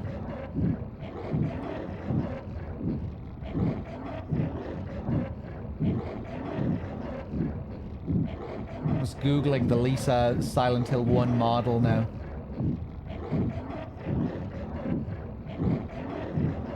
No, she has red shoes. Yeah, she has red shoes.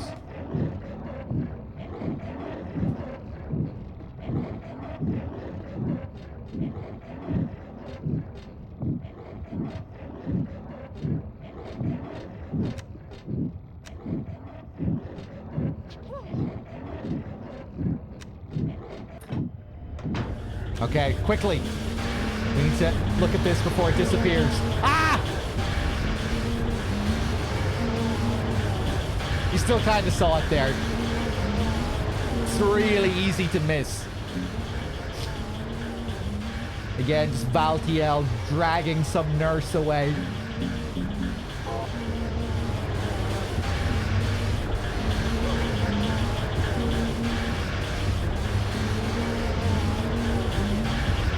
Another random wheelchair over there, it looks like.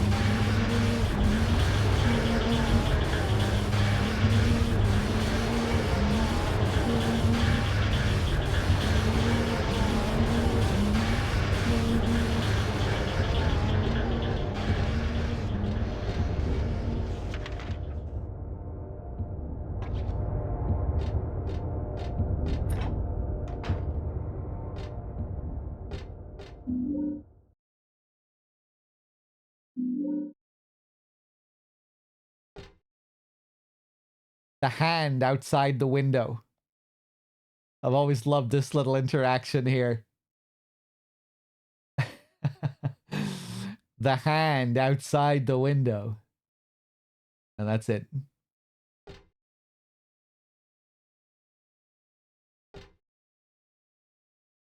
There's a weird blur effect over Valtiel and that nurse on the PS2 version as well, yeah.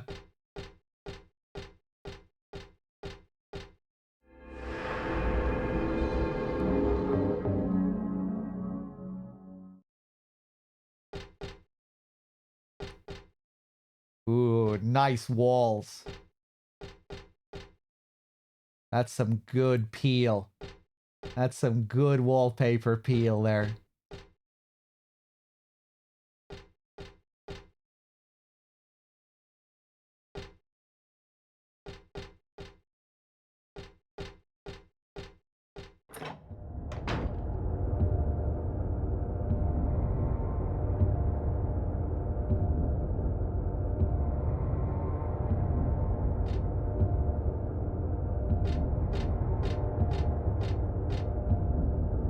I doubt I need to check this out.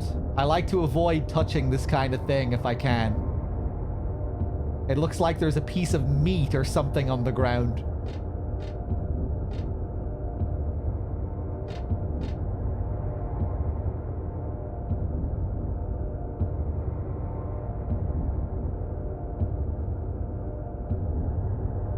These Crazy, creeping, burning textures.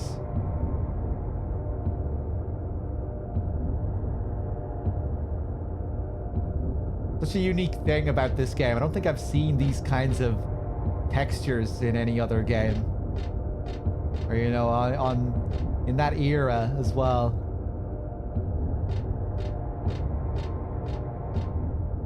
Just these sorts of animated textures on the walls, on some of the bodies in the game. It's cool in the church. You get to see the gradual evolution of it. You know, at first the walls just start to bleed a little bit. And you just see like a couple of lines moving up and down the walls, and then it gets more and more intense as the area progresses until the walls are on fire at the end of it.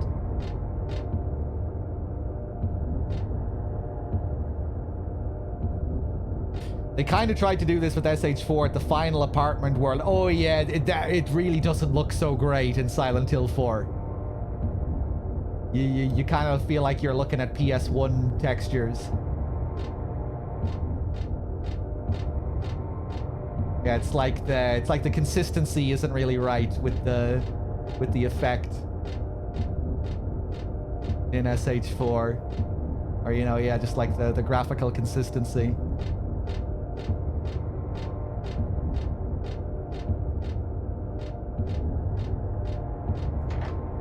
Locked.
Resolution patch or something.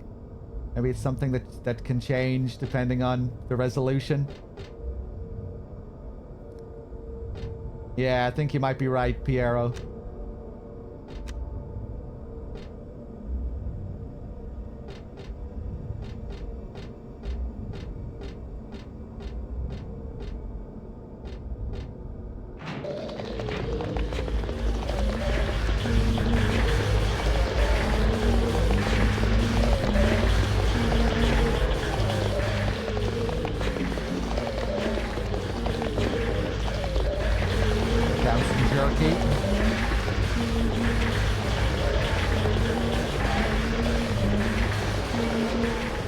Put down some more jerky. A bit more jerky.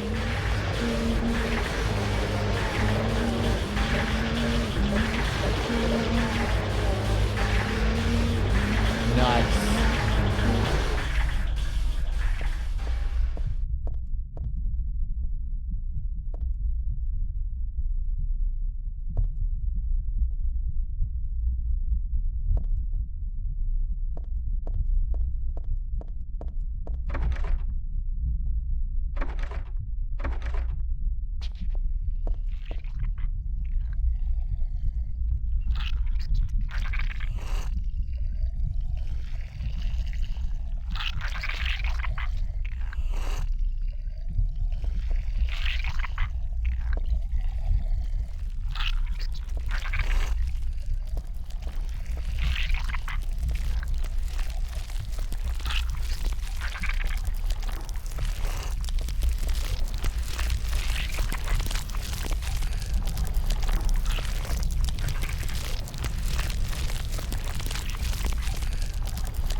And it freezes.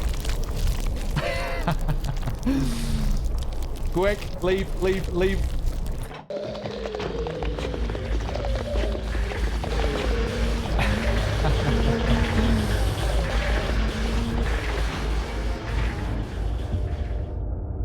Yeah, if you stay in there for too long after your reflection freezes, you die. Kind of takes you back to the beginning of the game where Heather says she's afraid of her own reflection at the start in the bathroom. And she thinks she sees another version of herself that might not be her on the other side. And if she stares for too long, she'll get pulled in to another world. Alluding to Alessa and all these other cells that she has inside her. Kind of feels like it's foreshadowing the Memory of Alessa boss fight as well. You know, where we do fight our mirror image later. Who's all bloodied like that. Like an otherworld version of ourself.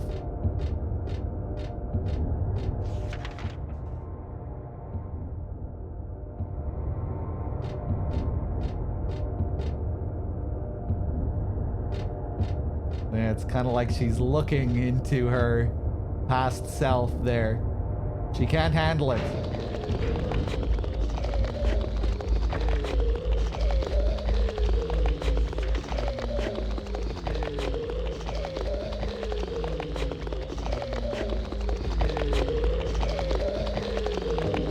More jerky.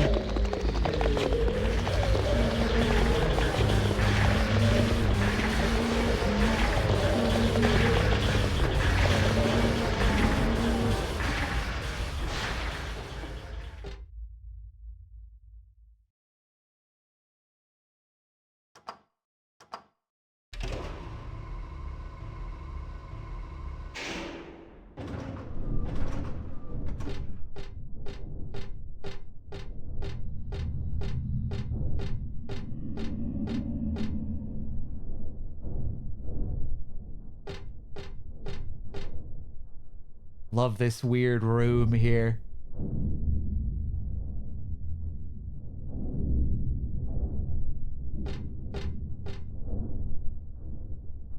Again, we have the heat waves, which again should be more intense than this. It looks pretty intense here, but I think everything should be even less clear here behind the window. It looks like something's on the other side of the glass. It kind of looks like a person. Yeah, here I think the heat waves should be so strong that you can like barely see what you're looking at here. Still looks cool though. Looks like something's on the other side of the glass. It kind of looks like a person. But this smoky stuff makes it hard to tell for sure.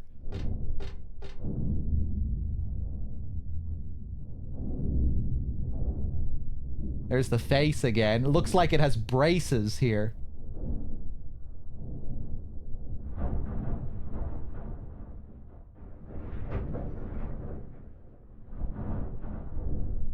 Altiel having some fun with a nurse in there.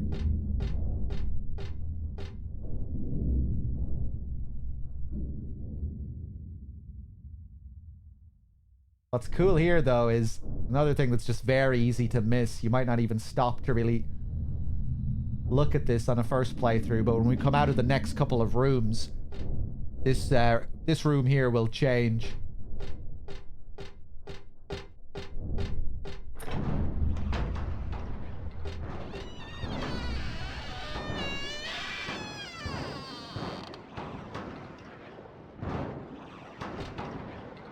Something strange is cooped up in the locker. I think I'm safe, but I shouldn't get too close. Actually, the more I look at it, the more pitiful it seems. Like a child locked up in there with no chance of escape.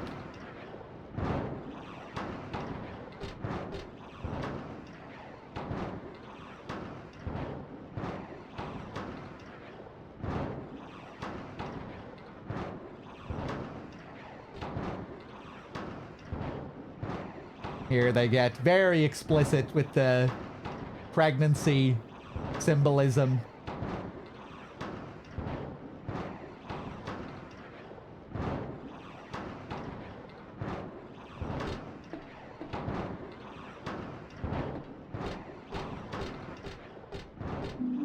Plastic bag, health drink, some random magazine in there as well. Like one of the magazines from the bookstore at the start of the game. There's nothing important in the trash. No use digging around in there anymore.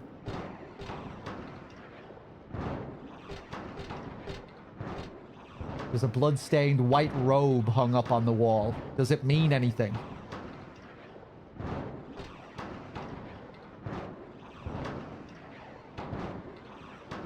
Baltiel's robes, maybe? I wonder?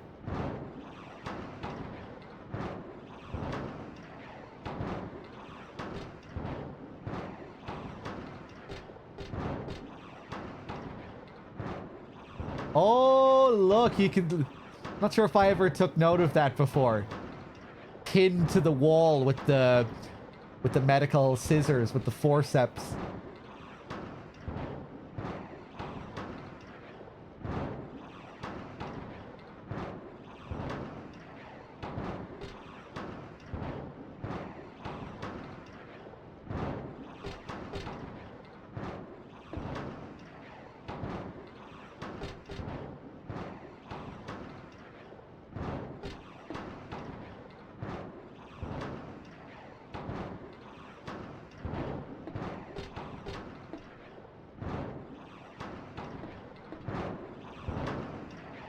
I think it is supposed to be just more of a normal doctor's robe.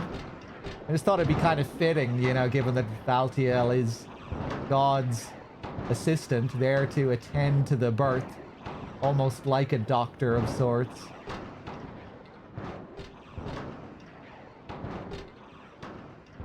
Poster on the door. Yeah, there's some posters and stuff here. And it looks like a religious image.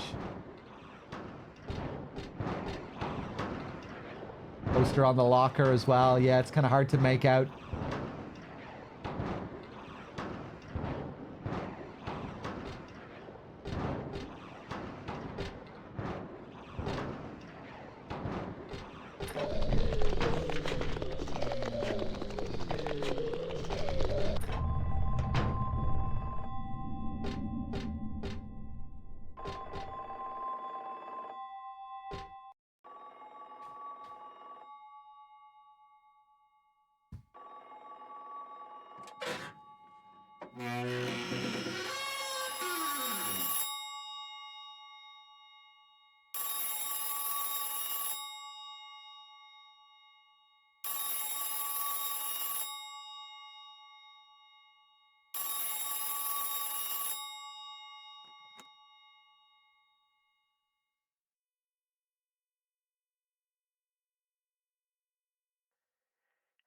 Happy birthday to you.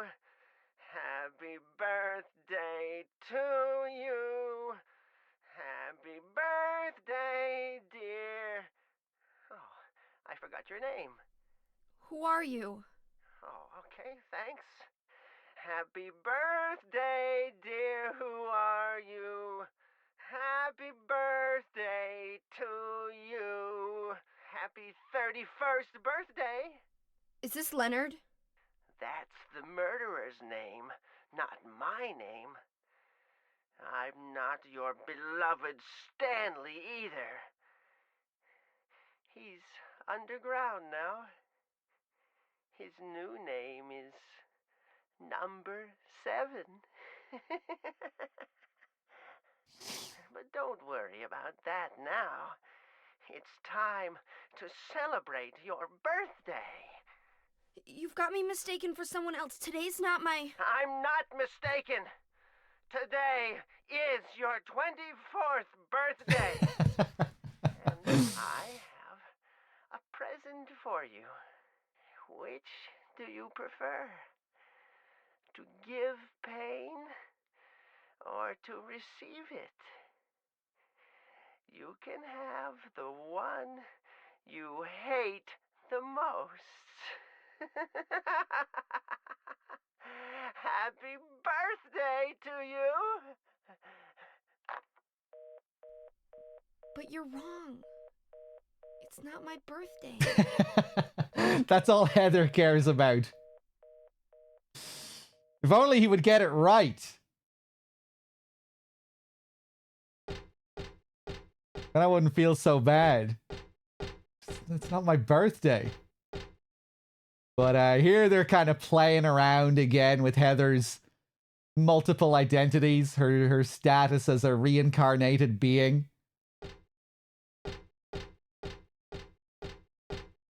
First he says, what, 31st birthday?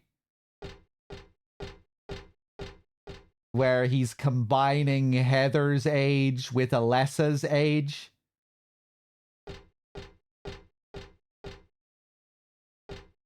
I think, right? 17. Yeah. Heather's 17. Alessa was 14. 17 plus 14, 31. And then he says, second time he says happy 24th birthday, which is Heather's age plus 7, plus Cheryl's age, which is 24. Later on, we'll see a message written on the wall, happy 1st birthday, I think, which is probably alluding to the god inside Heather. You know, that this god is about to be born. I think there's a happy 1st birthday somewhere here, somewhere later on, if I remember correctly. There's nothing coming from the receiver. Well, duh, this phone's not connected. But what about that phone call?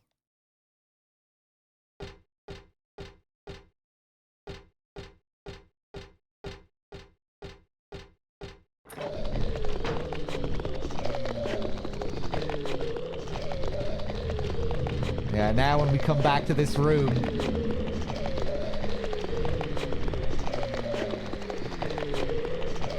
it's empty. Valtiel is no longer there. The heat waves are gone, and you just have this blood dripping from the windows. The whole place is drenched in blood. What happened here? Just a cool little detail, little change here. Ooh.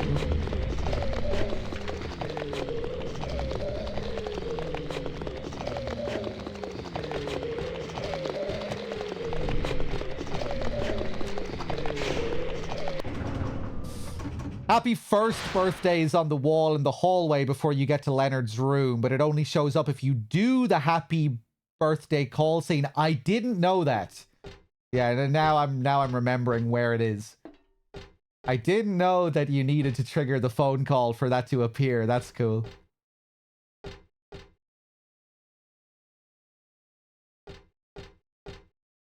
Okay. 1st floor, I think we still need to check.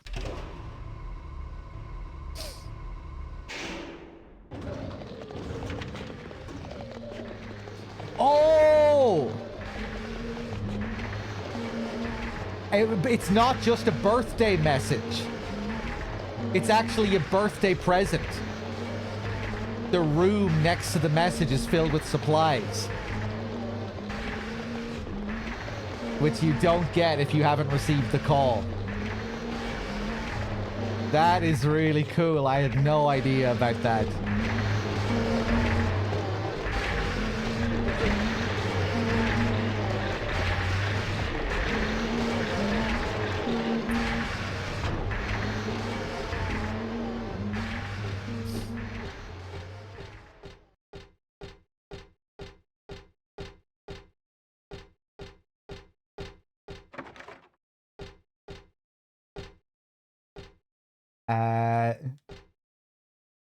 Nothing in here?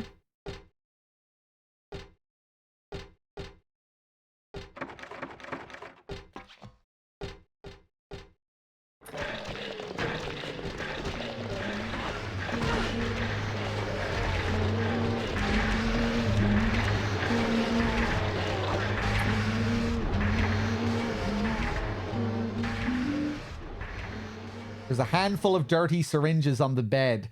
I'm not about to use them, that's for sure. Another note. Dr. Midkiff, please use extra caution with the patient in room 312. He should still have his religious freedom here in the hospital, but he shouldn't push his faith on others. I'm a victim too. Rumor has it he got here by stabbing someone over a religious dispute. Please be careful. R. Crosby. P.S. It looks like the rumor is true, according to the head nurse. I do think he's a good person otherwise, though. Easy to deal with.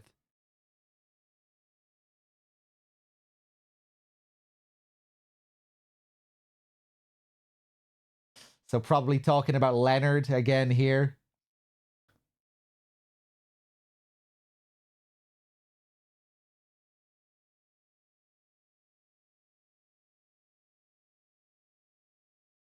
Looks like the rumor is true. I wonder what this is alluding to.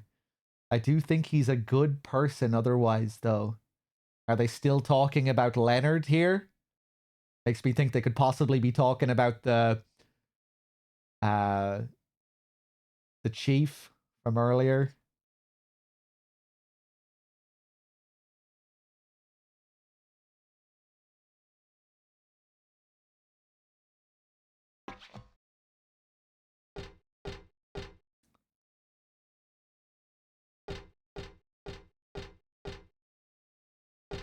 Oh yeah, of course, all the...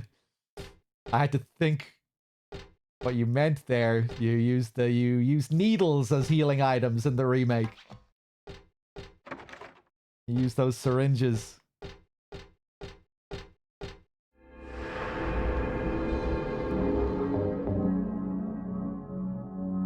Oh man, I'm starting to get tired. Oh Jesus, it's 11 o'clock. I haven't eaten anything all day either since breakfast. I was gonna say, maybe I should order some food.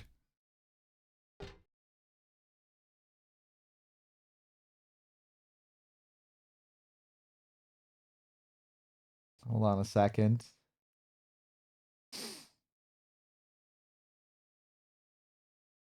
I'm thinking about ordering food. Let's see. I think I will.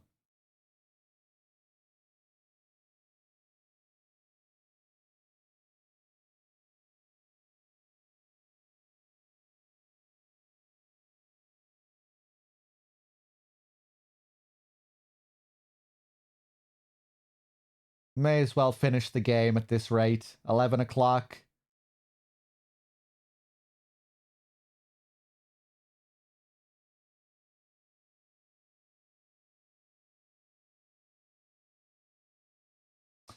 Nando's? I think Nando's is going to be closed, unfortunately. Let me see.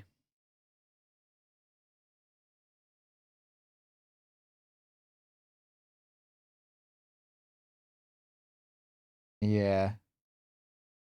Let's go for Burger King.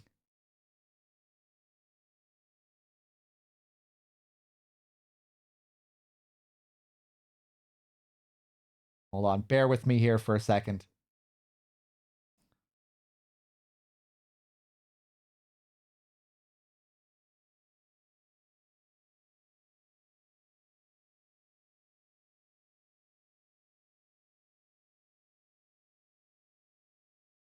Burger King. Double Whopper meal. Double Whopper meal.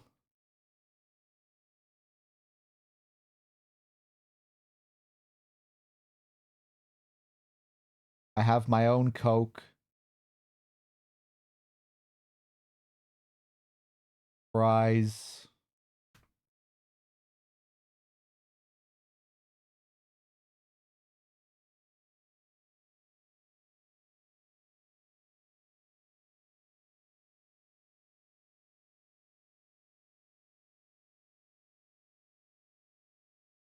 Okay, there we go.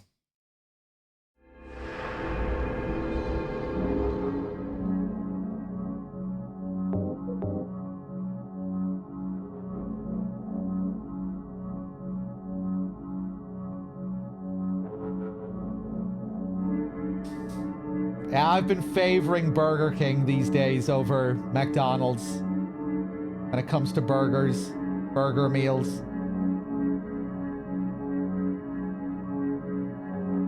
I ate a good few McDonald's breakfasts, though, when I was doing those early Silk Song streams. I was waking up most days to McDonald's breakfasts. Those were good. The double bacon and egg McMuffins with the hash brown. Pretty good. I didn't feel any shame after eating them.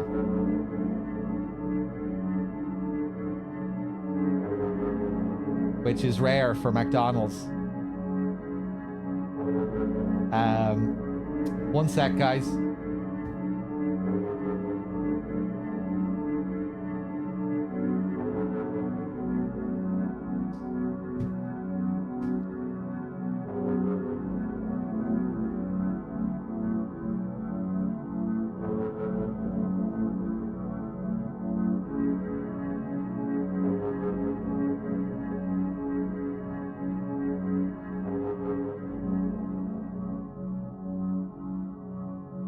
Hold on.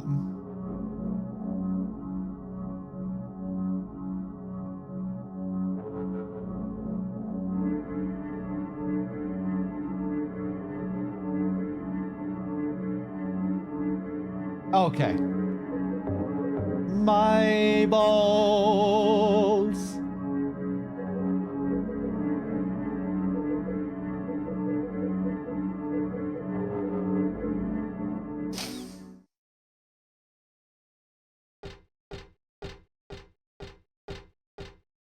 Did you ask for the smile yet, Dave? In Japanese McDonald's? I still can't get over that. It's cursed.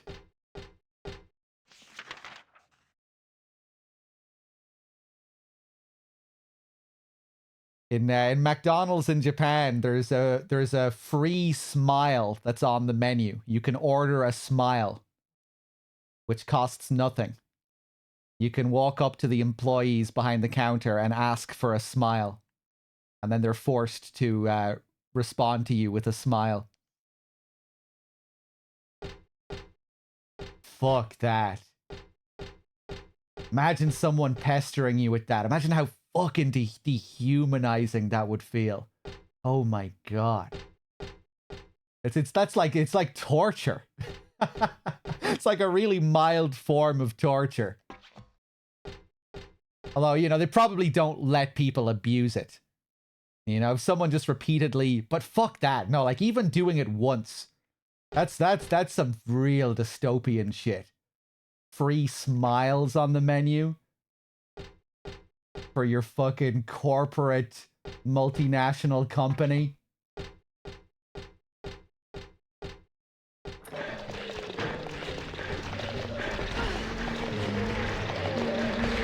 Fuck that. That's inhumane.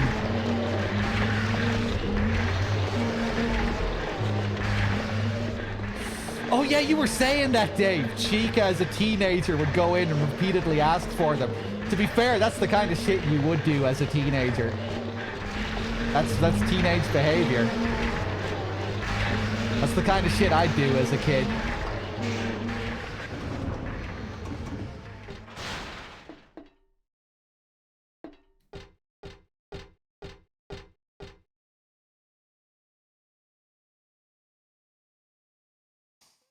Wonder have there been any stories of people over there getting into trouble for not complying, not smiling.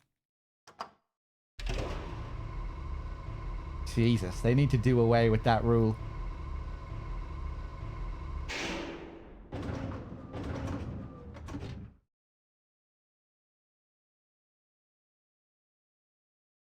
Remember what he said on the phone?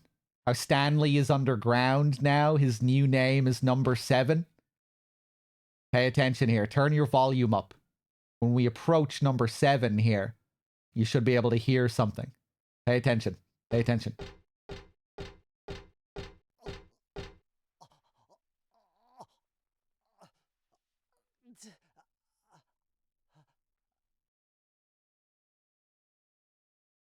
That's it. It's a perfect sound there. Like it really sounds like he's reaching out with like a final gasp.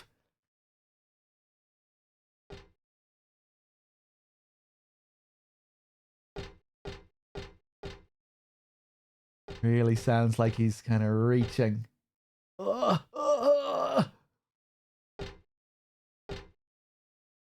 There's a memo here. He seeks out her soul by his own black ambition, frightening her out of her wits, whispering love songs into her ear. What cruel linnet wants, he gets. Very appropriate for Stanley as well, of course.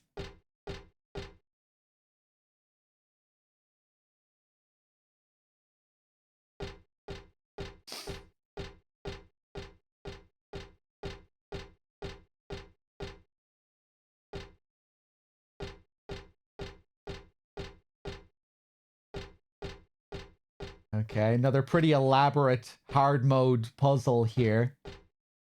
I quite like the way this one is written, all the little rhymes that we get.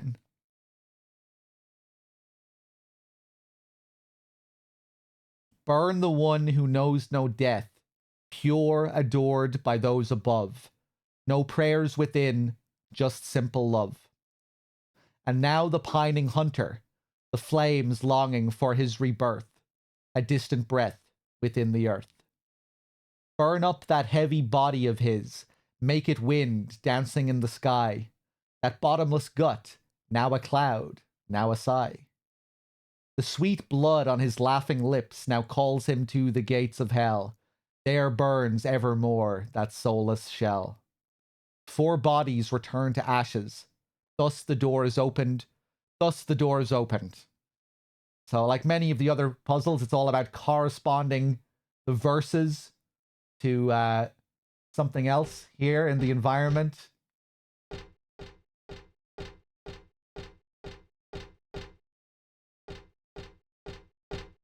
We have all these bodies laid out. Each one has a different number. The puzzle requires 4 numbers for the code. And each body has a little poem to go with it as well. And it's all about corresponding the verses on the main poem to these verses here to figure out our code, to see which one fits to which one. There's a memo here. So wait, hold on. Let's just look at the first verse here. Burn the one who knows no death, pure adored by those above, no prayers within, just simple love. And now we need to find the body, the number that corresponds with this. So we'll start over here at 1 and see if this matches. Who killed Cock Robin? The sparrow, they said.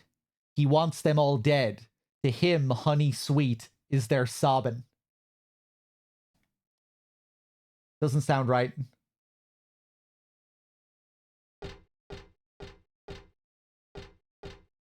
What about this one?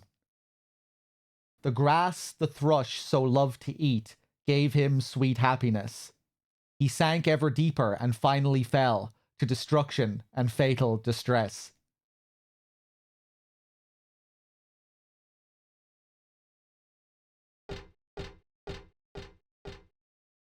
Number 7, Stanley. We read that one. The Black Rook is the praying sort who hears the gods in the skies. His whispered petitions go on without end, and glassy and dim are his eyes. That's a really nicely written one.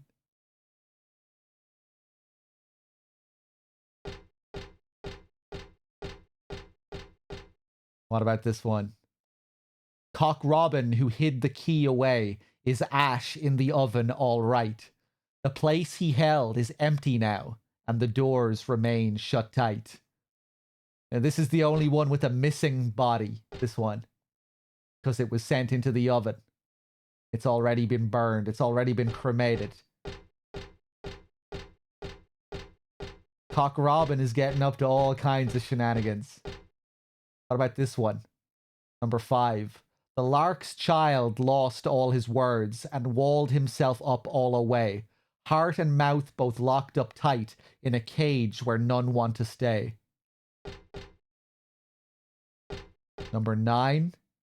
The wren, with pure heart as yet unrefined, makes us laugh with his feeble lip smacking.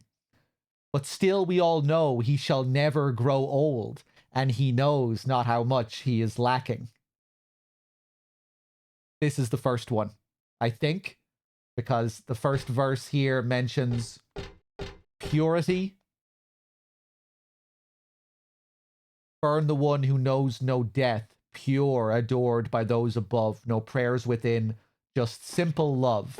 Pretty sure it's this one.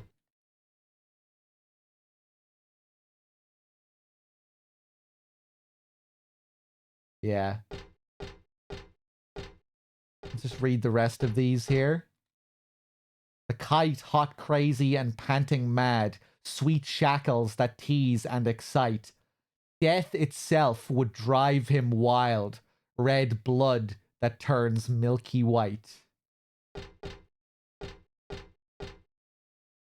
The dove's hope died, he chose his path, his flapping wings fell still. Drenched in scarlet, here they lay, his cheeks pale white and chill.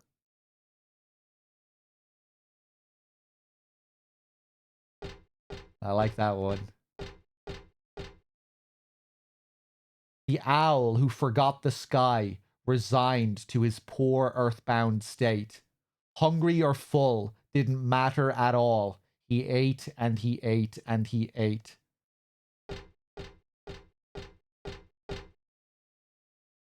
Let me just check my burger. Okay. Big boy. Hey. So we figured out the first one, I think, because it's related to purity. And now the pining hunter, the flames longing for his rebirth, a distant breath within the earth. I think that's the last one that we just read, the owl. The owl, a hunting bird. Distant breath within the earth. It talked about him returning to an earthbound state or something like that. Pretty sure it's this one. The owl who forgot the sky, resigned to his earthbound state. Poor earthbound state.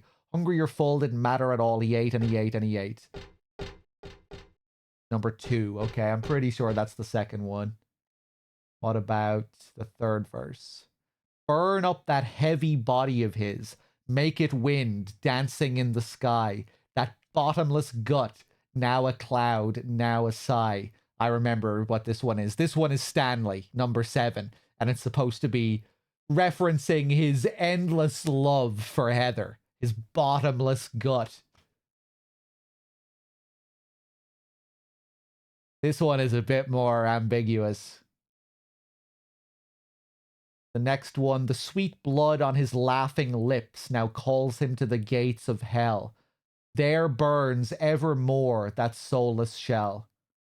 And that's the last one, fourth one. 4 bodies return to ashes. Thus the doors opened, thus the doors opened.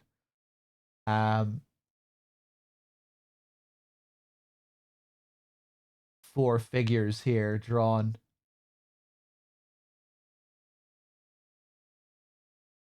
Sweet blood on his laughing lips. Some deranged killer.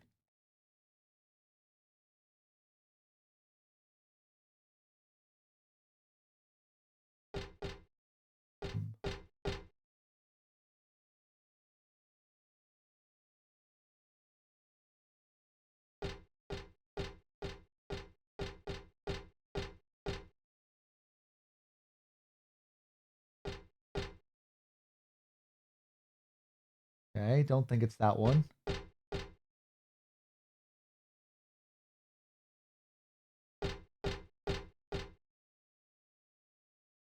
Death itself would drive him wild. Red blood that turns milky white. A kite, hot, crazy, and panting mad. Sweet shackles that tease and excite. Death itself would drive him wild. Red blood that turns milky white. This is a really good one. You can't wait for his death. Hmm.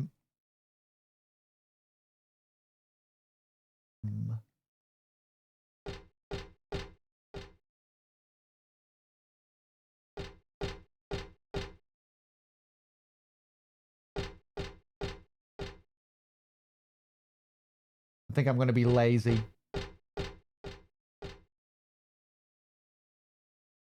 The first one is the pure bird, which was 9. Then the hunter, 9-2. Then Stanley, 9-2-7. Oh, they make it easy with the type of lock that it is. 9-2-7-1.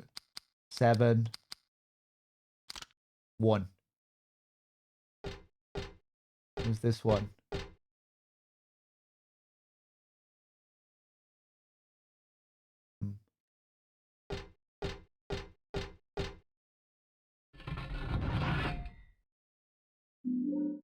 We get the cremated key.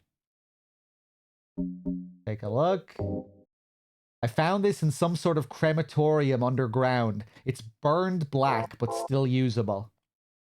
There's nothing in here apart from a few stray ashes.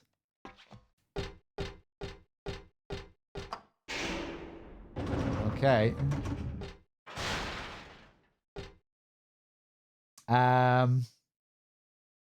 Trying to remember which floor I need to go to use this key.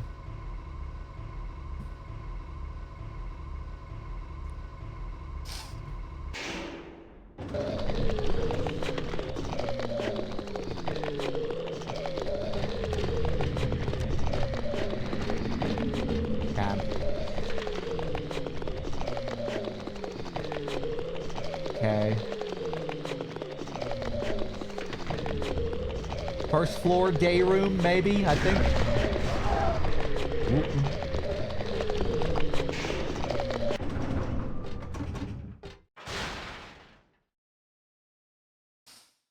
D-gamer, hey. Okay, back to the first floor.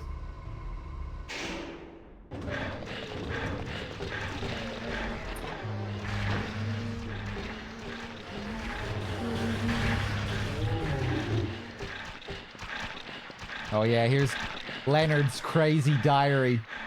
I love this one, the crazy text here. Very childlike. The world is teeming with unnecessary people.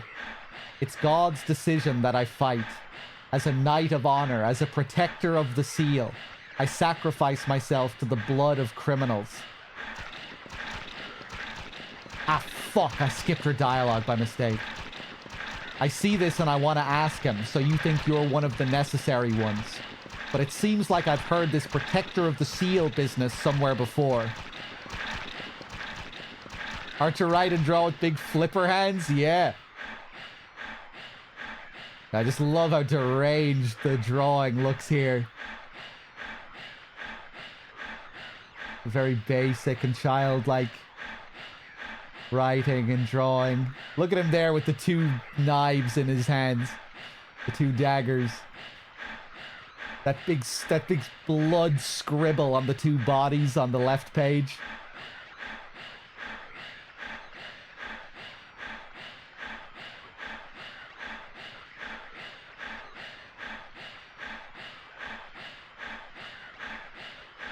There's the sun god that they worship.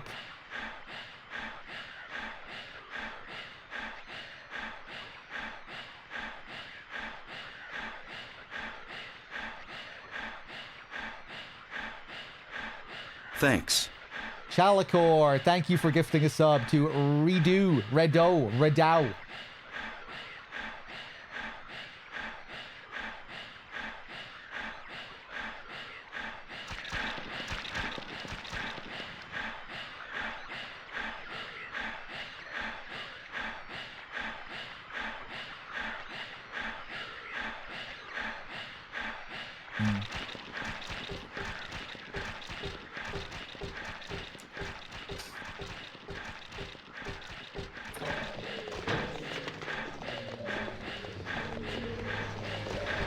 Okay, now down to the other side.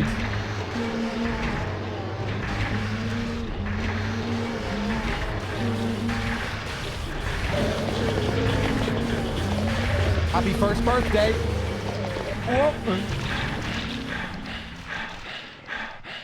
So this is the room with my birthday presents, but it also has enemies in it.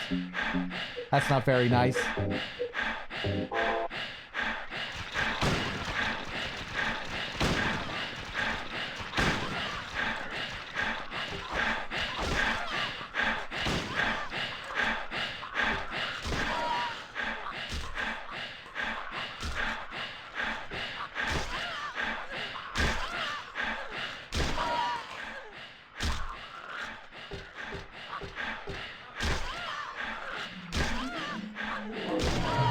Damn, I didn't realize they stayed on the ground twitching for that long.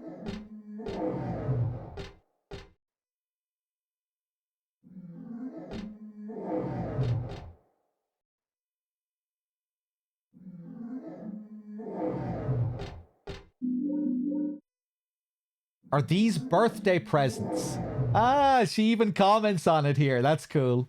Well, I guess I shouldn't look a gift horse in the mouth. Besides, if I didn't really need this stuff right now, he wouldn't have given it to me.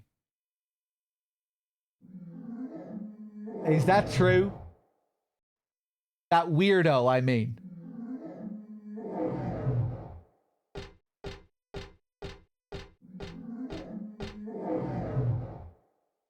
There's something on the platform. It's too thin to be a person. I don't think I'll go so far as to pull off the sheets and check.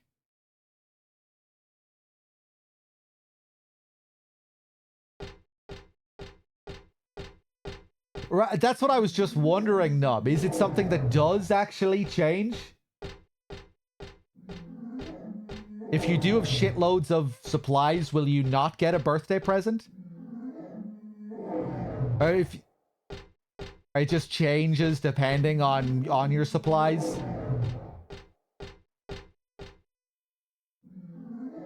Oh, there's something on the ground. Is this a birthday card? Happy 38th birthday.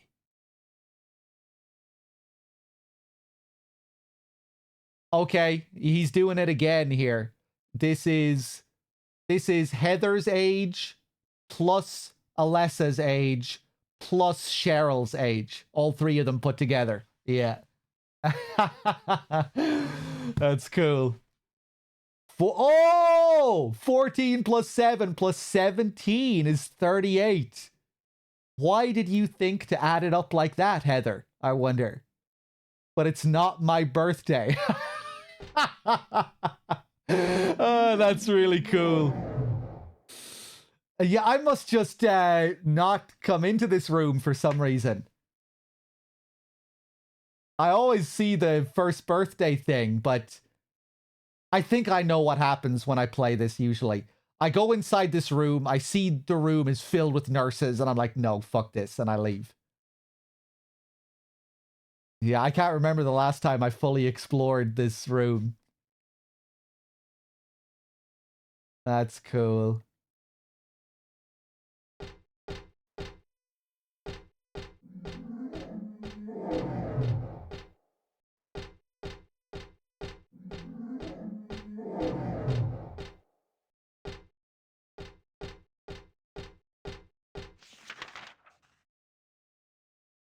Okay.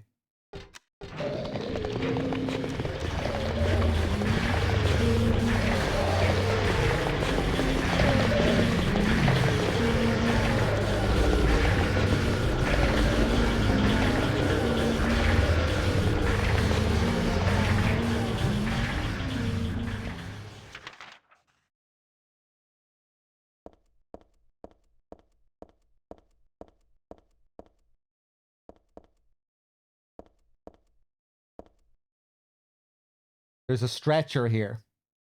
Not just your usual stretcher. This is more like an altar of some sort. Lit candles, a knife. Thanks. And is that blood I smell? Did they worship that picture? Or something in the picture? Those candles didn't light themselves now, did they?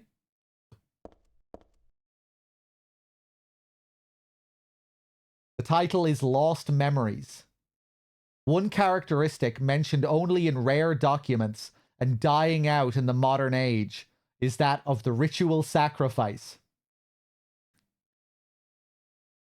Offering prayers, pierce a man's chest with a copper stake. Drench the altar in the blood which spouts red from the heart to praise and to show loyalty unto God. In another sacrificial rite mentioned in the same book, the victim is burned alive. This was a more dignified ceremony in which prisoners and sinners were not allowed to participate. Only the clergy could be sacrificed. Similar to burning at the stake, no comparable rite can be found in religions practiced nearby. It may have some connection with the main deity being a sun god. Yeah, and like we just saw in Leonard's scribbling, that giant sun with the wings on it. That's what that's alluding to. And then later on, we learn even more about the cult's origins, going back to this worship of the sun. Even though this religion extols redemption, it brings to mind a dark and cultish history.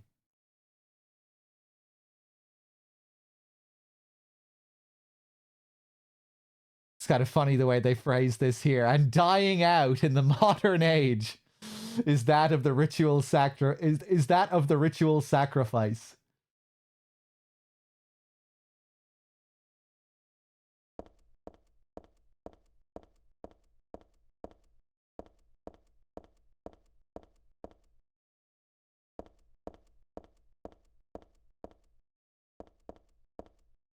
I saw that drawn on the dividing screens at the hospital, but this is different. Seems like it was drawn a long time ago. It's not really trendy in the modern world. The old ritual sacrifice. Somehow.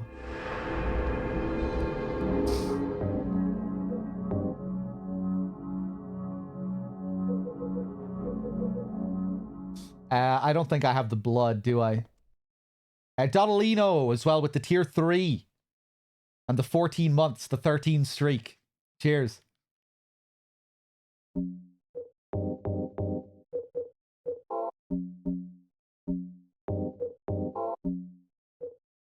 Yeah, we need to go and get the blood. Forgot about it.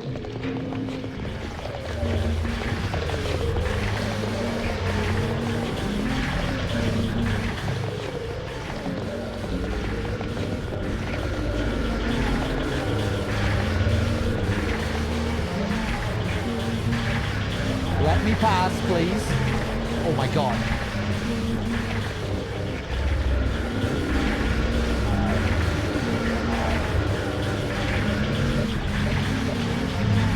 I'm pretty sure there's a person under these rusty red sheets. I think they're dead. I can't bear to check for sure. read it quick.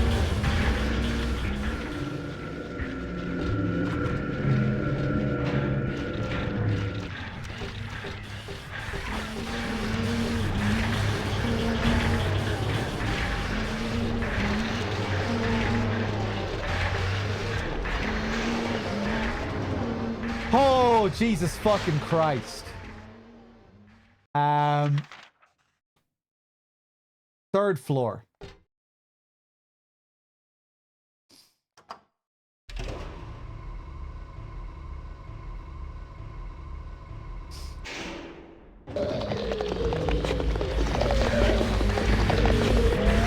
No.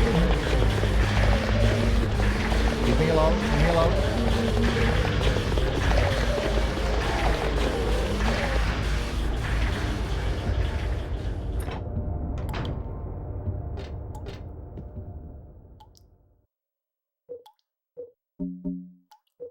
Fill up that bag. I put blood in the plastic bag. I got a plastic bag with blood. I've put the blood from the treatment room in this. I don't especially want to carry it around with me. Yeah, you gotta do what you gotta do.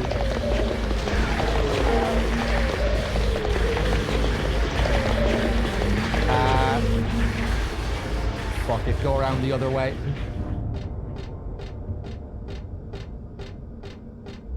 And that red light looks so good here.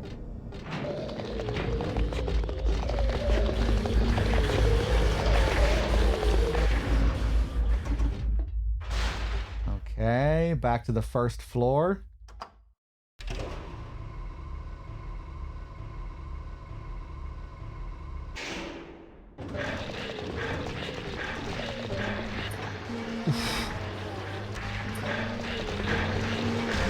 No. So annoying.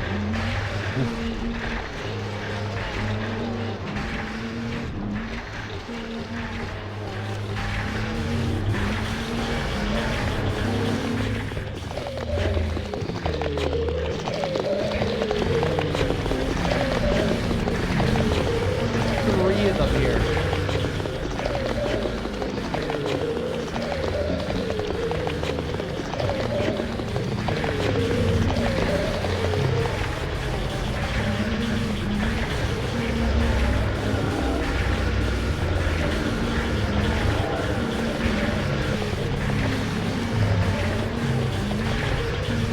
Nice.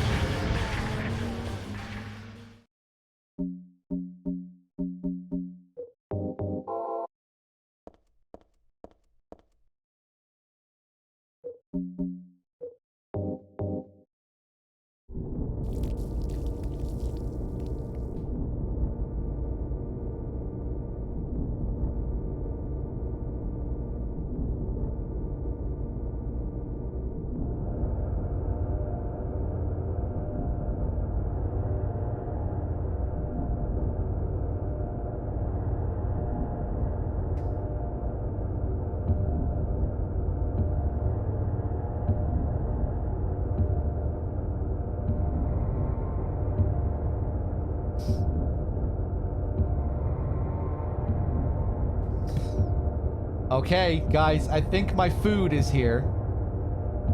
Let me just check.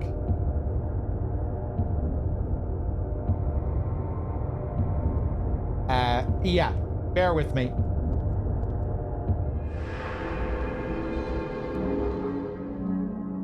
I'll be right back. Just give me a minute, 2 minutes.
Okay, I'm back. But hold on, I'm also gonna go and take a piss. So give me another minute, and when I come back, I'm probably gonna open up my food. So yeah, take a break for a couple of minutes. Won't be too long.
Okay, I'm back again.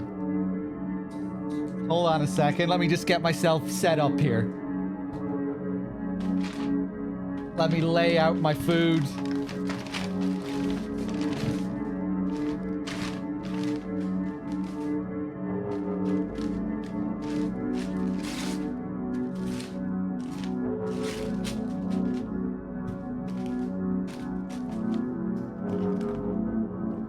Thank you, Hank.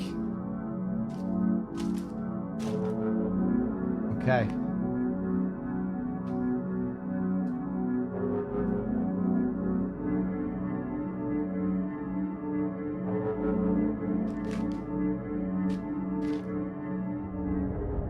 Okay, screw it. Let's just get into the Leonard fight. I can have a few bites during this next scene.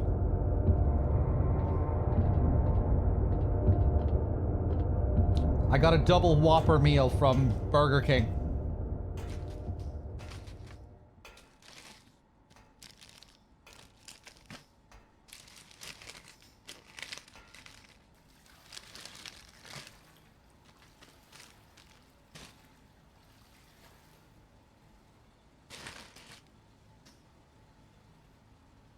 Heather? Yeah? Leonard, where are you? Thank you. Now I can finally leave here. Now Claudia's ridiculous dream is over. Well, I guess it's time to dispose of her. The salvation of all mankind. Ha! Why must we reward even the unbelievers?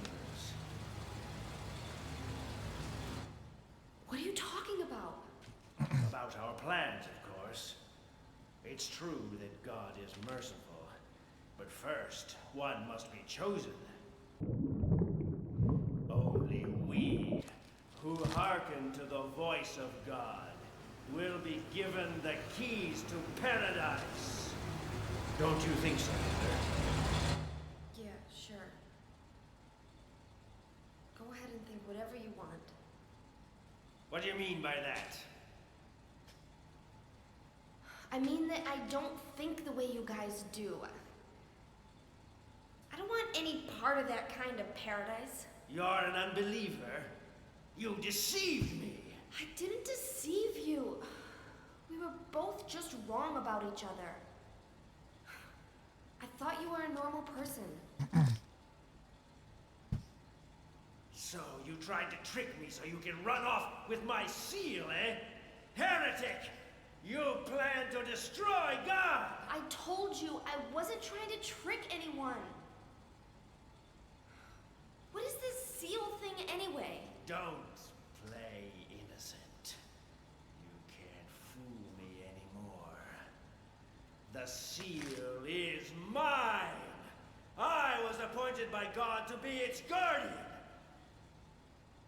The only thing you'll get from me is a gruesome death.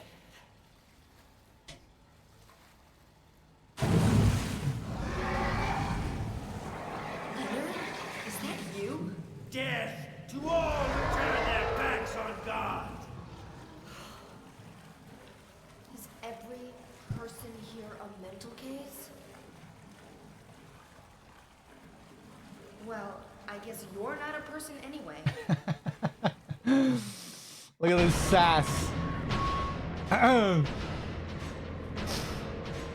Yeah, I was saying earlier how I think one of the jokes of Silent Hill 3 is that, ironically, all of the adults in the story are more like children than Heather. Leonard especially, he's like his inflections and his cadence and his dialogue there, he's shouting like a big baby.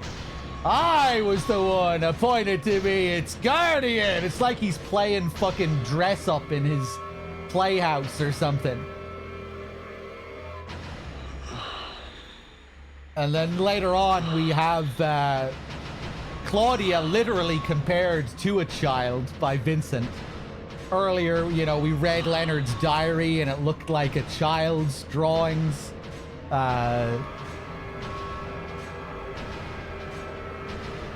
Heather's the only adult in this fucking game. Vincent can be pretty childlike too, I think, with his temper tantrums and the way he goes off. Yeah. I guess a lot of it is sort of criticism of the insane zealotry of the characters, the religious zealotry being characterized as something very childlike. Also, Fergus, hey, good to see you. I'm glad you're on the SH marathon as well. Good stuff. Douglas wanting to be Superman. I never thought of that. I was actually thinking Douglas is a bit different. Though Douglas is kind of, he might not be childlike, but he is kind of a lost soul in this game, where he's kind of almost looking to Heather for help at times, you know, where he feels lost and he's calling out to Heather to tell him what to do, which I guess is a bit of a role reversal there, where, yeah, you know, like when they have that scene at the subway and he's like, what am I supposed to do?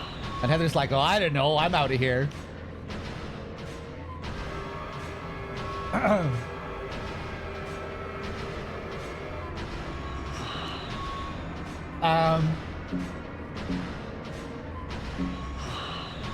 Okay, let's do it.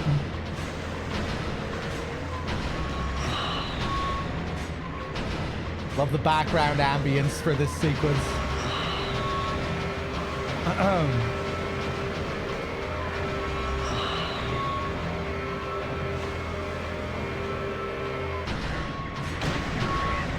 Fuck you. This is usually what I do, just strafe around till he gets up.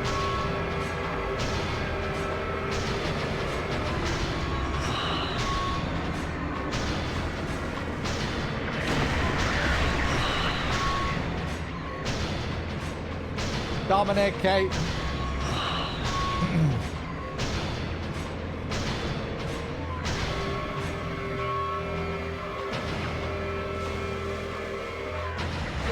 Ah, bitch.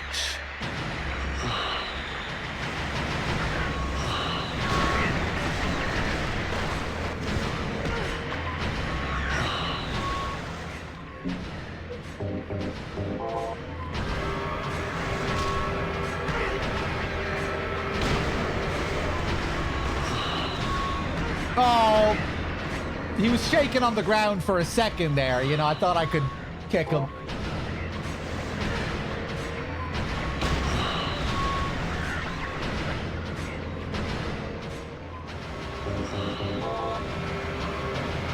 I'm really not playing too well here. Oh, I could still kick him there, even while he was swimming. Did I land that hit?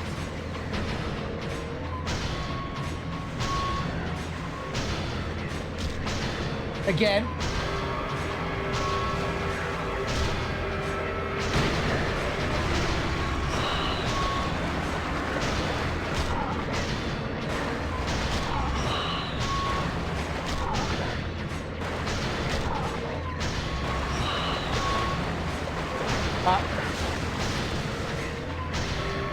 Okay, we're not done yet. The kicks can feel really slow and sluggish in this.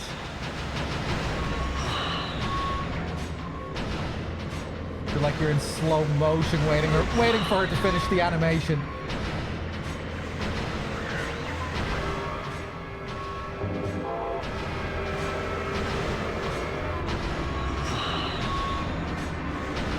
Oh.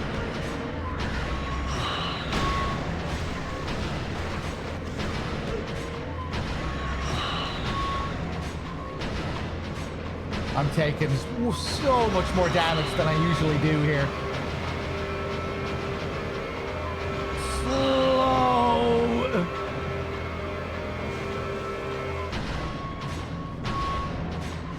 Yeah, I guess the movement here is slower in general, though.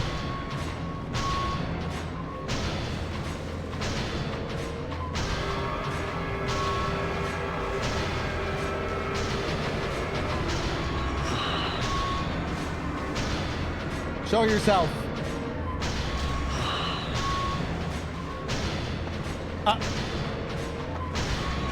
Oh, please. Shoot him. This is the worst Leonard fight I've had in a long time. Don't know what I'm doing.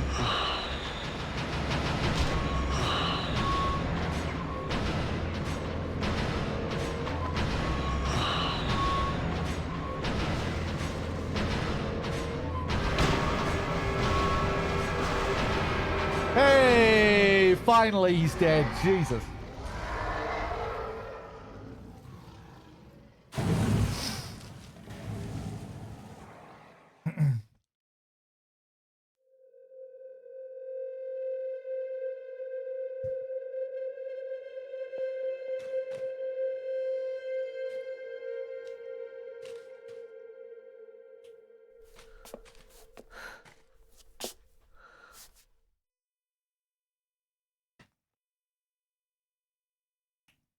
Leonard's not here anymore. I guess I should head back to the motel now. I hope Douglas is okay. Huh?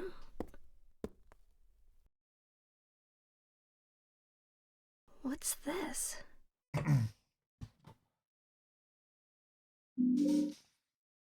We got a talisman. The seal that he was babbling about.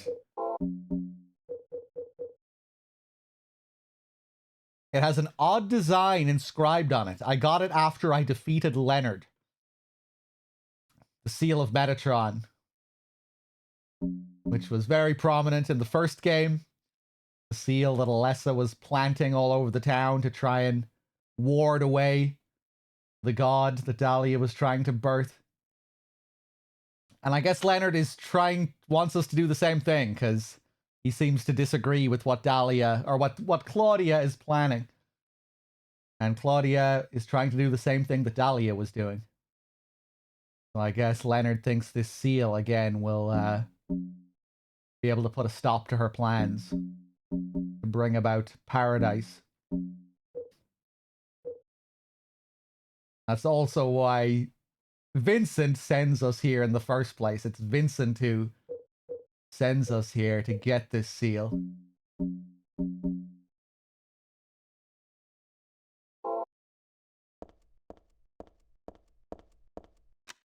Okay.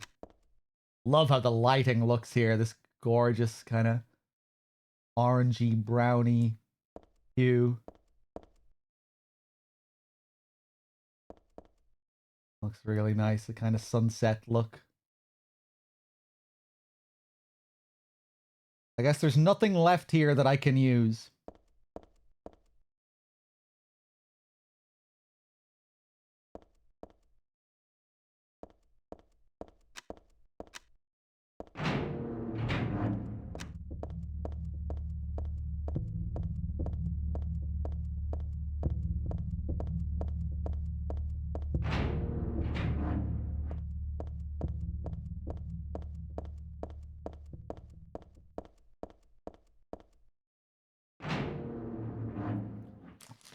Also, hey, Crow. Did you send her to my father? Was that wrong?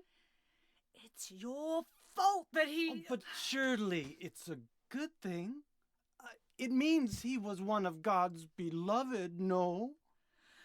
Those who mock God will never receive salvation. You'll go to hell, Vincent. You'll never feel the joy of God's everlasting paradise. And you think God is going to save you? Ha! What do you know anyway? I know about the pleasures of this world. And I want to find my happiness while I'm still here. You hated your father, didn't you? I saw the way he hit you, and kicked you, and made you cry. The memory of his cruelty is forever burned into my mind.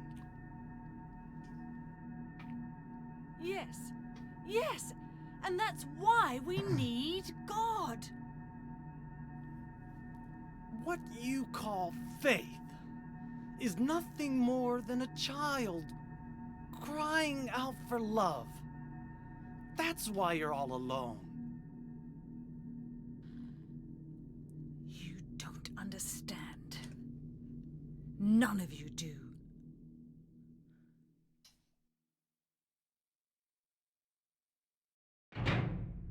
All right.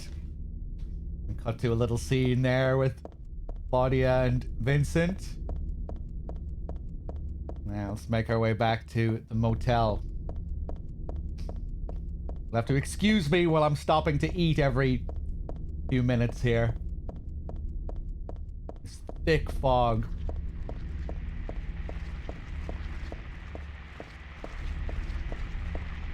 So we get this sunset glow now.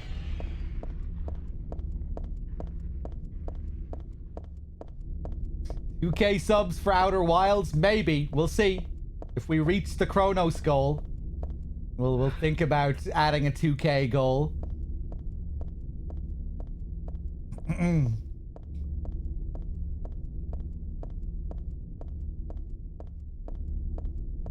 Yeah, so we learned a little bit more about Vincent there. What his goals are.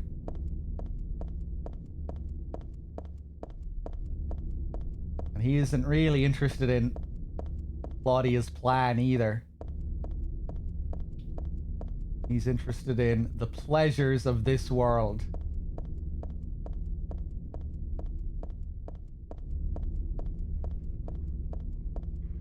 Finding his happiness here on Earth instead of eternal happiness in the afterlife.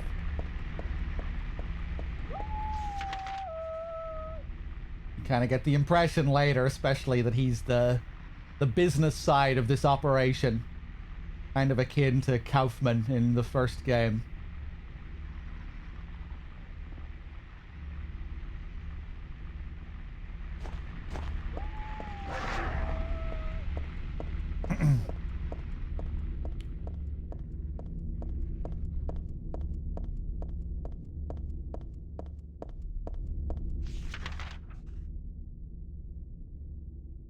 Did I install some fixes or mods? Very, very minor fixes. I don't think it changed much visually. The PC version of this game looks really good. Although, like we saw in the hospital, there are some negative side effects to playing at a high resolution. Like the heat wave effects don't look so good. But yeah, I think I might have a widescreen patch installed. Another patch to reinsert the voices that were removed, the flashback voices that were removed from the PC version.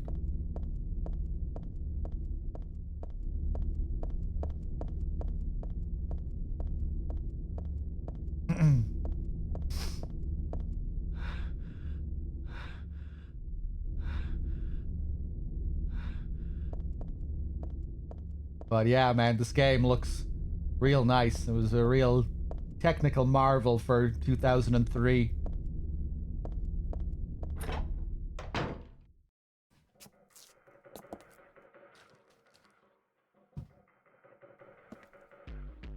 Where's Douglas? He went out. But he left a message for you. Was there someone else here just now? No, just me. Don't you want to know what the message is? Yeah, what did he say? The church is on the other side of the lake. Church? Wonder what he meant by that. You don't understand? That's where Claudia is. Across the lake, on the north side. If you're going, you better go through the amusement park. It's probably the only way in now.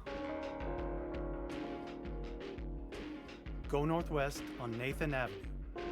It's a bit far, but closer than heaven. Is that it for the message? Uh-huh. Thanks.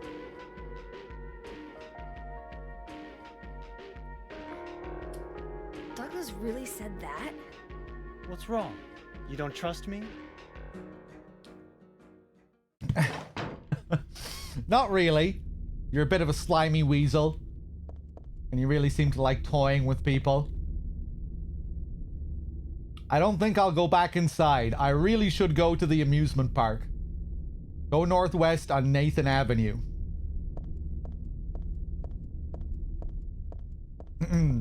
Really seemed like he was trying to torture Claudia almost earlier. Reminding her about her father's abuse. Because that's something else we learn in that scene as well. She had a pretty rough childhood at the hands of her father. We'll learn even more about her childhood later. She kind of becomes a bit of a tragic character at the end, Claudia.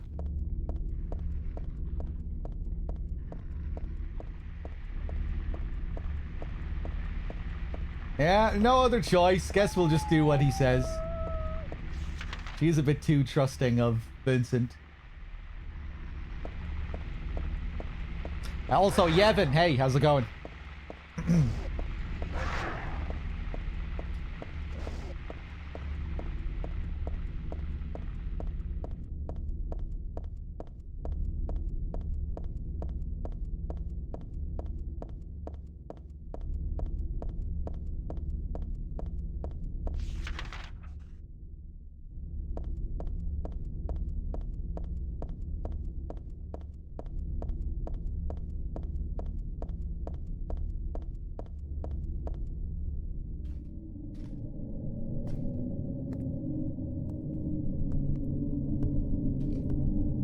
We're back.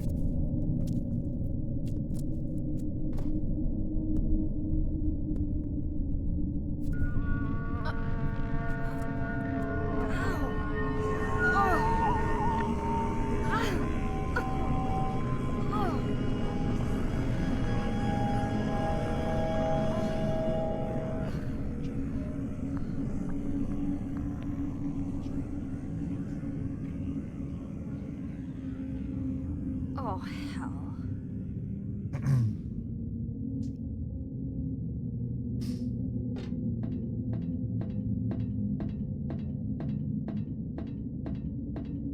Ooh, great shot.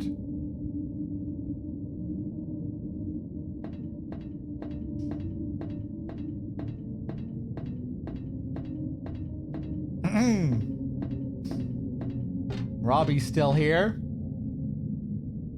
It's a giant rabbit costume. Isn't this the mascot from the local amusement park? I don't want to look inside. Something in there smells terrible.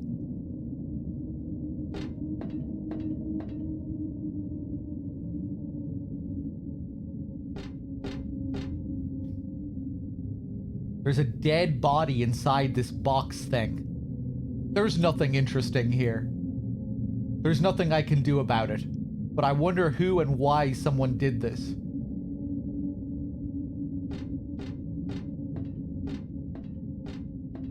Different interactions than the start of the game, different comments.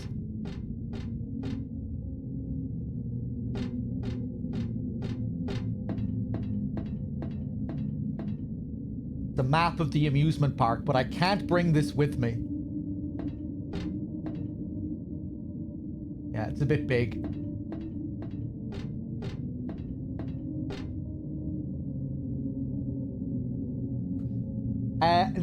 Nasa Hepu, however I say your name. Thoughts on Delta? How can I give my succinct thoughts on Delta?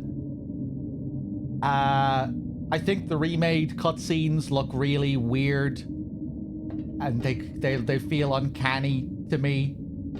Seeing these strange new models with all of the same mocap. So yeah, I wasn't really able to enjoy going through the story again because I just thought so many of the scenes looked off and that there was like a weird lack of consistency with some of the visuals and textures and yeah, just weird looking faces. But I really enjoyed the new variation on the gameplay.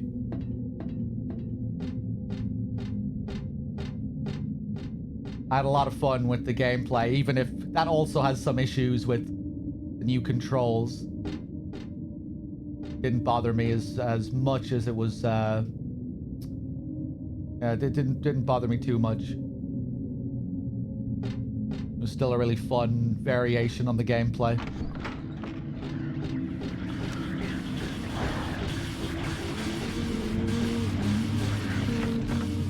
And yeah, that's the gist of it.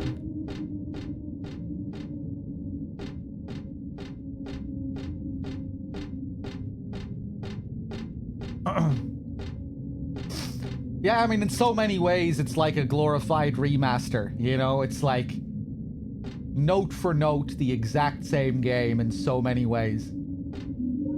Exact same level design, one for one cutscenes. Note for note the same. Guard layouts. You know, it's like...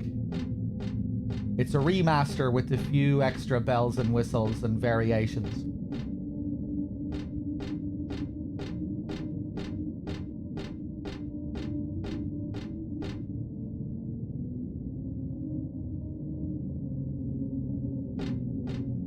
But yeah, I had fun with it. And I'm looking forward to going through it again.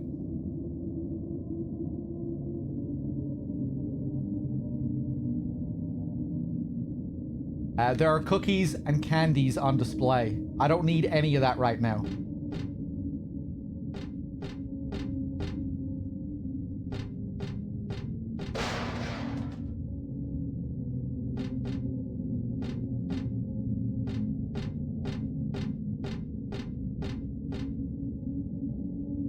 sweets seem to have fallen from the shelf and gotten crushed. This wasn't part of my dream.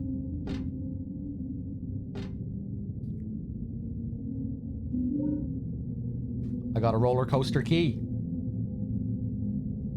I really like some of the minor changes when it comes to menuing. The streamlined menuing. The fact that music and sound effects continue to play when you're in the survival viewer. Even though those are small details, I really, really like them.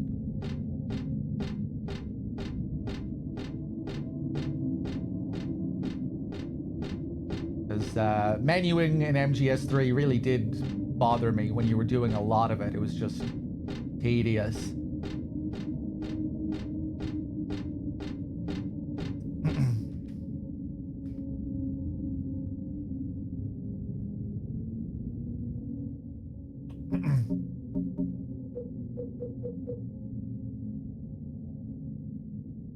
Now we get the roller coaster key.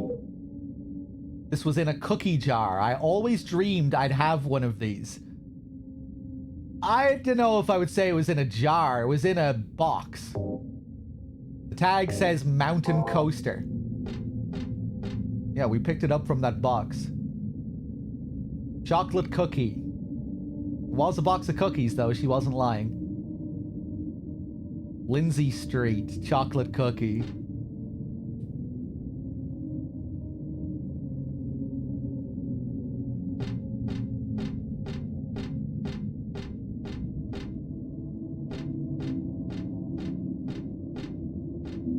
More heals.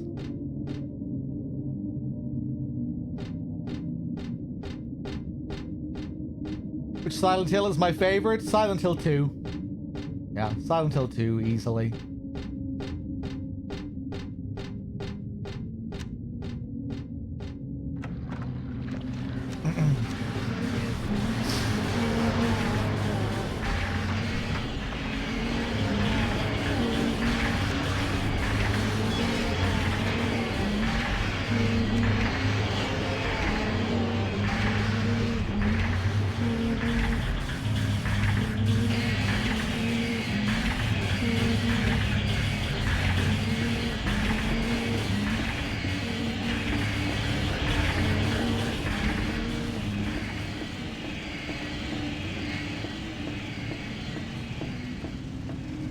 Yeah, I mean, well, the SH2 remake was just a whole different kind of thing, you know? It was a ground-up remake with yeah,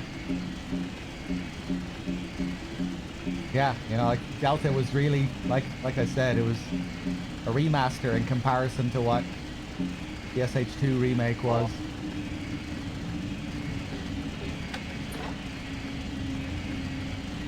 I like the SH2 remake. I had... Hold on, I'll continue this thought in a sec when I get out of this noisy area. What the hell is this? I feel like I'd catch something nasty if I touched it. I really better not mess with it. Not that I especially want to. I guess it could be someone's leg.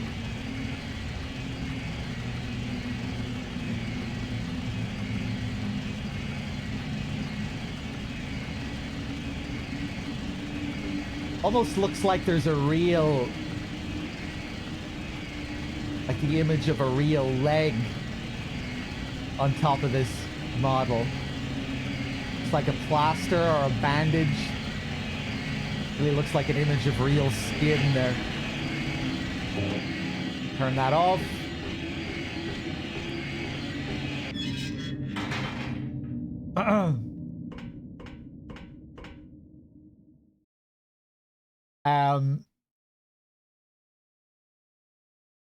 But yeah, I really enjoyed the Silent Hill 2 remake. I had issues with certain characters and scenes. But yeah, as a whole, it was very pleasantly surprising. I thought they did a good job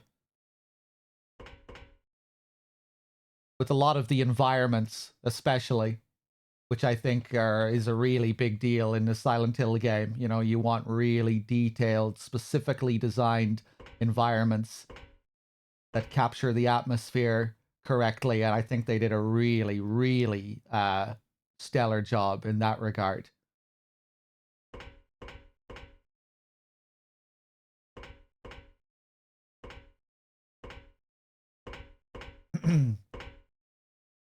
Like the apartments. Really liked what they did with the apartments. The hotel, the whole mood of the hotel, that big opening, that big open hall on the bottom floor with those windows and the pale light coming through. Like they really nailed so many of those areas, you know, where it really felt like Silent Hill 2.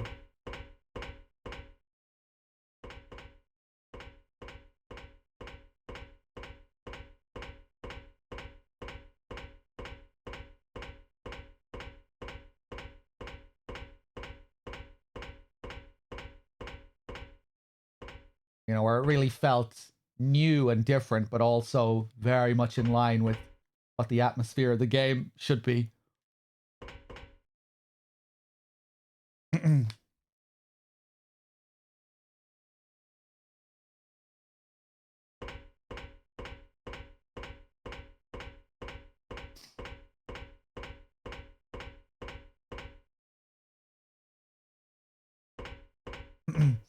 Arriving at the hotel, yeah, the gorgeous area outside with the flowers, that was pretty different.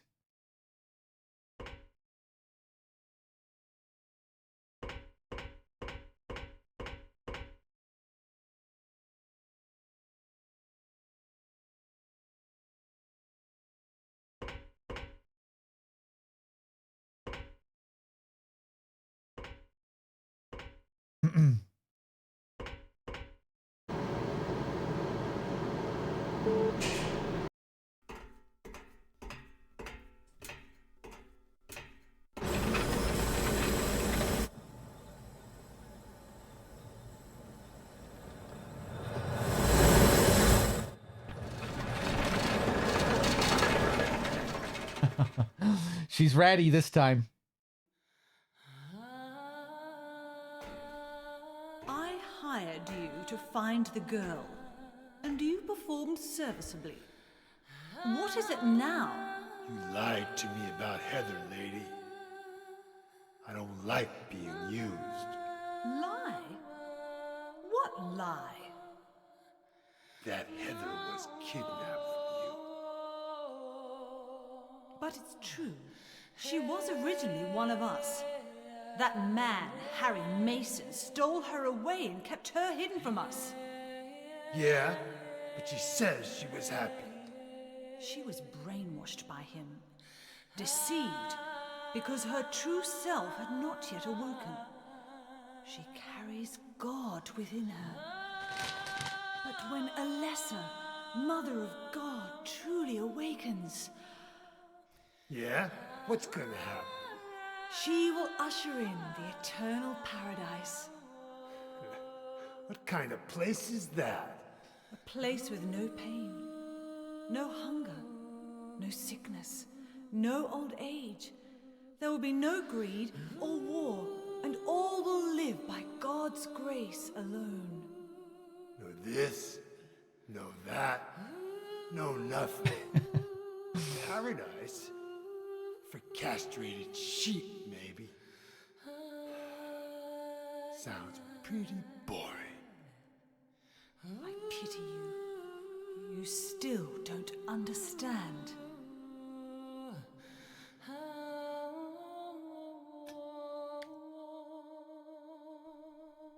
You're going to kill me? Is it really so easy for you? I've done it before. Then I truly do pity you.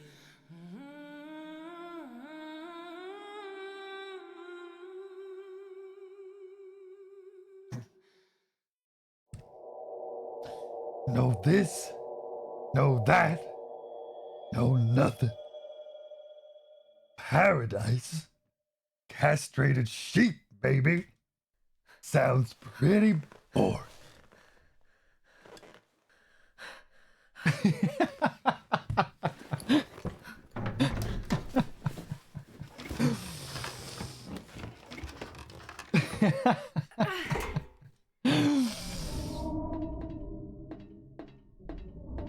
this, no that, no nothing.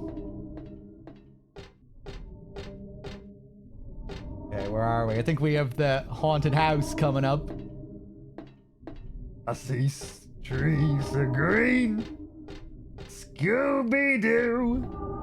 I see them blue for me and you. And I said to myself, oh, Scooby-Doo.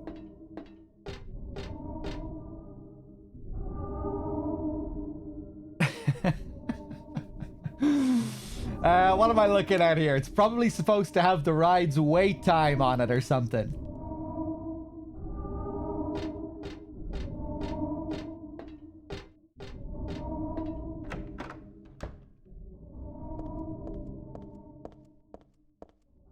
I see Scooby-Doo. He smells like poo. He kinda looks like you. Oh, it makes me so blue. Oh, I think to myself, what a wonderful world.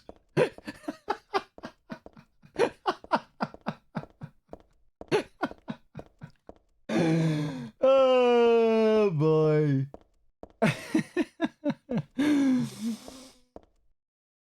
If you have a weak heart or may be pregnant, please refrain from entering. Any child under the age of 8 must be accompanied by an adult. It's just your typical warning on a ride. Nothing to worry about, I guess.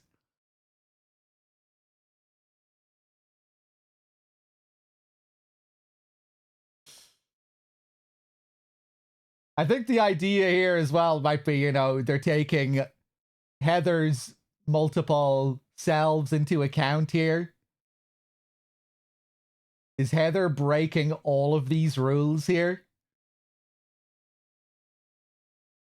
Well, she's pregnant, but she doesn't know it. A weak heart from all the strain that she suffered over the course of the game. Claudia filling her heart with pain and suffering. All these negative emotions to foster the growth of this thing inside her. Any children under the age of 8 must be accompanied by an adult. It could be accounting for Cheryl's age there, who was 7 years old.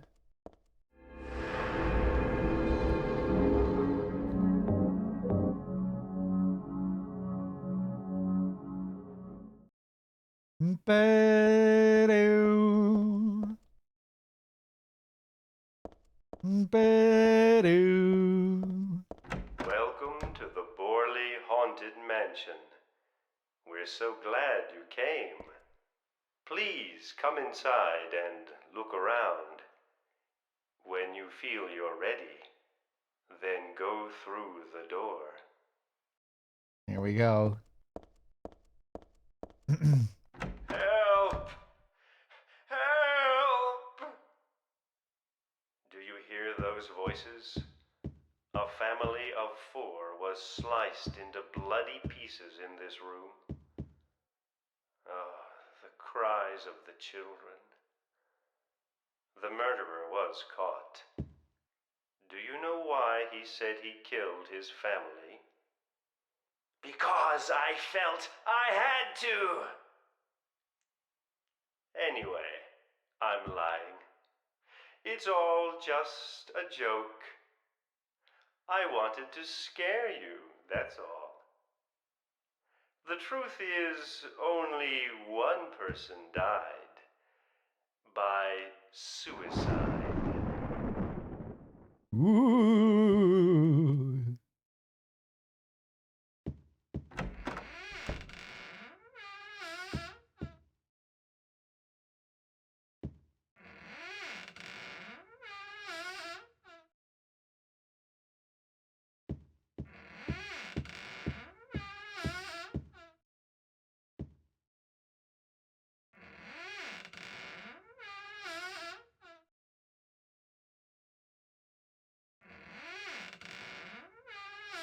Damn, nice shoes. I'm not sure if I ever paid attention to his shoes before. That's Danny. A quiet young man, but quite friendly as you can see. He was so eager to meet you. His hometown is New Orleans, but he came here after first losing his way. Oh, maybe you might know. Where is the path to heaven? Jeez, it's real. This is a real dead body hanging here. I don't think they meant for this to be part of their attractions. Who would have done this?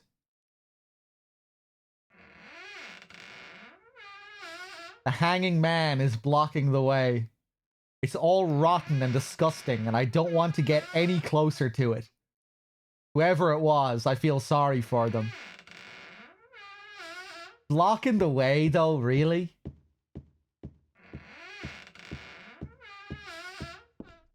This mansion is quite old, so please watch your step.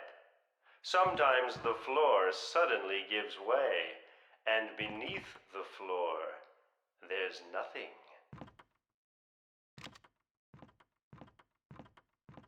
I'm so sorry. This place is just falling apart. The mechanism is broken, you see.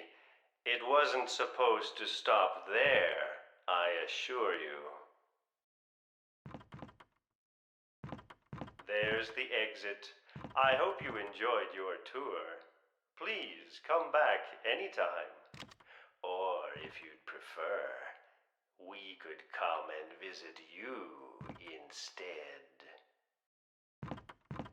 This section is really nasty if you play on hard mode. On normal difficulty, you can just walk through, and the spikes won't kill you. But on hard mode, if you walk through, the spikes will kill you. And it's actually something you need to solve here. And the way to solve it is to ready your weapon and then go through. Because when she readies her weapon, she moves down just slightly, and it's just enough to avoid it. But yeah, it's really not the most obvious solution.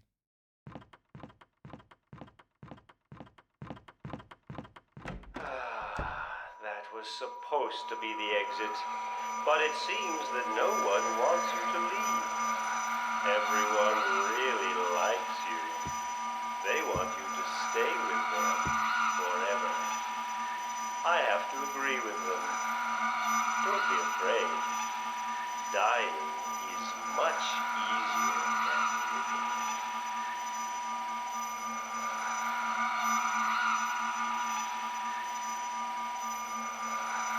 Oh, I thought the light eventually appeared here anyway, even if you stood still. I guess not.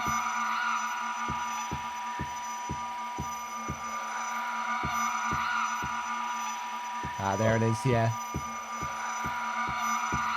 Go, go, go, go.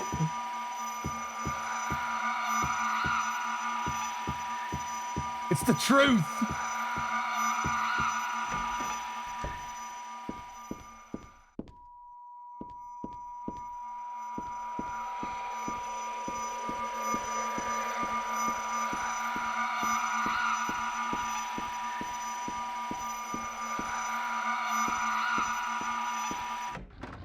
Hey, and we're done. Yeah, it follows you a bit faster on hard.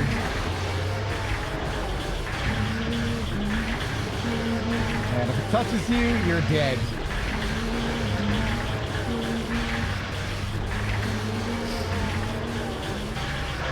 Oh.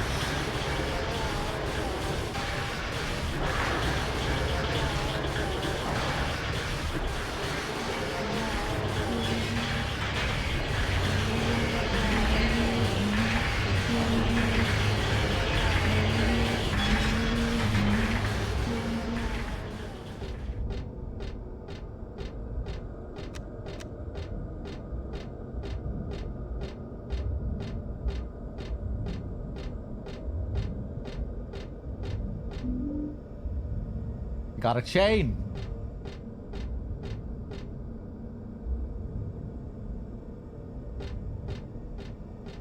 Oh yeah, here we get to learn about the other mascots of the amusement park. Robbie gets all the attention, but there are other mascots. Like here. It's about Huey the horse, one of the park's mascots. But that's a lot of information that I really don't need right now.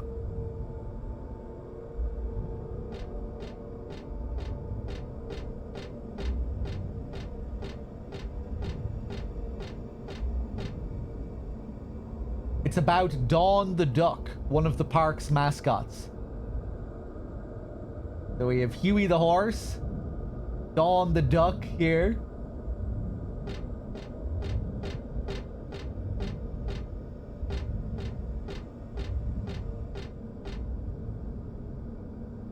It's about Kathy the kitty, one of the park's mascots. I wish we got to see more of these other mascots.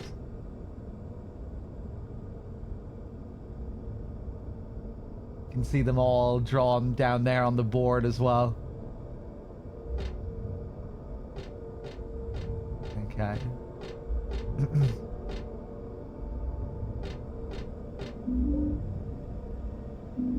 More shotgun shells. We should see Robbie's board somewhere here as well.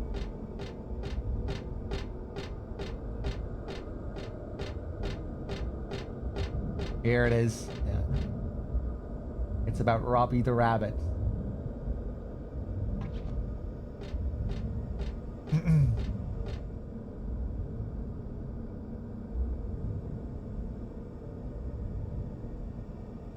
The popcorn wagon. Nothing very interesting about it. I wish they would bring back more of this thought text, this inner monologue text for the games going forward.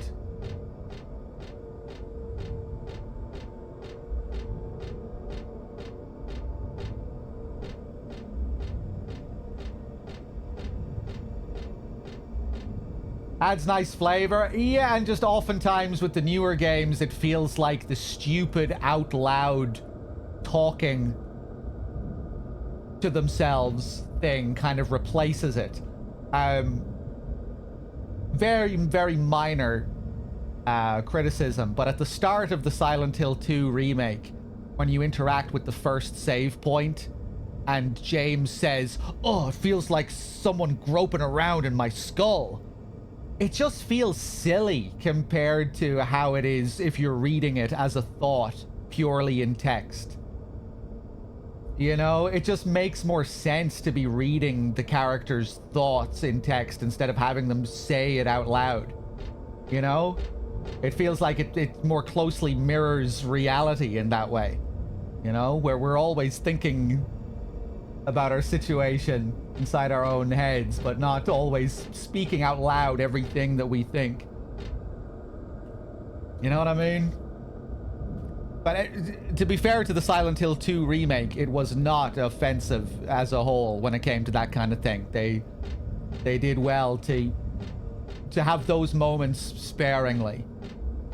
Like, I barely remember him doing that much at all in the SH2 remake.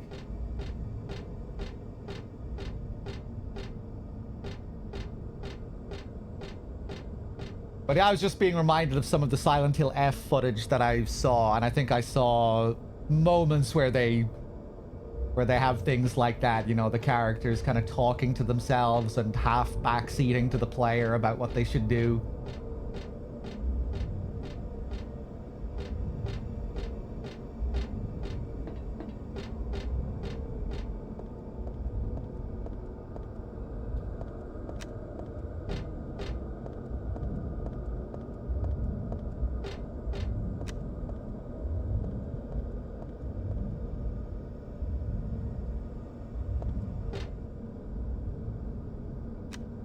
I like the way this is framed here in the light.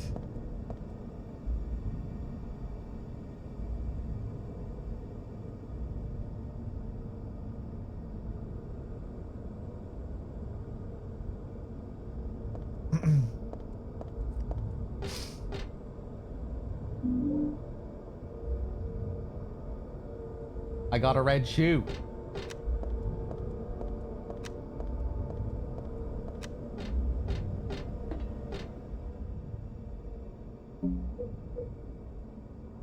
One shoe, blood red. It was above the stage. It's too small for me to wear. Not that I'd want to. Making me think of Lisa.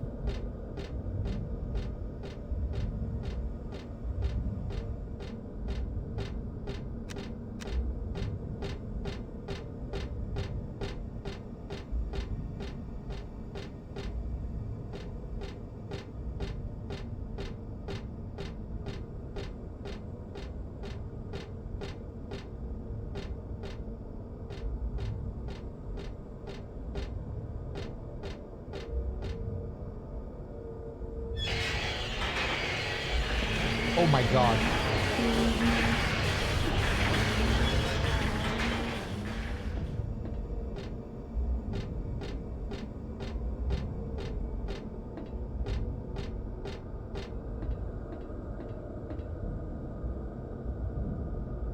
Love this orange fog look.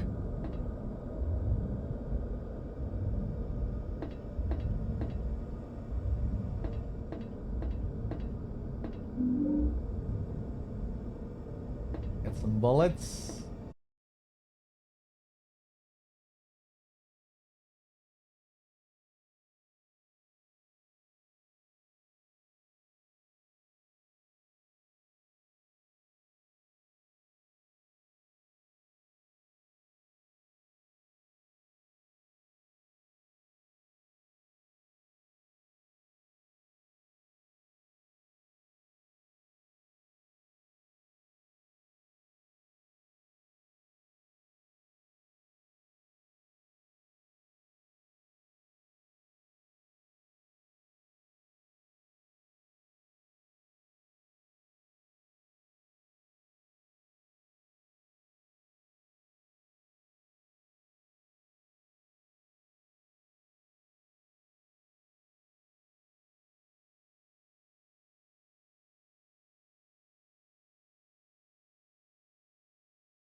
I got a mercy axe.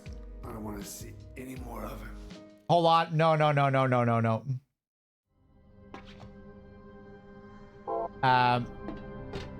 No, we'll redo this. Wherever my last save is, I think it's a good way back.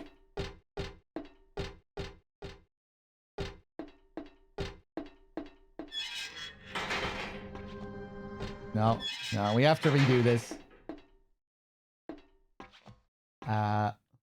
Well, I'll just speed run to the next enemy encounter and kill myself.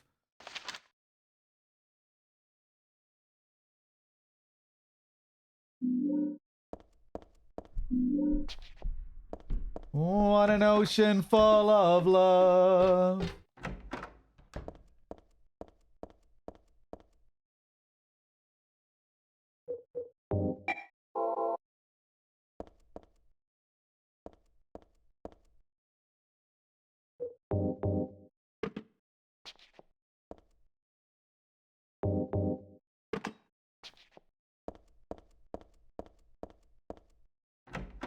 Yeah, we'll take our time with this next time.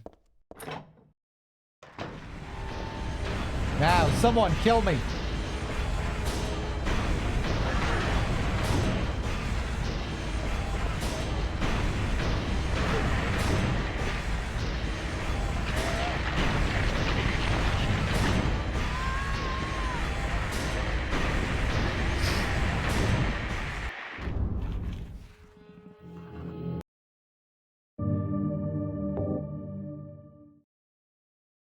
Oh no, the continue is gonna... Okay, it does bring me back here. Fuck, man, we have to go through all this shit again. That won't take long when we're speedrunning. Welcome to the Borley Haunted Mansion. Oh, we have to wait here, though. Glad you came. Please come inside and look around. Yeah. When you feel you're ready, then go through the door. Yeah. Help! Help! Do you hear those voices? Heather doesn't give a shit. A family of 4 was sliced into bloody pieces in this room. Oh, the cries of the children. The murderer was caught. Do you know why he said he killed his family? Because I felt I had to! Anyway, I'm lying. It's all just a joke. I wanted to scare you, that's all. The truth is, only one person died. By suicide.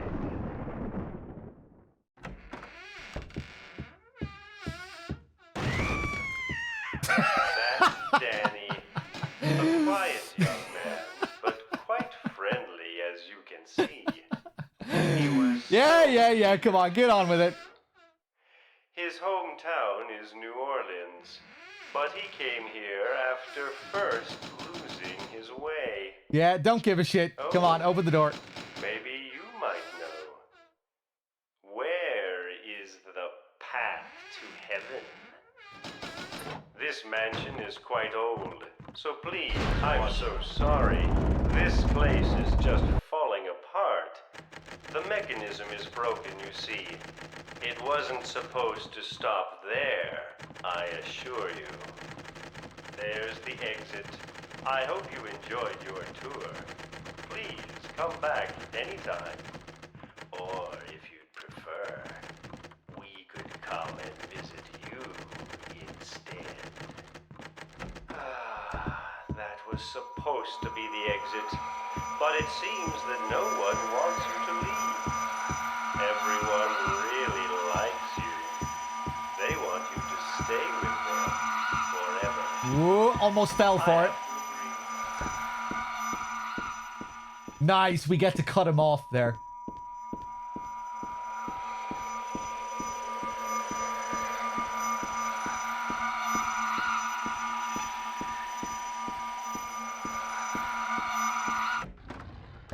Hey, okay, we're almost back.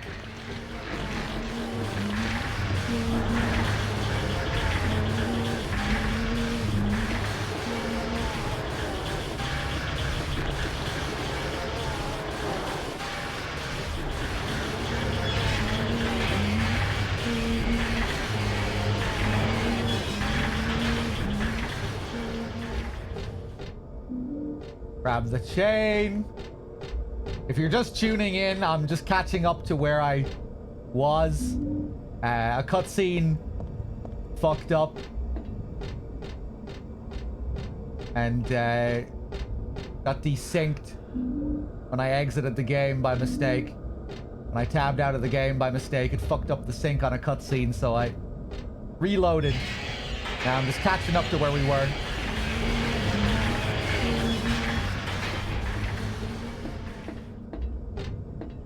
Want an ocean full of love. There we go.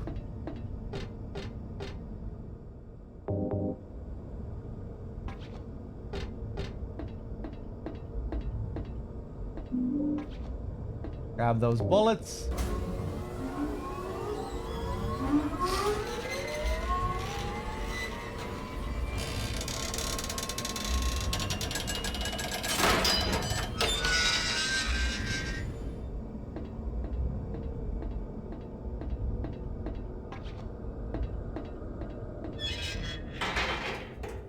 Douglas, Okay, we're back. You're late. are you hurt? I can't move my right leg. I think it's broken. I'll call an ambulance. What? I don't think one will come. Don't worry. I'm used to it. You... You old fool! Getting yourself hurt like that? Sorry. Why did you have to do that for me? What'll I do if you die? What'll we do if this god thing gets born? Come on. How powerful could a god from a dump like this be?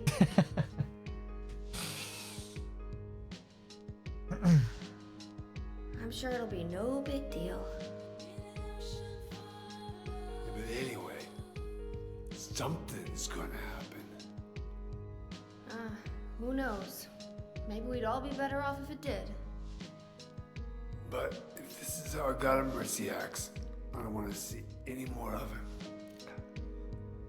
That's a pretty good reason to risk my life, don't you think? Plus, I'm just an old fool, right? You think you're Superman or something? You know, I always wanted to be him. Besides, I want to help you out. You don't have to feel responsible. I know it's not your fault. You remind me of my son. You said nobody was going to cry for you. Dead people don't cry. Stupid kid got himself shot robbing a bank. But why? Maybe because his pop was a penniless good-for-nothing. Who knows? Anyway, now I guess I'll never find out. Sorry. I shouldn't have said you reminded me of a guy like you. Well, maybe if you had compared me to your daughter. Listen, I'll take care of the rest. You stay here and I'll be back when it's over. You'll be okay by yourself. Hey, no problem.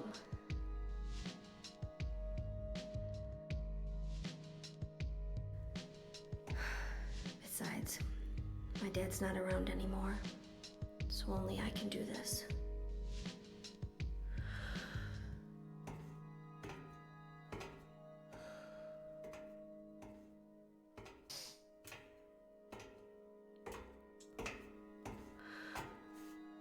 What are you doing? Maybe killing you here is the only way to end this nightmare.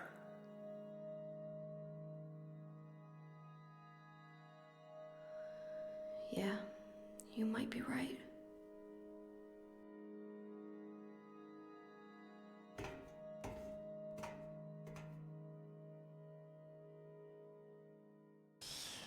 Maybe because his pop was a penniless good-for-nothing.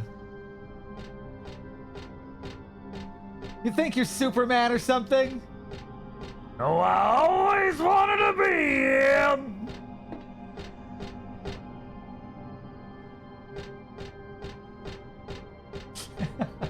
We can go back and talk to him here again if we want. What is it? I just came by to make sure you were still alive. Sorry. Sorry. I'd come with you if I wasn't hurt. Yeah, well, I guess that's the problem with older guys, huh?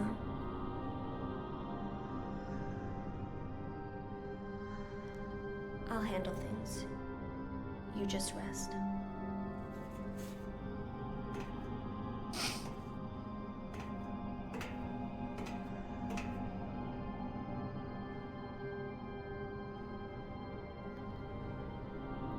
Don't die on me, okay?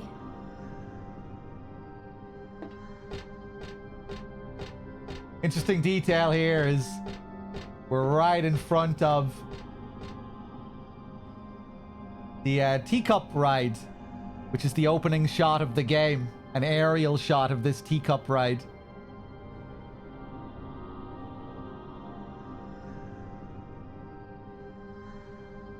And I guess this is where the game ends as well, because the final cutscene takes place here.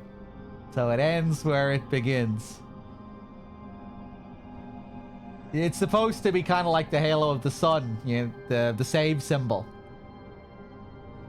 3 smaller circles inside one outer circle, inside one big circle.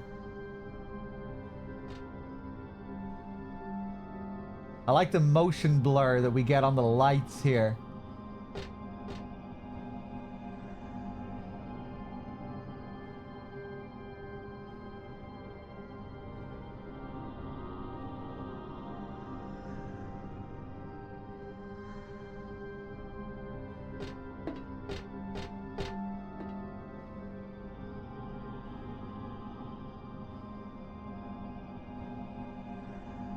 Looks cool. I like how slow they're moving. Looks like the UFOs.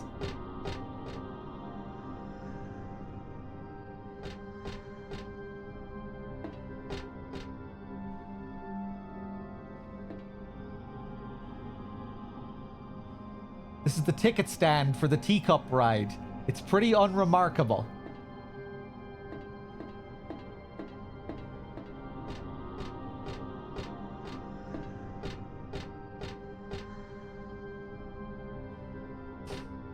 Oh, I always wanted to be him.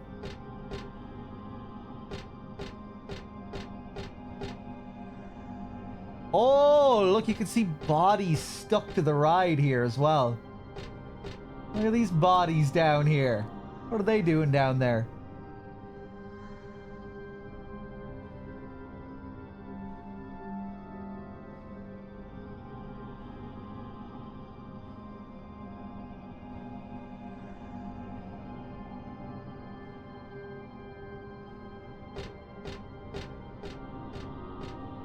See more of them here? Yeah, they're lined all along the thing. That's cool. I'm not sure if I ever noticed that before.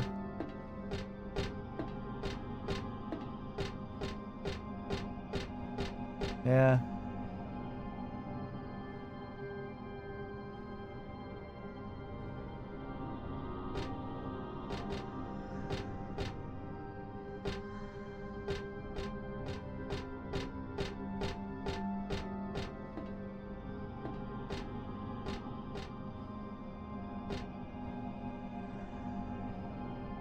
What is it? I just came by to make sure you were still alive. Sorry. I'd come with you if I wasn't hurt. Yeah, well, I guess that's the problem with older guys, huh? I can't shoot him, no.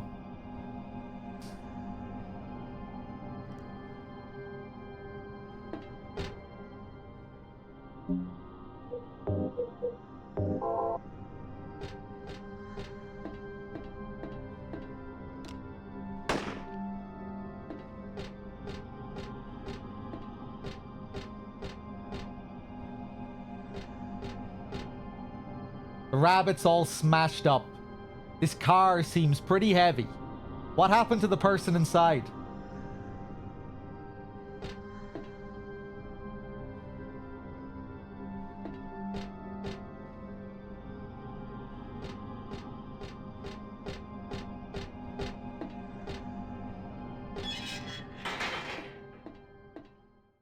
Oh boy, what time is it?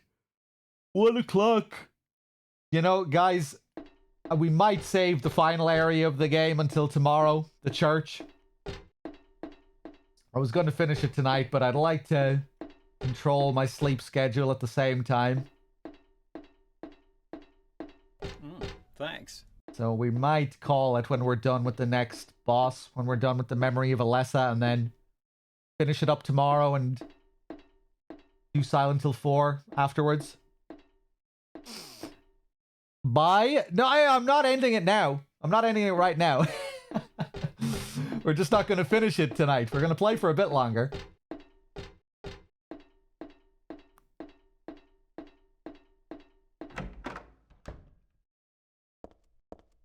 I mean, you can still leave if you want, but I'm going to be playing this for a little bit longer yet.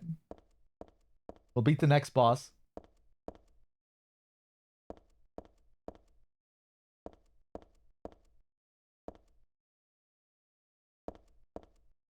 Love this little area here. This symbol usually looks unnatural and weird, but here it sort of seems to fit. It still makes me feel creepy though, like someone peeking into my brain. Looks like they were doing tarot card readings here. Any of you guys ever had a tarot card reading? You ever go to one of these places and talk to a spooky woman who reads your palms and does tarot card readings? I should do that someday. That'd probably be fun. As long as I don't have to pay too much for it. Never have, never will. I feel like it'd be fun to do for the hell of it, as long as you weren't getting too ripped off, you know?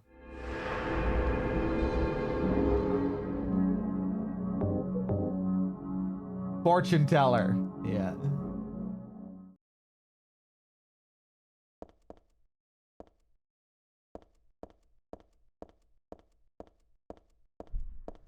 You know, if I could find someone who was like really into it.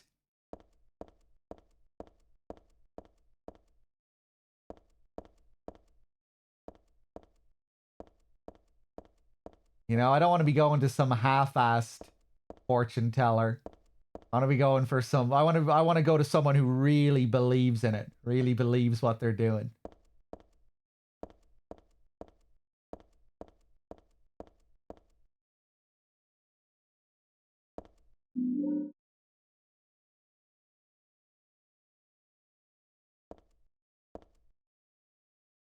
There's a silver cup and candlestick on the table.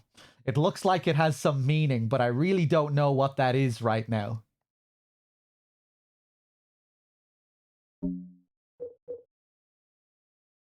Doll head. It'd be cute enough on a normal doll, but just a head? Downright creepy.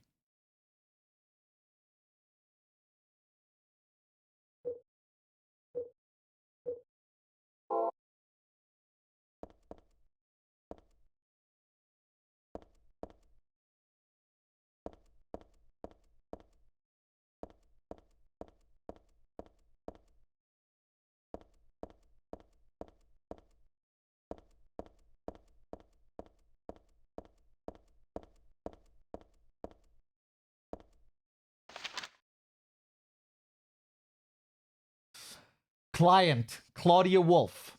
Request. Searching for then infant Alessa Gillespie, kidnapped by man named Harry Mason. No word from police. Kidnap location unknown. Old Silent Hill newspaper article. Alessa Gillespie 7 dead in fire. Links to current case to be investigated. Priority low. Using alias Heather. Neighbors do not know real name. What is she hiding? Douglas's notebook. This is kind of cool here. Probably Douglas's notebook. Can't forget to give it back later. Kind of interesting that we find it here. So yeah, client Claudia Wolf, obviously. He was sent by Claudia to find Heather.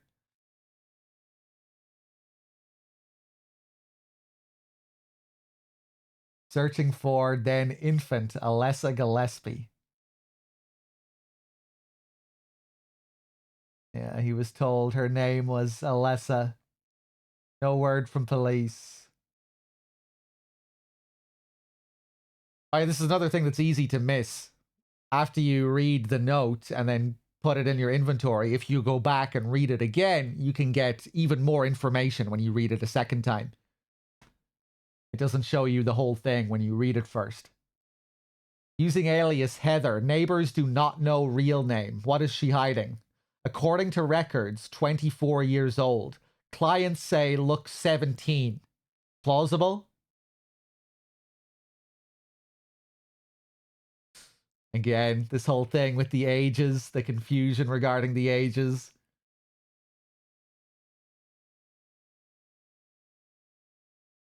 "24" being Cheryl's or 24 being Heather's and Alessa's ages combined.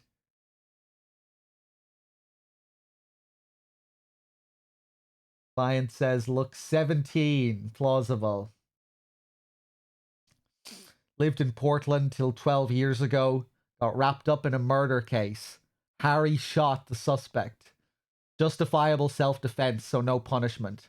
Moved away immediately after. Started to use alias. Apparently no connection with the criminal. Just some occult freak, slightly off from way back. Originally from Silent Hill. Yeah.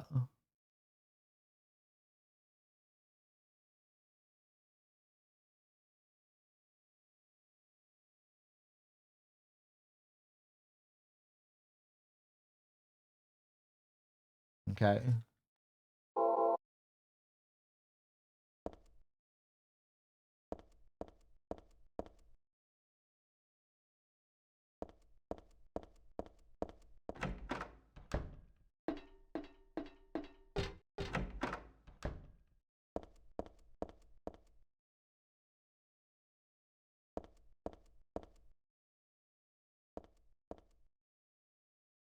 I want to look at all the other things here.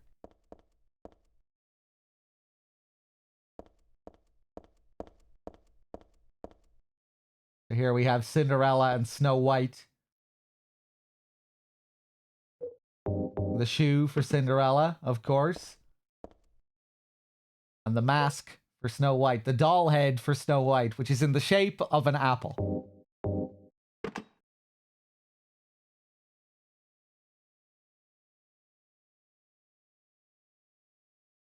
Love the little dwarf statues next to her.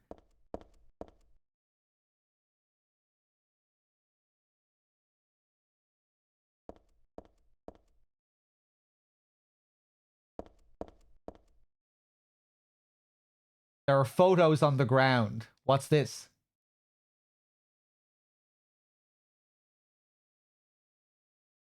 Shadows of the two statues with the shoe and the doll head. This is to give you a hint for how to solve it. You don't really need.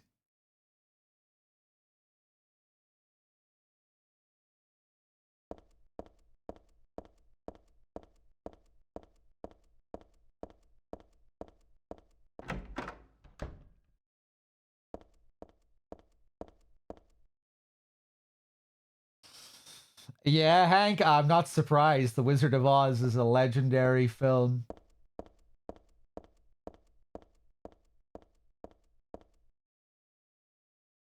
This is the dragon that guards the treasure chests. It's just a prop and not scary at all. Get a better shot of him here.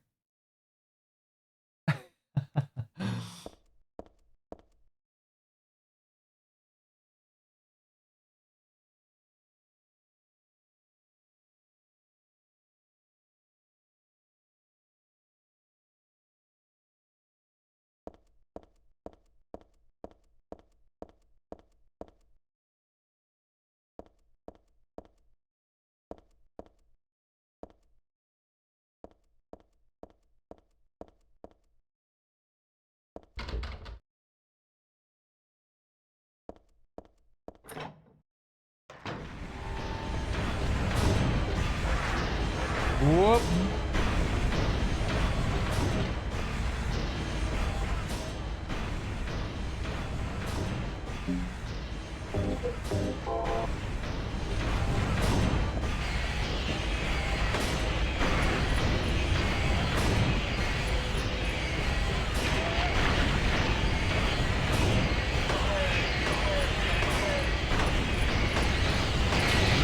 Oh my god.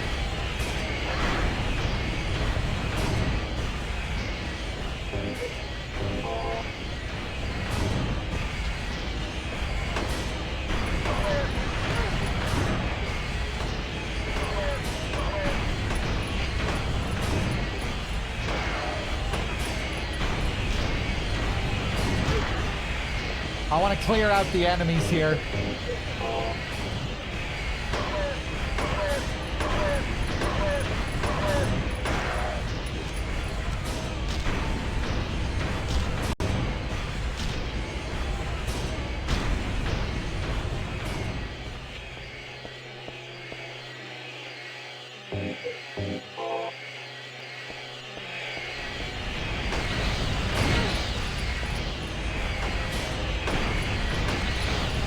Oh, you bitch.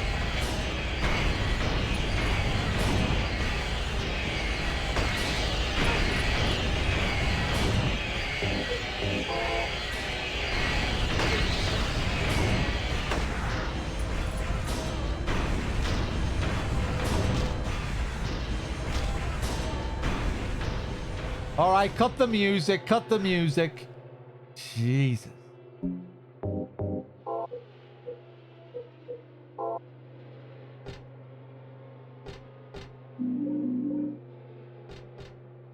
I want to read this note in peace.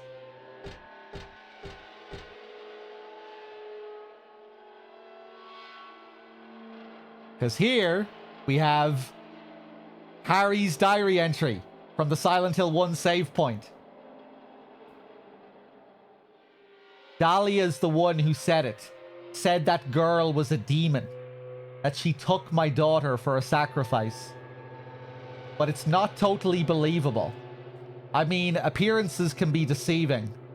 When I saw that photo in the hospital basement, I thought, that girl looks like Cheryl. Is that why I feel this way? Something's not normal, anyway. Nothing good will come of this. But I just can't think of her as a demon. Is it my imagination, or do I actually feel sorry for her? Why do I feel like she's looking for someone to help? Cheryl's what's important to me. Everything else can wait until I've gotten her back. There's a date and a signature at the end. It's dated some 17 years earlier and signed by Harry. Dad?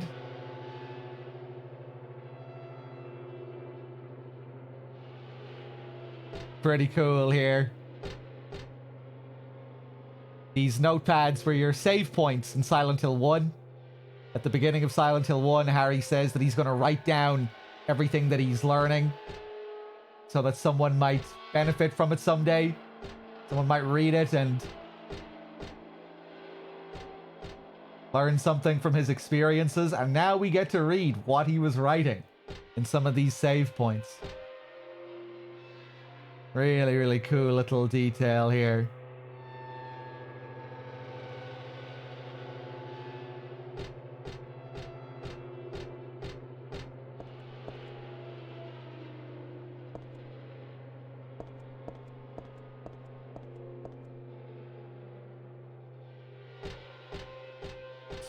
Or Harry.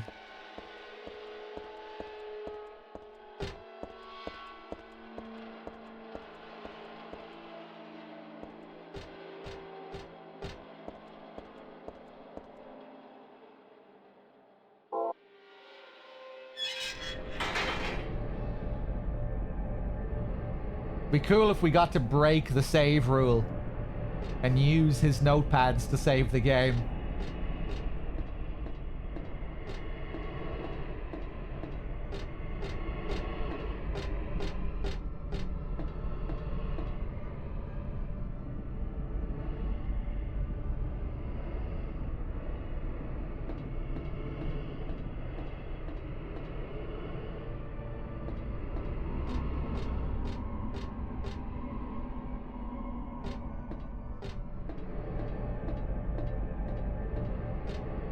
Great sound here.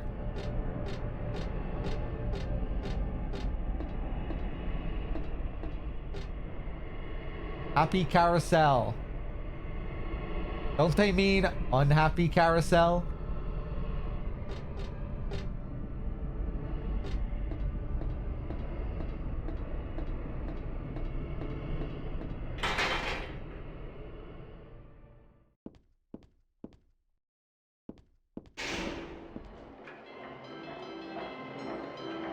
There's a memo pinned to the horse's side with a huge nail.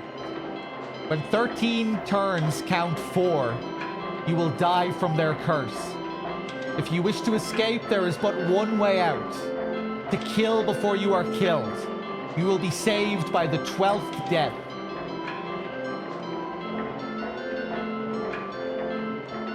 This horse is the only one not moving. Is it because it was stabbed in the head? Forgot about that. Thanks. Okay, it's time to kill the horses.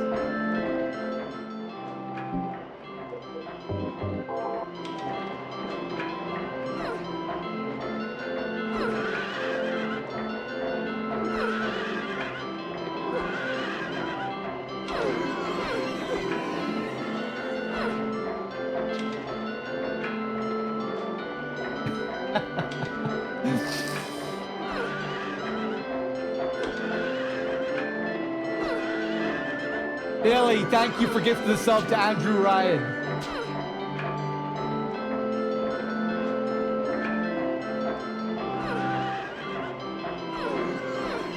Oh, weak. Only took a couple of hits.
Thank you.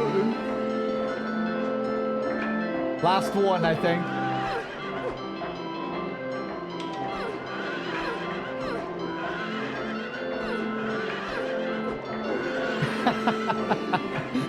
Kind of a silly sequence, this. There we go.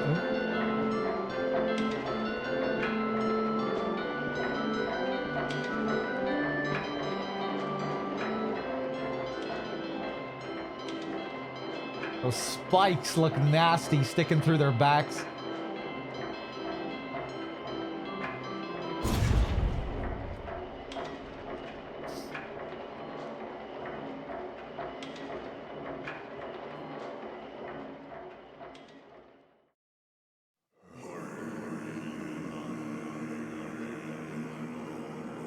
Oh, I love the visuals here.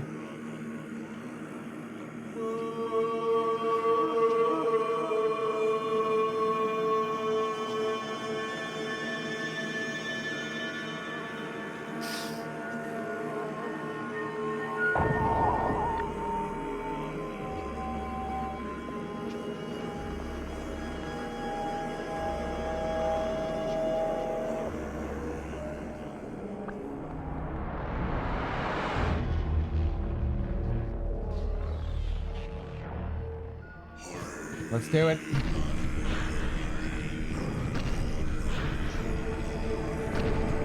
Love how we just keep descending here. Like we're on an elevator.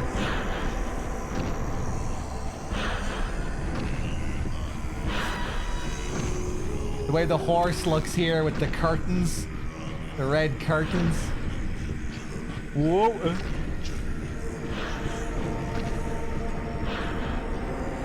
Great sound here too, yeah. Oh, bitch. Hold on a second. I don't have any block.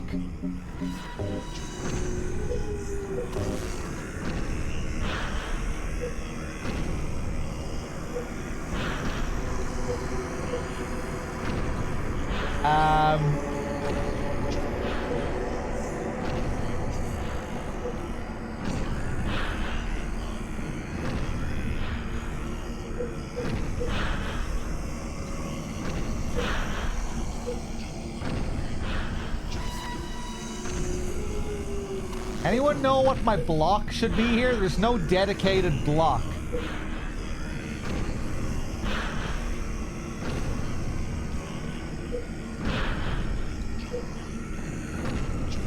Oh, I think I know what it is.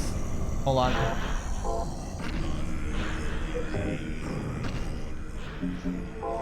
Watch this. Okay, that's not block. Fuck. Hold on, I think I need to change what my dash is.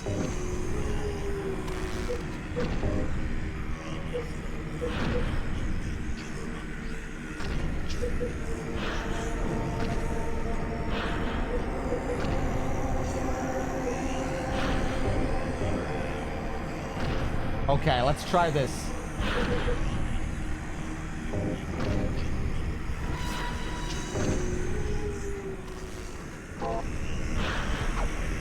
Fuck.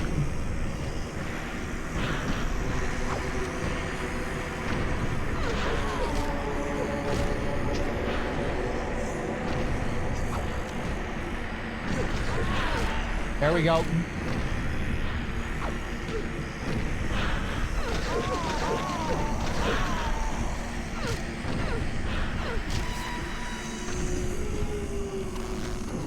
Fuck.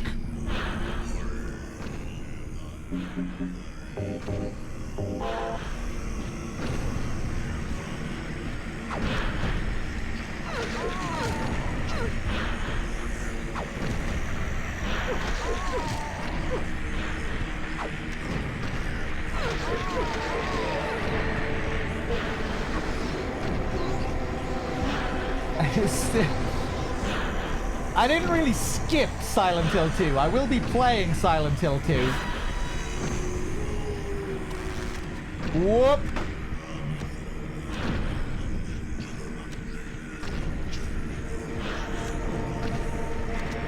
Whoop. Wow.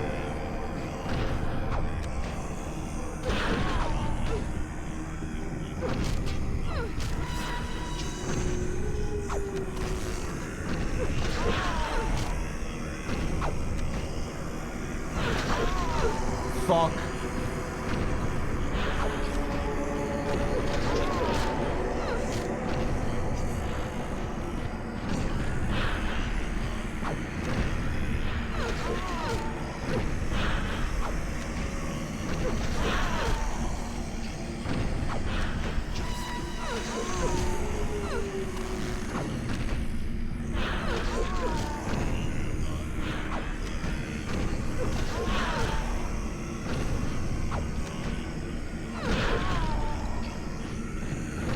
I have my light and my dodge set to the same button here. So I turn my light on and off each time I block. Whoop.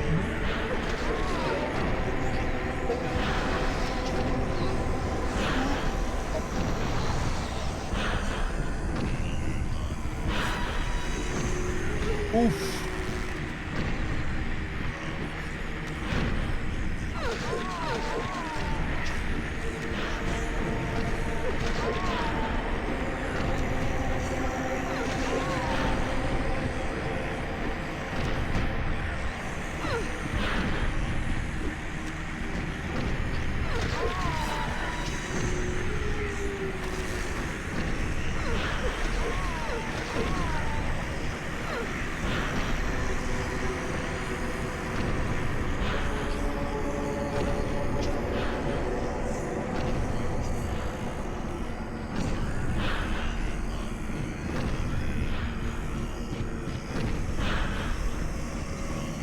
That twitching horse head looks so cool.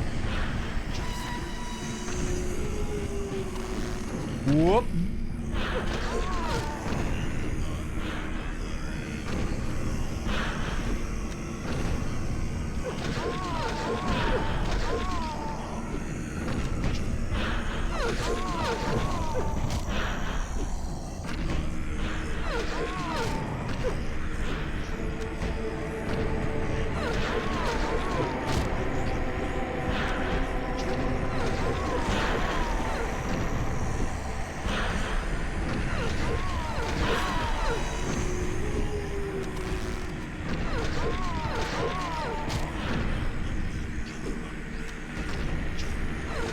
Oh my god! How much health do you have in this phase?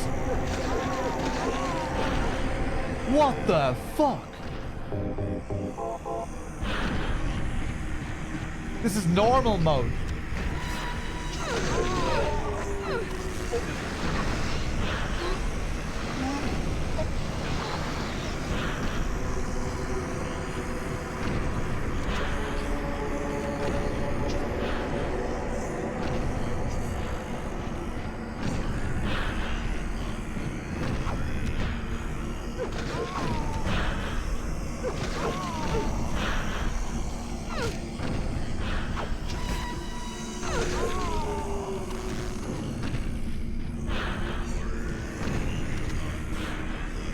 Oh, bitch.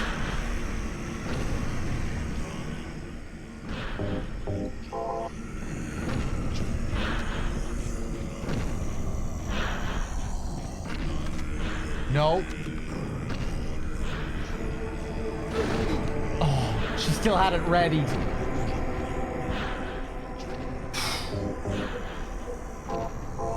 I don't want to waste too many more health items here, man.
No, I'm playing on normal.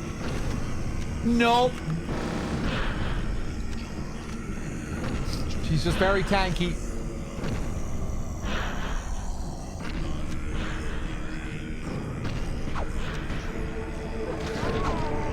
Nice. Hey! Woo!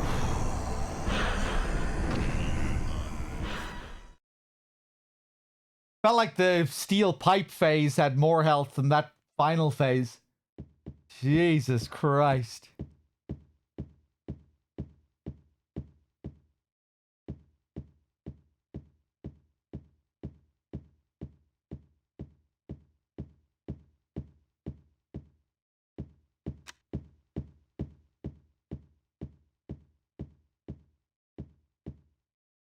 Cool how the curtains cover up the central section when it's over.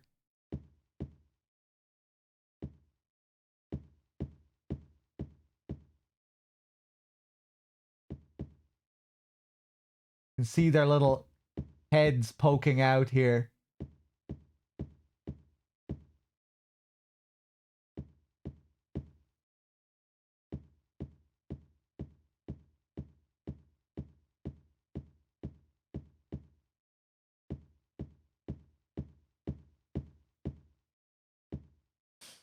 The twitching horse head is sad now. Yeah, I was just looking at him there with his head lowered.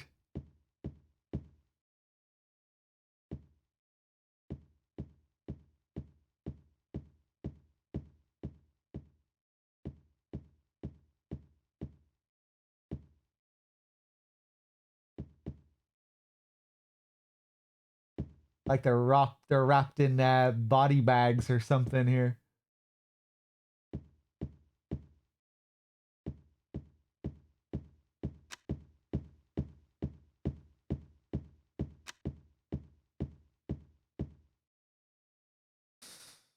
It would be better for myself to die. After all, it's nothing to be afraid of. That child, that demon. When I think of the endless pain it will bring when it's birthed, I decided that instead of the suffering and cruelty I endured in that sick room, that I would like to bestow a more gentle and peaceful death on myself. Why do I resist? I never thought of myself as such a fool. Alessa, I guess it's kind of strange for me to call you that since you are me. But you know what? You and I don't think alike, after all. And it's not that I don't remember that sick room either.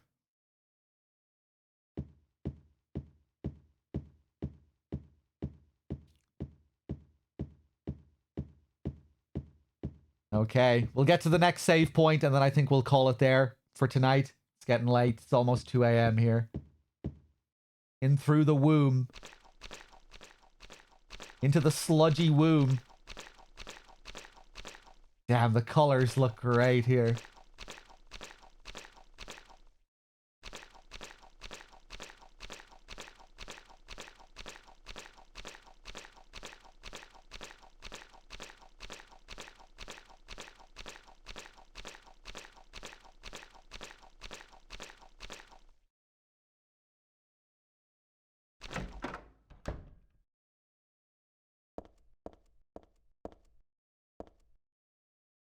Stained by the evils of this world, we hold our sorrows within us.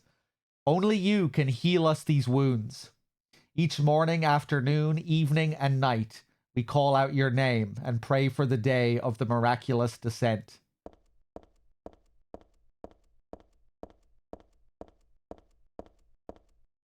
I give to you unreservedly my body and my eternal soul. Whatever darkness may befall me, I will endure with you beside me.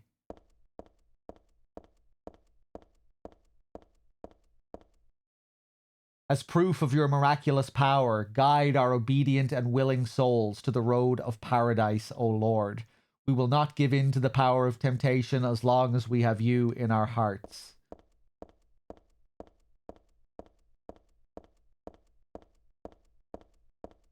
O Lord, save us with your compassion.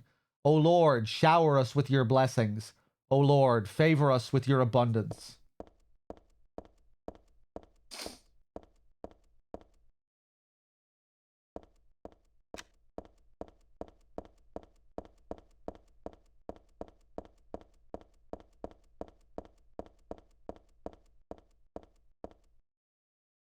There's something written on the door.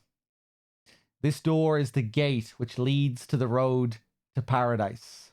Embrace the bosom of the Holy Mother. Admit your sins and be forgiven. Eternal tranquility can be yours.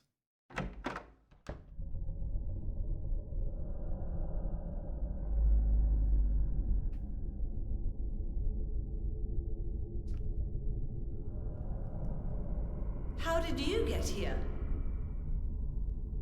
It was Vincent, wasn't it? He led you here. When will he cease his meddling? But it's just as well. Luring you here also serves my purposes. Checkmate. Not yet. The time is not yet at hand. The time when all will be forgiven their sins. When the paradise we have long dreamed for will arrive. After the judgment and atonement, an eternity of bliss. Oh, Alessa, the world you wanted is nearly here. That's not what I want. Not you. Alessa, your true self. But I am Alessa.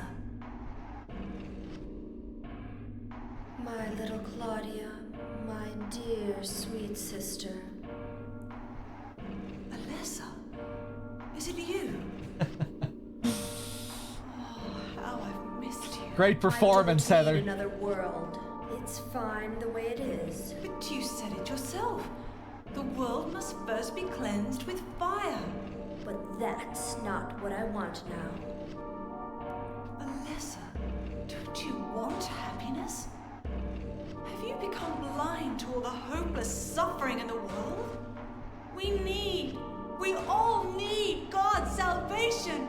Listen, suffering is a fact of life. Either you learn how to deal with that or you go under. You can stay in your own little dream world, but you can't keep hurting other people. Besides, I'll never forgive you for hurting my father. I wish only for the salvation of mankind. But for that to happen, the world must first be remade.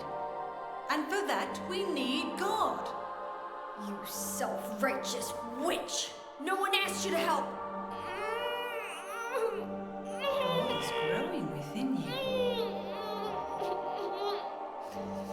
You despise me, don't you? You're damned right I do! That's good.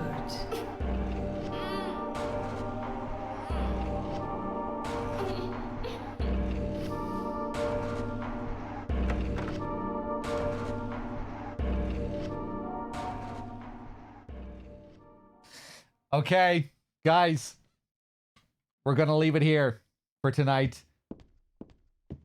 And tomorrow we'll finish off Silent Hill 3 with the church area here. This gorgeous, gorgeous looking church area. Look at this environment. Just this room here alone.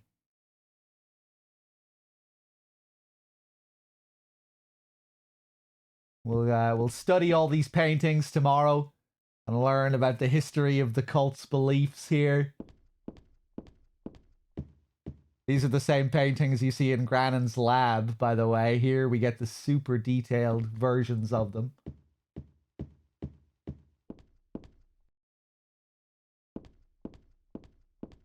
Yeah, let's save and we'll do all this tomorrow. It's getting late here. I'm running out of steam. I'm running out of energy. Oh boy, I've been streaming for 11 hours, almost 11 and a half hours.